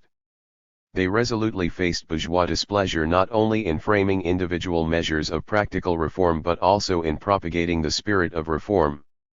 Like the Fabians, they were primarily interested in the work at hand, and they deprecated class war and revolution. But, also like the Fabians, they knew where they were going, they knew and did not mind that socialism loomed at the end of their way. Of course, the state socialism they envisaged was national and conservative. But it was neither a fake nor utopian. The world at large never understood this social pattern and the nature of the constitutional monarchy it produced. At any rate, it has forgotten whatever it may have once known. But as soon as we get a glimpse of the truth, we find it still more difficult to understand how in that unplutocratic environment it was possible for the greatest of all socialist parties to grow up on a purely Marxist program and on a Marxist phraseology of unsurpassed virulence, pretending to fight ruthless exploitation and a state that was the slave of slave drivers. Surely this cannot be explained by the logic of the objective social situation. Well, I suppose we must recognize once more that in the short run, and 40 years is short run in such matters, methods and mistakes, individual and group-wise manque de savoir-faire, may count for much more than that logic. Everything else I could point to is obviously inadequate. There was, of course, the struggle for the extension of the franchise in the legislatures of the individual states. But much of what was most important to the industrial masses was within the competence of the imperial parliament, Reichstag, and for it Bismarck had introduced universal manhood suffrage from the first. More important was protection for agriculture, dear bread. No doubt this did much to poison the atmosphere, especially because its principal beneficiaries were the big and medium-sized estates in eastern Prussia and not the peasants.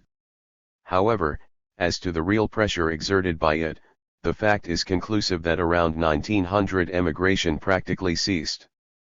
No explanation cannot lie on that route.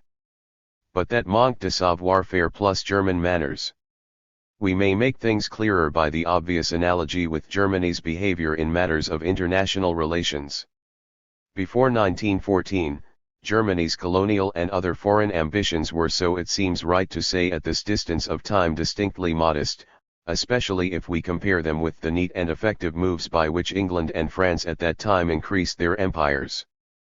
Nothing that Germany actually did or indicated any intention of doing will bear comparison with, say, Tel el-Kebir, or with the Boer War, or with the conquest of Tunisia or of French Indochina.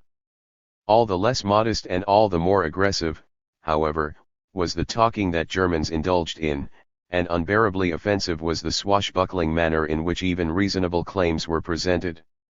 Worse than this, no line was ever adhered to. Headlong forward rushes in ever-changing directions alternated with blustering retreats, undignified propitiations with uncalled-for rebuffs, until all the factors that make the world's opinion were thoroughly disgusted as well as disquieted. 20 Things were no different in domestic affairs. The fatal mistake was really Bismarck's.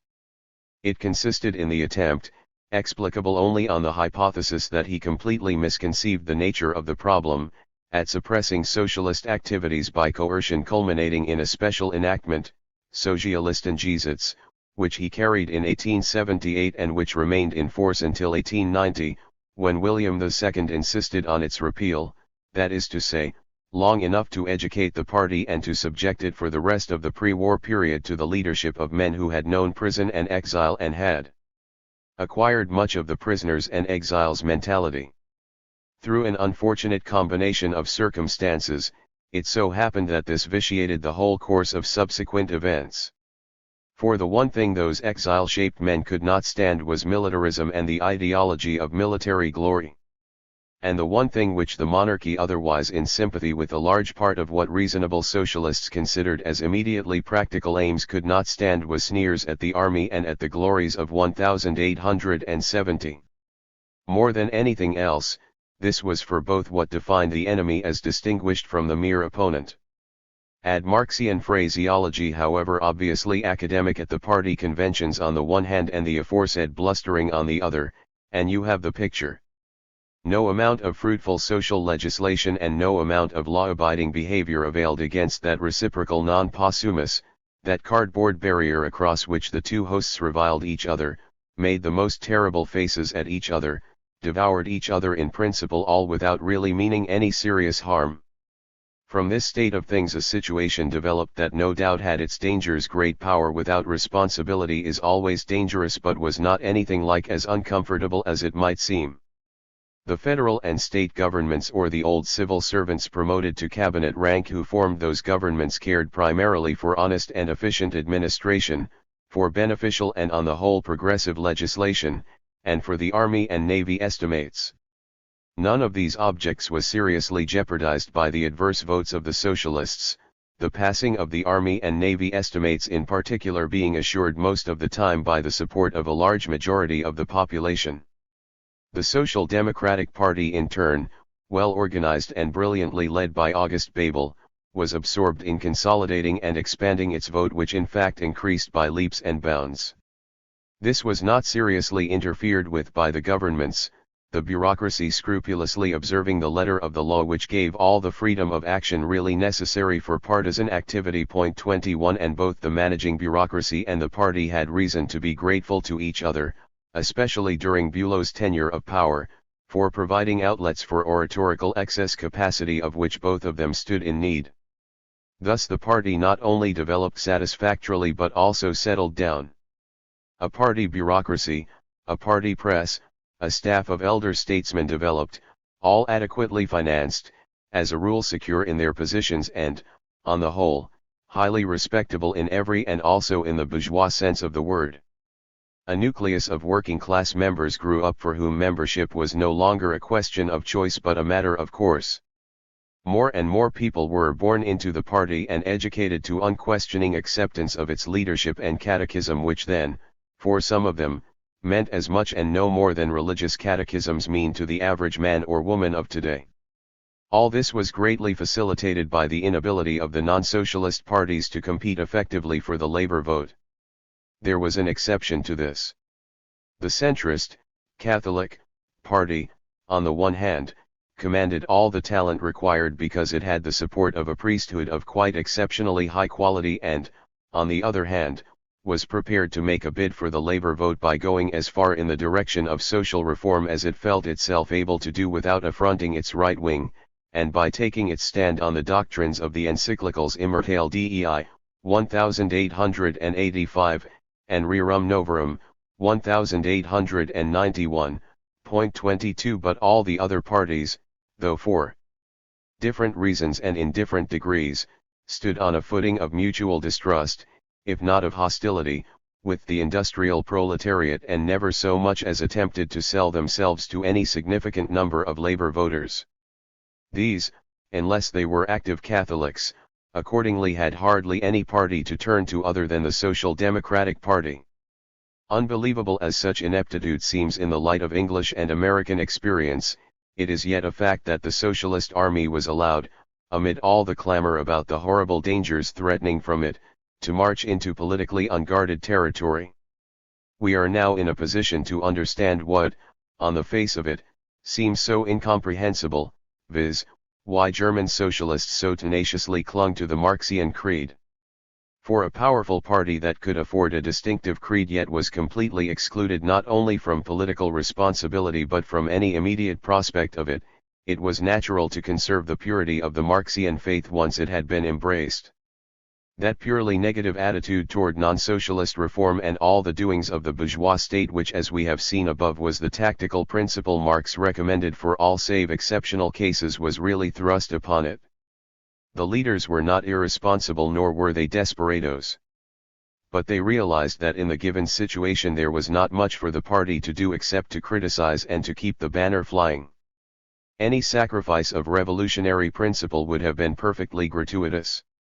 It would have only disorganized their following without giving to the proletariat much more than it got in any case, not on the initiative of the other parties but on that of the monarchist bureaucracy. Such small additional successes as might have been attained hardly warranted the party risk.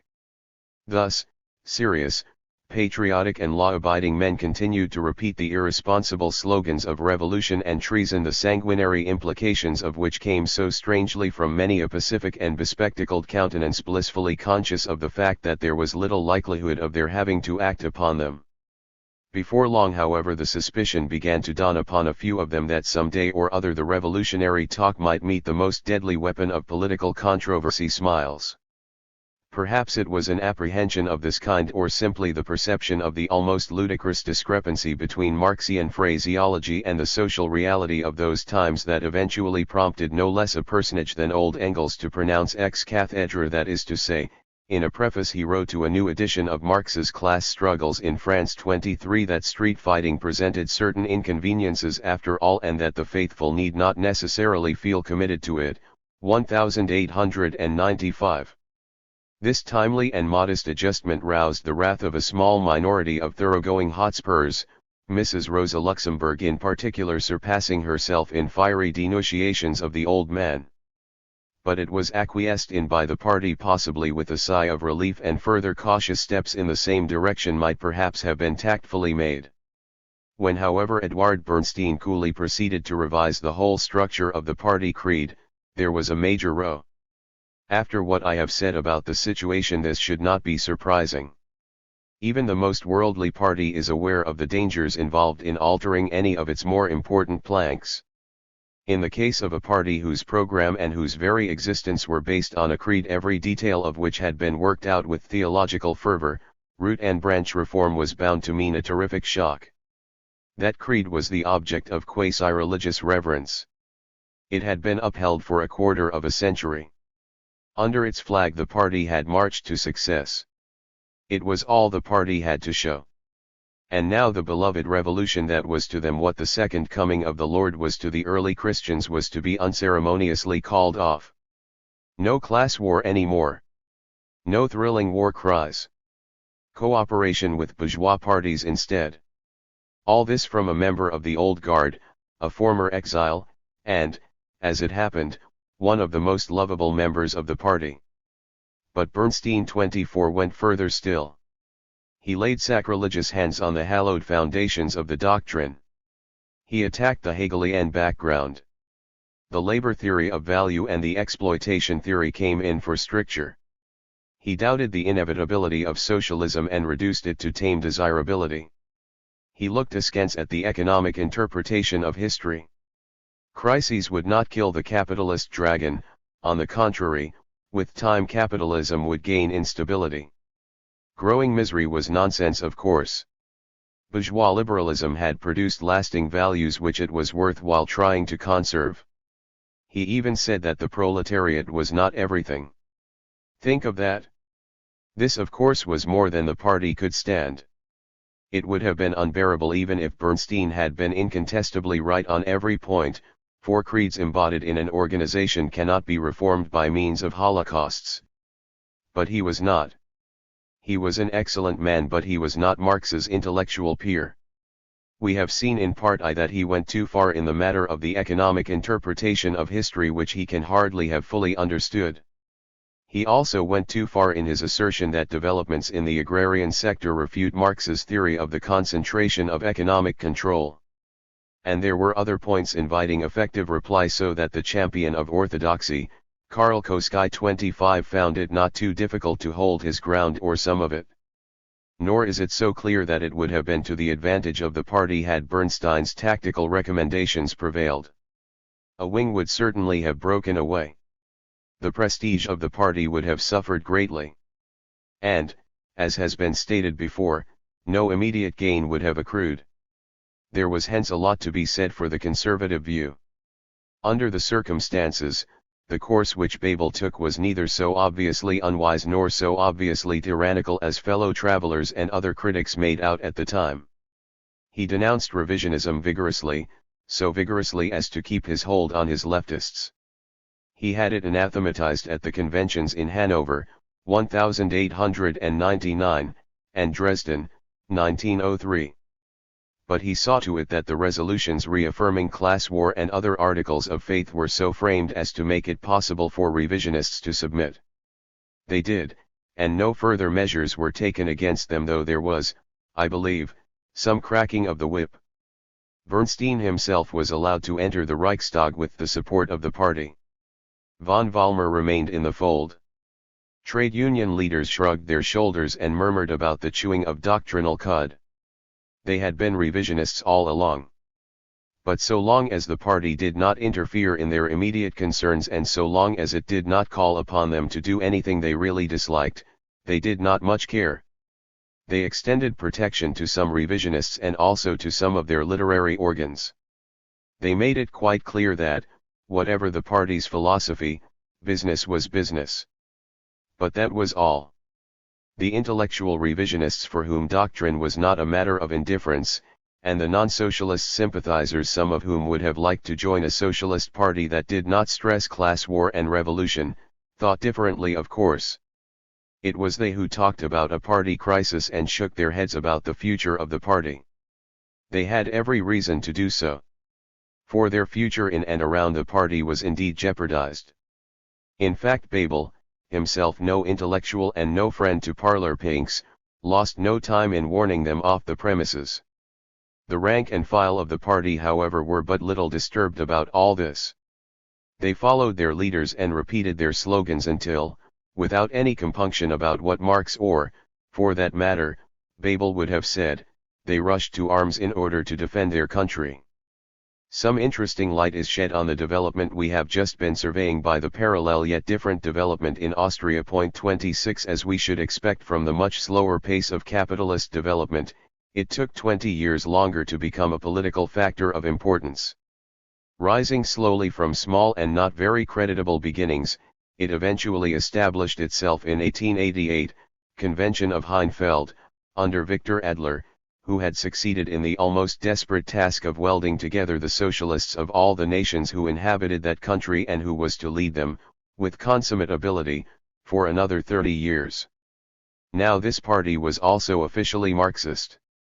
The little circle of brilliant Jews that formed its intellectual nucleus, 27, the neo-Marxists, even contributed substantially to the development of Marxian doctrine, as we have seen in part going on along orthodox lines, altering them no doubt in the process, but fighting, bitterly and ably, anyone else who tried to do so, and always keeping to the revolutionary ideology in its most uncompromising form.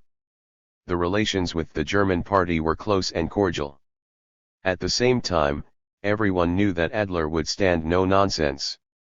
Having, for cultural and racial reasons, much more authority over his intellectual extremists than Bebel ever had over his, he was able to allow them all the Marxism they wanted in their cafes and to use them whenever he saw fit without letting them interfere with what really mattered to him, the organization and the party press, universal suffrage, progressive legislation and, yes, the proper working of the state.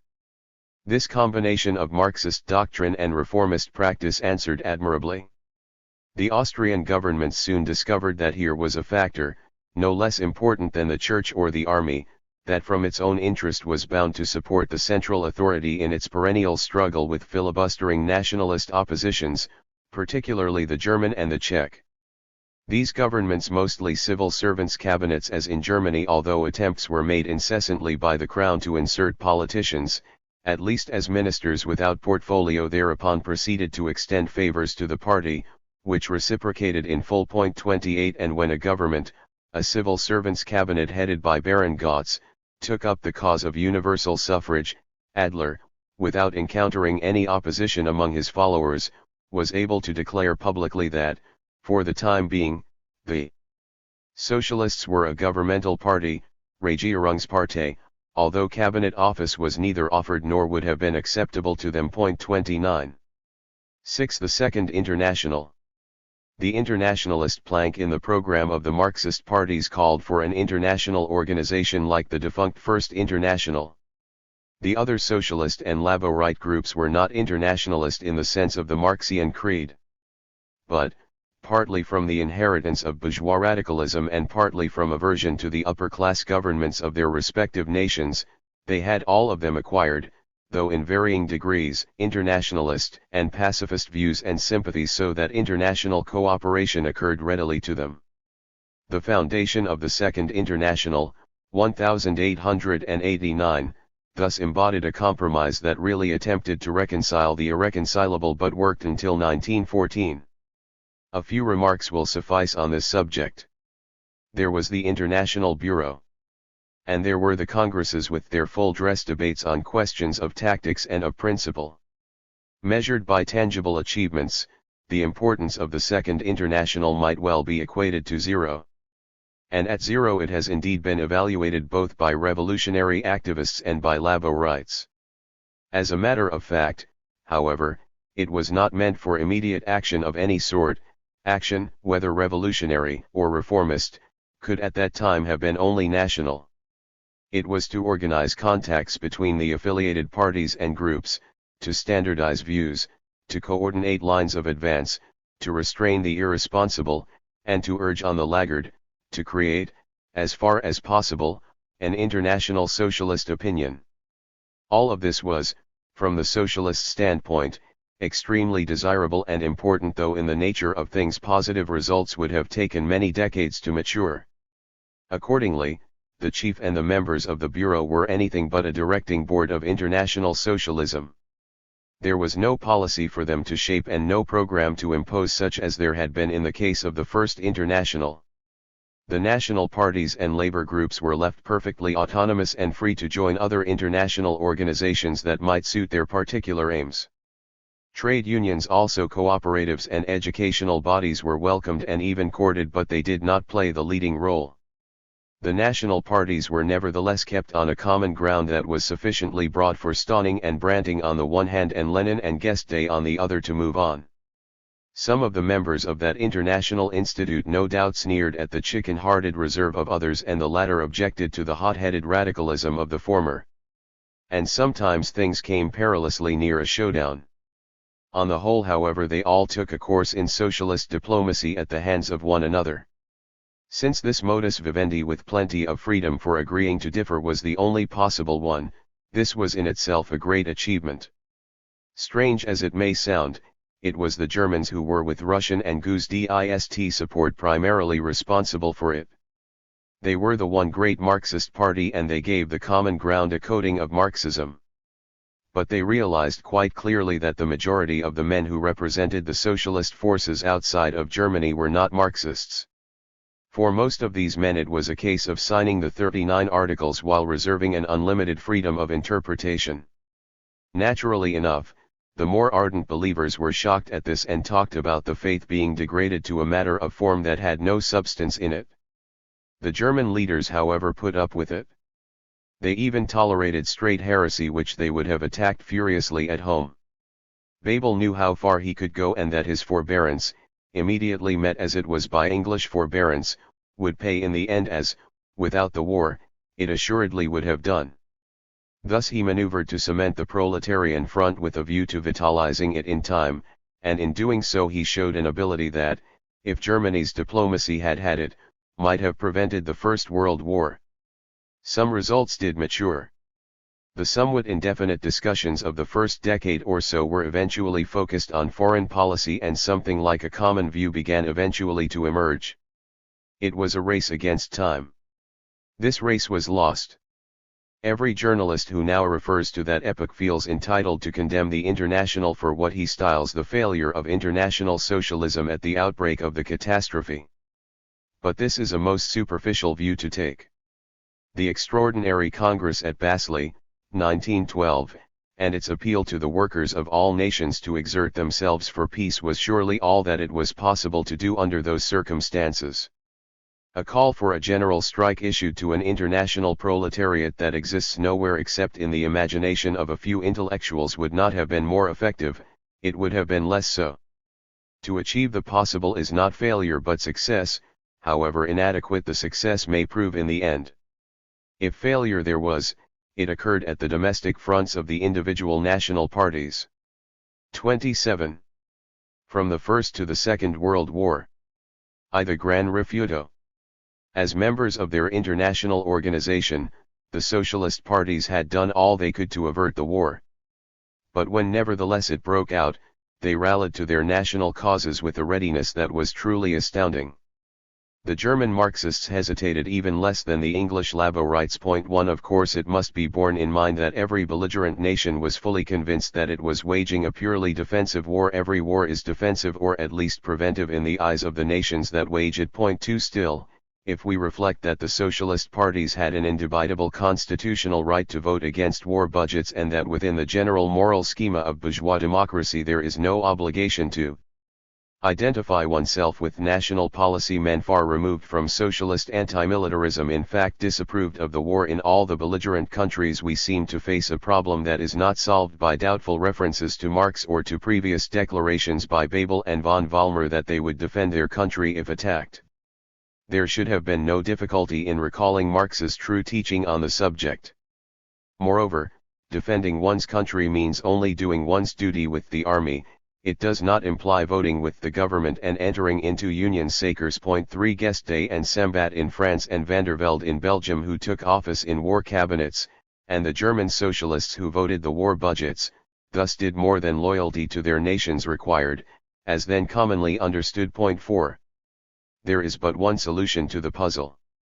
Whether or not the majority of socialist politicians believed in Marxian internationalism, perhaps this belief had by that time shared the fate of the cognate belief in a spectacular revolution. They certainly realized that any stand taken upon the gospel would have cost them their following. The masses would have first stared at them and then they would have renounced allegiance, thereby refuting via facti the Marxian doctrine that the proletarian has no country and that class war is the only war that concerns him. In this sense, and with a proviso to the effect that things might have been different if the war had impinged after a longer spell of evolution within the bourgeois framework, a vital pillar of the Marxian structure broke in August 1914. 5. This was in fact widely felt. It was felt in the conservative camp. German conservatives suddenly began to refer to the Socialist Party in language that was the pink of courtesy. It was felt in that part of the socialist camp in which the faith still retained its old ardor. Even in England, MacDonald lost the leadership of the Labour Party and eventually his seat rather than join the war coalition. In Germany, Kosky and Hasse left the majority, March 1916, and in 1917 organized the Independent Social Democratic Party, though most of its important members returned to the fold in 1919.6. Lenin declared that the Second International was dead and that the cause of socialism had been betrayed. There was an element of truth in this. So far as the majorities of the Marxist parties were concerned, socialism at the crossroads had in fact not stood the test. It had not chosen the Marxist route. The creeds, the slogans, the ultimate goals, the organizations, the bureaucracies, the leaders had not changed.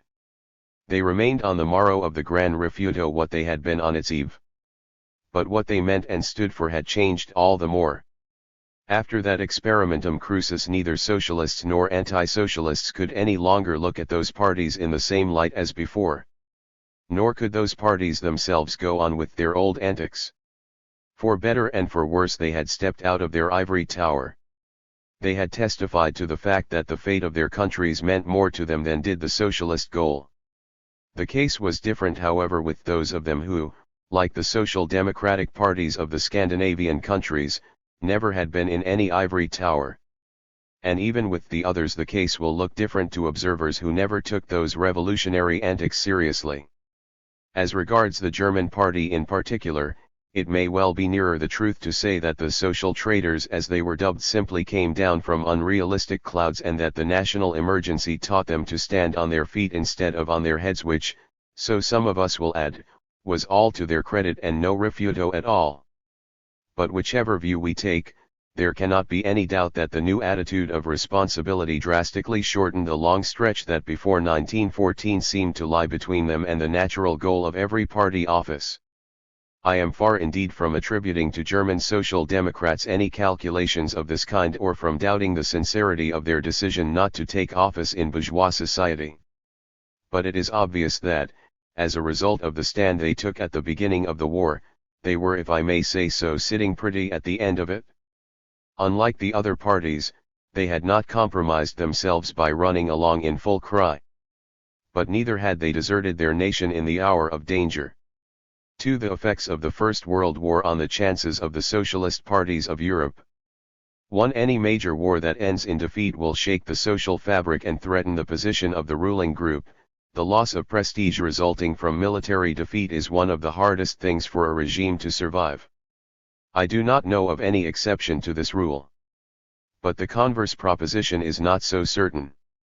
Unless success be quick or, at all events, striking and clearly associated with the performance of the ruling stratum, as was, for instance, Germany's success in 1870, exhaustion, economic, physical and psychological, may well produce, even in the case of victory, effects on the relative position of classes, groups, and parties that do not differ essentially from those of defeat. The First World War illustrates this. In the United States the effort had not been sufficiently prolonged and exhausting to show it. Even here the administration responsible for the war suffered a crushing defeat at the polls. But in all other victorious countries the prestige of the ruling strata and their hold on their people were impaired and not enhanced. For the fortunes of the German and English socialist parties, this meant the advent of power or, at all events, office. In Germany control of the central organs of society was thrust upon the party, though in order to save doctrinal face some of them as well as some anti-socialists insisted on speaking of a revolution. The fact was that they undertook government by request, and a humble request it was. In England the Labour vote that had been at little over 500,000 in January 1910 and not quite 2.25 millions in 1918,7 went to 4,236,733 in 1922 and to 5,487,620 in 1924, 8,362,594 in 1929. MacDonald reconquered the leadership, and in 1924 the party came into office, if not really into power. In France the structure of the political world prevented any such clear-cut consummation, but the general contours were the same. There was a syndicalist revival immediately after the war, but the Confédération Générale du Travail, leaving the newly founded Confédération Générale du Travail syndicalist and the Communist Confédération Générale du Travail unitaire to absorb inadaptable elements, discouraged revolutionary courses and slowly prepared itself for a dominant political role. Moreover, the socialist or quasi-socialist parties who then shouldered the responsibility that came to them may well have felt that they had almost a monopoly of many of the qualifications required in order to make a success of their venture. Better than any other group they were able to handle the masses that seethed with discontent. As the German example shows, they even were in a better position than anyone else was for the time being to deal firmly with revolutionary outbreaks if need be, by force. At any rate, they were the very people to administer the right dose of social reform, to carry it on the one hand, and to make the masses accept it on the other. Most important of all, they were, from their standpoint, quite justified in believing that they were also the people to heal the wounds the imperialist war had inflicted, to restore international relations and to clear up the mess which, without any fault of theirs, purely bourgeois governments had made of the peace.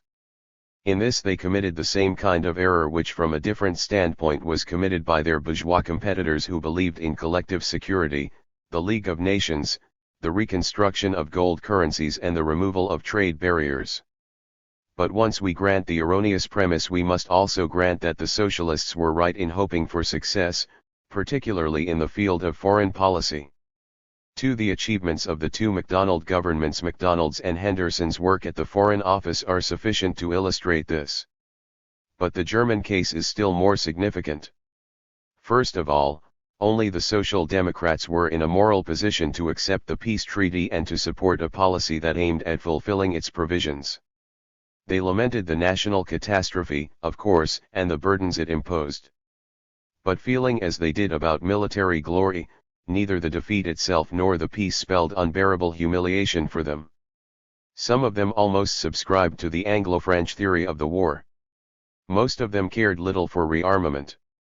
While other Germans looked on in sullen disgust, they worked for peaceful understanding with the victors in a spirit that was perfectly free, if not from resentment, yet from passionate hatred. In the matter of what to others was an imposed democracy, they even saw eye to eye with the Western nations, having disposed of the communist revolts in 1918 to 1919 and having by judicious compromise acquired a dominant role in domestic politics, they were in their most democratic mood. Second, their hold on the masses was strong enough to make this attitude politically effective. For the moment, a great part of the population saw things in the same light. Their views of the situation and the right way of dealing with it temporarily became the official view, whatever the politics of the government that happened to be in office. They provided the political support for the coalitions which negotiated the Dawes Plan and the Locarno Pact, and which could never have been formed or, if formed, could never have taken that line without them. Stresemann was no socialist. Yet the policy associated with his name was the policy of the Social Democratic Party, the policy for which they were to get all the credit during one decade and all the punishment in another. Third, they were at an advantage in their relations to political opinion abroad. The world knew little about Germany. But it understood two things. On the one hand, it realized that there was a party that was ready to accept for good many of the post-war arrangements and in fact quite approved of some of them, a party that was the enemy of what France and England had convinced themselves was their enemy. On the other hand, it realized that German social democracy need not be feared on other counts. However conservative a government might be, there was no need for it to object to German as it did object to Russian socialism. In the long run this was a weakness. It had much to do with the dilatory treatment dealt out to German grievances, for it induced the foreign offices of England and France to believe that Germany would remain indefinitely the meek petitioner who could be made happy by assurances that someday he might be promoted to a position of equality with the superior nations. In the short run, however, and especially during the dark days of the Ruhr invasion, it was an asset. The party, or rather governments known to depend on the support of the party, had an entree that would have been denied to others. Fourth, there were the old contacts of the Social Democratic Party with the corresponding parties in other countries which dated from the Second International. These contacts had not been completely severed by the war. After all, the Second International had never been officially dissolved, and many individuals and groups within it especially, but by no means exclusively, those of the neutral countries had kept their internationalist beliefs intact. The secretary, C. Huysmans, had continued to act, and in 1917, on the suggestion of the Scandinavian socialists, he had even made an attempt to convene a congress which failed only because the Allied powers, by that time determined to crush their adversary, refused to grant passports. 8 Thus it was but natural that many socialists should have thought of reviving it as a matter of course. 3. It was revived but not without difficulties. The first conferences that were held for this purpose in 1919 and 1920 were only moderately successful.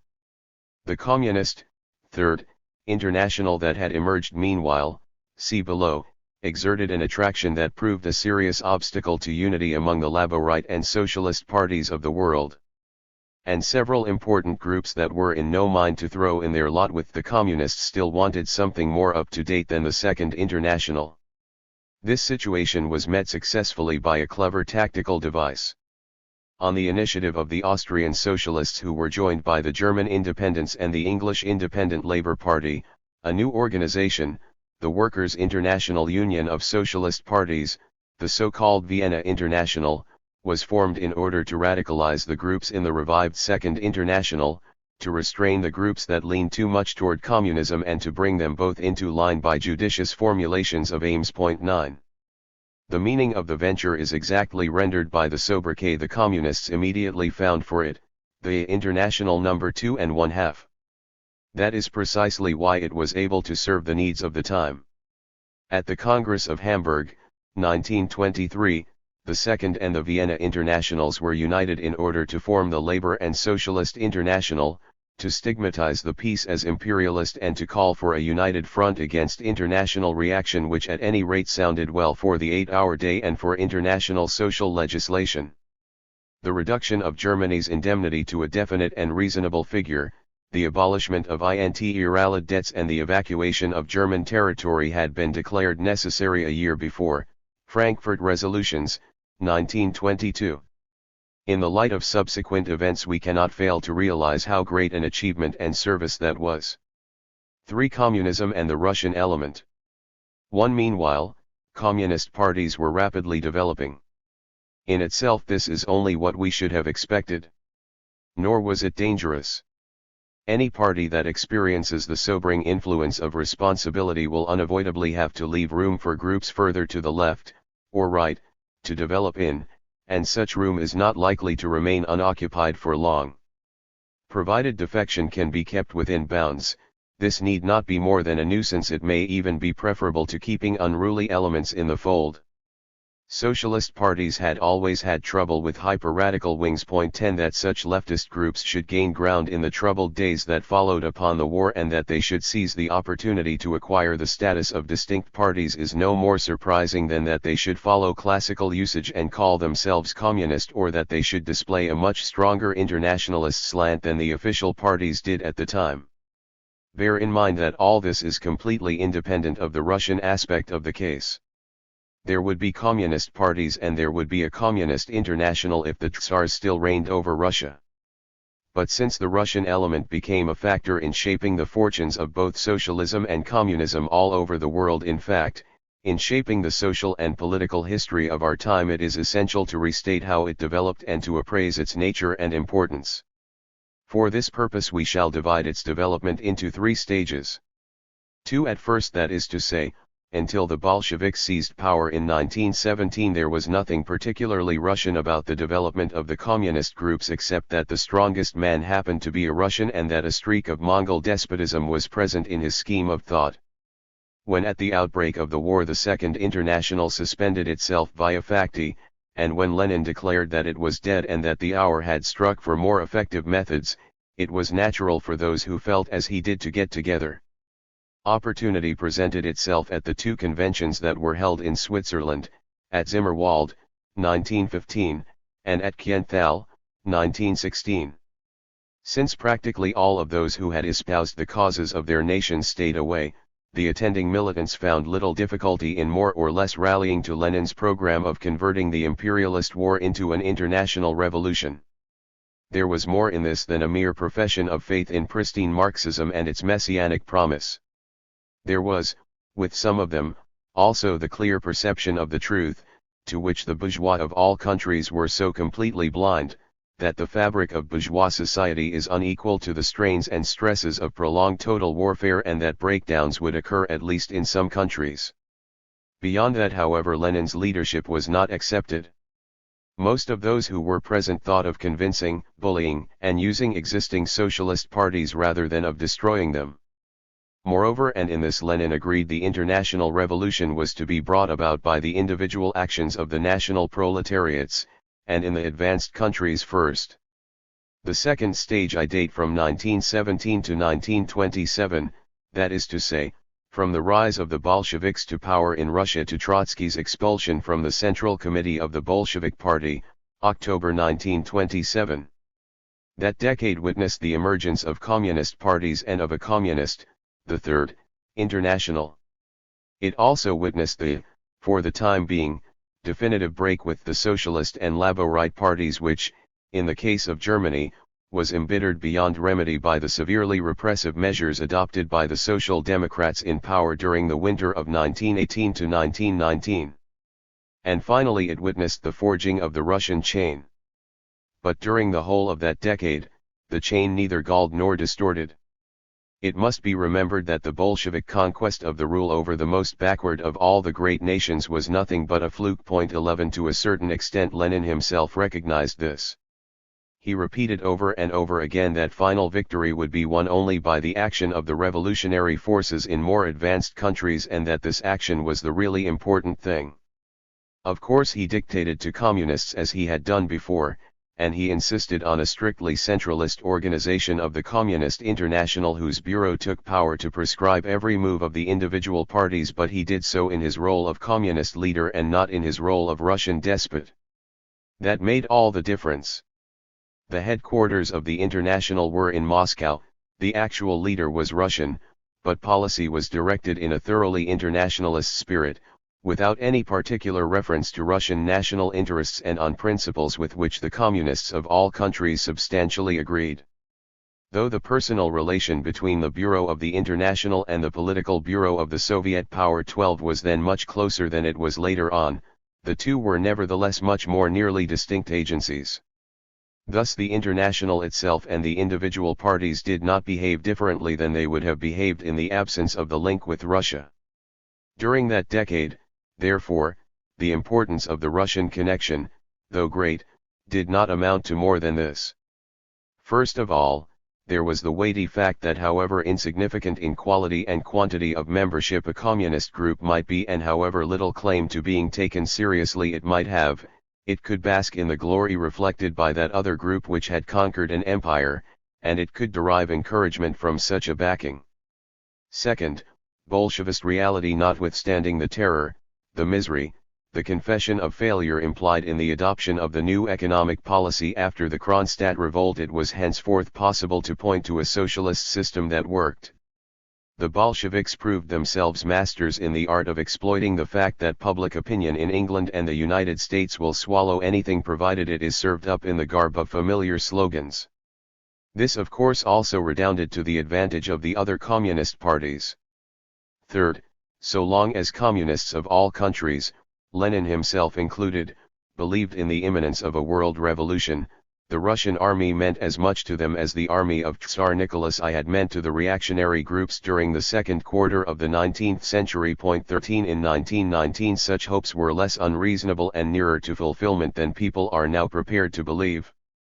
It is true that communist republics were actually established only in Bavaria and in Hungary. 14 But in Germany, Austria, and Italy the social structure was perilously near toppling, and there is no saying what would have happened in those countries and possibly farther west if Trotsky's war machine had been in working order at that time and not engaged in the Civil and the Polish Wars. 15 It should not be forgotten that the Communist International was founded in that atmosphere of impending life and death struggle. Many things which acquired a different meaning afterwards, such as the centralized management that has unlimited power over the individual parties and deprives them of all freedom of action, may then have seemed quite reasonable from that aspect. The third stage I have dated from the expulsion of Trotsky, 1927, because this is a convenient landmark in the rise of Stalin to absolute power. After that every actual decision in matters of policy seems to have been his, though he still met some opposition in the political bureau and elsewhere until the trial of Kamenew and Zinoviev, 1936, or even until Yezhov's reign of terror, 1937. For our purpose this means that every decision was thenceforth the decision of a Russian statesman acting on behalf of national Russian interests as seen from the standpoint of a streamlined despotism. And this in turn, if correct, defines what his attitude to the Comintern, the Communist International, and to foreign communist parties must have been. They became tools of Russian policy, taking rank within the huge arsenal of such tools and being realistically evaluated relative to others according to circumstances. Up to the present war which may revive it, the world revolution was a frozen asset. The surviving veterans as well as the neophytes of internationalist communism may have been contemptible. But they were still of some use. They could preach the glories of the Russian regime. They could serve as pins with which to prick hostile governments. They increased the bargaining power of Russia. So it was worthwhile to go to some trouble and expense in order to keep them in subjection, to supervise them by agents of the secret police, and to man the Comintern's bureau with absolutely obsequious serfs who would obey in fear and trembling. 3. In all this, and in lying about it, Stalin followed the established practice of the ages. Most national governments have acted as he did, and it is pure hypocrisy to profess specific indignation in his case. The most obvious examples are afforded by the practice of governments who espoused a religious creed. As long as the respective creeds were sufficiently vital to motivate action, these governments often used foreign groups of the same creed for their purposes. But, as the history of the years from 1793 to 1815 is sufficient to prove, the practice is much more general than these examples suggest.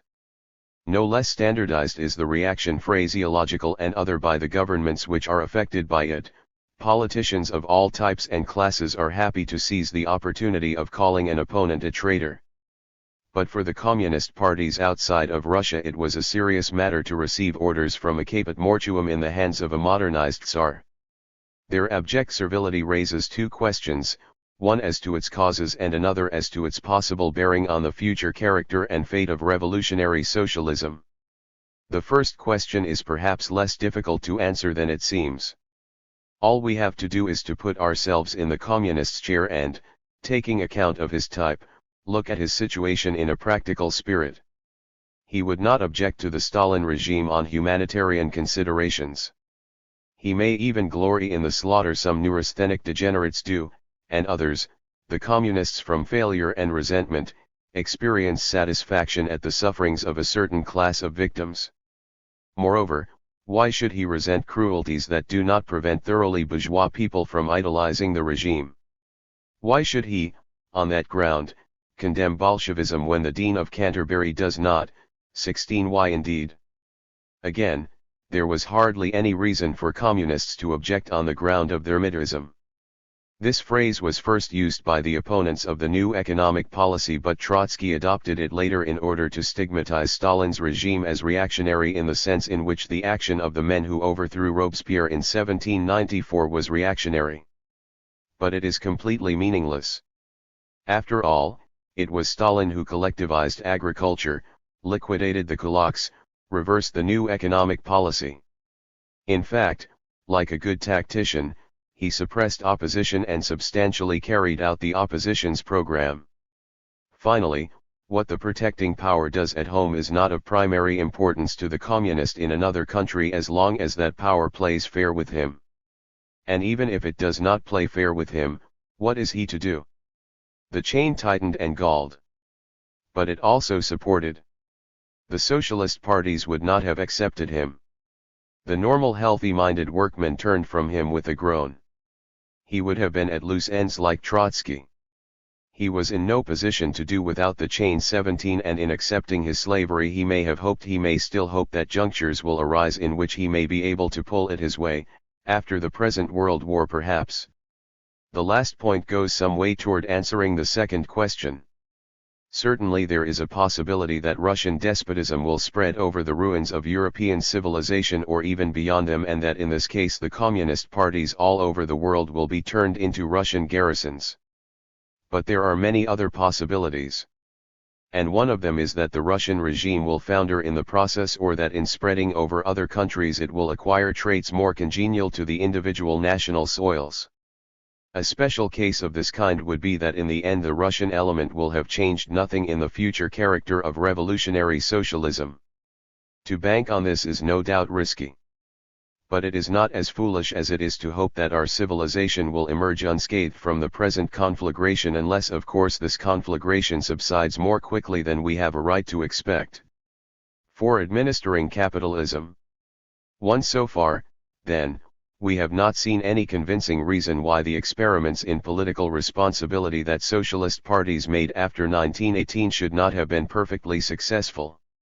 To repeat, in some countries, in Sweden for instance, socialists merely continued to consolidate a power they had acquired before; in others, power had come naturally to them without having to be conquered by revolutionary action.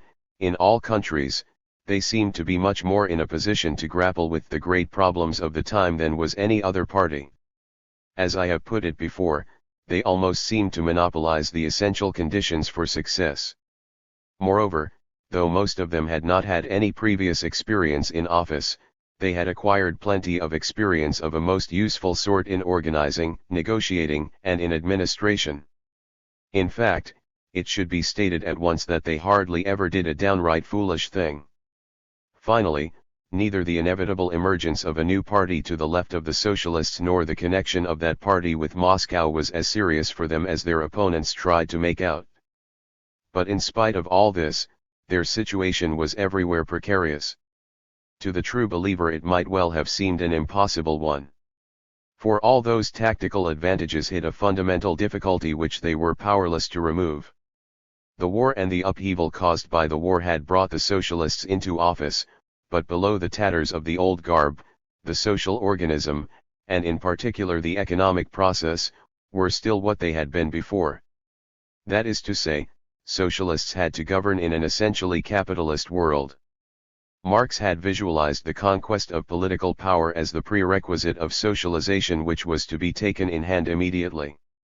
This implied, however, as in fact Marx's argument implied throughout, that the opportunity for that conquest would occur when capitalism had run its course, or, to use our own phrase again, when things and souls were ripe. The breakdown he thought of was to be a breakdown of the economic engine of capitalism from internal causes. 18 Political breakdown of the bourgeois world was to be a mere incident to this. But now the political breakdown, or something akin to it, had happened, and the political opportunity had occurred, while the economic process was nowhere near maturity as yet. The superstructure had moved more quickly than the propelling mechanism. It was a most un-Marxian situation. The student in his closet may speculate about what the course of things would have been if the socialist parties, recognizing the state of things, had refused the Trojan horse of office, remained in the opposition, and allowed the bourgeoisie to deal with the wreckage left by the war and by the peace. Perhaps it would have been better for them, for socialism, for the world, who knows? But for men who by that time had learned to identify themselves with their nations and to take the point of view of responsibility, there was no choice. They resolutely faced what fundamentally was an insoluble problem. There was a social and economic system that would not function except on capitalist lines. The socialists might control it, regulate it in the interest of labor, squeeze it to the point of impairing its efficiency, but they were unable to do anything specifically socialist. If they were to run it, they would have to run it according to its logic. They would have to administer capitalism. And this they did. Something was done to dress up their measures in socialist phrases, and the magnifying glass was applied, with some success, to every difference between their policy and what the bourgeois alternative was in each case supposed to be. In substance, however, they had to do what liberals or conservatives would also have done under the same circumstances. But, though the only possible course, this was, for the socialist parties, a most dangerous one to pursue. Not that it was entirely hopeless or, from the standpoint of the socialist faith, entirely incapable of defense. At the beginning of the 20s, socialists in Europe may well have hoped that, with luck and cautious steering, they would establish themselves in or near the centers of political power so as to be able to avert any danger of reaction and to buttress the position of the proletariat until the day when it would be possible to socialize society without any violent break.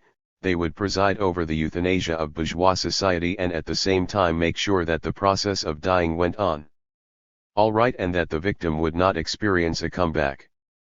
But for the presence of other factors than those which enter the socialists' or the labor man's picture of society, this hope might have come true. Defense from the standpoint of the faith might have been based on the proposition stated above, viz., that the situation was a novel one and had not been foreseen by Marx. The bourgeois victim turning to the socialists for shelter, such a case was evidently not provided for in his schema. It might have been argued that under the circumstances even mere administering capitalism was a great step in advance. Nor was it a question of administering capitalism in the capitalist interest but of doing honest work in the field of social reform, and of building a state that would pivot on the workman's interests. In any case, that was the only thing to do if the democratic road was to be chosen, for the immaturity of the situation asserted itself precisely by the fact that there were no majorities to be had for the socialist alternative.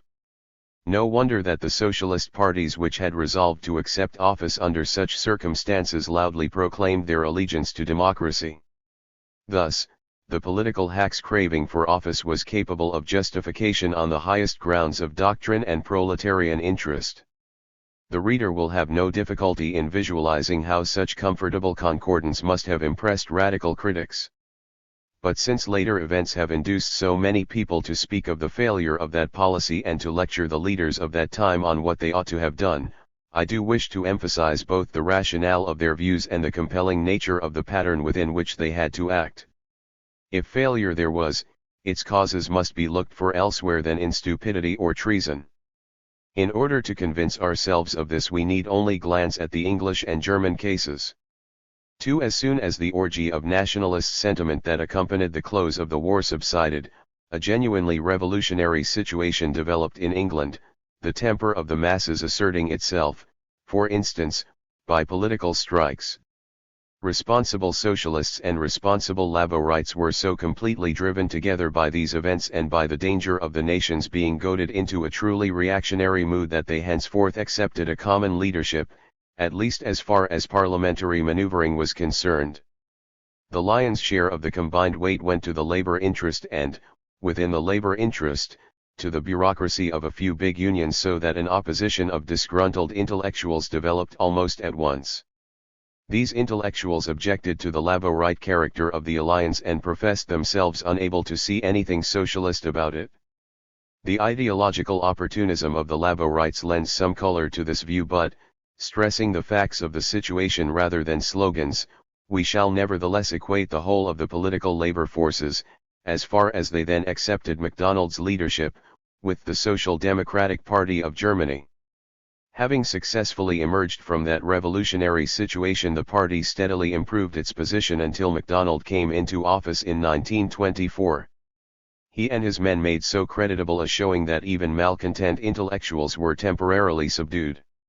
In matters of foreign and colonial policy, this government was able to strike a note of its own, particularly with respect to Russia. In domestic affairs, this was less easy to do, mainly because fiscal radicalism had been, and continued to be, carried, quite as far as was possible under the circumstances, by conservative governments dependent upon a share in the labor vote. But while in legislation the labor government did not go beyond comparative details, it proved itself qualified to administer the nation's affairs. Snowden's excellent performance in the office of Chancellor of the Exchequer would have sufficed to show to the nation and to the world that labor was fit to govern. And this was in itself a service to the cause of socialism. 20.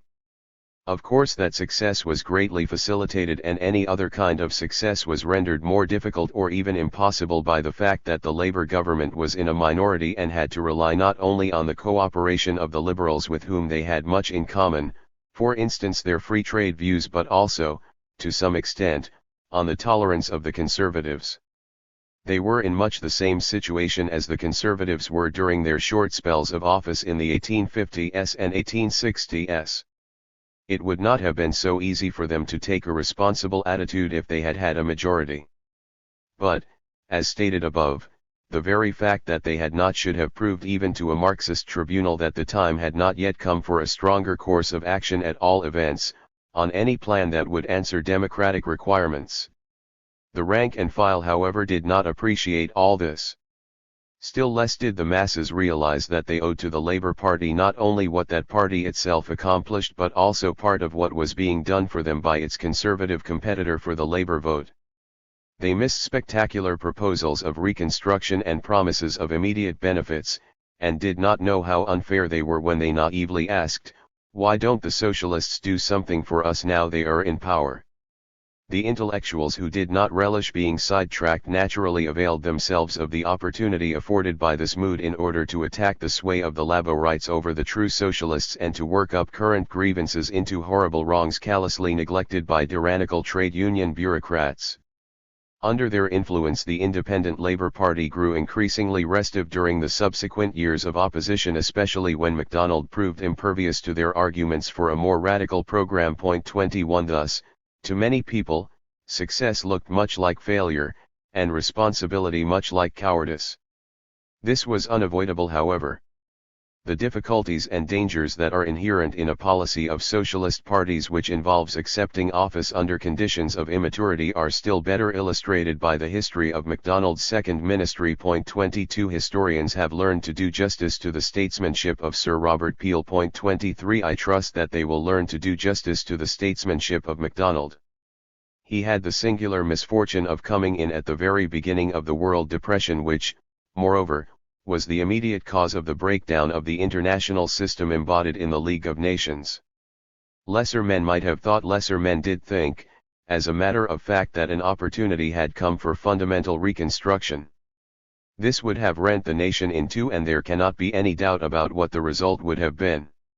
Short of fundamental reconstruction, however, a policy of monetary expansion combined with less than fundamental social reform, individual measures of nationalization for instance, and additional security legislation, and resort to mercantilist policies in the field of international relations was being widely recommended.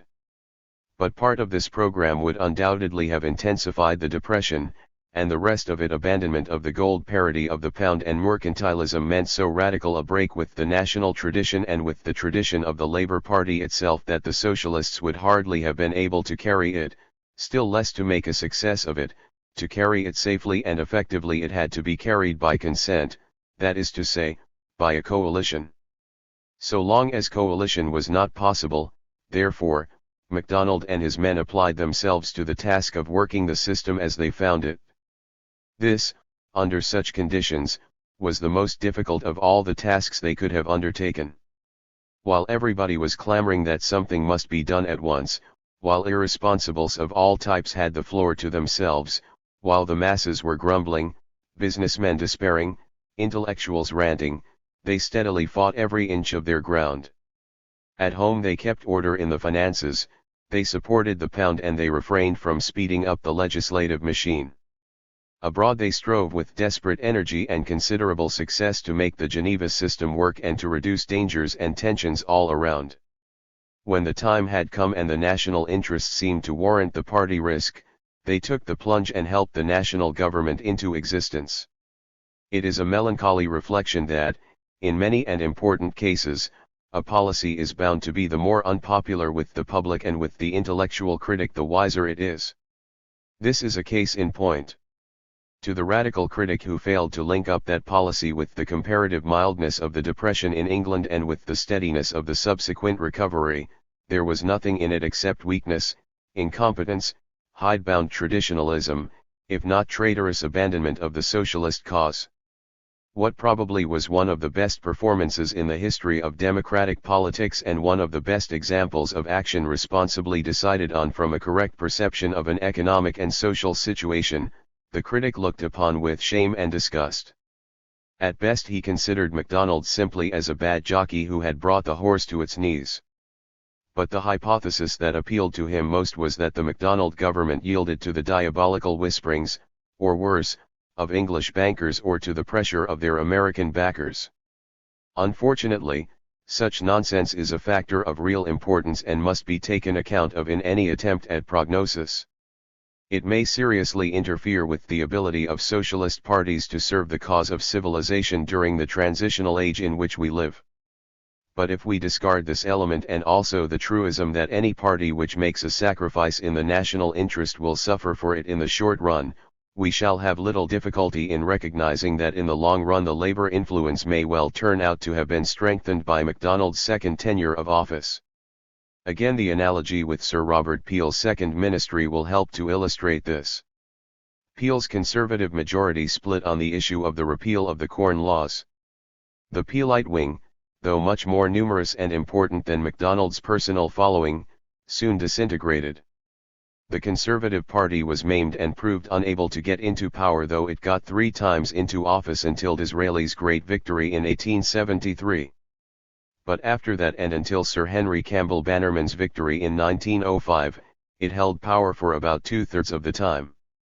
More important than this, the English aristocracy and gentry, politically speaking, held their own all the time much better than they would have done if the stigma of dear bread had not been removed.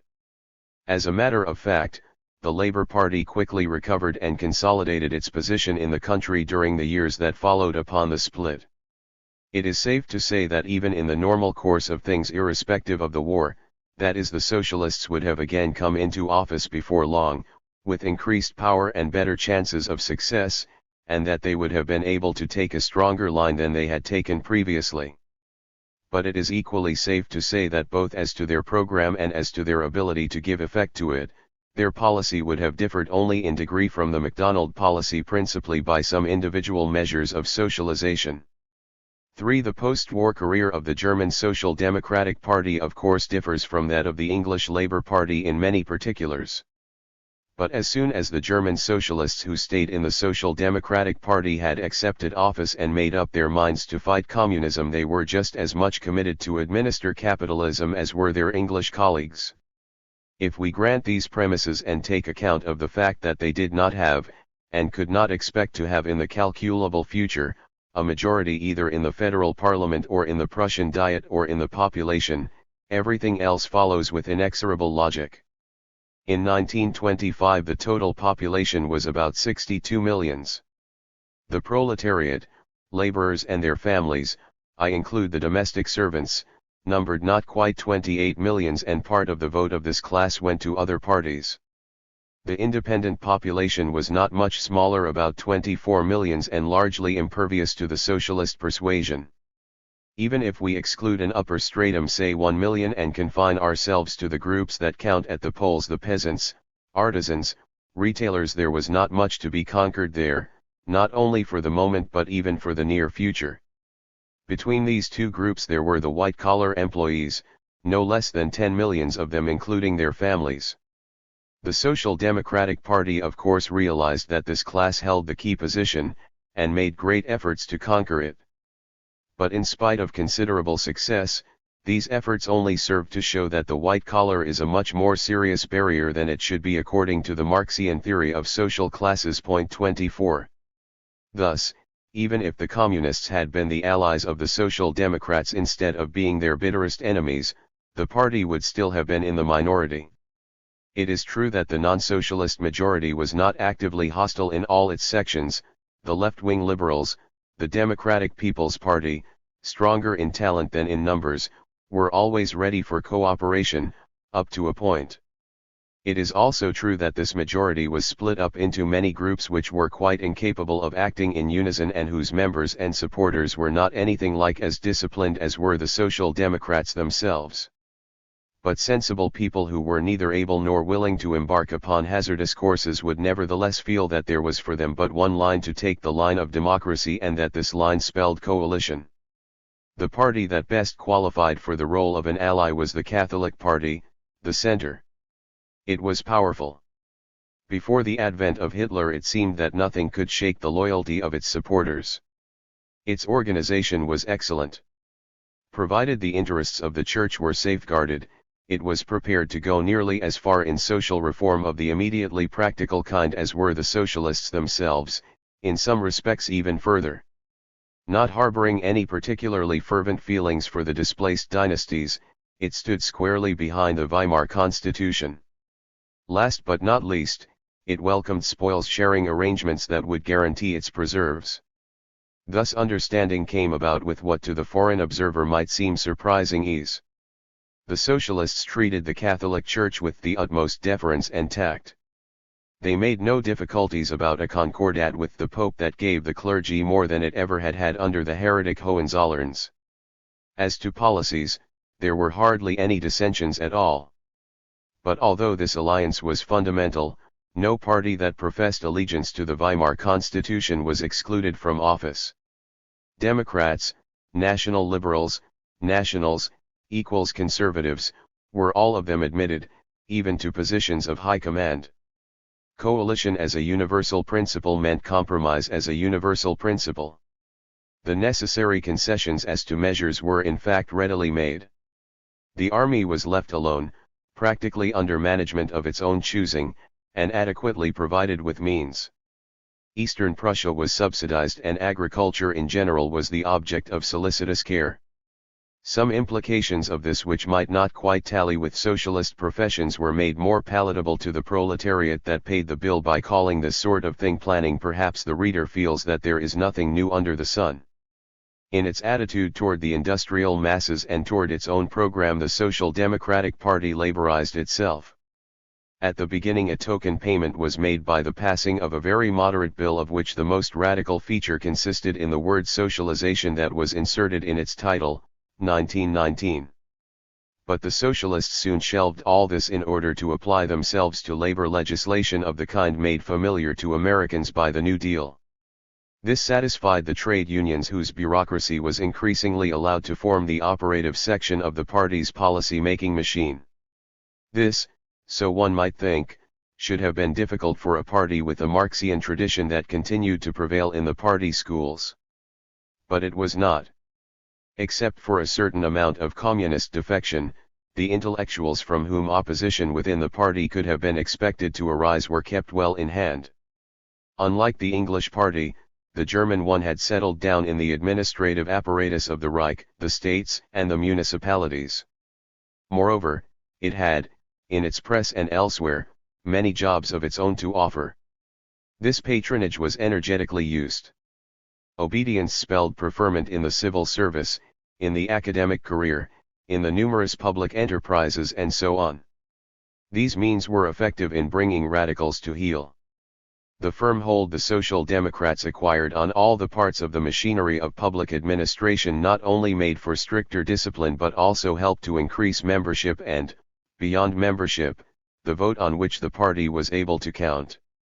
Of course it also increased its power in other ways. For instance, the socialists secured dominant power in the Prussian Free State. This gave them control of the police force and they were careful to choose party members or reliable careerists for police presidents, chiefs of police, in the big towns. Thus they buttressed their camp until their position seemed impregnable according to all ordinary standards. And, again according to all ordinary rules of political analysis, even an orthodox Marxist could have comforted himself by arguing that in those trenches they could quite comfortably dwell till things in their secular course would of themselves change minority into majority and draw the curtains that veiled the ultimate goal for the time being. Quotation from the Communist Manifesto. Irrespective of the mechanics of the party's power plant, the political setup as well as the general social situation looked eminently stable. Moreover, whatever might be urged against many individual measures, legislative and administrative, on the whole the coalition's policies made for and not against stability. Much that was done must command our sincere respect. Nothing that was done qualifies for explanation of anything worse than the ordinary measure of discontent that every regime elicits which lacks authority and glamour. The only possible exception to this lies in the financial sphere. Part of the cultural and political achievements of this governmental system was associated with large and rapidly increasing public expenditure. Furthermore, This expenditure was financed by methods, though a highly successful sales tax was among them, which drained the sources of accumulation. So long as the inflow of foreign capital continued, all went comparatively well, although budgetary and even cash difficulties began to appear more than a year before it ceased.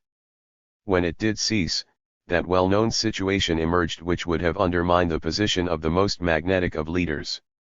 All in all, however, the socialist critics of the party and its conduct during this spell of power will be entitled to boast of no mean achievement if, in case they were ever installed in office, they should do equally well. V. The present war and the future of socialist parties. How the present war will affect the fortunes of existing socialist groups of course depends on its duration and outcome. For our purpose, I do not see any point in speculating about this. Let us, however, by way of example, consider two cases out of a great many possible ones. Even now, July 1942, many observers seem to expect that Russia will emerge from the war with a great access of power and prestige, in fact that Stalin will emerge as the true victor. If this should be so, it does not necessarily follow that a communist world revolution will be the consequence, or even that there will be Russification of continental Europe accompanied by an extermination of the upper strata and a settlement of accounts with non-communist socialist, and Trotskyite, groups. For even barring a possible Anglo-American resistance to the expansion of Russian power, it is not certain that the self-interest of Russian autocracy will lie in that direction. But it is certain that the chances for such a consummation realization of the full Lenin program would be immeasurably increased. However this world revolution might differ from the Marxian idea, it would for those who are willing to accept it as a substitute doubtless cease to be a daydream. And not only as regards Europe. In that case the fate of orthodox socialism and all it stands for would be sealed. And so it would be, on the continent of Europe, in case the fascist powers hold their own. If however we again assume complete victory of the Anglo-American-Russian alliance, that is to say, a victory that enforces unconditional surrender but with all the honors held by England and the United States, then we see readily that orthodox socialism of the German Social Democratic or of a still more Labourite type stands a much better chance to survive on the continent of Europe, at all events for some time. One reason for believing this is that people, if they find both the Bolshevist and the fascist routes barred, may well turn to the Social Democratic Republic as the most obvious of the remaining choices. But there is a much more important reason: Labourite socialism will enjoy the favor of the victors. For the consequence of so complete a victory as we now envisage will be Anglo-American management of the affairs of the world, a kind of Anglo-American rule which, from the ideas we see taking shape under our eyes, may be termed ethical imperialism. A world order of this kind in which the interests and ambitions of other nations would count only as far as understood and approved by England and the United States can be established only by military force and upheld only by permanent readiness to use military force. It is perhaps unnecessary to explain why, in the political and economic conditions of our time, this would mean for these two countries a social organization that is best described as militarist socialism. But it is clear that the task of controlling and policing the world would be much facilitated, on the one hand, by the recreation and new creation of small and inefficient states in Europe and, on the other hand, by installing governments of the Labourite or social democratic types. Especially in Germany and Italy, the debris of the social democratic parties would constitute the only political material from which to construct governments which could possibly accept this world order for longer than a period of prostration and cooperate with the agents of the world protectorate without mental reservations. Whatever it may be worth, this is the chance of liberal socialism. From the standpoint of the subject of this book, however, though from no other, all this is of secondary importance. Whatever the fate of particular socialist groups, there cannot be any doubt that the present conflagration will inevitably, everywhere and independently of the outcome of the war, mean another great stride toward the socialist order. An appeal to our experience of the effects of the First World War on the social fabric of Europe suffices to establish this prognosis. This time, however, the stride will be taken also in the United States. But that experience, though a valuable guide, is an inadequate one. A quarter of a century has elapsed. This is no negligible span even as regards the secular forces that make for socialism in the sense explained in Part 2. Independently of everything else, we shall be confronted at the end of this war with an economic situation, a social atmosphere, a distribution of political power substantially different from those of 1918. Much, however, has happened during these 25 years that could not have been predicted from secular tendencies alone. Among other things, there was the Great Depression which, impinging upon a delicate situation, shook social structures to their foundations, nowhere more than in this country. Still more effective in undermining these structures were the policies by which that depression was handled. And this must be attributed largely to political configurations that were in part accidental. The consequences are obvious. In particular, huge bureaucracies have developed that by now are powerful enough to hold their ground and to implement policies of fundamental reconstruction. In no country will war taxation of business and of the business class be reduced in the proportion in which it was reduced after 1919. This may in itself suffice to paralyze the motors of capitalism for good and thus provide another argument for government management. Inflation, even if it should go no further than is, for instance in this country, unavoidable in the present political pattern, may well do the rest, both directly and, through the radicalization of the expropriated holders of bonds and insurance policies, indirectly. Moreover, nowhere will war controls be liquidated to the extent the experience of the years after 1918 might lead us to believe. They will be put to other uses. In this country, steps are already being taken to prepare public opinion for governmental management of post-war adjustments and to put the bourgeois alternative out of court. Finally, there is no reason to believe that governments will ever relax the hold they have gained on the capital market and the investment process.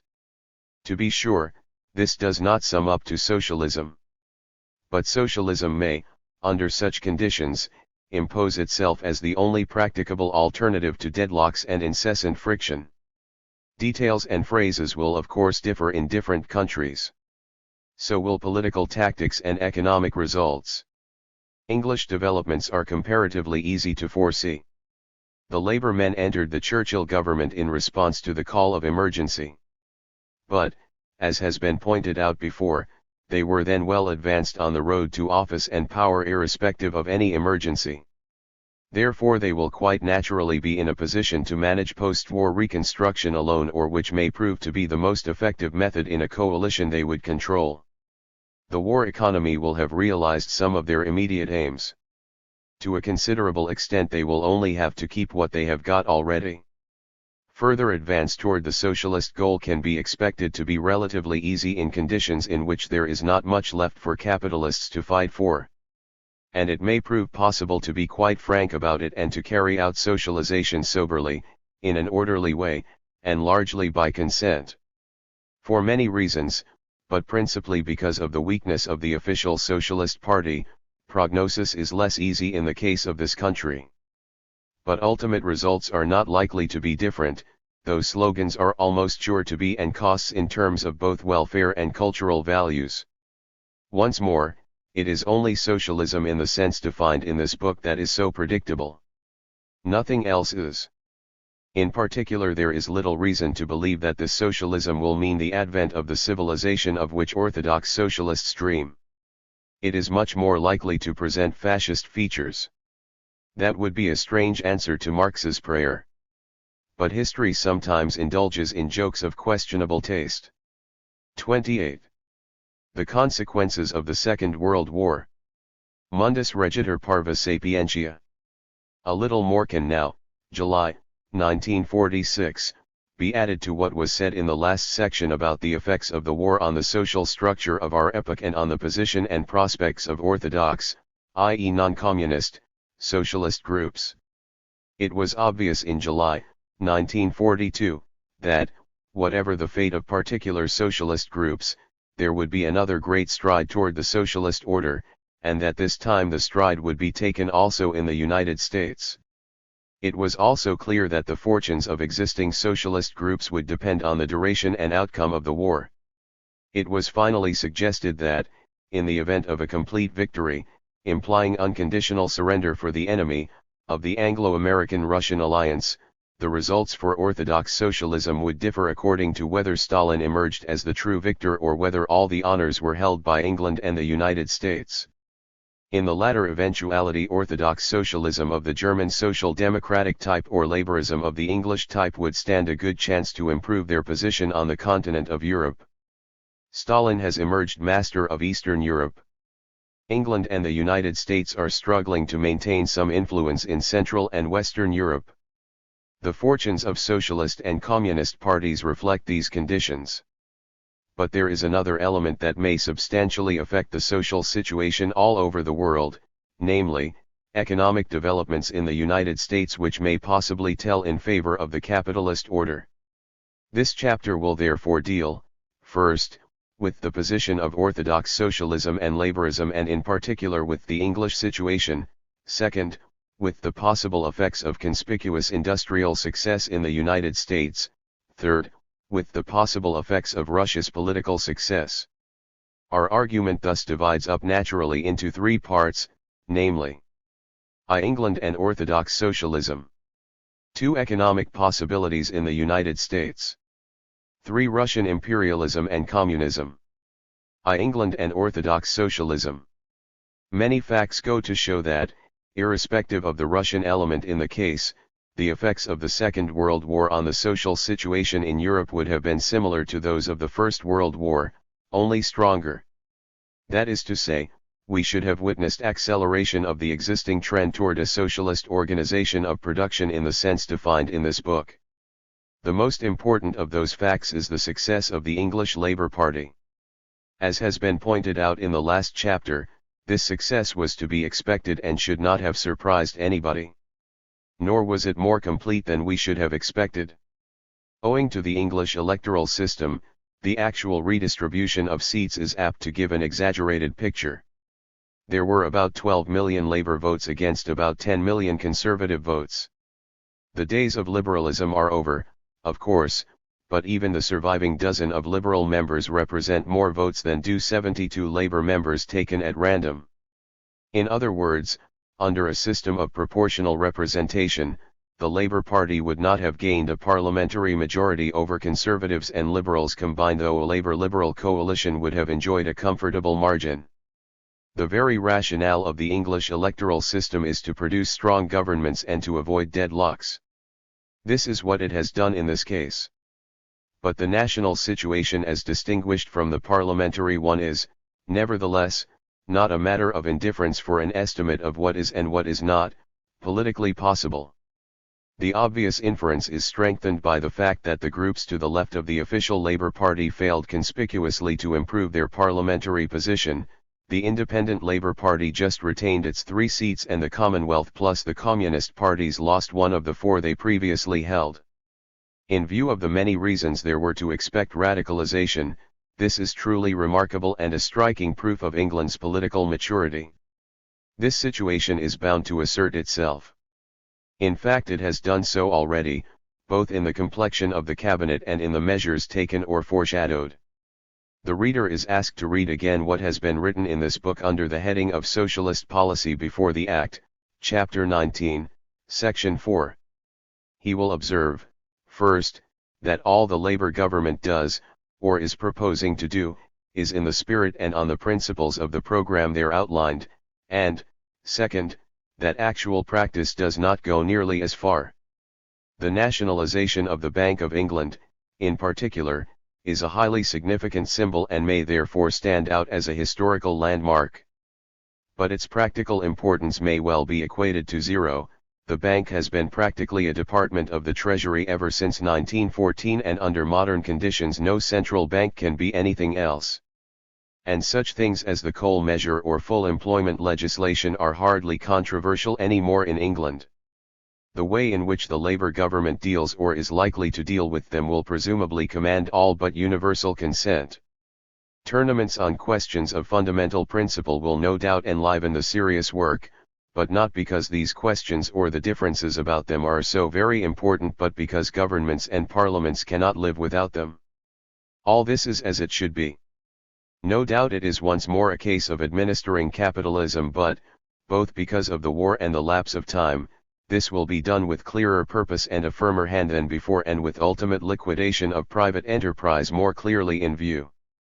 3 points deserve, however, particular attention.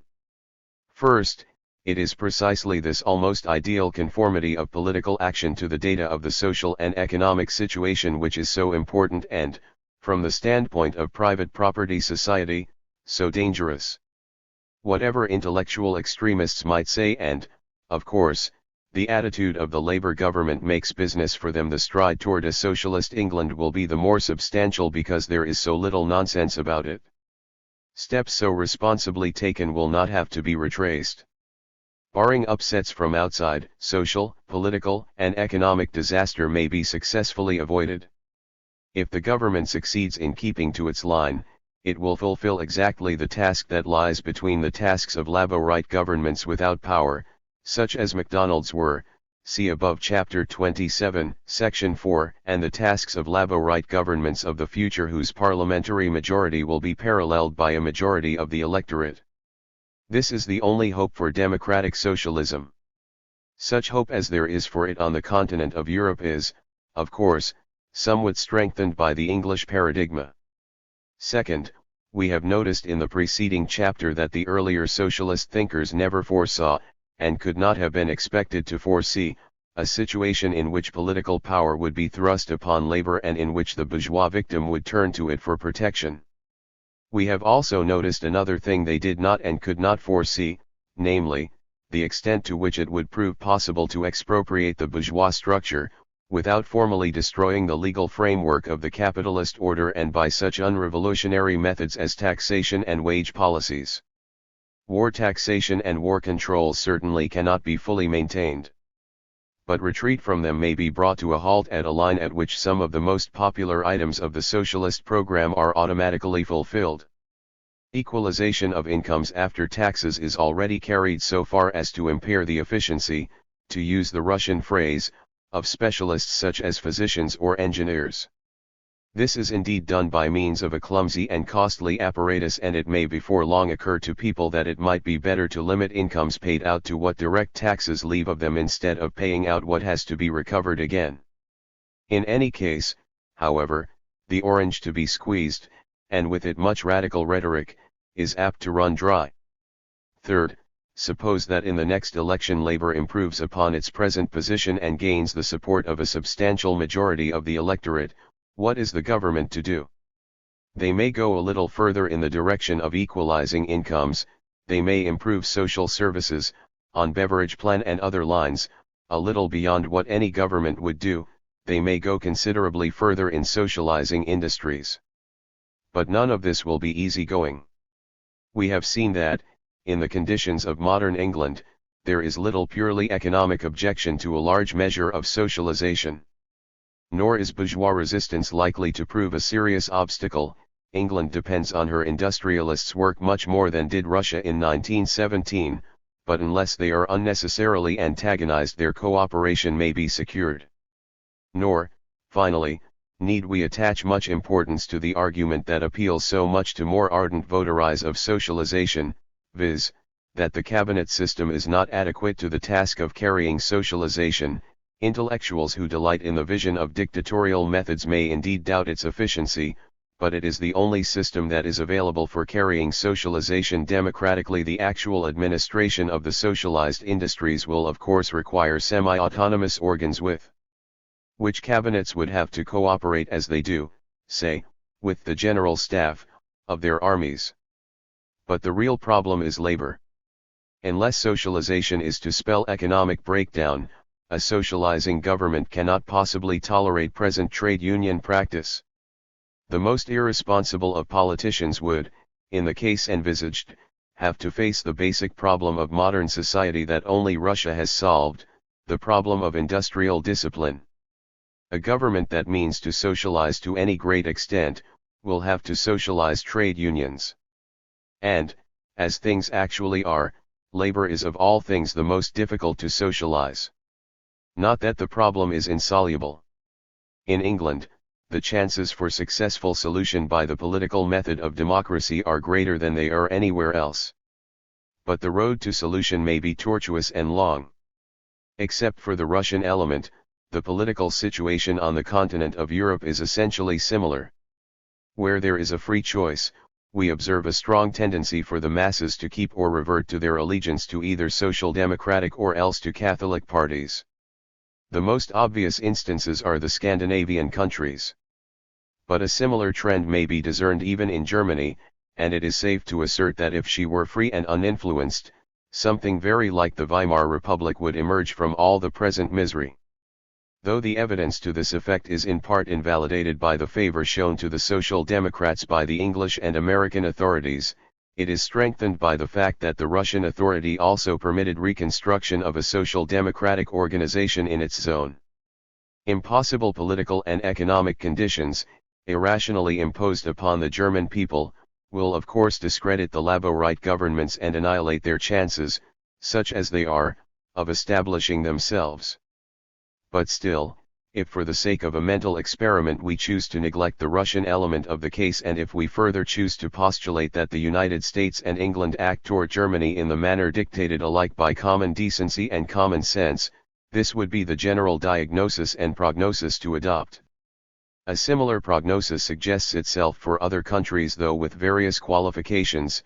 Labo-right regimes in Catholic countries more often than not in coalition with Catholic parties with homegrown and not too important communist groups to the left of them, and a policy more advanced than was that of the 20s but still on the same lines, with all this implies, economically, politically and culturally. The little example of Austria is instructive. The Christian Socialists, Catholic party, comprising the conservative elements, came off well, the communists did badly, the Social Democrats just about regained their old position, with most of their surviving old leaders well entrenched in the party's high command. Even programs have not greatly changed so far as general principles are concerned. The recent move toward socialization has not been made from choice. The cases of the other small countries so far as independent of Russia come within the same type, and so does that of Italy. The French case differs from this type owing to the strength of the communists, see below, section 3. And only our inability to understand any pattern except our own prevents us from realizing that the Spanish case is really the most unproblematical of all. 1. 2 Economic possibilities in the United States. 1. Redistribution of income through taxation. 2. The great possibility. 3. Conditions for its realization. 4. Transitional problems. 5. The stagnationist thesis. 6. Conclusion. 1. When discussing the English case, we have noticed that under modern conditions, to an extent undreamed of by 19th century socialists, it is possible to extract from the bourgeois stratum, by taxation and wage policies, the bulk of what in Marxist terminology is called surplus value. 2. The same observation applies to the United States. To an extent which is not generally appreciated, the New Deal was able to expropriate the upper income brackets even before the war. One indication will have to suffice, one that shows no more than the effects of the increase in the personal income and surtax, and these only up to 1936. In 1929, when total income paid out was estimated at $80.6 billion, the brackets above $50,000, taxable income, retained $5.2 billion after income and surtax. In 1936, when the total of income paid out was estimated at $64.2 billion, not quite $1.2 billion. 3 Taxable income above $100,000 was even then wholly absorbed if account be taken of estate taxes. From the standpoint of naive radicalism, the only trouble with these and subsequent measures of confiscation is that they did not go far enough. But this does not alter the fact with which we are concerned for the moment, viz., that irrespective of the war, a tremendous transfer of wealth has actually been effected, a transfer that quantitatively is comparable with that effected by Lenin. The present distribution of disposable incomes compares well with the one actually prevailing in Russia, particularly in view of the further fact that owing to the greater importance in the upper bracket budgets of personal services and of commodities that contain relatively much labor, the purchasing power of the upper bracket dollar has in the United States fallen much more than has that of the lower bracket dollar. 4 Moreover, We may also repeat another observation made earlier concerning England. The pressure on the upper brackets is, of course, not confined to $50,000 and above. To a diminishing degree it extends down to the incomes of $5,000. And there cannot be any doubt, especially in the case of doctors in the middle ranges of professional success, that this sometimes results in loss of much needed efficiency. So far, then, the effect upon the social structure of the war plus the labor troubles that were its natural consequence would seem to be much the same as in England. The fact that in the United States there is no well-organized national labor party might set us speculating about the possibility of a development on the lines of guild socialism instead of one towards centralist socialism. Otherwise this fact only strengthens the case for the prognosis that has been elaborated in this book, for pressure groups are just as powerful as parties and much less responsible, hence more effective battering rams. 2. But there is another fact about the social situation in the United States that has no analog anywhere else in the world and may conceivably affect our diagnosis concerning the chances of the private enterprise system, at least for a short run of 50 years or so, namely, the colossal industrial success we are witnessing. Some observers seem to think that this success which has won the war and, in addition, has protected American labor from privation, will dominate the post-war situation also, to an extent that may annihilate the whole case for socialism so far as it is of a purely economic nature. Let us put this argument into its most optimistic form. Neglecting for the moment the complex of transitional problems and fixing upon 1950 as the first normal year, a practice quite common with forecasters, we will put the gross national product value of all goods and services produced before allowance for depreciation and depletion evaluated by means of the BLS price level index for 1928, hypothetically at 200 billions. This is, of course, not a prediction of the actual volume of production to be expected in that year. It is not even an estimate of what potential production at high if not full employment will be. It is an estimate of what this potential production might be provided certain conditions are fulfilled, which will be stated presently. As such, it is high, but neither unusual higher figures have been mentioned nor unreasonable. It conforms to past experience of the long-run average performance of the system. If we apply our normal rate of growth of 3.7% per year, see above Chapter 5, to the 1928 gross national product figure, which was about 90 billions, we get a little under 200 billions for 1950. No undue importance should be attached to this. But I will nevertheless repeat that an objection to the effect that this extrapolation is meaningless because output failed to increase at that rate in the 30s would miss the point and only prove the objector's inability to grasp it. However, so far as potential production is concerned, the indications afforded by the system's actual performance during the war are certainly more convincing.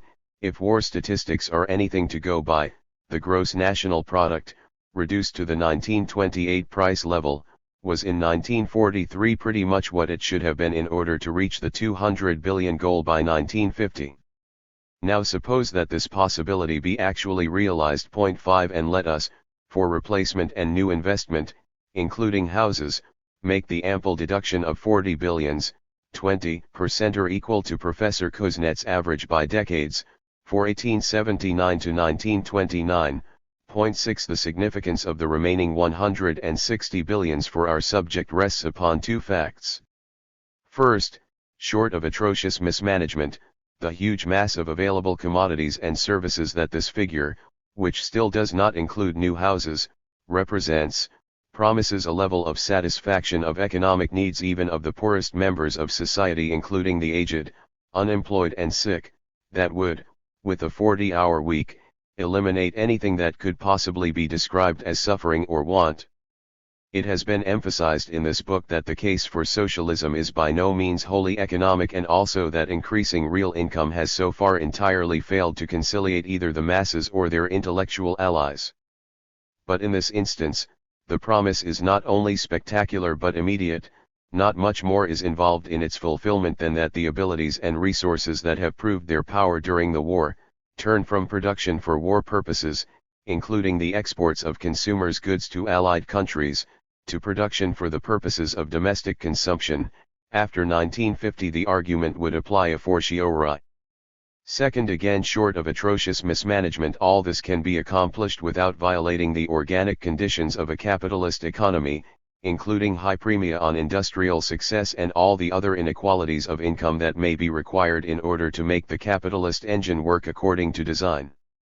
In the United States alone there need not lurk, behind modern programs of social betterment, that fundamental dilemma that everywhere else paralyzes the will of every responsible man, the dilemma between economic progress and immediate increase of the real income of the masses. Moreover, with gross national product at 200 billions, there is no difficulty in collecting public revenue in the amount of 40 billions without injury to the economic engine.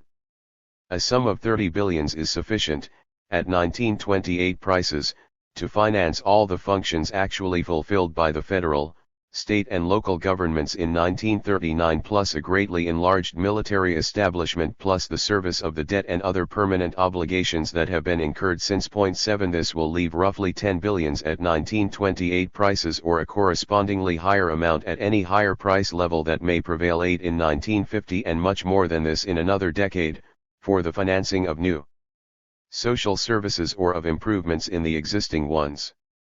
3. But it is here, namely, in the sphere of public finance and administration, that the meaning of our proviso short of atrocious mismanagement is most vividly brought home to us. For in this sphere we actually have mismanagement of national resources that is truly atrocious. With present principles and present practice, it is not true that 40 billions can be collected, at a 200 billion level of gross national product, without injury to the economic engine. And it is not true that the 30 billions or whatever may correspond to them at price levels other than that of 1928 meet the requirements mentioned. This is only true if the whole of the public administration be rationalized with a view to eliminating double and triple track activities such as we have in the case of the income taxes, to mention but one example: overlapping both of federal agencies and of federal and state and local agencies, lack of effective coordination and well-defined individual responsibility, which, in the federal case, is mainly due to the non-existence of well-knit ministries and to the existence of a large number of semi-independent authorities or boards, and many other things that are sources of waste and obstacles to efficiency, but above all, that spirit of waste that delights in spending $1 billion where 100 million would do. The present state of things portends nothing but evil for public management of finance and industry, and, in fact, is in itself good and sufficient reason to oppose it for many who are anything but economic royalists. Nor is this all. Economy, how unpopular this word has become, may in a sense be less necessary in a wealthy country than it is in a poor one, namely in the sense that waste threatens want in the latter and not in the former. But in another sense, economy, that is, real economy and not the sham economy of the bureaucracy and of Congress, who are ready enough to save pennies while squandering billions, is just as necessary in a rich country in order to make efficient use of its wealth as it is in a poor country in order to secure bare subsistence. 9 And this applies not only to the cost of public administration but also to the use of funds that are to be paid out in various benefits. The classic example is, of course, provision for unemployment so far as it consists in payments to individuals.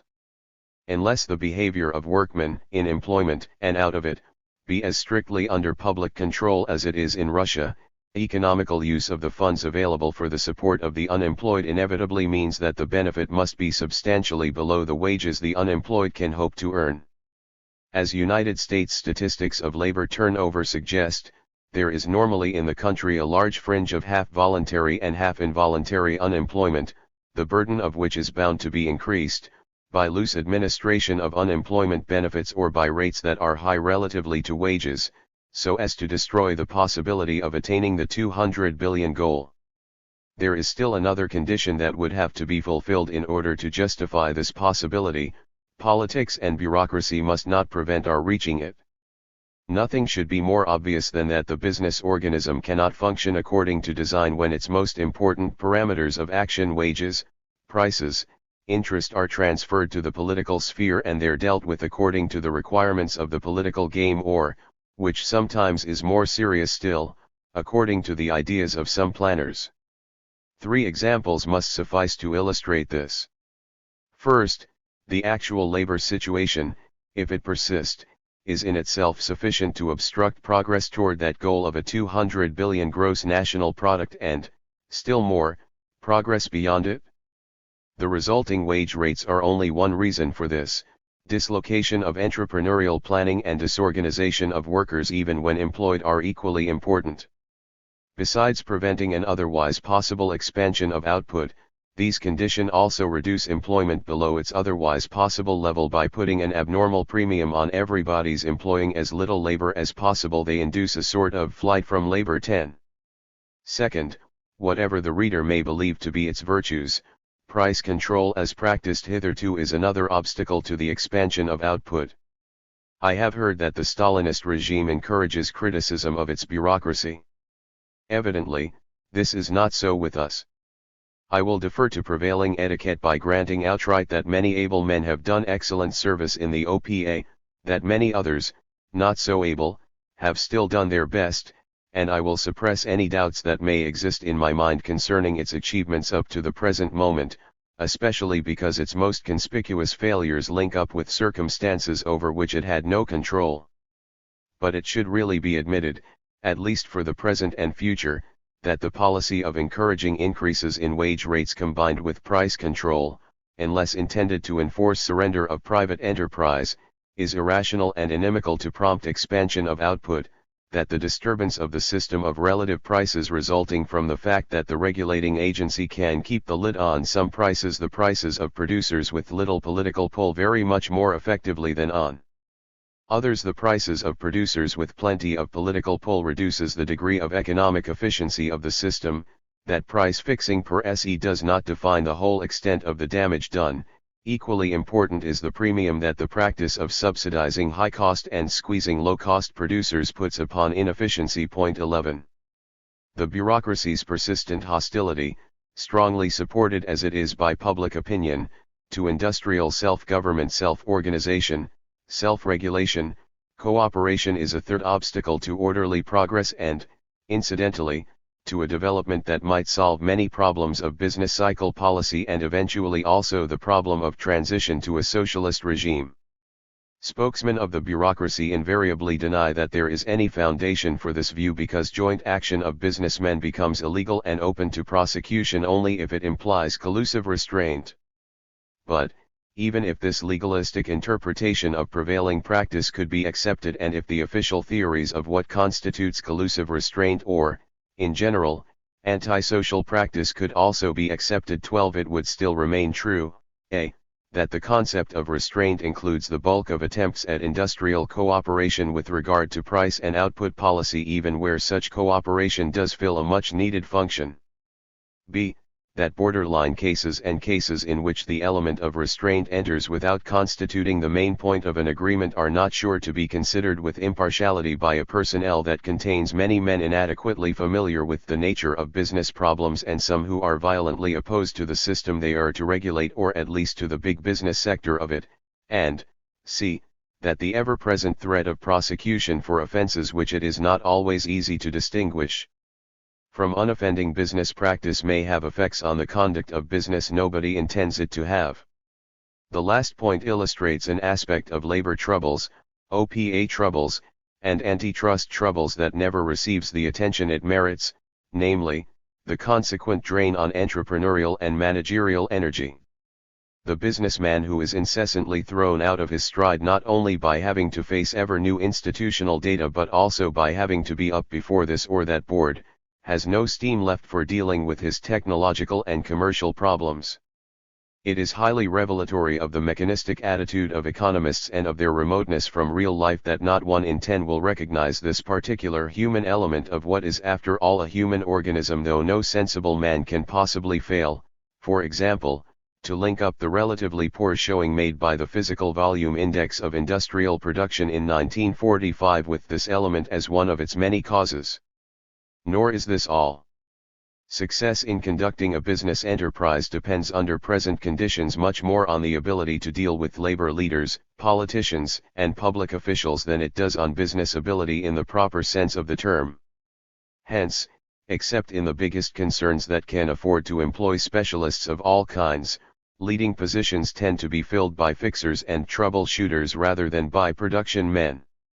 It may seem to the reader that policy on the lines indicated by all this is out of the question, that it is bound to break down in a storm of righteous indignation or founder on the rocks of sabotage and other forms of resistance, and that, therefore, the 200 billion goal itself is little better than a daydream.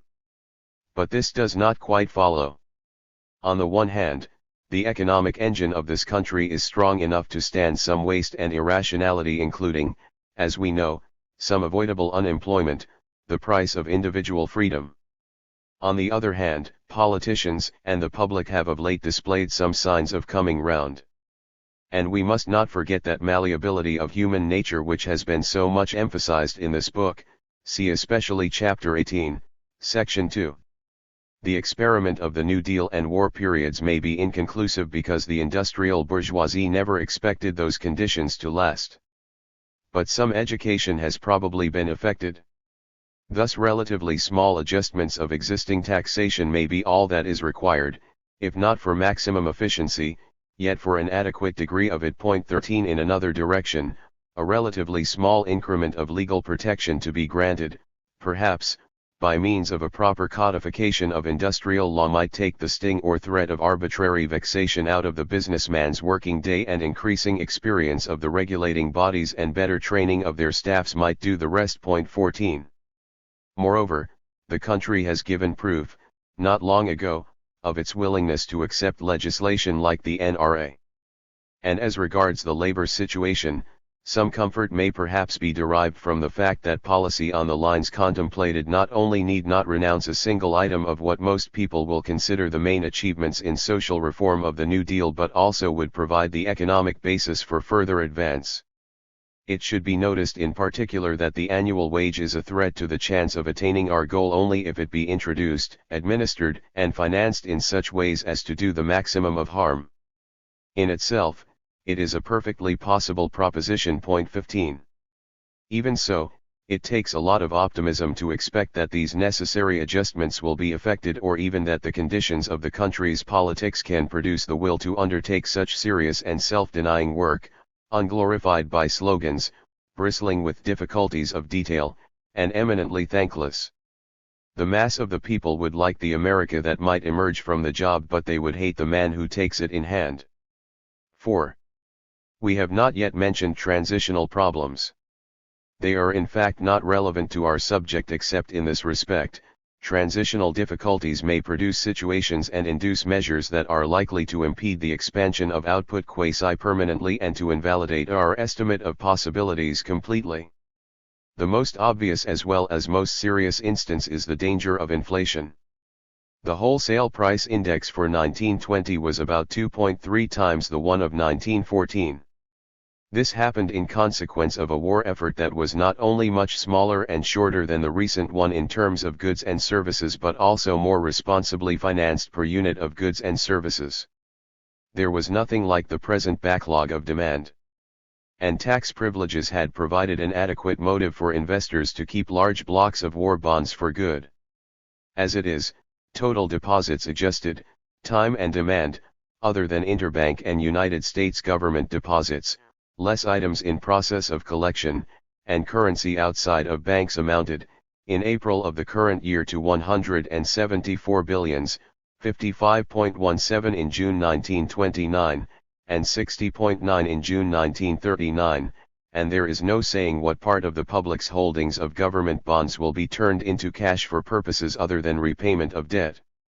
Any sensible person should be able to form an opinion about what this means under the given circumstances, especially in view of the government's encouragement of, or connivance at, the reckless but universal demand for higher money wage rates, for inflation comes through the payroll. 16 The same sensible person should not find it difficult to make up his mind regarding writers who preach that there is no danger of inflation. 17 As well as regarding writers who see wild inflation round the corner.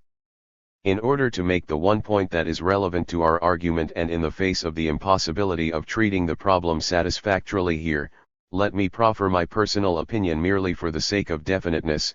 It seems to me to be possible to aim, For 1950, at a price level about 50% or above the 1928 figure, with bursts beyond that in the interval, it seems to me to be rational to use, to this extent, price level movements as an instrument of adaptation, and it seems to me that the terrors of such an increase in general prices as well as the terrors of a descent from it in later years are greatly exaggerated.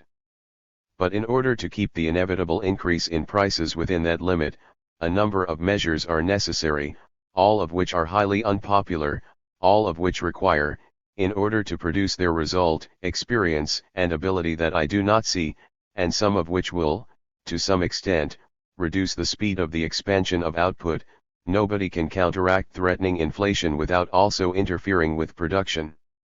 Now, if, instead, nothing is done except setting up another OPA and taxing heavily precisely those incomes from which even according to the doctrine held by our radicals inflation does not threaten, and if in addition wage rates are being pushed up regardless of consequences, a situation may well arise in which, in desperation, Washington may resort to clumsy and brutal measures such as devaluation, freezing deposits, assuming direct control, punishing profiteers and monopolists, or some other scapegoats, keeping carefully clear of the farmers. And this may upset apple carts to such an extent as to bring us into the immediate vicinity not of the 200 billion goal but of some half-baked socialism. There are, of course, other possibilities. 5. It remains to notice what to many economists is the post-war problem par excellence, how to secure adequate consumption. So far we have indeed seen many reasons for doubting whether the goal envisaged, a gross national product of 200 billions in 1928 dollars, will actually be reached by 1950. But all of them were founded upon the possibility or likelihood that obstacles external to the business process might bar the way. The power of the business process itself to produce that result has, however, been called in question by many economists, most, but not all of whom are identified with certain articles cf. Political as well as scientific faith. We will refer to them by a term that has gained some currency, stagnationists. Point 18. The relevant type of stagnationist theory has been developed by the late Lord Keynes. With its application to the case in hand, the reader can best familiarize himself by studying one or more of those estimates of post-war demand that have been produced during the last few years. Point 19. Their authors agree with us in estimating potential production for 1950 at figures that are of the same order of magnitude as is our own, so that we may, for the sake of simplicity, continue to speak of a gross national product of 200 billions. They are even more optimistic than we in that they do not insist on the necessity of environmental conditions favorable to capitalist achievement. 20. But reason on the tacit assumption that present political, administrative, and labor practices persist. Moreover, I shall waive any objections I may have against their estimates of the inevitable minimum of unemployment, or the validity of their statistical methods, and I shall also accept the various hypotheses by means of which they arrive at the figures of net national income and of disposable income, the sum total of individual incomes after tax and compulsory non-tax payments.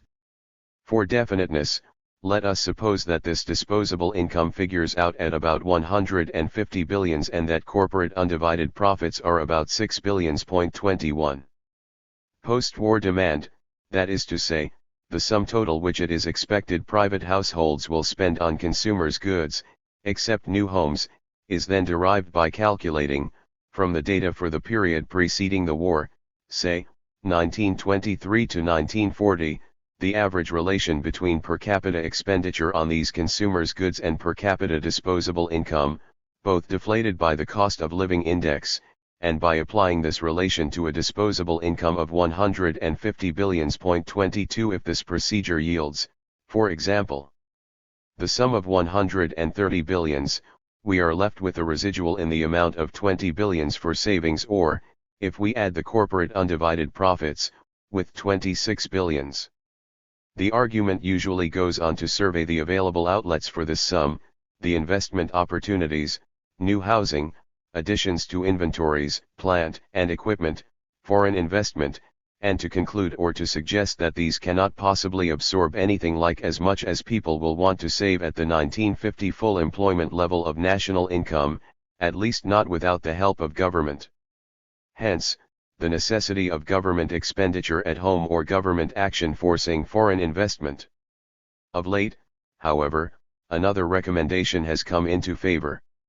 Since, under present conditions, anyone who advocates government deficit financing is in obvious danger of making himself ridiculous, Washington economists have veered round to recommend balanced budgets, but budgets balanced at a very high level of taxation, the taxes to be highly progressive so as to eliminate the high incomes from which the menace of saving primarily proceeds.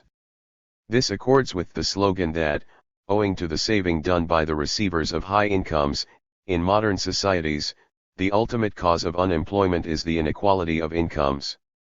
Thus the high level of national income to which we have looked for the solution of a good many economic and social problems is itself made out to be the most serious problem of all.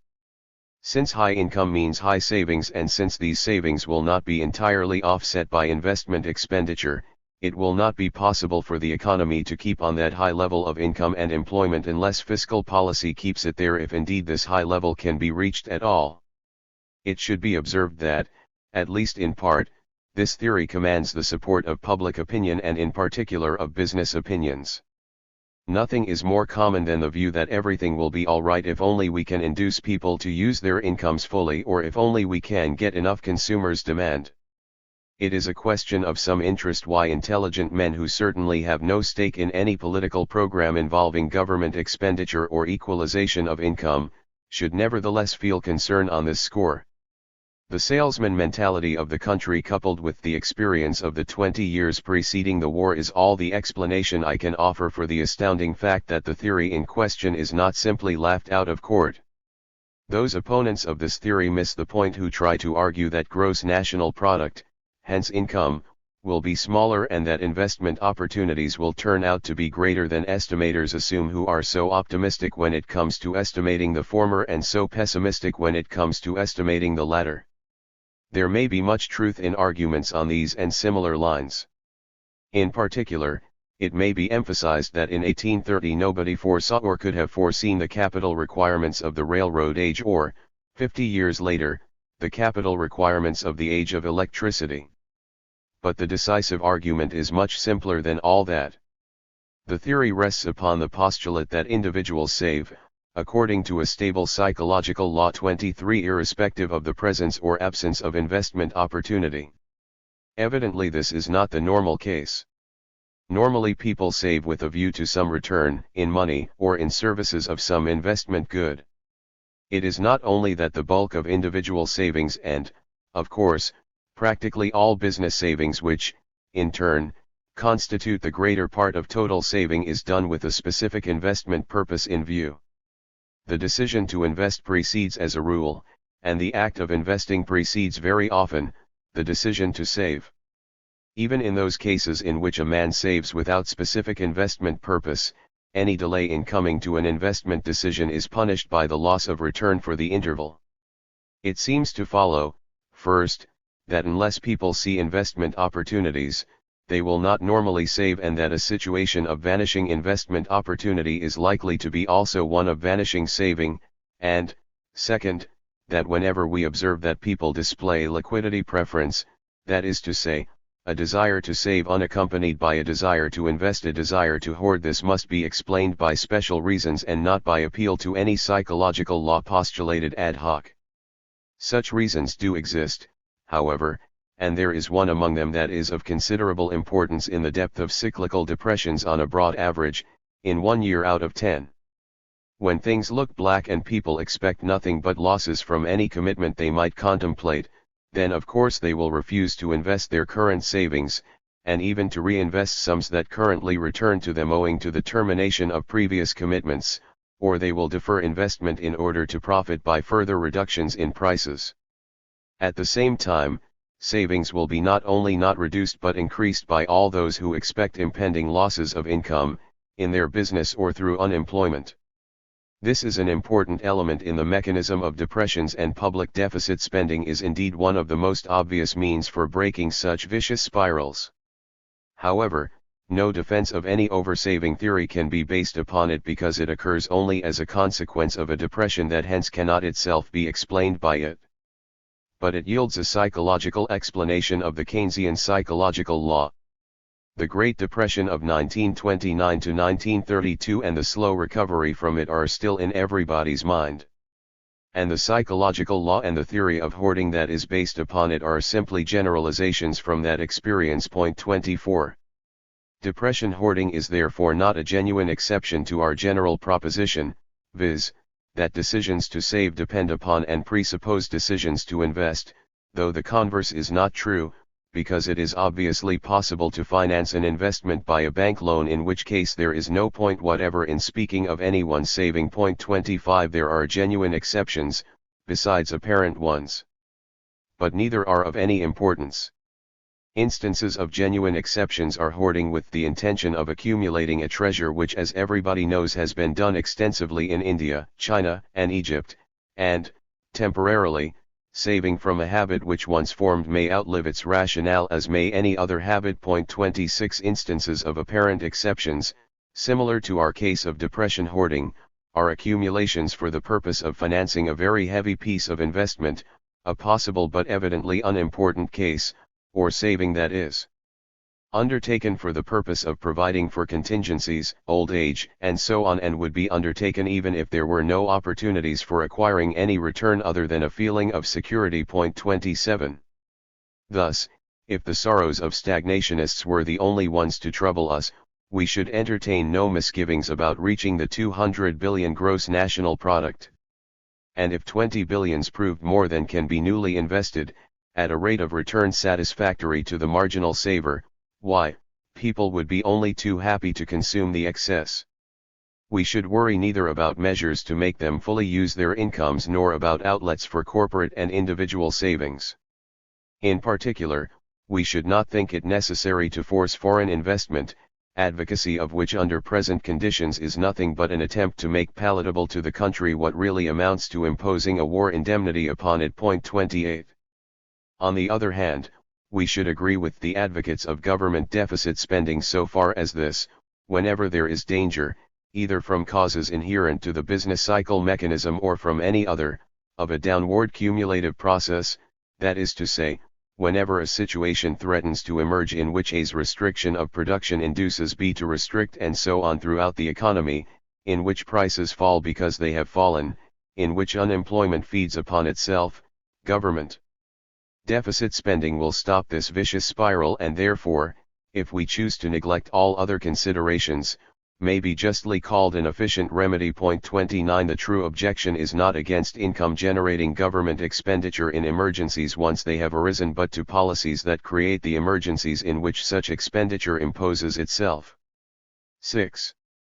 Unfortunately, however, if it were a question of predicting what will actually happen, our result would not differ so much from that of the stagnationists as the reader might expect.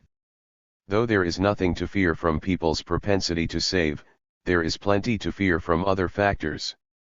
Labor unrest, price regulation, vexatious administration, and irrational taxation are quite adequate to produce results for income and employment that will look exactly like a verification of the stagnationist theory, and may indeed produce situations in which public deficit spending imposes itself. We may even witness what will look like oversaving, namely, conditions in which people will be reluctant to carry out their investment decisions. We have been discussing a possibility. We have found that there are no causes inherent in the business process itself to prevent it from being realized. We have also seen that there are causes external to the business process that may do so. Beyond this, I do not pretend to know what the actual outcome will be. Whatever it is, it will be a dominant factor in the social situation not only in the United States but also in the world. But only for the next half-century or so.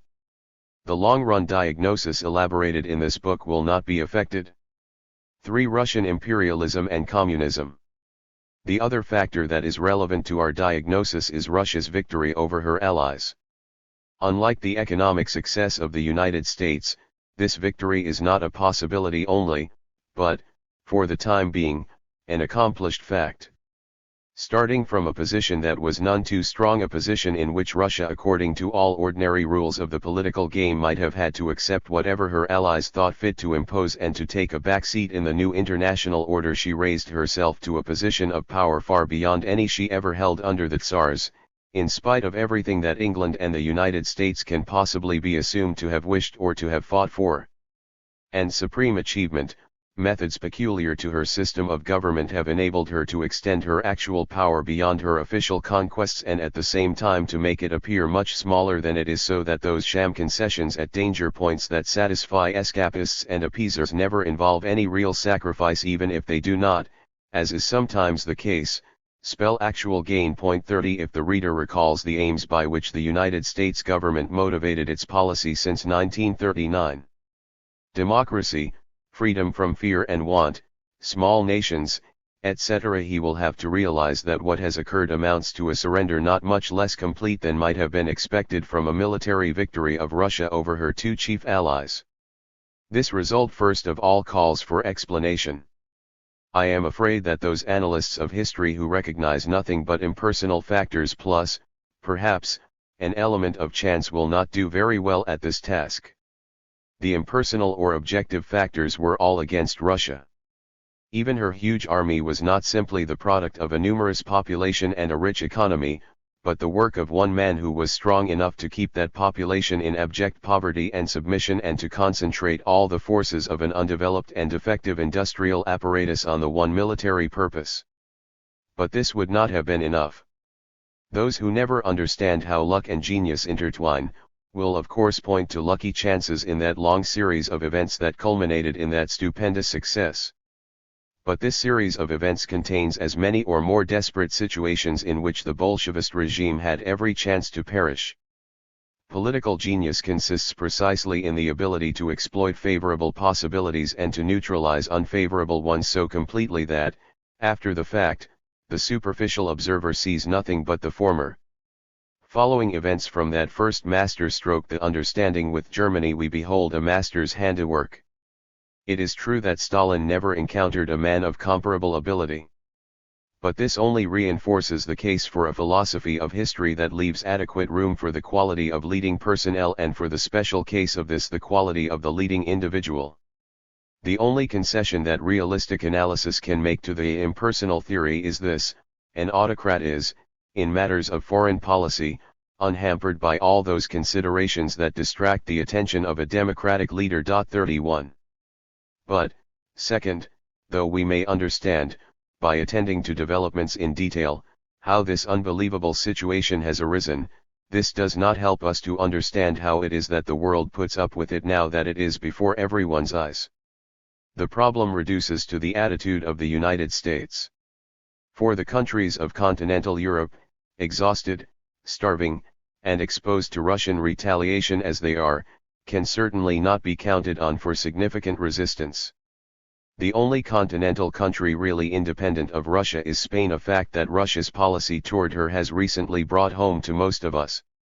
France, that might be almost equally independent, has the strongest Russian garrison of all, in the shape of her Communist Party. 32. As regards England, there are plenty of symptoms to show that had she had her way, the whole course of events since 1941 would have been quite different, and that all England that counts politically views the present situation with disgust and apprehension. If, nevertheless, she does not take a strong line, this can only be due to the fact that if she did, she would be taking a terrible risk, the risk of having to fight a war with Russia single-handed. For though it is very likely that the United States would join her, it is not certain. Why? To an observer from another planet, nothing could be more obvious than that from every consideration of honor and interest this country cannot tolerate a situation in which a great part of humanity is deprived of what we consider to be elementary human rights, in which there is more cruelty and lawlessness than the war was undertaken to curb, in which tremendous power and prestige is concentrated in the hands of a government that embodies the negation of principles that mean something to the large majority of the people of the United States. Surely it was not worthwhile for this people to undergo sacrifices to carry on a conflict in which untold horrors were inflicted upon millions of innocent women and children if the chief result is to free the most powerful of all dictators from the two armies that hemmed him in. Surely this is a case where a job half done is worse than nothing. Moreover, the other half would have been not only possible but relatively easy because after Japan's surrender this country's military forces and techniques, not to speak of her economic power to give or withhold, assured her unchallengeable superiority. But if that observer from another planet argued on these lines, we should have to reply that he does not understand political sociology. In Stalinist Russia, foreign policy is foreign policy as it was under the Tsars. In the United States, foreign policy is domestic politics. There is indeed a tradition flowing from Washington's advice. But it is essentially isolationist. There is no tradition and there are no organs for playing the complex game of any other foreign policy. When violently excited by propaganda, the country may enter upon or accept an activist course of interference beyond the seas. But it soon tires of it, and tired it is now tired of the horrors of modern warfare, of sacrifices, taxes, military service, of bureaucratic regulations, of war slogans, of world government ideals, and very anxious to return to its habitual ways of life. Urging it on to further strenuous exertion in the absence of any immediate danger of attack would be bad political business for any party or pressure group that might wish to undertake it. But no such wish seems to be entertained by any party or group. Those who are actuated by a passionate hatred of Germany or of the National Socialist regime are content. With the same arguments which they used to stigmatize as escapist, they now support the policy toward Russia which they used to stigmatize as appeasement in the case of Hitlerite Germany. And if we go through the list of the interests that form the pattern of American politics, we find that they all agree, though for different reasons, in favoring appeasement. Farmers do not care much. Organized labor may or may not be significantly influenced by a genuinely pro-Russian wing, and it may or may not be true that unions, or some of them, would actively obstruct any war against Russia. We need not go into this question usually dealt with by reckless denials or reckless assertions, because all that matters for the situation as it presents itself at the moment to the politician is the fact that nobody doubts, viz., that labor which was not pro-war in 1940 is definitely anti-war now. The most interesting observation to make, however, is that the same holds for the business class, and that its attitude, though of course not pro-Russian in feeling or intention, actually is pro-Russian in effect. Radical intellectuals love to attribute to the bourgeoisie an intention to jump at the throat of the Soviet Republic. They certainly would describe a war with Russia as a war waged upon socialism by big business. Nothing can be more unrealistic. The business class, too, is tired of war slogans, of taxes, of regulations. War with Russia would stem a tide that for the moment is running in favor of business interests, and would mean still more taxation and still more regulation. It would put labor in a still stronger position. It would, moreover, not only disturb domestic business but cut off prospective business of a very alluring kind. Soviet Russia may become a very big customer. She has never yet failed to pay promptly. And many a good bourgeois anti-socialist convictions are being undermined by this fact. This is the way the bourgeois mind works, always will work, even inside of the hangman's rope. But it is not difficult to rationalize away this unpleasant sight. Let Russia swallow one or two more countries, what of it? Let her be well supplied with everything she needs and she will cease to frown. After 20 years Russians will be just as democratic and pacific as are we, and think and feel just as do we. Besides, Stalin will be dead by then. 33. Once more, the purpose of this book is not to guide readers toward definite practical conclusions but to present pieces of analysis that may be useful to them in drawing their own practical conclusions. Moreover, in matters so subject to chance and to the intrusion of new and unexpected factors, prediction can be no more than prophecy and hence can have no scientific standing. Trusting that this is thoroughly understood, I now will nevertheless, by way of summing up this part of our argument, adopt what seems to be a reasonable inference, but for no other purpose than pour fixer les idées. To put it differently, what we are about to do is exactly what we have been doing in this book all along with reference to the great subject of socialism in general. We are extrapolating observable tendencies. The facts we have glanced at suggest that, unless Stalin makes the first mistake of his life, there will be no war in the next years and Russia will be left undisturbed to develop her resources, to rebuild her economy, and to construct by far the greatest war machine, absolutely and relatively, the world has ever seen.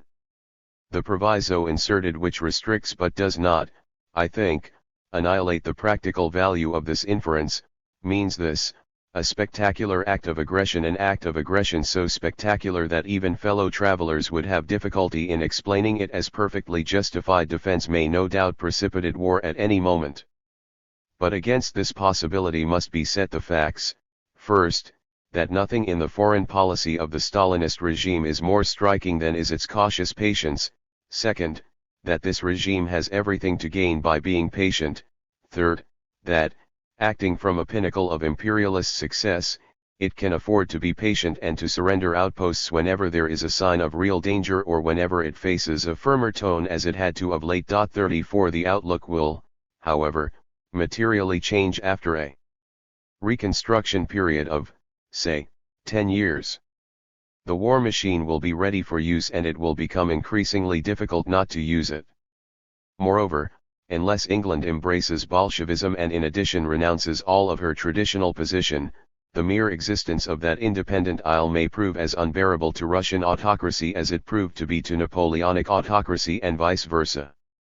Perception of this fact is, of course, the essence of Churchillian warnings and the rationale of the armament race that has already started. But in order to appreciate all this, another thing must be borne in mind.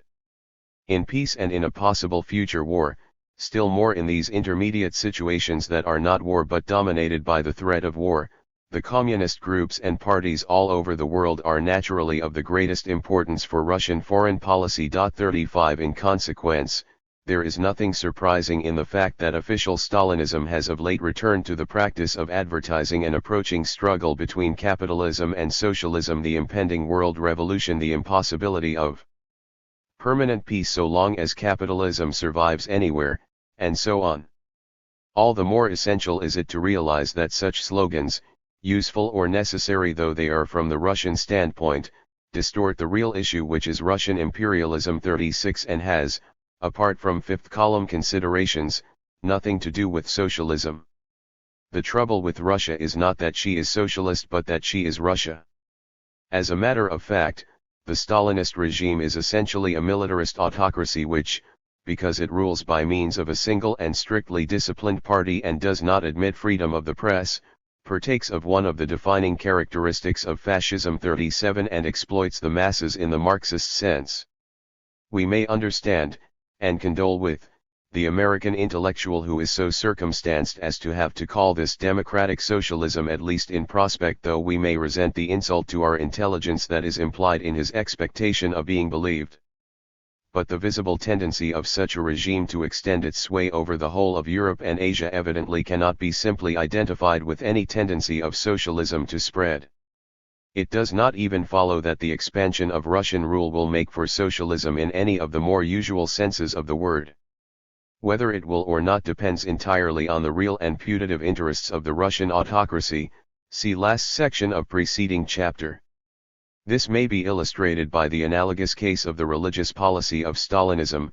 So long as it suited the autocrat, religion was the opium of the people.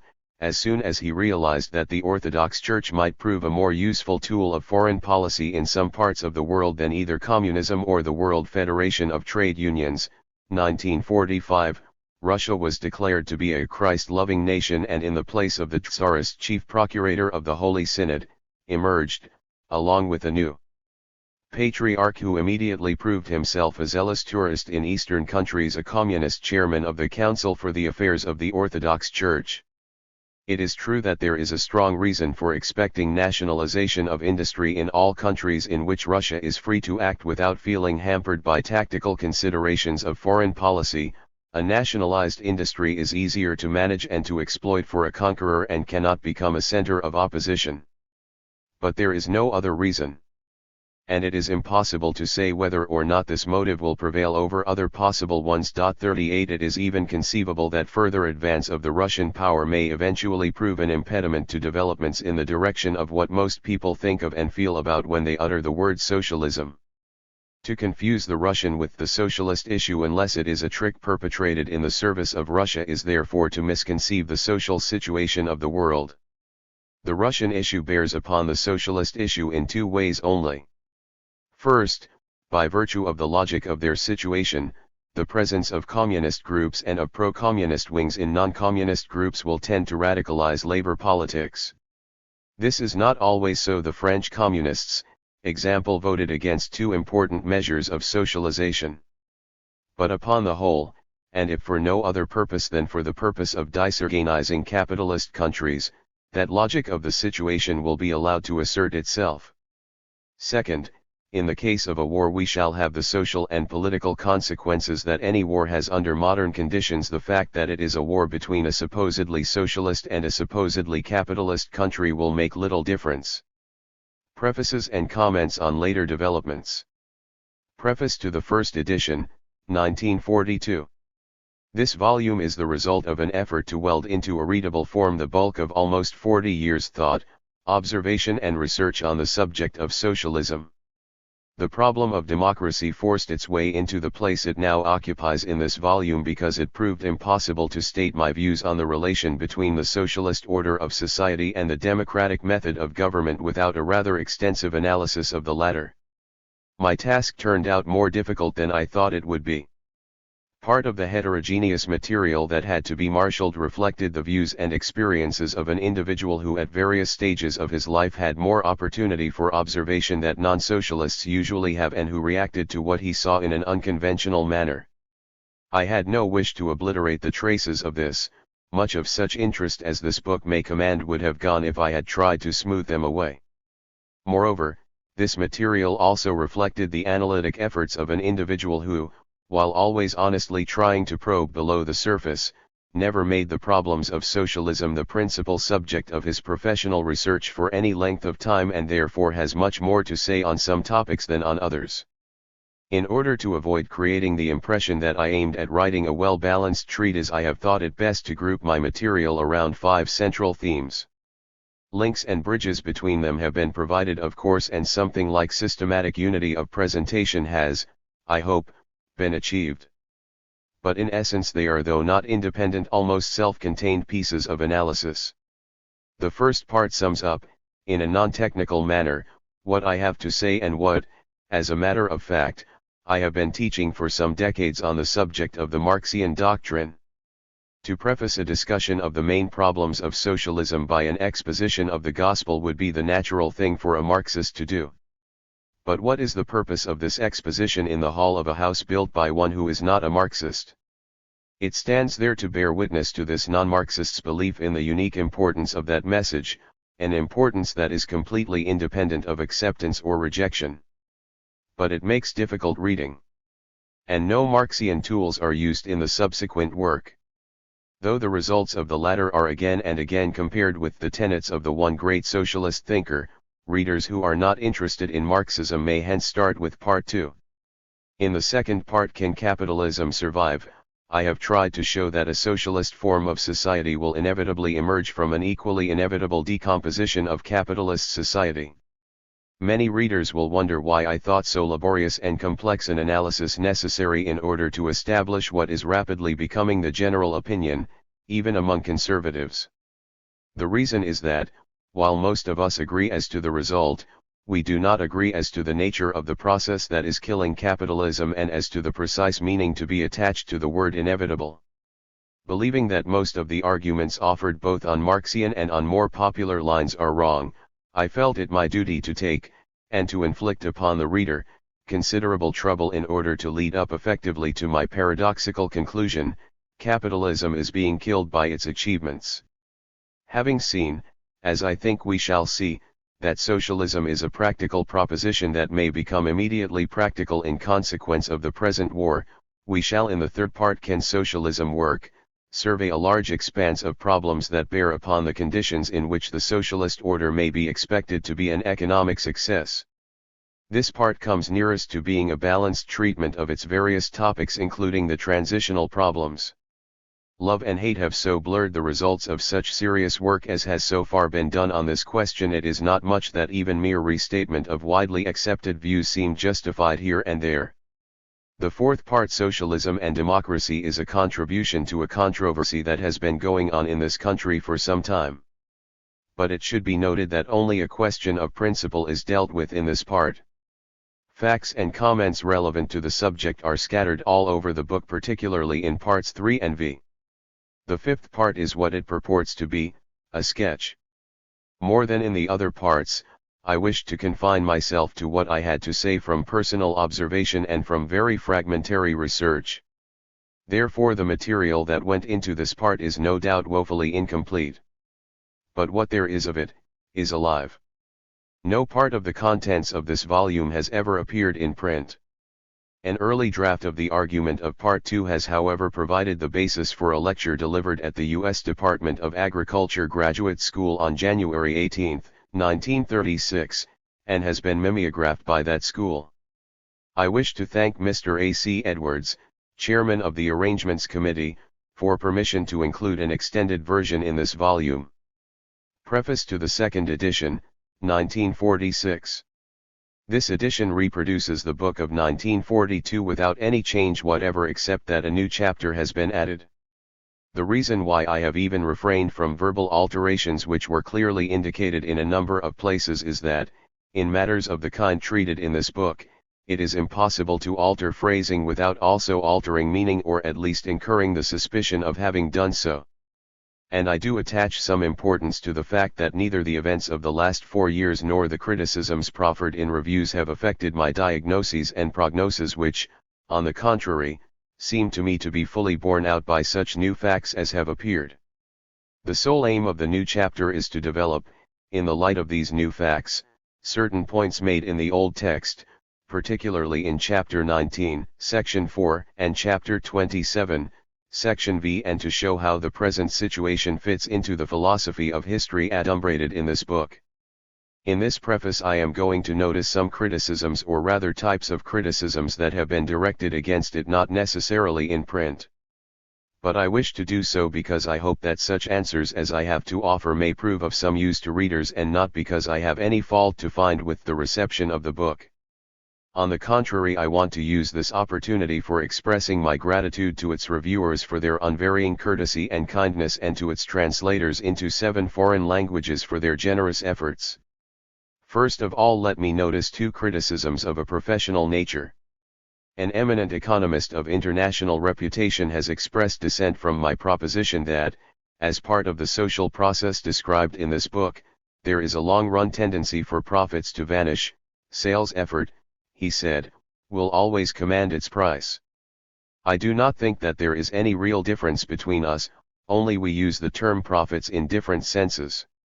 Such sales effort as may still be required in an economy that has settled down to stable routine, will undoubtedly have to reap its return, as will every other kind of activity incident to the management of a business. But I include this with wages of management in order to single out and emphasize what I believe to be the fundamental source of industrial gain, the profits that the capitalist order attaches to successful introduction of new goods or new methods of production or new forms of organizations. I do not see how it could be denied that industrial history testifies convincingly to the importance of this element of capitalist returns. And I hold that with increasing mechanization of industrial progress, teamwork in research departments and so on, this element, and with it the most important pillar of the capitalist class's economic position, is bound to crumble in time. The most frequent criticism of the purely economic argument of this book that I have heard it sometimes rose to expostulation was, however, directed against what many readers considered to be a defense of monopolistic practice. Yes, I do believe that most of the current talk about monopoly, like all the current talk about the dire effects of saving, is nothing but radical ideology and has no foundation in fact. In lighter moods, I occasionally express myself more strongly than this, especially on the policies, actual and proposed, that are based upon that ideology. But here, and as a matter of professional duty, I merely wish to state that all the reader finds in this book about monopoly reduces, in the last analysis, to the following propositions which I hold no competent economist can deny. 1. The classical theory of monopolistic pricing, the Cournot-Marshall theory, is not entirely valueless, especially when overhauled so as to deal not only with the instantaneous maximization of monopoly gain but also with maximization over time. But it works with assumptions that are so restrictive as to exclude its direct application to reality. In particular, it cannot be used for what it is being used in current teaching, namely, for a comparison between the way in which a purely competitive economy functions and the way in which an economy functions that contains substantial elements of monopoly. The main reason for this is that the theory assumes given demand and cost conditions, the same for the competitive and the monopolistic case, whereas it is of the essence of modern big business that its demand and cost conditions are, for large quantities of output, much more favorable and inevitably so than the demand and cost conditions that would exist in the same industries in a regime of perfect competition. 2. Current economic theory is almost wholly a theory of the administration of a given industrial apparatus. But much more important than the manner in which capitalism administers given industrial structures is the manner in which it creates them. See chapters 7 and 8. And into this process of creation the monopoly element enters necessarily. This puts an entirely different complexion upon the monopoly problem and on legislative and administrative methods of dealing with it.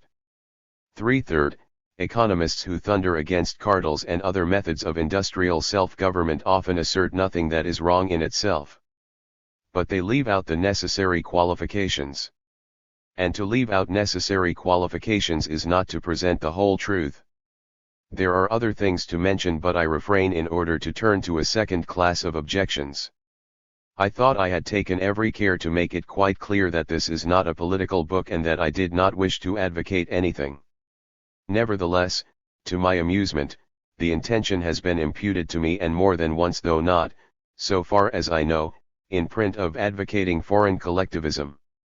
I mention this fact not for its own sake but in order to notice another objection that lurks behind this one. If I was not advocating collectivism, foreign or domestic, or indeed anything else, why then did I write at all? Is it not entirely futile to elaborate inferences from observed facts without arriving at practical recommendations? I was greatly interested whenever I met with this objection. It is such a nice symptom of an attitude that accounts for much in modern life. We always plan too much and always think too little. We resent a call to thinking and hate unfamiliar argument that does not tally with what we already believe or would like to believe. We walk into our future as we walked into the war, blindfolded. Now this is precisely where I wanted to serve the reader. I did want to make him think.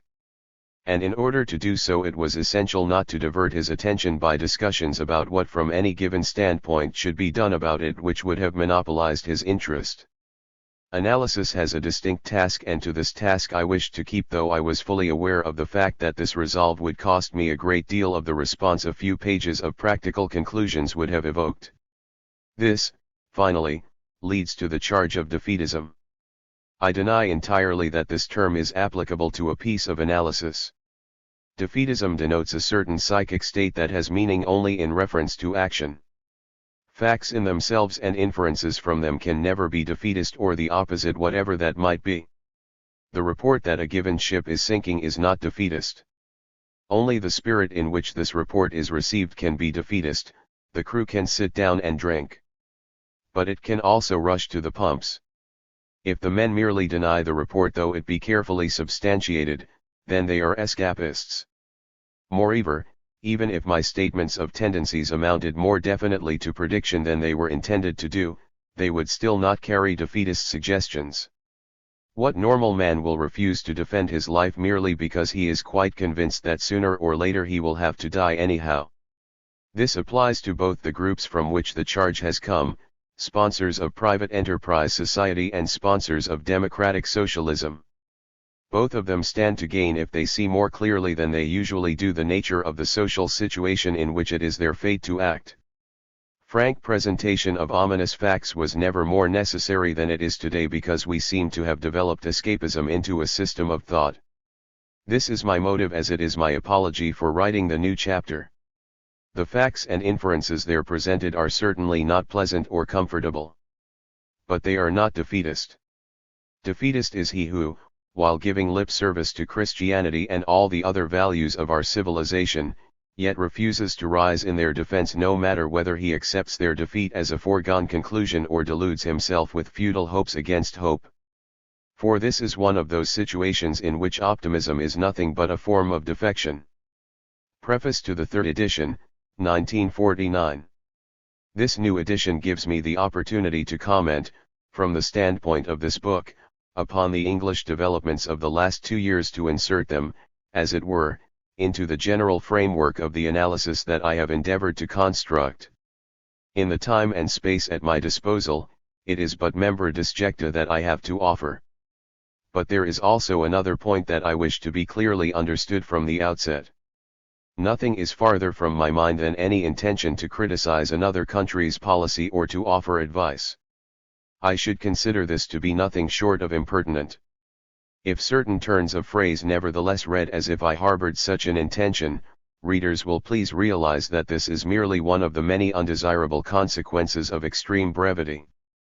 Before reading what follows, readers should peruse section 4 of chapter 19 and section I of chapter 28, which I have left unchanged, as I have the rest of the book. One viewed from our standpoint as well as from any other, the English picture is complicated, and its main features are blurred by the fact that a process of social transition interferes with, and is in turn interfered with by, another process of transition which, since it is hardly possible, international relations being what they are, to speak of a transition from a war economy to a peace economy, had better be called a process of readjustment under conditions of suppressed inflation.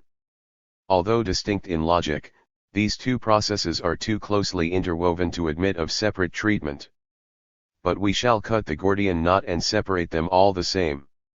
We can do so with a relatively easy conscience, because a modern conservative government, should the next elections produce one, will also have to manage readjustment in the given situation and in a society in which the labor interest dominates and the free enterprise beacon light is quenched in smoke. In other words, if the labor government should be replaced by a conservative one, a question which I cannot claim any competence to answer, this would presumably make much less difference than ardent partisans profess to believe, except of course that nationalization would not be carried further. Let us then glance for a moment at that component of England's economic policy of the last 2 years which will bear interpretation as socialist policy before the act in the sense assigned to this phrase in section 4 of chapter 19. The reader will observe that so far the Labour government has kept well within the programme of nationalisation there outlined, and that, as regards the most controversial point of this programme, namely point 6, socialisation of the steel industry, it has with remarkable moderation deferred definitive action until after the next elections. I readily admit that there is room for honest difference of opinion as to whether or not the socialization or nationalization program should be called socialist at all. But I am positive that nothing else that has been actually done can be so called. For most of the planning that has been actually done or suggested has nothing specifically socialist about it, unless we adopt a definition of socialism that is much too wide to be of any analytic use. Some of the planning schemes, and especially some of the research work done in order to implement them, do, of course, point in the socialist direction, but a long time will elapse before income accounting and input and output analysis, both of which are farther advanced in the United States than they are in England, can be expected to bear consumable socialist fruits. More important, however, is another aspect of the situation. Of all the things that have happened in England during the last 2 years, nothing has struck me more vividly than has the weakness of the resistance that has been offered to advance along the socialist line. The Conservative opposition in Parliament has kept strictly within the bounds of ordinary parliamentary routine, and less heat has been generated by the issue of social reconstruction than by several relatively secondary issues of the past, such as free trade, Ireland, and the people's budget. Both in Parliament and in the country, the important sector of the Conservative Party which envisages questions of social reconstruction with perfect equanimity has gained ground. The Conservative press has, of course, proffered its criticisms. It has argued, expostulated, ridiculed as it had done many times before, but not more so. A critical literature of books and pamphlets has poured forth as on previous occasions when major issues were under discussion, but if it occurred to a statistically minded observer to measure the importance of issues by the number of volumes or pages produced by the nose, he could not possibly rate the importance of the socialist issue very highly. This is not the manner in which a strong nation reacts to attack upon principles to which it is firmly attached. I infer that the principle of free enterprise is no longer among them. Socialism has ceased to be resisted with moral passion. It has become a matter to be discussed in terms of utilitarian arguments. There are individualist diehards, of course, but they do not seem to evoke sufficient support to count politically. And this is the writing on the wall proof that the ethos of capitalism is gone. 3. This situation seems to me to bear out my diagnosis of 1942 and to verify, so far as verification is possible in such matters, the arguments by which it was arrived at. I have read the brilliant book by my eminent colleague, Professor Jukes, with respect and admiration one, but I have to confess that my sincere wish to be converted has not been fulfilled. Professor Jukes's very approach to the problem, an approach that bears much more closely upon the vexations incident to the policy of readjustment than it does upon the issues of socialism, might even be added to the accumulating evidence in favor of the thesis of this book. The possibility of settling the question whether to socialize or not by means of the apparatus of parliamentary democracy has been established, and so has been the particular method congenial to this political system, viz., the method of piecemeal socialization. The beginnings made may not amount to more than this and may be indicative of nothing but a long-time trend. Nevertheless, they seem to show clearly what we are to understand not only by democratic socialization, but also by democratic socialism. They show that socialism and democracy may be compatible provided the latter be defined as it has been in Chapter 22 of this book. In Chapter 23 it has been pointed out that the principle of political democracy, the principle that governments should emerge from competitive struggles for votes, does, to some extent, guarantee freedom of speech and freedom of the press, but that, for the rest, democracy has nothing to do with freedoms. In particular, as regards the freedoms with which the economist is concerned, the freedom of investment, the freedom of consumers' choice, and the freedom of occupational choice, we have now interesting experimental material before us that goes to show that these freedoms may be restricted quite as much as, and in some respects more than, socialist governments are likely to require under normal conditions. The freedom of private investment, under the conditions of modern taxation, has lost the better part of its meaning in any case, but we also see how investments may be transferred whatever we, as individuals, may think of the results from the private to the public sphere. The freedom of consumers' choice, in a socialist community working under normal conditions, could be much greater than it is now, but in addition we see that the malleability of tastes is greater than observers used to believe, for people do not resent restrictions to the point of active resistance even though the necessity of actual restrictions is not evident to everyone. Similarly, restrictions upon occupational choices will normally not have to amount to compulsion except in a relatively small minority of cases, especially if the list of admissible choices be rationally coupled with a list of differential rewards, and we see that people properly conditioned to accept governmental directions, do not mind them greatly. Let me repeat once more, though it should not be necessary to do so, these are inferences from facts that could be fully established but in no sense expressions of my personal preferences. Personally, I prefer other cultural patterns. For as already indicated, criticism of the economic policy of the Labour government is being directed primarily against its management of the process of readjustment under conditions of suppressed inflation. The government and the bureaucracy have indeed supplied plenty of ammunition for use against themselves by a torrent of detailed regulations about the admissible circumference of green onions and similar matters, by ill-considered administrative decisions, and by official pronouncements that are easy to ridicule.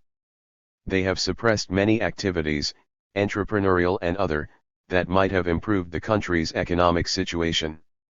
But they have also avoided post-war readjustment by catastrophe and carried labor through critical years, without unemployment, on a rising level of real income.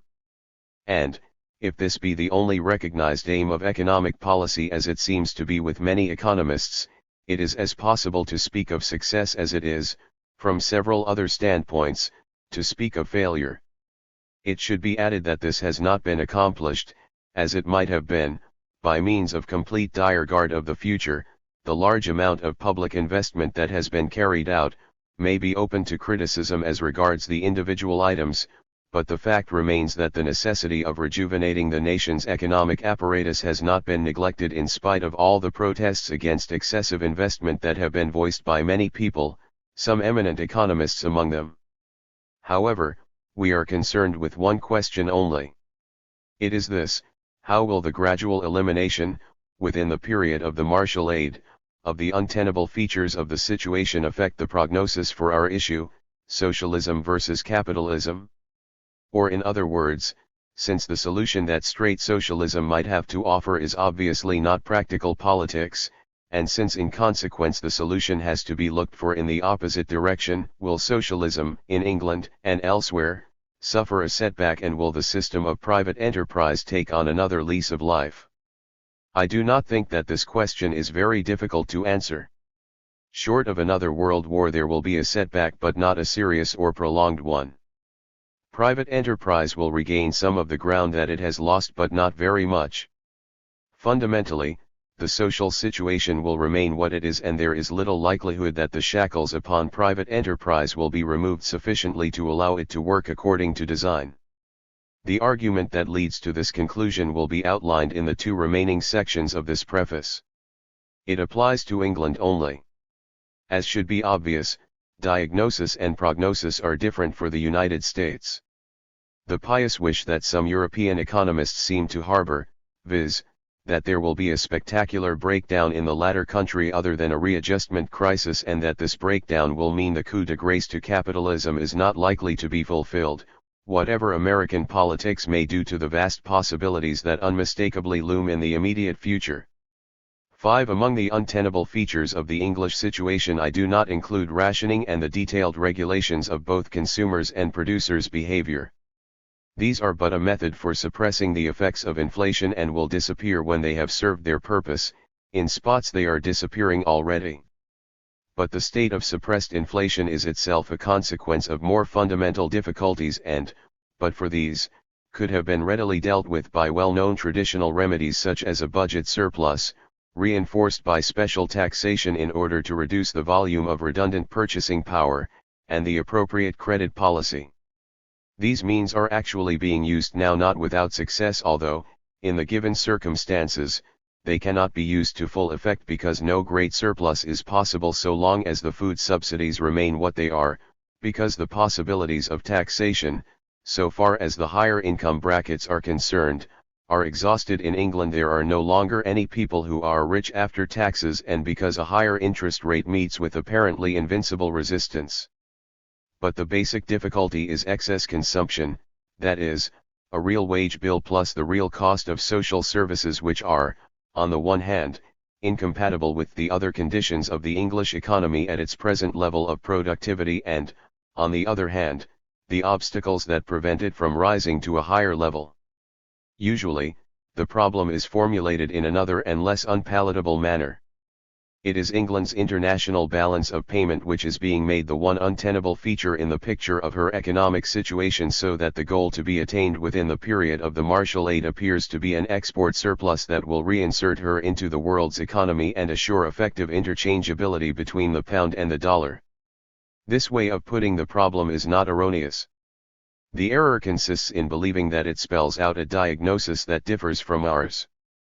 For in order to reach that goal and to stay there without either foreign help or internal pressure, it is necessary to normalize England's domestic situation, as a little reflection and quite elementary economics suffice to show. Something may indeed be gained by more or less mercantilist exploitation of the strong points in England's international position and by regulative import and export policies. Eventually, when the goal comes in sight, devaluation of the pound may help over the last steps towards it. But the fundamental condition for durable success is adjustment of her economic process in such a way as to make it once more produce, along with the goods for her domestic consumption and the goods and services that are to pay for her imports, a genuine net surplus for investment at home and abroad. This cannot be accomplished without a temporary decrease of consumption and a permanent increase of production, and these in turn cannot be brought about without an unpopular reduction in public expenditure and a still more unpopular shift of the burden of taxation. 6. On weighing the implications of this, the reader will have no difficulty in realizing the magnitude of the political problem involved. Whatever is to be achieved will have to be achieved by difficult maneuvering at an indefinite number of points. It seems reasonable to expect that nowhere will success go beyond the absolute minimum because things being what they are, every move will bear interpretation as an uncompensated sacrifice of some vested interest of labor. An absolute minima are not enough in order to reconstruct free enterprise society and to allow it to show what it can do. If proof of this were needed, the experience of the 1920s would suffice to provide it. Therefore, we cannot expect a break in social trends. A breathing spell for private enterprise is not unlikely to occur, not only under a conservative but also under a labor government. But if it occur at all, this will be much more because of the illogical association of socialist policies with post-war vicissitudes than because of aversion, whether logically defensible or not, from these socialist policies themselves. The march into socialism. 1. In order to minimize the danger of misunderstandings that is ever present in discussions on topics such as the one of this session, I want first of all to settle a few preliminary points before taking up my subject, which is the relevance, for the economic future of this country, of the present state of inflationary pressure. 1. For the purposes of this paper, I define centralist socialism as that organization of society in which the means of production are controlled, and the decisions on how and what to produce and on who is to get what, are made by public authority instead of by privately owned and privately managed firms. All that we mean by the march into socialism is, therefore, the migration of people's economic affairs from the private into the public sphere. Observe that, though both socialists and anti-socialists have of course ideas of their own on the subject, it is hardly possible to visualize a socialist society in this sense without a huge bureaucratic apparatus that manages the productive and distributive process and in turn may or may not be controlled by organs of political democracy such as we have today, a parliament or congress and a set of political officers who depend for their position upon the results of a competitive struggle for votes. Therefore we may equate the march into socialism to a conquest of private industry and trade by the state. The apparent paradox that this very same process is described by classic socialist doctrine as the withering away of the state is easily resolved if we take account of the Marxist theory of government. Observe further that socialism does not exclude decentralized decision-making in the administrative sense, just as the central management of an army does not deny all initiative to commanders of subgroups. And observe, finally, that socialism in our sense does not necessarily, that is, by logical necessity, exclude the use of competitive mechanisms as we see, example from the Lang-Lerner model. Freedom of consumers' choice and of choice of occupation may, but need not necessarily, be restricted in socialist societies. 2. I do not advocate socialism. Nor have I any intention of discussing its desirability or undesirability, whatever this may mean. More important is it, however, to make it quite clear that I do not prophesy or predict it. Any prediction is extra-scientific prophecy that attempts to do more than to diagnose observable tendencies and to state what results would be, if these tendencies should work themselves out according to their logic. In itself, this does not amount to prognosis or prediction because factors external to the chosen range of observation may intervene to prevent that consummation, because, with phenomena so far removed as social phenomena are from the comfortable situation that astronomers have the good fortune of facing, observable tendencies, even if allowed to work themselves out, may be compatible with more than one outcome, and because existing tendencies, battling with resistances, may fail to work. themselves out completely and may eventually stick at some halfway house. Let us illustrate this point by point.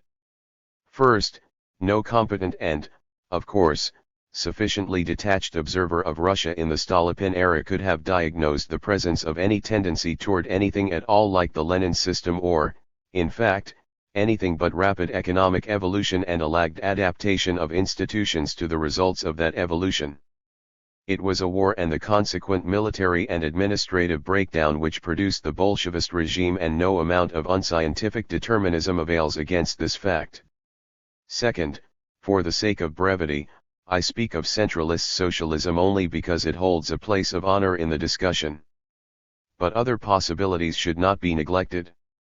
Familiar facts of our own trade union practice suggest that a development towards some form of guild socialism is not entirely off the cards. And other familiar facts suggest that observable tendencies, or some of them, may be compatible with forms of social reorganization that are not socialist at all, at least not in the sense which has been adopted for this paper. For instance, a reorganization of society on the lines of the encyclical Quadragesimo Anno, though presumably possible only in Catholic societies or in societies where the position of the Catholic Church is sufficiently strong, no doubt provides an alternative to socialism that would avoid the omnipotent state. Third, most observable tendencies of any kind stop short of complete achievement. Thus, a socialist regime in this country would have to be bold indeed if it ever thought of touching the subsidized independence of the farmer. Even the position of the small businessman might prove too strong for bureaucracy to conquer, and a large fringe may therefore be covered indefinitely by compromise arrangements. Still more important is something else, however. As economic cares migrate from the private to the public sphere, many urges that favor this migration become satisfied, wholly or partly, so that the tendency may lose momentum. Some economists will add that any gradual movement towards a centrally planned economy offers opportunity for unfavorable developments to be experienced which may act as brakes. I have no time to explain the reason why I do not rate either possibility very highly and why, in particular, results that are felt to be unfavorable by sufficiently important groups are more likely to exert a propelling, than they are to exert a restraining, influence, that is, that the remedy for unsuccessful socialization which will suggest itself, will be not less but more socialization. But for our purpose it is essential to notice that most of the arguments that are framed in order to arrive at a result favorable to the survival of the private enterprise economy do not really deny the existence of a tendency towards socialism in our sense, but only deny that it will work itself out completely. Since nobody can dispute this possibility, there is danger that the controversy will resolve itself into a battle of words, especially in the United States where mere words count for so much, where the term socialism is not popular except with some relatively small minority groups, and where many people who like the thing at the same time dislike the word and prefer to substitute another, example liberalism. Point 2. Hence brief attempt at classification seems to be indicated. 3. The reasons for believing that the capitalist order tends to destroy itself and that centralist socialism is with the qualifications mentioned above a likely heir apparent I have explained elsewhere. Briefly and superficially, these reasons may be summed up under 4 heads. First, the very success of the business class in developing the productive powers of this country and the very fact that this success has created a new standard of life for all classes has paradoxically undermined the social and political position of the same business class whose economic function, though not obsolete, tends to become obsolescent and amenable to bureaucratization. Second, capitalist activity, being essentially rational, tends to spread rational habits of mind and to destroy those loyalties and those habits of super and subordination that are nevertheless essential for the efficient working of the institutionalized leadership of the producing plant. No social system can work which is based exclusively upon a network of free contracts between, legally, equal contracting parties and in which everyone is supposed to be guided by nothing except his own short-run, utilitarian ends. Third, the concentration of the business class on the tasks of the factory and the office was instrumental in creating a political system and an intellectual class, the structure and interests of which developed an attitude of independence from, and eventually of hostility to, the interests of large-scale business. The latter is becoming increasingly incapable of defending itself against raids that are, in the short run, highly profitable to other classes. Fourth, in consequence of all this, the scheme of values of capitalist society, though causally related to its economic success, is losing its hold not only upon the public mind but also upon the capitalist stratum itself. Little time, though more than I have, would be needed to show how modern drives for security, equality, and regulation, economic engineering, may be explained on these lines.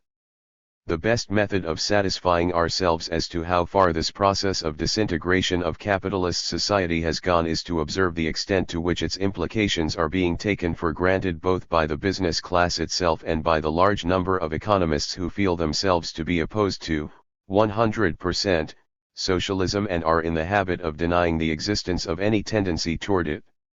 To speak of the latter only, they accept not only unquestioningly but also approvingly, 1. The various stabilization policies which are to prevent recessions or at least depressions, that is, a large amount of public management of business situations even if not the principle of full employment. 2. The desirability of greater equality of incomes, rarely defining how far short of absolute equality they are prepared to go, and in connection with this the principle of redistributive taxation. 3. A rich assortment of regulative measures, frequently rationalized by antitrust slogans, as regards prices. 4. Public control, though within a wide range of variation, over the labor and the money market. 5. Indefinite extension of the sphere of wants that are, now or eventually, to be satisfied by public enterprise, either gratis or on some post office principle. And 6. Of course all types of security legislation. I believe that there is a mountain in Switzerland on which congresses of economists have been held which express disapproval of all or most of these things. But these anathemata have not even provoked attack. It would spell complete misunderstanding of my argument if you thought that I disapprove or wish to criticize any of these policies. Nor am I one of those who label all or some of them socialist. Some were espoused, even in the 18th century, by conservative or even autocratic rulers, others have been on the programs of conservative parties and have been carried by them long before New Deal days. All I wish to emphasize is the fact that we have traveled far indeed from the principles of laissez-faire capitalism and the further fact that it is possible so to develop and regulate capitalist institutions as to condition the working of private enterprise in a manner that differs but little from genuinely socialist planning. The economists I have in mind no doubt emphasize the differences they think likely to persist. They are not all agreed as to the precise location of their movable halfway house. But they all realize what Marx failed to realize: on the one hand, the vast productive possibilities of the capitalist engine that promise indefinitely higher mass standards of life, supplemented by gratis services without complete expropriation of the expropriators; on the other hand, the extent to which capitalist interests can in fact be expropriated without bringing the economic engine to a standstill, and the extent to which this engine may be made to run in the labor interest. Having discovered this possibility of a laborist capitalism, they go on to conclude that this capitalism may survive indefinitely, at least under certain favorable conditions. This may be so, but it does not amount to a denial of my thesis. Capitalism does not merely mean that the housewife may influence production by her choice between peas and beans, or that the youngster may choose whether he wants to work in a factory or on a farm, or that plant managers have some voice in deciding what and how to produce. It means a scheme of values, an attitude toward life, a civilization, the civilization of inequality and of the family fortune. This civilization is rapidly passing away, however. Let us rejoice or else lament the fact as much as every one of us likes, but do not let us shut our eyes to it.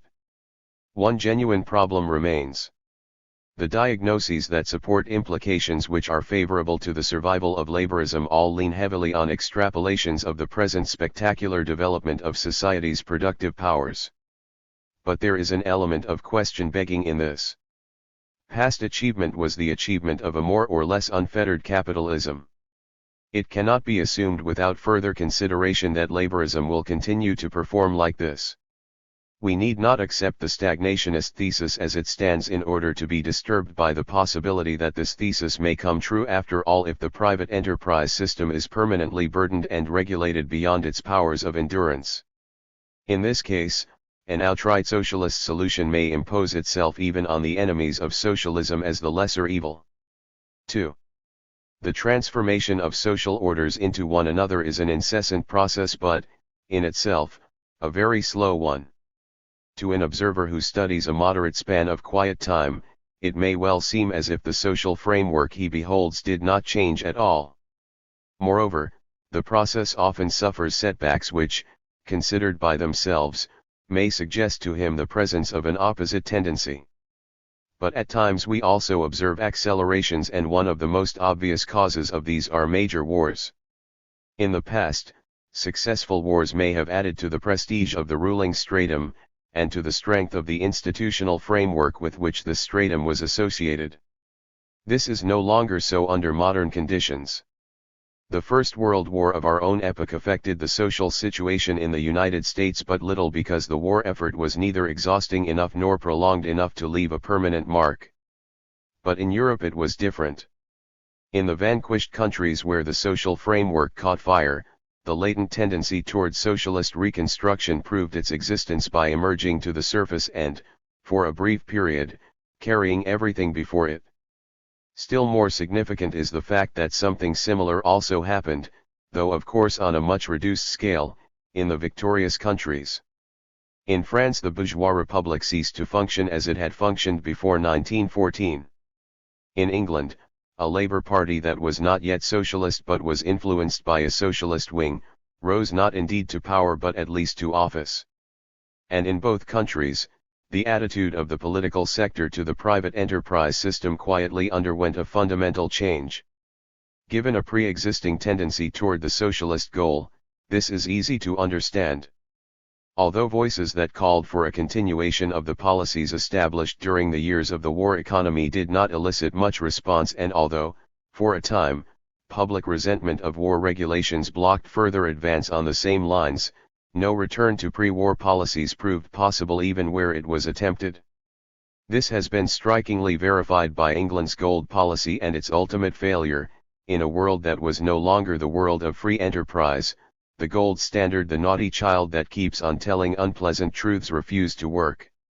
The world crisis and the Second World War were additional accelerators, and, this time, they asserted themselves also in the United States. They created situations that were felt, rightly or wrongly, to be beyond the remedies that would have recommended themselves to the men of the free enterprise age. The business class itself, afraid of the adjustments that application of those remedies would have required, accepted, though of course grumbling all the time, gadgets of regulation that might prevent the recurrence of the experiences of 1929 to 1933, and later on others that might prevent a post-war crisis such as that of 1921. It has learned much and unlearned still more during the last quarter of a century. Also, it has accepted new fiscal burdens, a mere fraction of which it would have felt to be unbearable 50 years ago, as would, by the way, all the leading economists of that time. And it does not matter whether the business class accepts this new situation or not. The power of labor is almost strong enough in itself, and amply so in alliance with the other groups that have in fact, if not in words, renounced allegiance to the scheme of values of the private profit economy, to prevent any reversal which goes beyond an occasional scaling off of rough edges. Let me repeat, I do not hold for a moment that any mere events, even events of the importance of total wars, or the political situations created thereby, or any attitudes or feelings entertained by individuals or groups on the subject of these situations, dominate the long-run contours of social history. These are a matter of much deeper forces. But I do hold that such events and the situations created thereby may remove obstacles from the path of the more fundamental tendencies, obstacles that would otherwise slow up the pace of social evolution.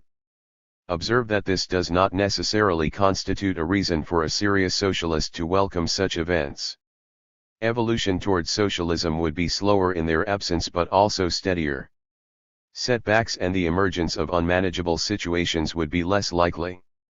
Coordination of developments in the various sectors of national life would be more perfect. 4. Just as the existence of an efficient opposition is a requirement for the orderly functioning of democratic government, so the existence of economic forces that resist institutional change may be necessary in order to keep the speed of this change within the limits of safety. Now, one of the most powerful factors that make for acceleration of social change is inflation. With so many authorities telling us that nothing undermines the framework of a society as does inflation, it is hardly necessary to dwell upon this proposition. If we accept it, then it follows from what I have just said that from all imaginable standpoints, the standpoint of irresponsible revolutionaries alone excepted, it is of prime importance after a war so to adjust a country's economic process as to stop it from producing further inflation. But it is clear at the same time that this is an extremely difficult thing to do in a world where everybody is afraid of the short-run consequences of such a policy and where some of the adjustments required especially a rise in many previously controlled prices without a rise in money wage rates is not politically possible at all. 3. The course that was the obvious one to take under the circumstances and that was actually followed after 1945 among mutual recriminations but still with a good deal of common consent was to mitigate transitional difficulties by a dose of controlled peacetime inflation that was made more effective by the continuance of a high level of expenditure on the armed services and by the policy of European aid. Substantially, all this served its purpose and, as it became evident to most people, though not to all economists, that a period of vigorous economic development, entailing vast investment requirements was at hand, the hope that major disturbances would be avoided and that the economy of the United States would expand on a slowly rising price level was, for a time, not altogether unreasonable. Whatever, short of another world war, might happen abroad. Considerations of this type fail however to take into account an ominous fact. At a high level of employment, we seem, at long last, to be abandoning full employment slogans, whether natural or enforced by high employment policies. Wage demands or other demands that increase the money cost of employing labor become both inevitable and inflationary. They become inevitable because high-level employment removes the only reason why they should not be raised. And they become inflationary because, with high utilization of resources, borrowing from banks and upward revision of prices provides a perfectly easy method of satisfying them. Though bargaining is still with individual trade unions, the movement is really a general one so that we are drifting into the Keynesian situation in which the money wage rate no longer affects output and employment but only the value of the monetary unit. The situations of trade union leadership and of government being what they are, there is nothing to stop this mechanism which, barring exceptions that are due to the particular situations of certain firms, spells perennial inflationary pressure. Rising demands upon the Treasury and our hyper-progressive methods of taxation aggravate this condition, of course, but they have not created it. There should be no need to state that breaks in prices such as have occurred and will occur again prove nothing against the presence of inflationary pressure. Even apart from the post-war movements of agricultural prices and other self-explanatory cases, such breaks occur characteristically in the course of every inflation, as could be illustrated nicely from the German inflation that followed upon the First World War. People who are caught then cry out about deflation, and so do those fellow economists of ours who have deflationary prognosis to live down and who, in any case, seem incapable of foreseeing anything but deflation. But it is a compliment, the more sincere because unintentional, to the productive powers of American industry that doubts are at all possible as to whether our society is menaced by inflation or deflation. 3. A state of perennial inflationary pressure will have, qualitatively, all the effects of weakening the social framework of society and of strengthening subversive tendencies, however carefully wrapped up in liberal phrases, that every competent economist is in the habit of attributing to more spectacular inflations. But this is not all. In addition, some of the standard remedies for such situations will not mitigate, and may even aggravate, the present one. It seems to me that this is not being fully understood. Let us therefore, in desperate brevity, discuss three types of such remedies. 1. The most orthodox of all measures for the control of inflation is action upon the volume of borrowing through interest rates or credit rationing and the like. I fully understand, of course, that money rates must be freed from the grip of cheap money policies if normalcy in the sense of a free enterprise economy is to be attained, and that for everyone who desires return to such normalcy, the liberation or reconstruction of a free money market must be a point of prime importance. But this does not alter the fact that a restrictive credit policy would at present produce consequences quite different from those that the old theory of credit policy would lead us to expect. Accepting the latter without any qualification for argument's sake, we cannot help observing that it was to apply to a world in which everything was entirely flexible, and which was not afraid of what I may term remedial recessions. In such a world, an increase in interest rates was supposed to reduce the volume of operations, money, wages, and employment. Surely these effects would not materialize at present, and, if they did, they would immediately provoke government action to neutralize them. In other words, credit restrictions would at present achieve little beyond increasing the difficulties of business. Even restrictions of consumers' credit would have this effect to some extent, though something could no doubt be done in this field. Two similar difficulties stand in the way of controlling inflation by means of increasing taxation, a no less orthodox remedy, but one which enjoys a popularity with modern economists that is denied to credit restriction. It is quite true that something might be accomplished by increasing taxes on consumption. In an inflationary situation, this would even be good Keynesianism. But if it is the corporation tax and the higher bracket income tax which are to be increased, the effect upon inflationary pressure would be small at best and might even be negative. For if the present rate of industrial progress is to continue, and therefore the present rate of obsolescence of equipment is to continue also, increasing resort would have to be taken to inflationary bank credit in order to make up for the decrease in the available non-inflationary means of finance. Alternatively, a decrease in those rates of progress and of obsolescence would indeed decrease inflationary pressure for the moment, but increase it in the long run. 4. 3. The third household remedy consists in direct controls, price fixing, priorities and the like, including subsidies. Why they are so popular with certain sectors of public opinion is a question that need not detain us. For the bureaucracy, in particular, their reintroduction would spell reconquest of ground that has been lost. For the trade unions it would spell a decisive advantage in the campaign for the conquest of the profit item. For business it would mean the loss of the line of retreat that is open to it so long as most, if not all, attacks upon it can be, partly if not wholly, parried by price adjustments. Or, at least, it would make this retreat dependent upon government permission, which there is no reason to believe would be granted for purposes of securing means for improving the productive engine. In other words, price control may result in a surrender of private enterprise to public authority, that is, in a big stride toward the perfectly planned economy. At this point Joseph Schumpeter stopped in the writing up of his notes. Those who heard the address will remember that at the end there was little time, and he summed up very briefly, going back to his opening remarks on the relevance, for the economic future of this country, of the present state of inflationary pressure, under existing political conditions. Some of the points touched upon with desperate brevity may be found developed at greater length in the second American edition or in the third English edition of Capitalism, Socialism, and Democracy, and in an article, There is Still Time to Stop Inflation, which appeared in the Nation's Business for June, 1948. The following paragraphs are reconstructed from memory and from the notes used for the address. I do not pretend to prophesy, I merely recognize the facts and point out the tendencies which those facts indicate.